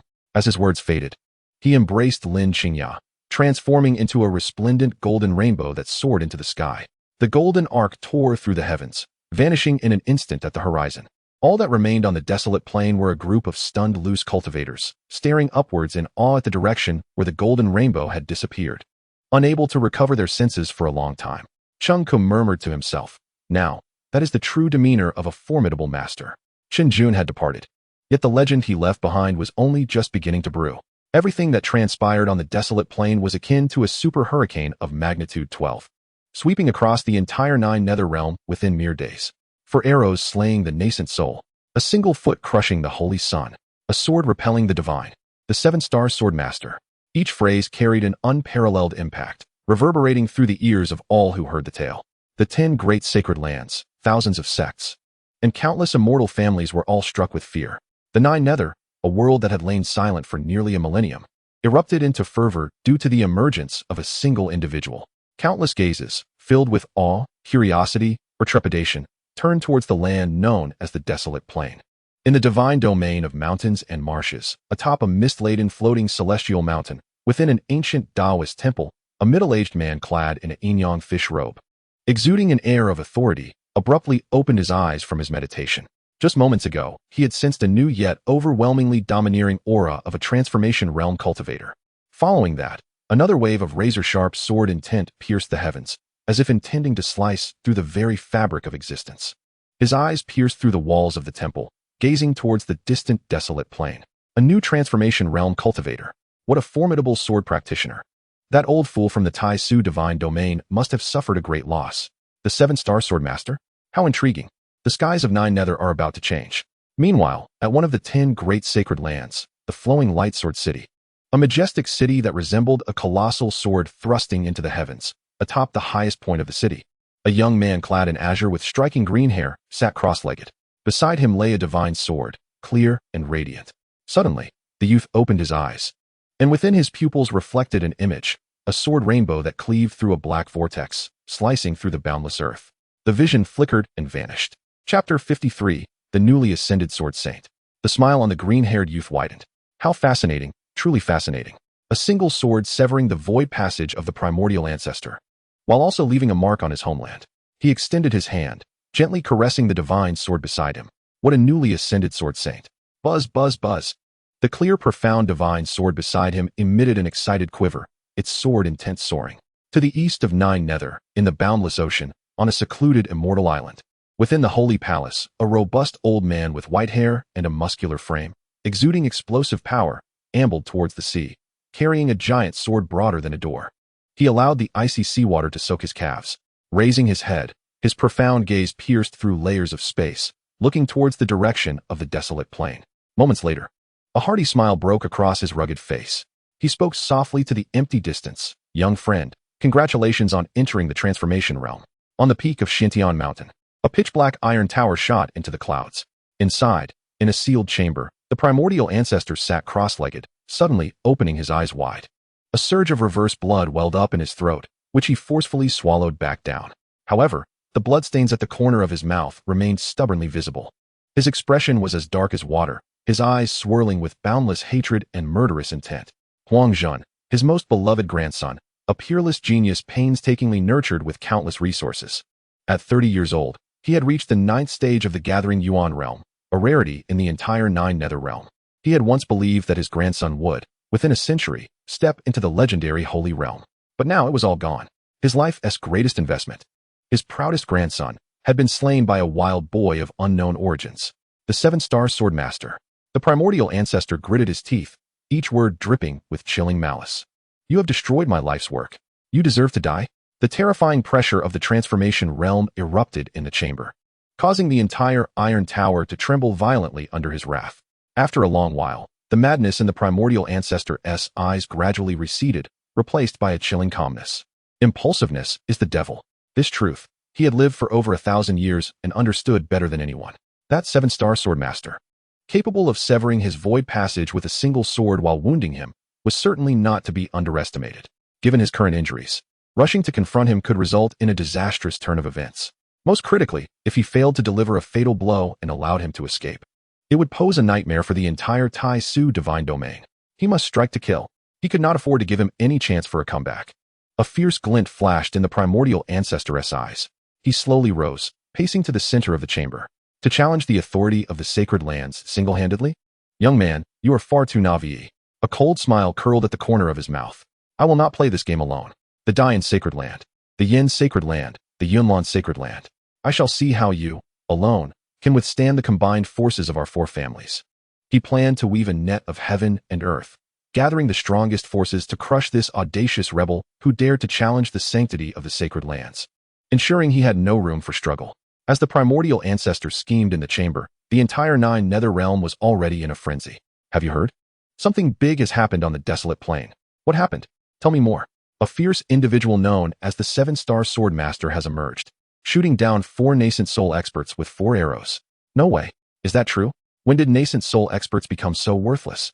And he even crushed the Holy Sun Huang Zhun of the Tai Su divine domain. What? He crushed the Holy Sun? This guy is truly fearless. The best part is yet to come. The primordial ancestor of the Tai Su divine domain personally intervened, only to be forced back by a single sword strike, leaving a gash in his own homeland. I can't believe it. Who is this 7-star sword master? A celestial being of some sort. Truly, he is my idol. He boldly challenges the Holy Land, tramples upon the saintly scion, and drives back the venerable ancestors. I am well acquainted with this narrative, for it epitomizes the archetype of a protagonist. In tea houses, taverns, and bustling markets, conversations abound regarding a singular name, the 7-star sword master. This name has echoed through every corner of the Nine Nether in a mere few days. Some are fervently stirred by his heroic deeds, applauding him with fervent admiration, believing he has accomplished what many dared not even contemplate, thus venting a long-suppressed grievance. Well done. The world has long suffered under the Holy Land. What a formidable figure. We seek to follow. Of course, there are those who scoff, dismissing this as the last frenzied act of a mere buffoon. What madness is this? It is but a show of brute force, offending the void god domain. He will not survive the month. Just wait. The wrath of the Holy Land is not something to be withstood by just anyone. In an instant, the Nine Nether is abuzz with divergent opinions. Numerous factions, whether from the Holy Land sects or the immortal cultivation families, have begun to take action. They dispatch spies and utilize various connections, all with a singular purpose: to locate him, to find that 7-star sword master. Meanwhile, the focal point of this tempest, Chen Jun, remains utterly indifferent to the clamor of the outside world. At this moment, he is wielding the 7-star sword, transforming into a streak of light, swiftly traversing the morning's rosy dawn. In his arms lies a breathtakingly beautiful woman, Lin Qingya. Chen Jun gazes down at the pale visage of his junior sister, devoid of color, with traces of blood still lingering at the corner of her lips, and his heart constricts painfully. The Unity Pill, a forbidden elixir capable of forcibly elevating a cultivator's realm within a short time, but at the cost of burning away one's life. The backlash can result in the complete loss of cultivation or, in dire cases, instant death. It is a tremendous stroke of luck that Qingya still clings to life. Silly girl, what need was there to prove your strength? Chen Jun lets out a sigh, his voice heavy with concern and helplessness. Should you act this recklessly again, I shall see to your punishment. You will be sentenced to wash my socks every day, he murmurs to himself while tightening his embrace around his junior sister. At the Lingxiao Sword Sect, within the Serenity Valley, when Chen Jun returns with Lin Qingya to this familiar place, all that meets his eyes is desolation. The once elegant bamboo cottage has long been engulfed by rampant weeds. The air is thick with a sense of desolation and decay. Chen Jun scans the valley, searching for the familiar little milk cat. Where is it? He does not see his beloved companion. Expanding his consciousness to probe the area, he finds, thankfully, that there are no signs of battle. That ungrateful creature must have found a new caretaker and forgotten about me. Chen Jun pouts slightly, feeling a tinge of disappointment. However, perhaps it is for the best. Following him would mean a life of turmoil. He retrieves his thoughts, observing the overgrown scene before him. And with a gentle wave of his hand, an invisible gust of wind sweeps through. All the weeds are instantaneously reduced to powder.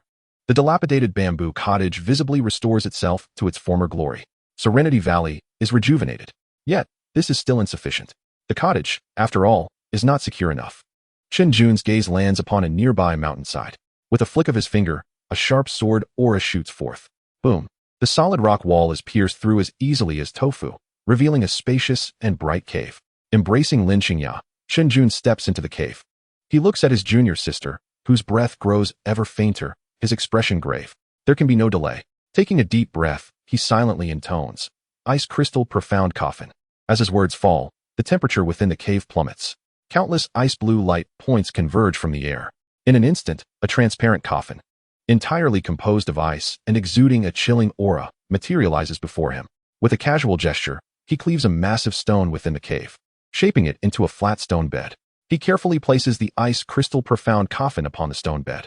Once this is accomplished, he gently cradles Lin Qingya into it, aiming to prolong her dwindling vitality and stem the spread of her injuries. Chen Jun gazes at the ice crystal profound coffin before him, his eyes reflecting a mix of emotions. This artifact, one could say, is an unexpected boon. Initially, while idly practicing by the shores of the Eastern Sea, he had swung his sword 100,000 times at the ebb and flow of the tides, and the system rewarded him with this coffin. At that time, he had scoffed, wondering what reward could possibly be a coffin. Was it a curse upon my life?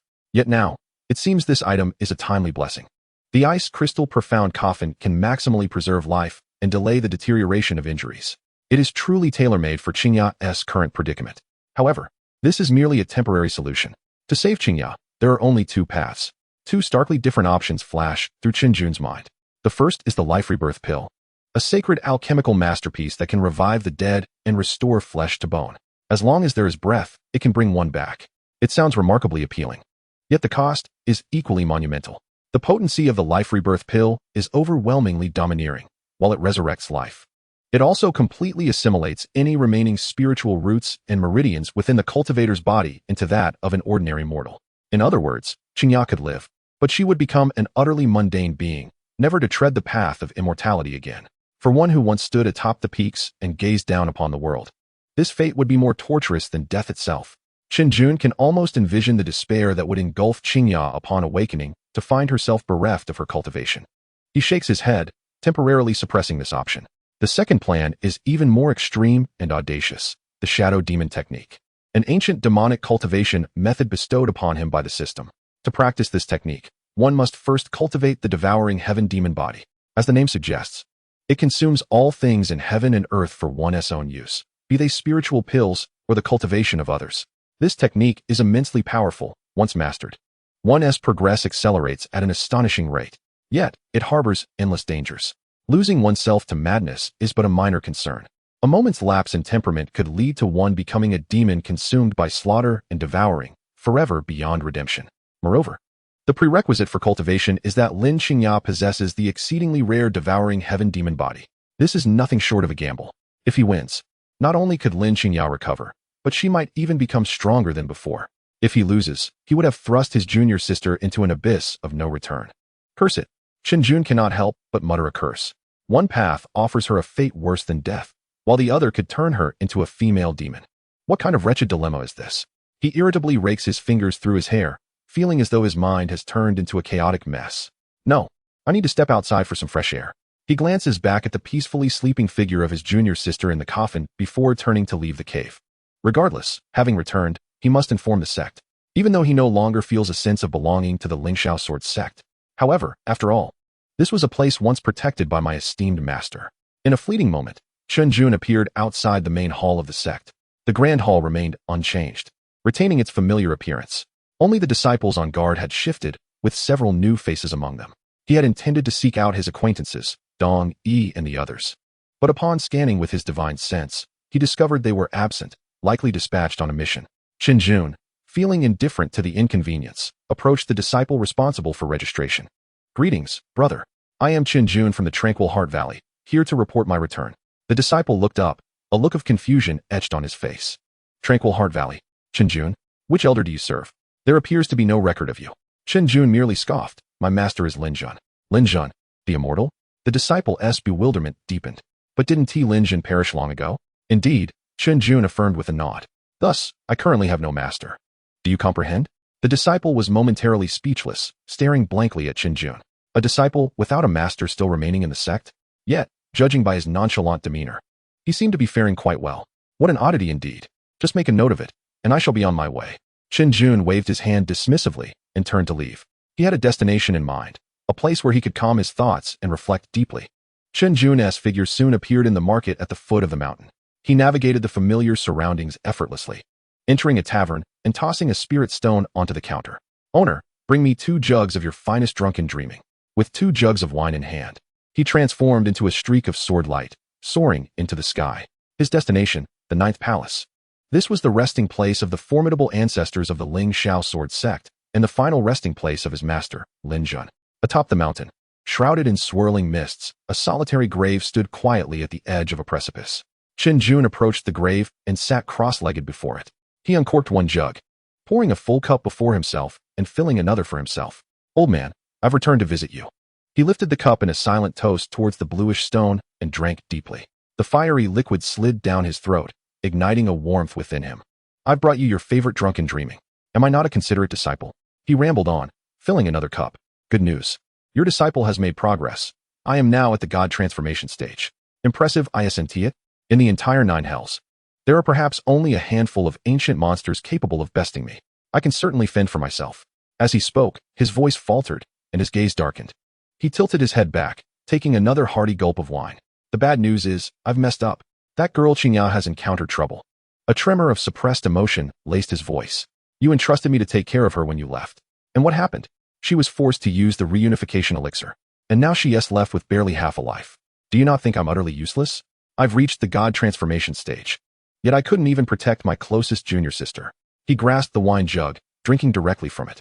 Chapter 55. Brother stands by your side. Wine trickled down the corners of his mouth, soaking his robes, yet he paid it no heed. Now, 2 choices lie before me. 1. Use the life creation elixir to save her, but she will become an ordinary person, forever unable to cultivate. The other, allow her to practice the shadow demon technique, taking a gamble on her being the devouring demon body. If she succeeds, she will grow stronger. If she fails, she will transform into a mindless killer. Chun Jun's eyes reddened as he fixed his gaze upon the bluish stone, as if peering into his master's eyes. Old man, what should I choose? If I save her, am I not harming her instead? To live like an ordinary person, merely gazing at us as we soar through the skies, would that truly be a blessing for her? But if I allow her to pursue the demonic arts, what if something goes awry? How could I face you?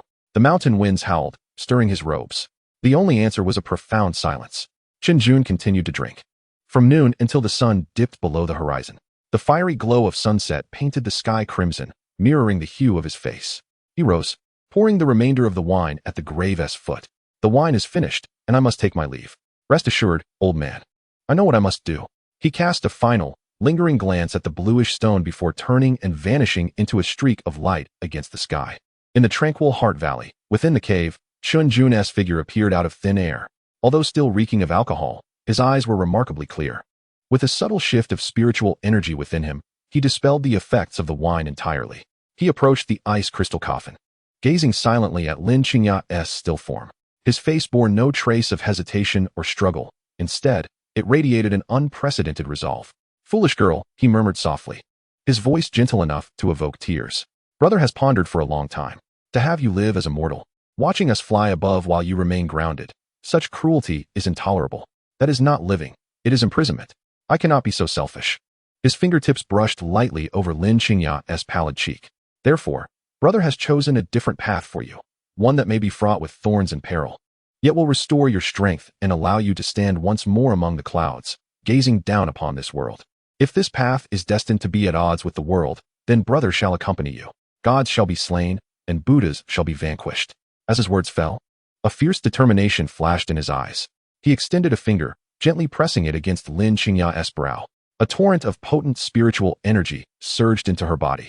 But rather than mending her fractured dantian and severed meridians, it began to circulate along an exceedingly intricate and mysterious path within her. The shadow demon technique. One great cycle after another. As the technique unfurled, a faint black mist began to envelop Lin Qingya's form. Observing this, Chen Jun retrieved several ominous-looking dark herbs from his storage ring, placing them carefully into the coffin. Having completed these actions, he slowly closed the coffin lid. With a heavy thud, the lid sealed off the interior. Chen Jun took a deep breath, forming seals with his hands, setting layers of barriers at the cave entrance. Once assured of absolute security, he stepped out of the cave. In the open space outside, he slowly drew his 7 stars sword. For him, the only course of action was to grow stronger, relentlessly stronger. Only by possessing absolute power could he safeguard all that he wished to protect. With a swing of his sword, he began anew. Day after day, the monotonous practice resumed. Having swung the sword 38,800 times. Reward received, Sword Dao Divine Ability, Thunder Half-Moon Slash. The system's prompt echoed in his mind. On Chun Jun's countenance, there was not a trace of joy. Not enough. Far from sufficient. The transformation stage, in this vast realm of cultivation, was merely a ticket to the high echelons. The true tempest lay ahead. While Chen Jun secluded himself in arduous training, the outside world erupted in a fervent search for him. A new lead had been unearthed. A top-tier expert, deep within the desolate plains, discovered the sword marks left by the 7 stars sword master. Upon meticulous comparison, they were astounded to find that the residual sword energy within these marks derived from the same source as the mysterious sword energy that had obliterated the Blood Moon Divine Altar. A formidable force of the demonic path, 3 years prior, in a single night. The Blood Moon Divine Altar had been vanquished by the 7 stars sword master. Upon the revelation of this news, the entire 9 nether realm trembled once more. Following this lead, countless gazes converged upon an obscure, second-rate sect, the Lingxiao Sword Sect. In an instant, this previously overlooked sect became the focus of innumerable eyes, filled with greed, wariness, and curiosity alike.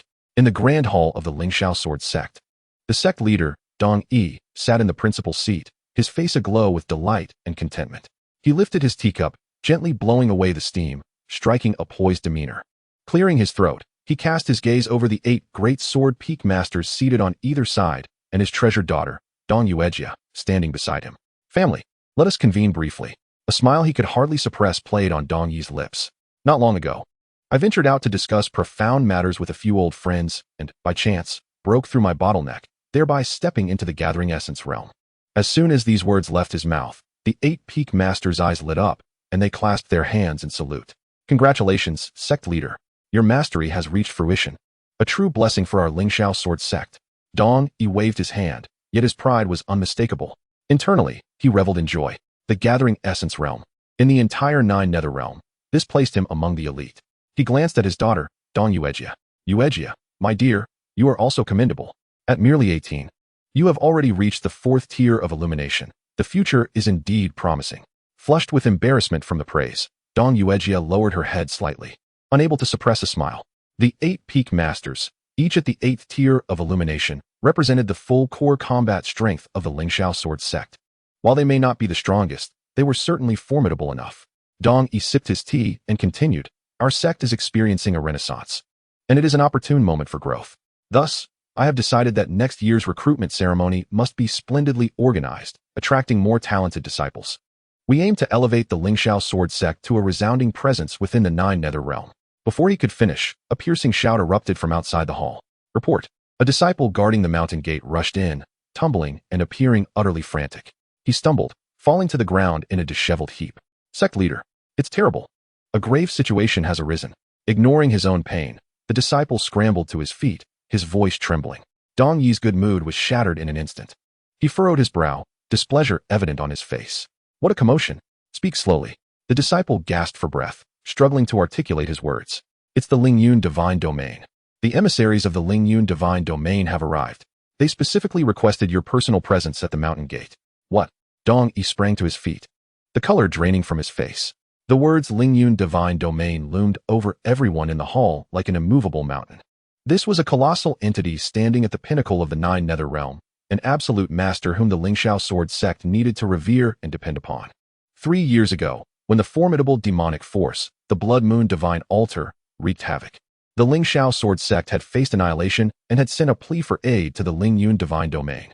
Although, for reasons unknown, the Blood Moon Divine Altar had been eradicated by the mysterious 7 Stars Sword Master. The record of that plea remained indisputable. Why would they suddenly send someone? And why demand that he, the sect leader, personally welcome them? Such audacity was overwhelming. Yet, Dong Yi dared not voice any grievances. Inferior strength meant one must bow in submission. This was an immutable truth of the cultivation world. Quickly, Dong Yi's voice trembled slightly. All peak masters, accompany me to the mountain gate to receive them. Yueji, you come too. He wasted no time, leading a group of sect leaders hastily toward the mountain gate. Along the way, everyone's hearts raced, their minds racing with speculations about the visitors' intentions. At the mountain gate of the Lingxiao Sword Sect, 2 figures stood quietly. One was a venerable elder, clad in a plain gray robe, his gaunt features and half-closed eyes exuding an aura of profound restraint, akin to an ordinary old man nearing his final days. The other was a young man, around 20, dressed immaculately in white, standing tall, with a face like jade and an inherent air of pride and nobility in his gaze. Dong Yi led his entourage, hastening to the mountain gate. Upon recognizing the elder's countenance, his pupils constricted, and his heart skipped a beat, his mind blank. Elder Wu Dao. It was one of the 9 elders of the Lingyun Divine Domain, a legendary figure at the semi-divine level, rarely seen, even by disciples within the Lingyun Divine Domain. Why was he visiting their humble Lingxiao Sword Sect today? Dong Yi's legs trembled uncontrollably. He quickly stepped forward, bowing deeply, his posture exceedingly humble. I am Dong Yi of the Lingxiao Sword Sect. Unaware of Elder Wu Dao's esteemed arrival, I failed to extend a proper welcome. I beg your forgiveness. The 8 peak masters behind him and Dong Yuejiet dared not breathe, their heads bowed in utmost tension. The elder, known as Wu Dao, slowly opened his eyes. No harm done. His voice was calm and devoid of discernible emotion. He gestured to the young man beside him.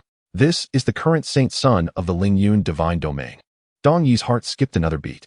Saint Son, the Saint Son of the Lingyun Divine Domain, the future Lord of the Divine Realm. What day is it that both of these esteemed beings have graced us with their presence? He dared not be negligent, quickly bowing again to the young man. I am Dong Yi, paying my respects to His Highness the Saint Son. The Lingyun Saint Son merely grunted in acknowledgement, not even lifting his eyelids. Dong Yi's heart raced, yet he managed to force a warm smile. Elder, Saint Son, the winds are strong outside. Please enter the hall for tea. He bent slightly, carefully leading the way as the group made their way toward the sect leader's grand hall. As the sacred son of Lingyun walked, he surveyed his surroundings with a discerning gaze, a hint of unabashed disdain curling at the corners of his mouth.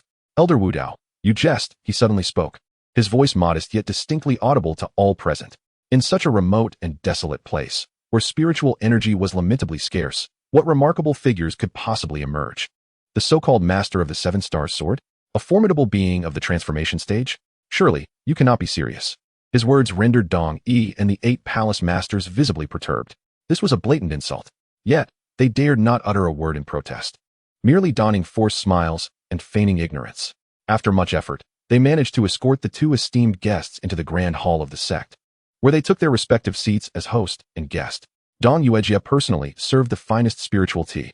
Dong Yi rubbed his hands together, hesitating for a moment before mustering the courage to inquire. Might I ask, esteemed elder and sacred son, what brings you to our humble sect today? The hall was enveloped in a suffocating silence. Elder Wu Dao lifted his teacup, yet did not sip from it. Instead, he lightly traced the rim with his fingers. His profound gaze gradually rose to rest upon Dong Yi. After a prolonged silence, he spoke in an emotionless tone. The master of the 7 Stars Sword hails from your Lingxiao Sword Sect, does he not? Upon this revelation, The air in the grand hall seemed to solidify. The smile on Dong Yi's face faltered. The 8 palace masters behind him were equally taken aback. The master of the 7 stars sword? What master of the 7 stars sword? Does our Lingxiao sword sect harbor such a figure? How could I have been unaware? Dong Yi's mind raced, mentally cataloging everyone from the janitor to the secluded ancestors in his sect. None fit the description, not to mention the master of the 7 stars sword. They could not even identify anyone who bore any semblance to a formidable being. He swallowed hard, cautiously speaking. Elder, I believe you may have mistaken us. We are but a small sect, lacking the capacity to accommodate the kind of grand figure you speak of. The master of the 7 stars sword is a name we have neither heard nor seen. A palace master behind him quickly chimed in. Indeed, indeed. Elder, you are most discerning. Our strongest figure is undoubtedly our sect leader. Upon hearing this, others nodded in fervent agreement, their expressions earnest and innocent. Humph. The sacred son of Ling Yun, who had remained silent thus far, let out a disdainful sound from his nostrils. He cast a sidelong glance at Dong Yi and his companions, regarding them as nothing more than a group of simpletons. A bunch of fools. Elder Wu Dao, why waste your breath on these frogs at the bottom of the well? They will not shed tears until they see the coffin. Dong Yi and the 8 palace masters' faces flushed a deep crimson. This humiliation was a direct affront. Yet, what could they do? They were powerless to retaliate, too intimidated to speak, and could only endure in silence. Elder Wu Dao raised a hand, halting the sacred son from continuing. His penetrating gaze remained fixed on Dong Yi, the oppressive aura around him growing ever more palpable. Sect leader Dong, my information has never been erroneous. There is no need for pretense in my presence, is there? Are you questioning me? The last 4 words were uttered softly, but felt as though an invisible hand had gripped Dong Yi's heart. It was over. This was a clear sign of impending fury. Chapter 57, Truly Unaware. Dong Yi, frightened to the core, hurriedly gestured, no, I would never dare.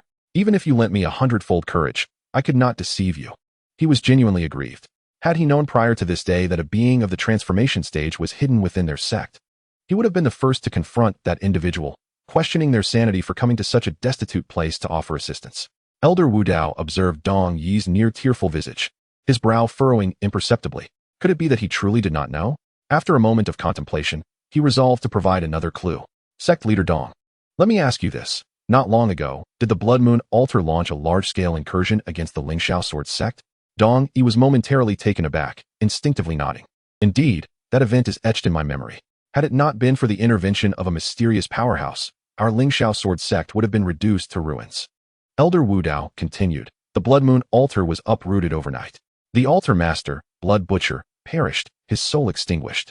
This matter should not have escaped your recollection, correct? Boom. Dong Yi's mind felt as if it had been struck by a thunderclap. The Blood Moon altar, the mysterious powerhouse, the master of the 7 stars sword.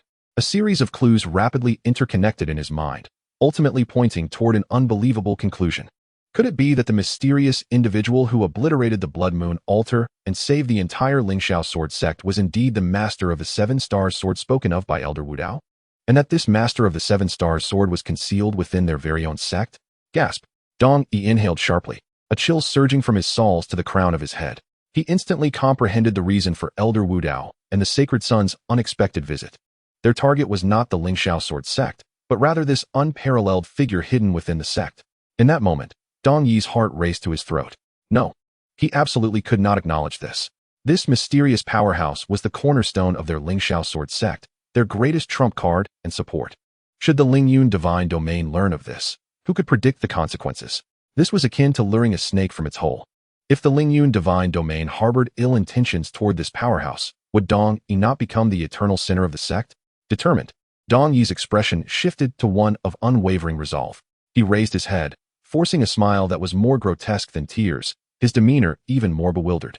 Elder, I am certainly aware of the matter you mentioned. The obliteration of the Blood Moon altar was met with widespread acclaim from the populace, who proclaimed it a divine intervention to save us. We too speculated that it must have been some righteous powerhouse passing through who could not abide the actions of the Blood Moon altar and stepped forward to deliver justice. However, this has nothing to do with our Lingxiao sword sect. We are mere beneficiaries and still wish to erect a commemorative tablet for that unknown powerhouse. Dong Yi's impassioned proclamation was heartfelt, almost begging the heavens for affirmation. His performance was so convincing that it would have surely earned him accolades. Humph, still performing. The sacred son of Lingyun scoffed, the contempt in his gaze intensifying. Elder Wu Dao's patience appeared to have been exhausted. He ceased speaking. unleashing an indescribable aura of terror that erupted from within him, instantly enveloping the entire grand hall. The might of a demigod. In that instant, Dong Yi and the 8 palace masters felt as though an ancient divine mountain had descended upon them. The air thickened, rendering breath a luxury. The floor beneath them began to crack, and the pillars of the hall groaned under the strain. As Dong Yuejia served the few cups of spiritual tea, the liquid within them began to boil violently. With a sudden thud, the weakest among the palace masters could no longer endure the pressure, their legs giving way as they collapsed to the ground, their faces as pale as parchment and their bodies trembling uncontrollably. Dong Yi gritted his teeth, his internal spiritual energy surging wildly as he desperately resisted the cataclysmic force bearing down upon him.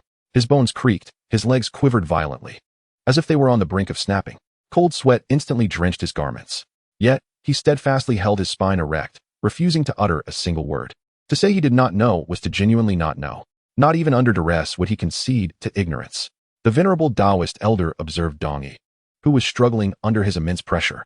He discerned the fear in Dong Yi's eyes, but beneath that fear lay an even deeper resolve. After a prolonged silence, he gradually withdrew his oppressive force. With a whoosh, the pressure in the hall dissipated abruptly. Dong Yi and the remaining palace masters gasped for air, experiencing a profound sense of exhaustion, as if they had narrowly escaped the clutches of death. Very well, the Taoist elder rose, his tone unperturbed. Since Master Dong insists on his ignorance, I shall not press the matter further. He adjusted his sleeves, his gaze drifting beyond Dong Yi, towards the void outside the hall. My purpose in coming today is straightforward. The realms are stirring with ambition, seeking to overturn the balance of the continent. The Lingyun Divine Realm wishes to ally with the 7-star Swordmaster to confront this looming threat, should he be inclined. The doors of the Lingyun Divine Realm shall remain open for him at any time. With that, he made no further delay and turned to exit the hall. Young master, we shall take our leave. The Lingyun Holy Son cast a cold glance at the disheveled Dong Yi and others, a smirk of derision gracing his lips as he hastened to follow. In no time, the 2 figures vanished beyond the mountain gate. It was only when the disquieting aura had entirely receded that Dong Yi's legs buckled, and he slumped into a chair, wiping the cold sweat from his brow. His heart raced uncontrollably. The hall was enveloped in an eerie silence, the occupants still reeling from the earlier terror and shock. After a considerable pause, Dong Yi suddenly regained his focus. His gaze sharpened, grave and resolute. This matter is too significant. I must inform him at once. Father, are you all right? Dong Yuejia inquired. Observing her father's face, drained of all color, her voice quivering with concern. At that moment, she truly believed she was on the brink of death. The sensation of an invisible hand grasping her heart, causing her very soul to tremble, was something she never wished to endure again. I'm fine, Dong Yi gestured dismissively, taking several deep breaths to quell the turbulent energy within his chest. Leaning back in his chair, he appeared utterly drained, yet his eyes sparkled with unprecedented clarity. He abruptly turned to Dong Yuejia, fixing her with an intense, commanding gaze that brooked no dissent. Yuejia, his daughter stood at attention, startled by the fierceness of his look. You must go to the Tranquil Heart Valley immediately. Dong Yi's voice was low yet imbued with an urgency that was unmistakable. Use your utmost speed. Convey every detail of today's events to Chen Jun without omission. What? Dong Yuejia was taken aback. Inform Chen Jun? Why? Her face was a mask of incredulity. Why relay such a monumental matter concerning the sect to someone who spends his days wielding a sword on the back mountain? Would he even comprehend the gravity of it? Even if he did, what difference would it make? Do not question why. Dong Yi's tone suddenly intensified. This is an order. He paused, his expression softening slightly, yet retaining its severity. Furthermore, upon meeting him, you shall apologize for your previous actions, not for me, but for yourself. What? Dong Yuejia's eyes widened in disbelief, her voice rising an octave. Apologize to him? On what grounds? She wore an expression of indignation and resentment. Last time, it was he who failed to recognize my good intentions. I merely cautioned him against daydreaming, and he was ungrateful. Where did I err? You. Dong Yi was nearly overcome with exasperation. He pointed an unsteady finger at Dong Yuejia, his frustration palpable. You have no idea how crucial this matter is. The future of our sect, and perhaps even our lives, may hinge upon it. Now at once go. Dong Yuejia gazed at her father's implacable visage and the flicker of fear she had never witnessed in his eyes, swallowing her retorts. She understood that this time, she could not afford to be willful. Yes, I understand, father. Biting her lip, she reluctantly acquiesced and swiftly exited the hall. As she walked, she muttered to herself, really? Why must I seek out that wooden block and apologize? It infuriates me. Meanwhile, in the Tranquil Heart Valley, Chun Jun was bare-chested, his bronze skin glistening with beads of sweat under the sun. His eyes were half closed, gripping an ordinary iron sword as he engaged in some esoteric rhythm. Each swing of the sword exuded a unique cadence, neither hurried nor slow, but precisely measured.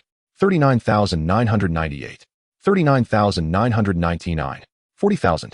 As the final strike landed, he softly uttered 2 words. Buzz. The iron sword emitted a faint chime. In that instant, a long-awaited celestial melody echoed in Chun Jun's mind. Ding! Congratulations, host, for completing the 4th phase task of persistent sword training, 40,000 40,000. Task rewards are being dispensed. Congratulations, host, for acquiring one of the ancient 9 secrets, the Universal Secret. Universal Secret. Upon activation, it can instantly enhance combat power 10-fold. This state can be stacked with a maximum of 9 accumulations. Boom. Upon reading the reward description, Chun Jun's mind buzzed. He stood frozen in place, his eyes widening in astonishment. What? What is this? 10-fold combat power? It can be stacked 9 times. What a miraculous boon. After the initial shock, immense joy surged through him. Ha! Chen Jun could no longer contain himself, hands on his hips as he laughed heartily towards the sky. System, you are my sole, true deity. My God, I adore you. With this, who needs to hide anymore? Excitement sparkled in his eyes as his mind raced with plans for the future. No more sanctuaries, no more prodigious sons. They shall all kneel and call me father. I shall flatten the sanctuaries, seize their treasures, and marry the Saintess. Cough, cough. That is certainly feasible. Just as Chen Jun was lost in dreams of impending wealth and power, a voice tinged with impatience interrupted his reverie. Chen Jun. Chen Jun turned at the sound and beheld Dong Yuejia standing a short distance away, her brow furrowed as she regarded him. What are you laughing at all by yourself? You're nearly drooling, she remarked with evident disdain. This fellow, truly a peculiar and taciturn individual. Clearing his throat, Chun Jun hastily wiped the corner of his mouth, restoring his aloof and indifferent demeanor. Oh, it's you. Is there something you need? My father requests your presence in the main hall. Dong Yuejia replied in a curt tone. He mentioned something regarding that esteemed master of the 7 stars sword. As she uttered the title, a glimmer of admiration and yearning crossed her face. Yet upon seeing Chun Jun's unperturbed expression, her irritation flared. I can't fathom what the sect leader hopes to discuss with someone like you, who merely swings a sword all day, she muttered under her breath. Unable to suppress her critique. You wouldn't understand, would you? What else can you think of besides wielding a sword? How dreadfully boring. Goodness. Am I truly hearing my own little admirer chastising me for being dull in my own presence? What a novel experience. Nevertheless, upon hearing that it pertained to the master of the 7 stars, Chen Jun quickly grasped the situation. It seemed the people from Lingyun Divine Domain had paid a visit. The sect leader, unable to withstand the pressure, sought counsel from him, the informed party. All right, I understand. He nodded, sheathing his iron sword. Let us go? With that, he strode purposefully toward the sect leader's hall. Hey, wait for me. Dong Yuejia, taken aback by his abruptness, hurried to catch up. The two walked in silence along the mountain path, each lost in their thoughts. The atmosphere was palpably awkward. Dong Yuejia trailed behind, her face scrunching up as she grappled with her words, contemplating whether to apologize. Apologize to this blockhead? How infuriating. It's all my father's command. As they approached the main hall, she realized time was running out for her to speak. Resolutely, she steeled herself, eyes closed, and boldly declared, Chen Jun, summoning her courage. She called out to him. He halted and glanced back, his gaze inquisitive. What is it? Her cheeks flushed slightly as she averted her eyes, fingers nervously entwined. In a voice barely above a whisper, she stammered, I'm sorry about what happened last time. Is that all right? Exhaling in relief, she felt a weight lift off her shoulders, believing she had finally completed this wretched task. However, the response she anticipated, surprise, pride, or probing questions, never materialized. Chen Jun simply regarded her with calm indifference for a brief moment before responding flatly. Oh, I see. With that, he turned and strode into the sect leader's hall without another glance, leaving Dong Yuejia stunned and alone. Had she truly been disregarded? What was that fellow's attitude? A wave of indescribable indignation surged within her. Her cheeks flushed crimson with anger as she stomped her foot. That jerk. He infuriates me. Inside the sect leader's hall, a solemn and austere atmosphere enveloped the space. Upon entering, Chun Jun felt the doors close behind him, effectively severing the fiery glare of Dong Yuejia from his sight. In the center of the hall, a middle-aged man clad in a purple sect leader's robe paced restlessly, his brow etched with an inescapable worry. It was none other than Dong Yi, the leader of Lingxiao Sword Sect.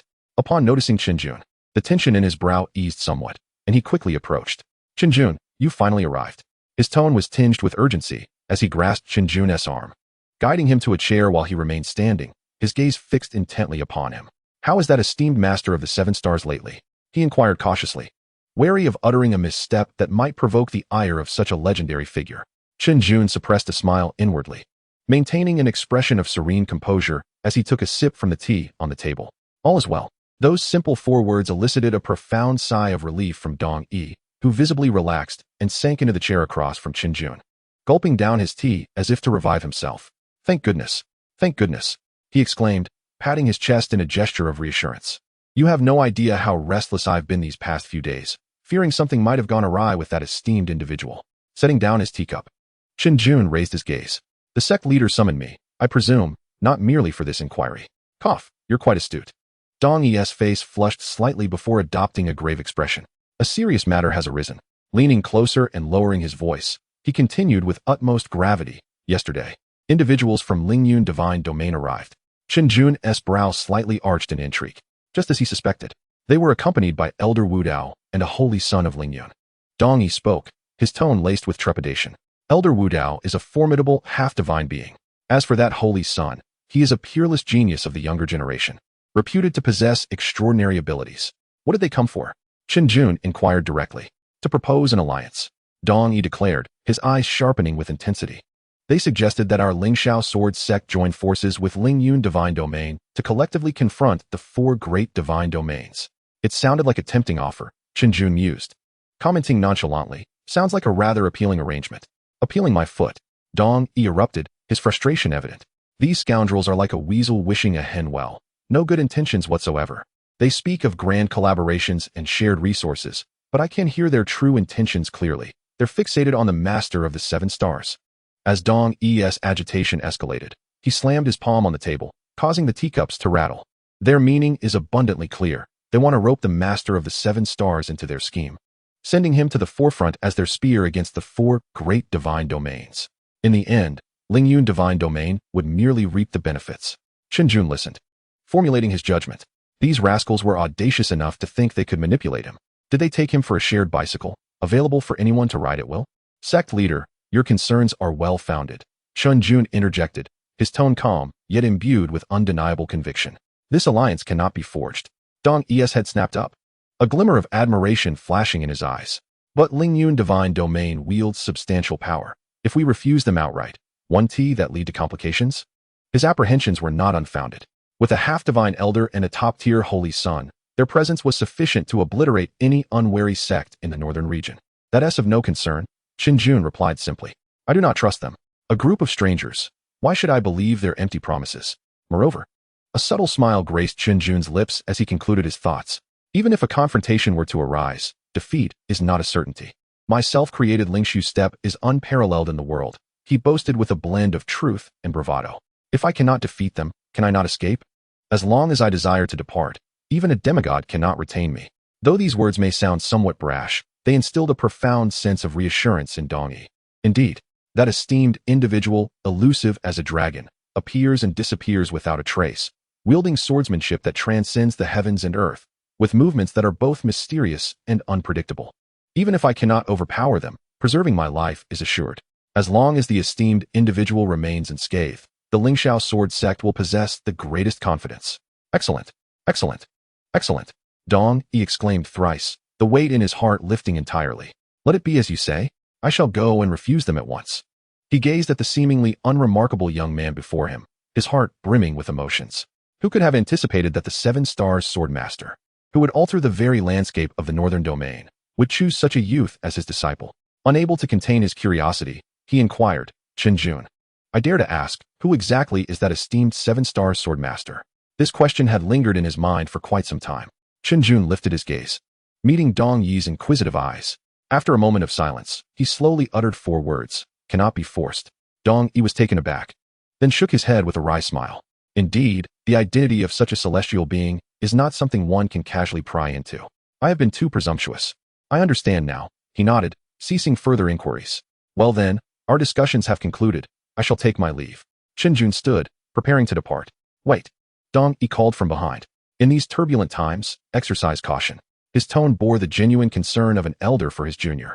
Chen Jun paused momentarily, without turning back, merely offering a soft acknowledgement before pushing open the door and stepping outside. Beyond the grand hall, the sunlight was just right. Meanwhile, 100 miles away from the Lingxiao sword sect, in a forest, two figures stood suspended in midair, their formidable auras causing the surrounding birds and beasts to fall silent, too afraid to make a sound.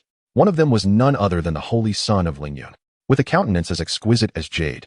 He bore an expression tinged with gloom and impatience. Master Uncle, the Lingxiao sword sect is exceedingly ungrateful. We have deigned to come to this backwater. And they dare to hesitate? Do they truly believe that by aligning themselves with a 7-star sword master, they can stand shoulder to shoulder with us? Beside him, the Tao understanding elder, with hair as white as snow yet youthful in appearance, opened and closed his eyes, a divine light flickering within. He cast a cold glance towards the direction of the Lingxiao sword sect, his tone chilling. No matter, grant them another day's grace. Should there be no response by tomorrow, we shall compel the 7-star sword master to reveal himself through intimidation. The following day dawned bright and clear. The Lingxiao sword sect remained utterly unresponsive, as if the final ultimatum from the Ling Yun divine domain was merely a whisper in the wind. Within the forest, the patience of the Ling Yun holy son finally waned. His handsome face now clouded with storms, the fury in his eyes nearly erupted. Master Uncle, these bumpkins are truly asking for it. I believe they are tired of living. The Tao understanding elder stood beside him, his white robe billowing without wind. He opened his eyes, two divine beams slicing through the air, locking onto the mountain gate of the Lingxiao sword sect. It seems that without showing them a bit of color, they do not understand the meaning of reverence. His tone was calm, yet carried an ominous weight, as if a storm were brewing. Before his words had faded, the two figures vanished, transforming into two streaks of light that shot directly towards the main hall of the Lingxiao sword sect. Boom! A terrifying aura descended from the heavens, instantly enveloping the entire Lingxiao sword sect. This was the pressure belonging to a demigod. Under this oppressive force, countless disciples of lower cultivation crumpled to the ground, their legs giving way, finding even breath to be a monumental challenge. Even the palace masters and elders felt as if an invisible mountain weighed down upon them, their internal spiritual power becoming sluggish. Chapter 60, Uninvited Guests. Before the hall, Dong Yi struggled to maintain his composure, his expression grave as he observed the two figures hovering in the air. Esteemed ones, to arrive uninvited is rather discourteous, would you not agree? The Ling Yun holy son looked down at him from a lofty height, a smirk of unabashed derision gracing his lips. Discourteous? What need have we for etiquette with such ungrateful ants? The Tao understanding elder raised a hand, silencing the holy son before he could continue. His gaze fell indifferently upon Dong Yi as he spoke. Dong Yi, step aside. We seek the 7-star sword master. This casual statement instantly darkened Dong Yi's countenance. Such scorn. As the esteemed leader of a sect, he found himself stripped of even the right to converse before them. Seeing this, the Ling Yun holy son intensified his mockery. Did you hear? Waste should possess the awareness befitting their status. Begone. The term waste reverberated clearly throughout the mountain gate. Every disciple and palace master of the Lingxiao sword sect heard it. Their eyes instantly turned crimson, fists clenched and cracking. This was a profound humiliation. The sect leader represented the face of their sect, their spiritual pillar. Now, that dignity was trampled upon at their very doorstep. Flames ignited within each heart, a sense of indescribable frustration filling their chests, pushing them to the brink of madness. Yet, they could do nothing. Before the pressure of the demigod, they could not even stand upright, let alone resist. The Tao understanding elder paid no heed to the reactions of the crowd, infusing his voice with spiritual energy. His booming words resonating like thunder. 7 stars, sword master. I am from the Ling Yun divine domain, Tao understanding. I grant you one final opportunity. As chaos approaches, only our Ling Yun divine domain can be your path to survival. Reveal yourself at once, and ally with our divine domain. Otherwise, do not blame me for my merciless actions. His voice rolled like thunder, carrying an undeniable commanding tone that echoed across every inch of the Lingxiao sword sect's territory. A threat. This was a blatant threat. Everyone felt their hearts leap to their throats. They were uncertain whether the mysterious 7-star sword master would respond to such intimidation. Or could that esteemed individual withstand the wrath of a demigod? In the tranquil heart valley, Chen Jun, seated in meditation, slowly opened his eyes. He had heard the clamor outside and sensed the brazen pressure of the demigod.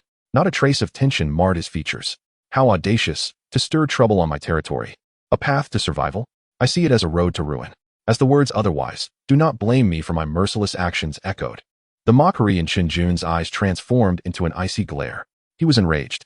How dare a demigod threaten me? Cut. These plain words lacked any grandiose momentum. Yet, With the final syllable, an indescribable will descended in an instant. This voice pierced through the barriers of space, resonating directly within the hearts of all present in the Lingxiao sword sect. Like thunder from the heavens, like a divine proclamation. The oppressive pressure that had weighed upon everyone now crumbled before this voice, dissipating into nothingness as if it were mere paper.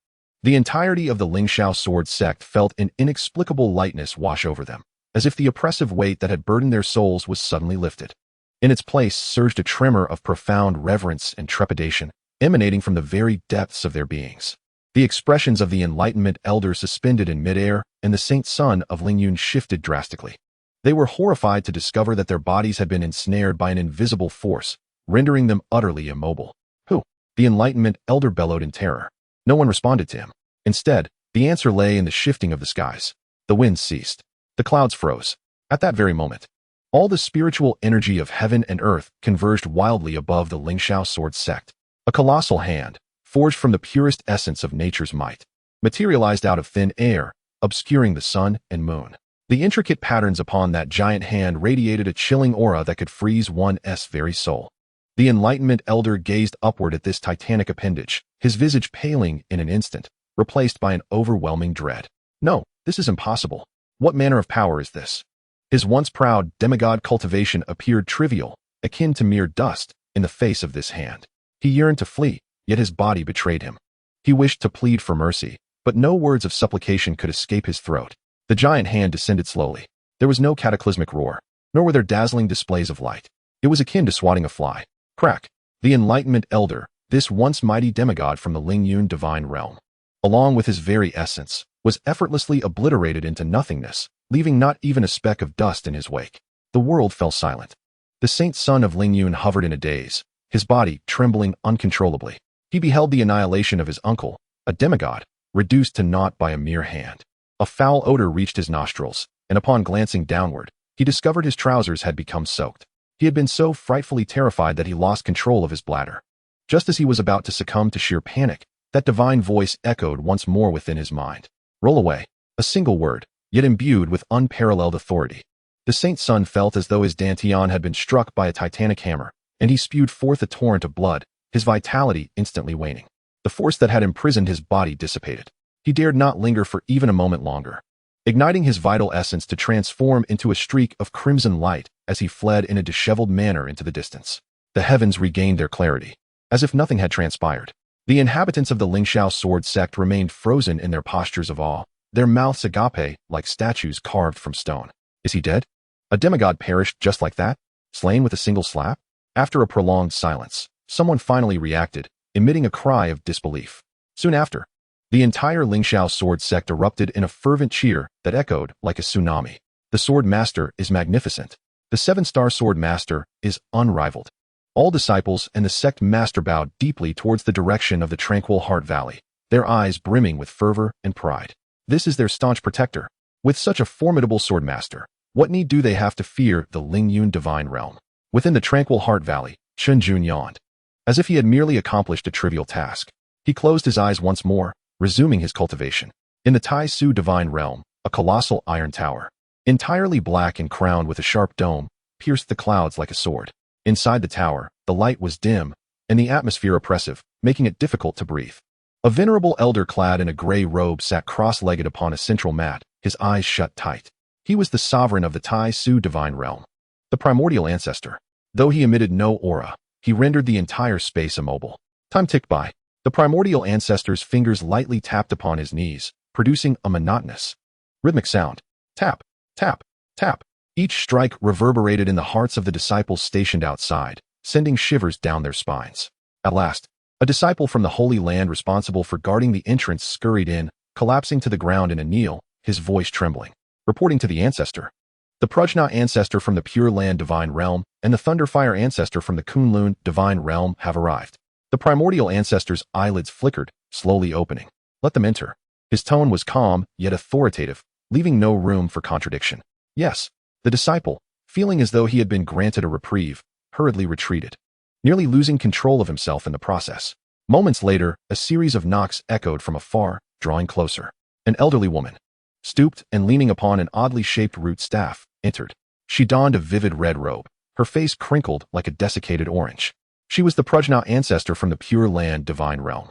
Following closely behind was an exceptionally tall, middle-aged man, bare-chested. His bronze skin adorned with enigmatic runes of thunder and fire, 6 long swords crossed upon his back, each blade entwined with visible lightning and flames. The Thunderfire ancestor from the Kunlun divine realm. Primordial ancestor, your abode is as foreboding as ever. Lingering here is truly uncomfortable. The Thunderfire ancestor proclaimed as he plopped down onto a stone chair, his voice resonating with such volume that the entire iron tower reverberated. The progeny ancestor chuckled darkly, finding a seat for herself and resting her staff by her side. Thunderfire, despite your age, you remain as boisterous as ever. Old crone, do you have any say in this? The Thunderfire ancestor shot her a glare. The primordial ancestor chose to ignore their banter, surveying the room with a furrowed brow. Why are only you two present? Where is the Wuqing ancestor from the Wuqing divine realm? The progeny ancestor's withered fingers stroked her staff as she leisurely replied. Oh, you mean old Wuqing? He is currently in seclusion, attempting to break through to the 4th tier of the transformation god stage. He won't emerge for at least a year or so. Seclusion?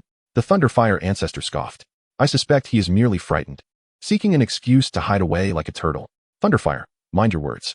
The primordial ancestor interjected coolly, putting a stop to his outburst. Achieving a 4th tier breakthrough is a commendable endeavor. We should be happy for him. Though he spoke words of congratulations, his eyes betrayed no joy, instead flickering with a hint of concealed wariness. Enough of this idle chatter. The Thunderfire ancestor waved his hand impatiently, a surge of erratic thunder and fire energy emanating from him. The reason we were summoned today is precisely to discuss that brat known as the 7-star sword master. I've long found him displeasing. A mere upstart from who knows where dares to challenge the authority of our 4 great divine realms. In my view, we should not waste our breath. Let us join forces and erase him and his pitiful sect from existence. The more the Thunderfire ancestor ranted, the more agitated he became, causing the 6 divine swords at his back to crackle ominously. The progeny ancestor remained silent, her small eyes shifting toward the primordial ancestor. Primordial ancestor, you are undoubtedly aware of the news from the Lingyun divine realm. A demigod was obliterated by a mere slap, leaving not even a trace behind. What is your perspective on this matter? What is your assessment of the strength of the 7-star sword master? Please elucidate. The primordial ancestor lifted the teacup beside him, gently blowing upon it. That 7-star sword master. He paused, seemingly gathering his thoughts. He is formidable, incredibly formidable.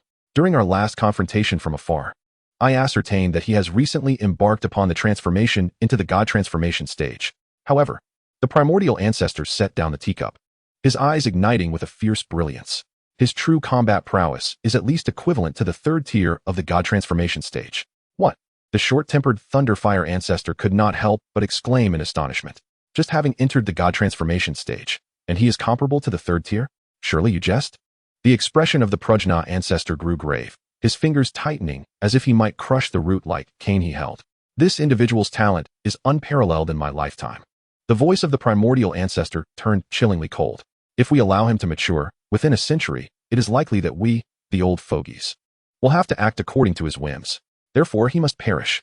The potential repercussions are too great. In the eyes of the primordial ancestor, there was an unabashed glimmer of lethal intent. The temperature within the iron tower plummeted several degrees due to his declaration. The progeny ancestor nodded, raising another query.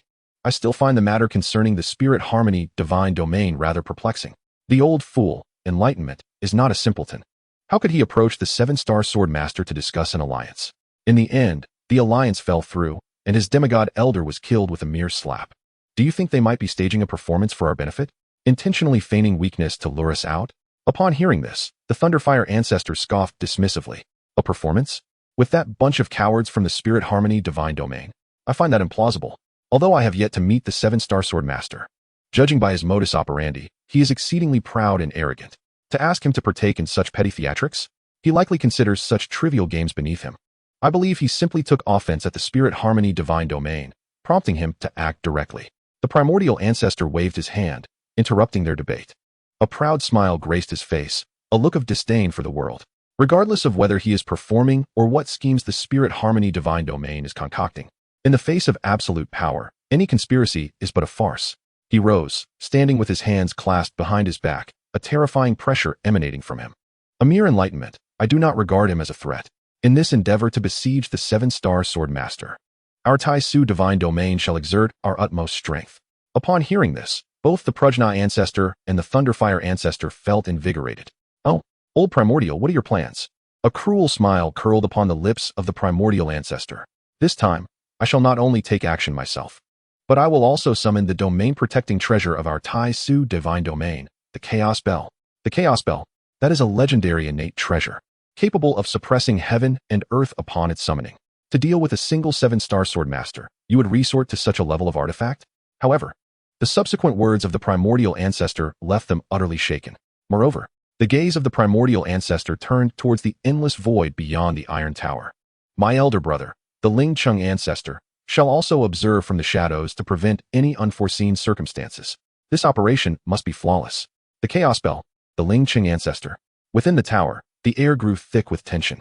The usually fiery Thunderfire Ancestor appeared as if someone had grasped him by the throat. His face flushed and his eyes wide as saucers. Meanwhile, the Prajna Ancestor was not faring much better, the usually unyielding countenance of his beginning to crack. "Old Primordial."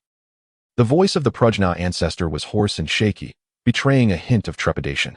"You cannot be serious? To invoke the Chaos Bell merely to eliminate a fledgling in the God Transformation stage? That artifact is not meant to suppress your divine domain's fortune. If something goes awry, the fortunes of your Tai Su divine domain will be thrown into turmoil." Their astonishment was warranted.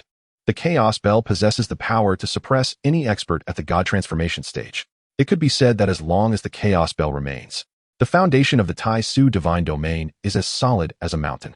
Such a treasure would never be lightly employed unless the survival of the sect was at stake. The Primordial Ancestor observed the expressions of shock on their faces, his contemptuous pride growing more pronounced. He seemed to revel in the feeling of wielding control, instilling tremendous awe in his fellow ancient beings. A mere 7-star sword master hardly warrants the use of the Chaos Bell. He spoke languidly, each word striking like a hammer upon the hearts of the Prajna and Thunderfire Ancestors. "But an existence that may one day threaten us all is worth it. What I seek is not merely to defeat him, nor to expel him. Rather, it is to obliterate him." The Prajna Ancestor took a deep breath, forcibly suppressing the tumult within. He understood. The Primordial Ancestor had indeed been stirred by the combat prowess of the 7-star sword master, which was comparable to the 3rd tier of the God Transformation stage. This was genuine fear. Fear of nurturing a tiger that could bring calamity. Fear that this prodigy would one day grow powerful enough to seek retribution against them all. "Very well, if invoking the Chaos Bell is the course of action, I have no objections." The Prajna Ancestor nodded, signifying his acceptance of such a thunderous approach. Yet, he soon furrowed his brow, a deeper confusion and suspicion clouding his gaze. "However, you mentioned the Lin Qingya Ancestor. Forgive my bluntness, but did he not pass away a millennium ago?" Once this question was posed, the Thunderfire Ancestor also snapped back to reality. Indeed, while the Chaos Bell is indeed fearsome, it is ultimately an inanimate object. But the Lin Qingya Ancestor is a living legend, a figure who once suffocated an entire era. A living legend. The Thunderfire Ancestor swallowed hard, cautiously gazing at the Primordial Ancestor. "Old Primordial, do not frighten me. Is the elder Lin Qingya truly still alive?" A cryptic smile danced upon the lips of the Primordial Ancestor. He did not answer directly, instead posing a counter-question. "Why do you think our Tai Su divine domain has maintained its position among the top 10 sacred lands for a millennium without faltering? Is it solely due to the Chaos Bell?" Upon hearing this, both the Prajna and Thunderfire Ancestors felt as though struck by lightning, standing rooted to the spot. A possibility they dared not contemplate, yet found utterly plausible, surged to their minds. The Lin Qingya Ancestor. Even 2,000 years later, tales of this legendary figure persist within the highest echelons. 2 millennia ago, he emerged with astonishing talent, forcefully entering the God Transformation stage and shocking the world. During the 1,000 years he presided over the Tai Su divine domain, the power of the entire domain swelled to unprecedented heights. East and west, south and north, countless formidable sects and forces were obliterated beneath his iron-fisted rule. It was during that era that the Tai Su divine domain truly solidified its status as a leader amongst sacred lands. A millennium ago, the venerable Lin Qingya, the ancestral master, announced his abdication, bequeathing the position of authority to his younger brother, the current Hunyuan Ancestor. Thereafter, he vanished from the public eye. All believed that this master, whose achievements rivaled the very fabric of creation, had reached the twilight of his life and had peacefully transitioned into the afterlife. Who could have anticipated that he not only remained alive, but had also been residing within the sacred realm of the Taishu divine domain? Moreover, judging by the implication of Hunyuan Ancestor's words, it appears he is still capable of intervention. Heavens! The Thunderfire Ancestor felt overwhelmed, grappling with the implications of this revelation. Having retreated a millennium ago, what realm of power must he have attained by now? Late stage of transformation? Or perhaps the pinnacle? The very notion of the latter seemed absurd even to him. The peak of transformation. Such a state exists only in the annals of legendary texts. The expression on the prodigy ancestor's face transcended mere gravity. It was a profound realization. He turned to Hunyuan Ancestor and spoke deliberately. I understand. No wonder your Taishu divine domain exudes such confidence. It turns out you harbor such a formidable deity within your ranks. With the venerable Ling Qingya observing discreetly, not even a 7-star sword master, nor that aged sage from Lingyun divine domain, could stir the waters. You have truly made a decisive move. The Prajna Ancestor and the Thunderfire Ancestor exchanged glances, each reflecting the same emotion, astonishment and gratitude for their alliance with the Taishu divine domain. They finally comprehended the resolve of the Taishu divine domain. The use of the chaos bell was to ensure the annihilation of their adversary, while summoning Ling Qingya was to prevent any unforeseen complications during this obliteration process, a double insurance policy. This left no escape route for the 7-star swordmaster. Excellent. Let us proceed. The Thunderfire Ancestor exclaimed, his fiery temperament ignited once more, eyes gleaming with fervent battle spirit. Since your Taishu divine domain has committed such resources, we Kunlun divine domain cannot stand idly by. The Prajna Ancestor nodded in agreement, his staff tapping lightly on the ground. Count me in, from the Pure Land divine domain. This individual must be eliminated, lest he become a significant threat.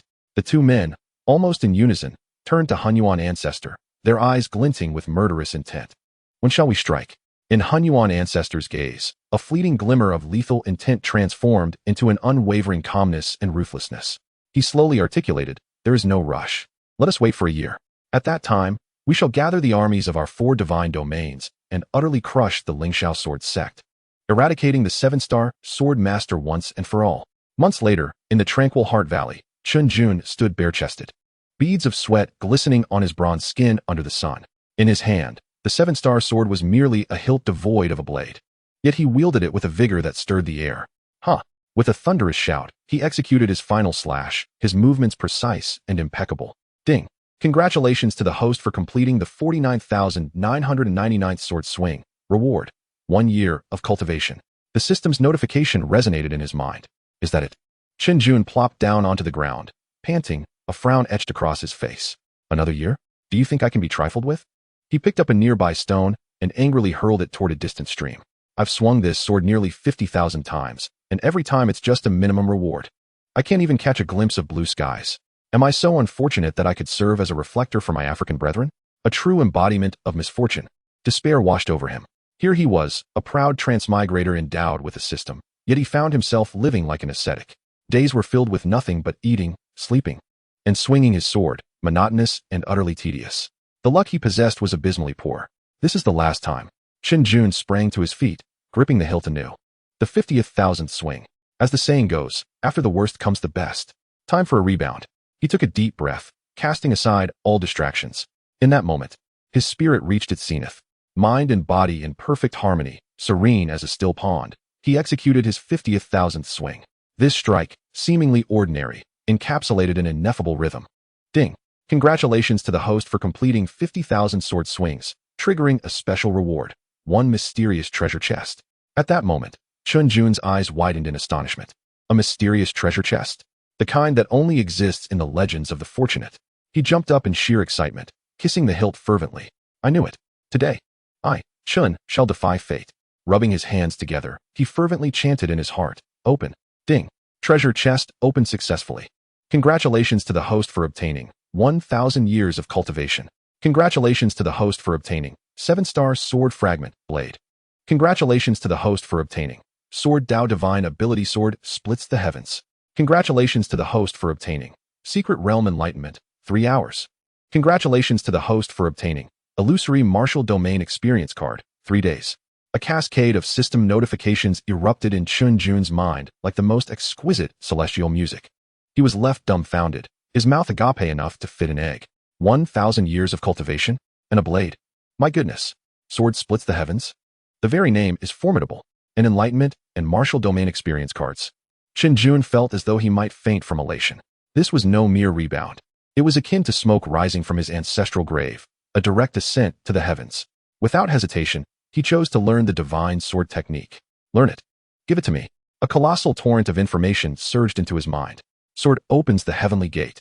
This divine technique bore the true name of Sword opens the heavenly gate, the lifelong mastery of the ancient sword deity Li Qingya.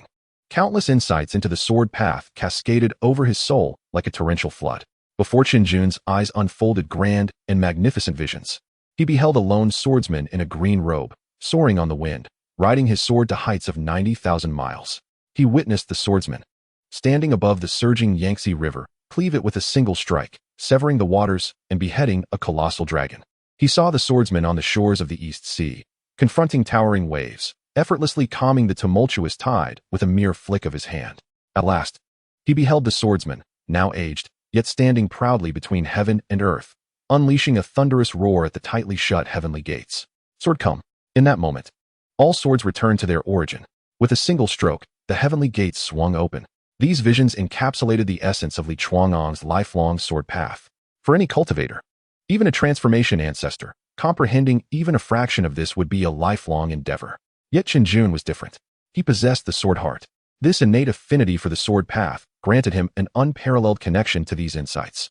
Almost instantaneously, he grasped the profound truth behind Sword opens the heavenly gate. What a magnificent move it was.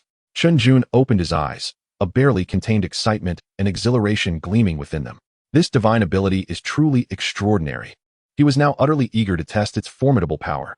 In the tranquil confines of the Serenity Valley, such a display would surely be insufficient.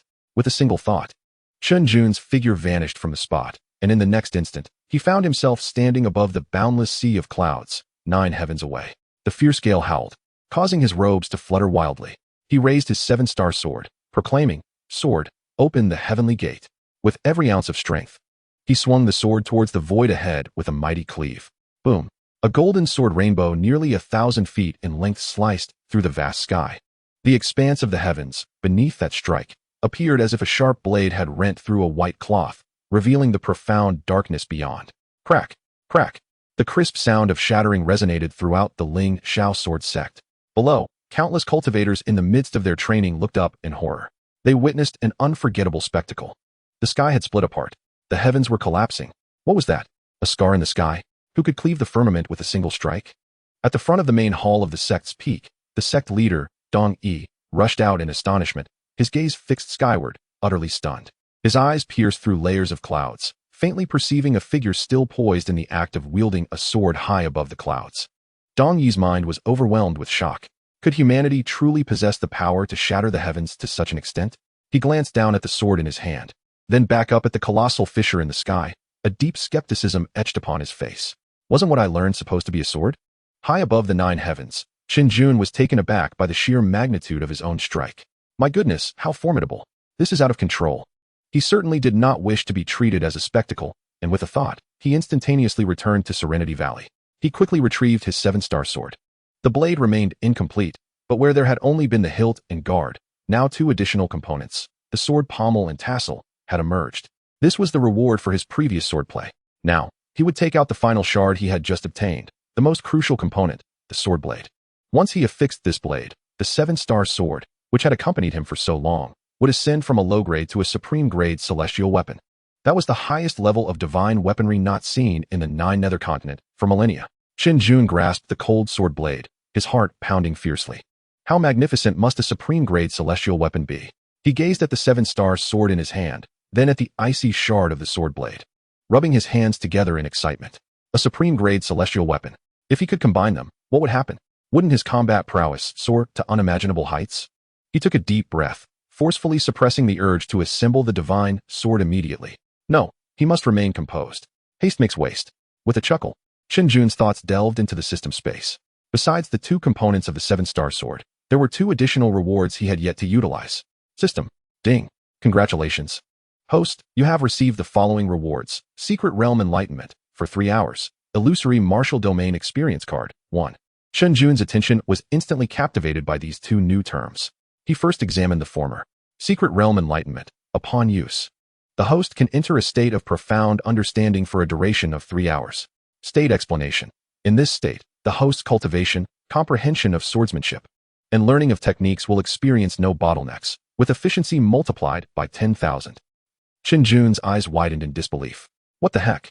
3 hours of enlightenment? No bottlenecks? A 10,000-fold efficiency? This is practically an official cheat. It is common knowledge that as one progresses in cultivation, the enhancements are not solely based on spiritual power, but also on the comprehension of the grand way of the universe, especially in the God transformation stage. Each minor elevation in realm necessitates a deeper understanding of the Tao. This concept is profoundly intricate. Countless prodigies have been stymied at certain bottlenecks, unable to advance throughout their lives. Now, possessing this secret realm enlightenment is akin to opening a super VIP passage for 3 hours. What bottlenecks? None exist. A truly remarkable boon. Chen Jun excitedly slapped his thigh. This could be used in conjunction with the 1,000 years of cultivation, allowing him to ascend instantaneously. Alternatively, he could employ it to comprehend his swordsmanship, perhaps even breaking through to the next mysterious realm. The more he contemplated, the more exhilarated he became, feeling an inexhaustible energy coursing through him. Chapter 64, The Conclusion. Next, he turned his gaze to the second reward. Illusory Martial Domain Experience Card, upon use. It can open an absolutely secure independent space where the host may freely practice techniques and combine divine abilities. Space explanation. Within the martial domain, the host's magical power is limitless, causing no harm to oneself and incurring no consumption. After reading the description, Chun Jun was rendered speechless. He gaped for several seconds before gasping sharply. My goodness, this is just like the training mode in a game. Infinite mana, invincible, and no worries about going mad. A multitude of bold ideas surged through Chun Jun's mind. He possessed numerous sword techniques. Techniques such as the twin sleeves green serpent, the sword chi rolling dragon wall, and the recently learned sword opening the heavenly gate. Each of these divine abilities, when considered individually, was extraordinarily powerful. What if he could combine them? For instance, initiating with the twin sleeves green serpent for unrestricted assault, then employing the sword chi rolling dragon wall for defense, and finally delivering a cataclysmic strike with the sword opening the heavenly gate. Hiss! Merely imagining it sent shivers down his spine. He had contemplated such combinations before, but had never dared to attempt them. Combining divine abilities is not as simple as 1 + 1 = 2. Different attributes of sword intent and magical power intertwining within the body could lead to a chaotic meridian system, damaging the foundation and resulting in immediate failure. But with this illusory martial domain, everything was different. He could experiment freely, without restraint. Bliss. Pure bliss. Chen Jun felt as though he had reached the pinnacle of his existence. Now he faced a delightful dilemma. Should he first assemble the celestial-grade divine weapon, or venture into the training camp to develop new techniques, or perhaps directly pursue enlightenment and leveling up? Only children make choices. I want it all. Yet, the order is crucial. Chen Jun stroked his chin, beginning to strategize. To maximize the effects of these treasures, he must first solidify his foundation.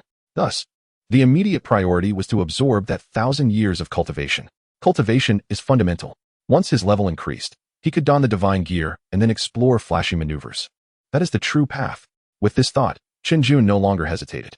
He waved his hand and established a thick barrier of spiritual energy around Serenity Valley, ensuring that no one or consciousness would disturb him. Having completed this, he sat cross-legged, his 5 hearts directed towards the heavens. System, extract 1,000 years of cultivation. Ding. 1,000 years of cultivation has been bestowed. Please check, host. As soon as the words fell, rumble, a surge of indescribable, overwhelming energy materialized within Chen Jun's being. This energy, so pure it was almost ethereal, surged forth like an unfathomable ocean. His aura began to ascend at an extraordinarily terrifying pace. Originally at the first stage of the transformation realm, he shattered his cultivation bottleneck in the blink of an eye. The second stage of the transformation realm, achieved. Yet, this was merely the beginning. That magnificent power of cultivation had consumed only a trivial fraction of its essence. A torrent of spiritual energy continued to roar, crashing through his limbs and bones, reshaping his meridians and dantian. The third stage of the transformation realm. The fourth stage. The fifth stage. Breakthrough. In mere moments, Chun Jun's cultivation skyrocketed like a rocket, shattering through 4 realms, soaring directly to the 5th stage of the transformation realm. The skies above the Lingxiao sword sect darkened, and the spiritual energy surged tumultuously. However, the growth of Chen Jun's cultivation showed no signs of abating. The 5th stage of the transformation realm was far from the pinnacle. That millennium of cultivation energy from the system continued to propel his realm to unprecedented heights. In the Nine Nether, the divine realm stood as one of the most prestigious sanctuaries across the continent, teeming with masters and talents. Deep within the forbidden grounds, A colossal gate forged from 10,000 years of mysterious iron had remained sealed for 60 years. At this moment, runes flickered upon the gate, emitting a creaking sound under immense pressure. Crack! A fissure spread from the center of the door. Soon after, a second and third crack followed. Boom! The colossal gate burst open. An unparalleled, domineering aura erupted from within, sweeping across the entire dustless divine realm. I have returned.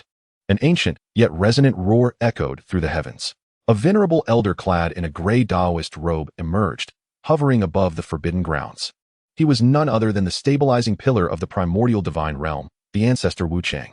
After 60 years of seclusion, today he had achieved success. The fourth stage of the transformation realm.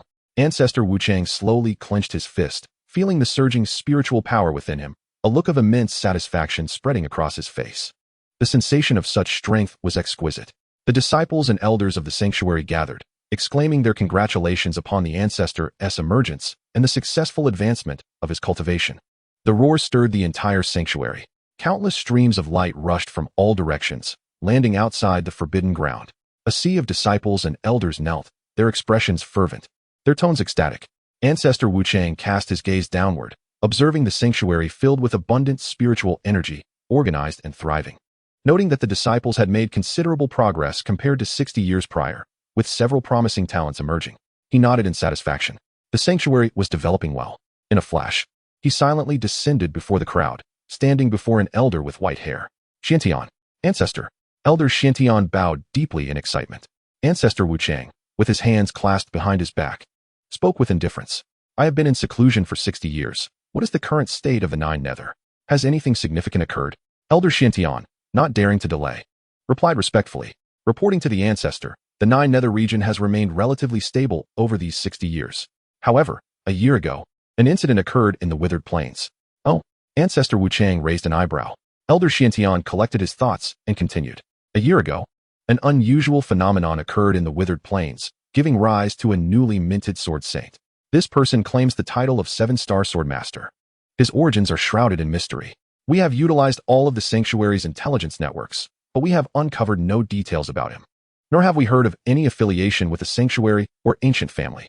Most critically, this individual acts erratically and without restraint, having already clashed with the 4 great divine realms, slaying many of our disciples.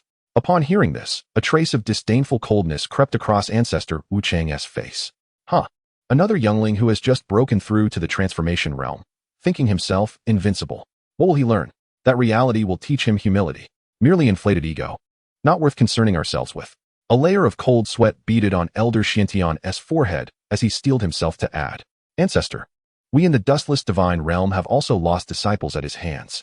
As the words fell, the atmosphere grew tense. The smile vanished from Ancestor Wuchang's face, replaced by an icy chill. A terrifying pressure erupted from within him. The disciples present, particularly those of weaker cultivation, were immediately pinned to the ground, unable to move. What did you say? Ancestor Wuchang's tone was low, yet it carried an earth-shattering fury. Someone dares to kill disciples of my dustless divine realm? Thunder rumbled in the sky, a clap of thunder echoing. Ancestor Wuchang was truly enraged. How dare anyone touch his people? This was not mere provocation, it was an affront. What of the primordial? Did he stand idly by while our people were slain? Ancestor Wuchang's voice thundered with rage. Elder Xianxian, struggling under the weight of the pressure, quickly explained. Ancestor, please quell your anger. The primordial Ancestor, he is awaiting your emergence. That 7-star swordmaster is somewhat peculiar. The primordial Ancestor intends to gather the full strength of our 4 divine realms upon your emergence, to crush this individual with overwhelming force, leaving no future troubles. I see. Ancestor Wuchang's anger began to quell slightly. Humph. Ancestor Wuchang snorted coldly. Await my emergence? Such sweet words. I see they wish for me to be the one to take the lead. However, he then reconsidered, a cruel smile resurfacing on his face. Very well. I have just broken through to the 4th stage of the transformation realm and was in search of an appropriate reason to celebrate. Let this oblivious 7-star swordmaster's head serve as a congratulatory gift. His gaze, akin to 2 unparalleled swords, pierced through Elder Xianxian. Xianxian, the disciple is here. Immediately convey my decree. Summon all the elders and core disciples of the sect. Accompany me to the Taishu divine realm. I shall personally slay this so-called 7-star swordmaster. Ancestor Wuchang's voice reverberated across the skies of the dustless divine realm. His murderous intent surged. The sanctity of the realm had not been displayed in far too long. The world may have forgotten the fear of being ruled by the dustless divine realm. This time, let this heedless young man serve as a declaration to all of Nine Nether. Who is the true master of this land? With Ancestor Wu Chang's command, the entire dustless divine realm stirred into action. Countless powerful auras soared into the sky. Massive warships emerged from the mountain gates, blotting out the sun. A cataclysmic battle targeting Chen Jun was about to unfold. Yet, ultimately, this grand battle concluded with Chun Jun's victory, leading him to a life filled with happiness and joy.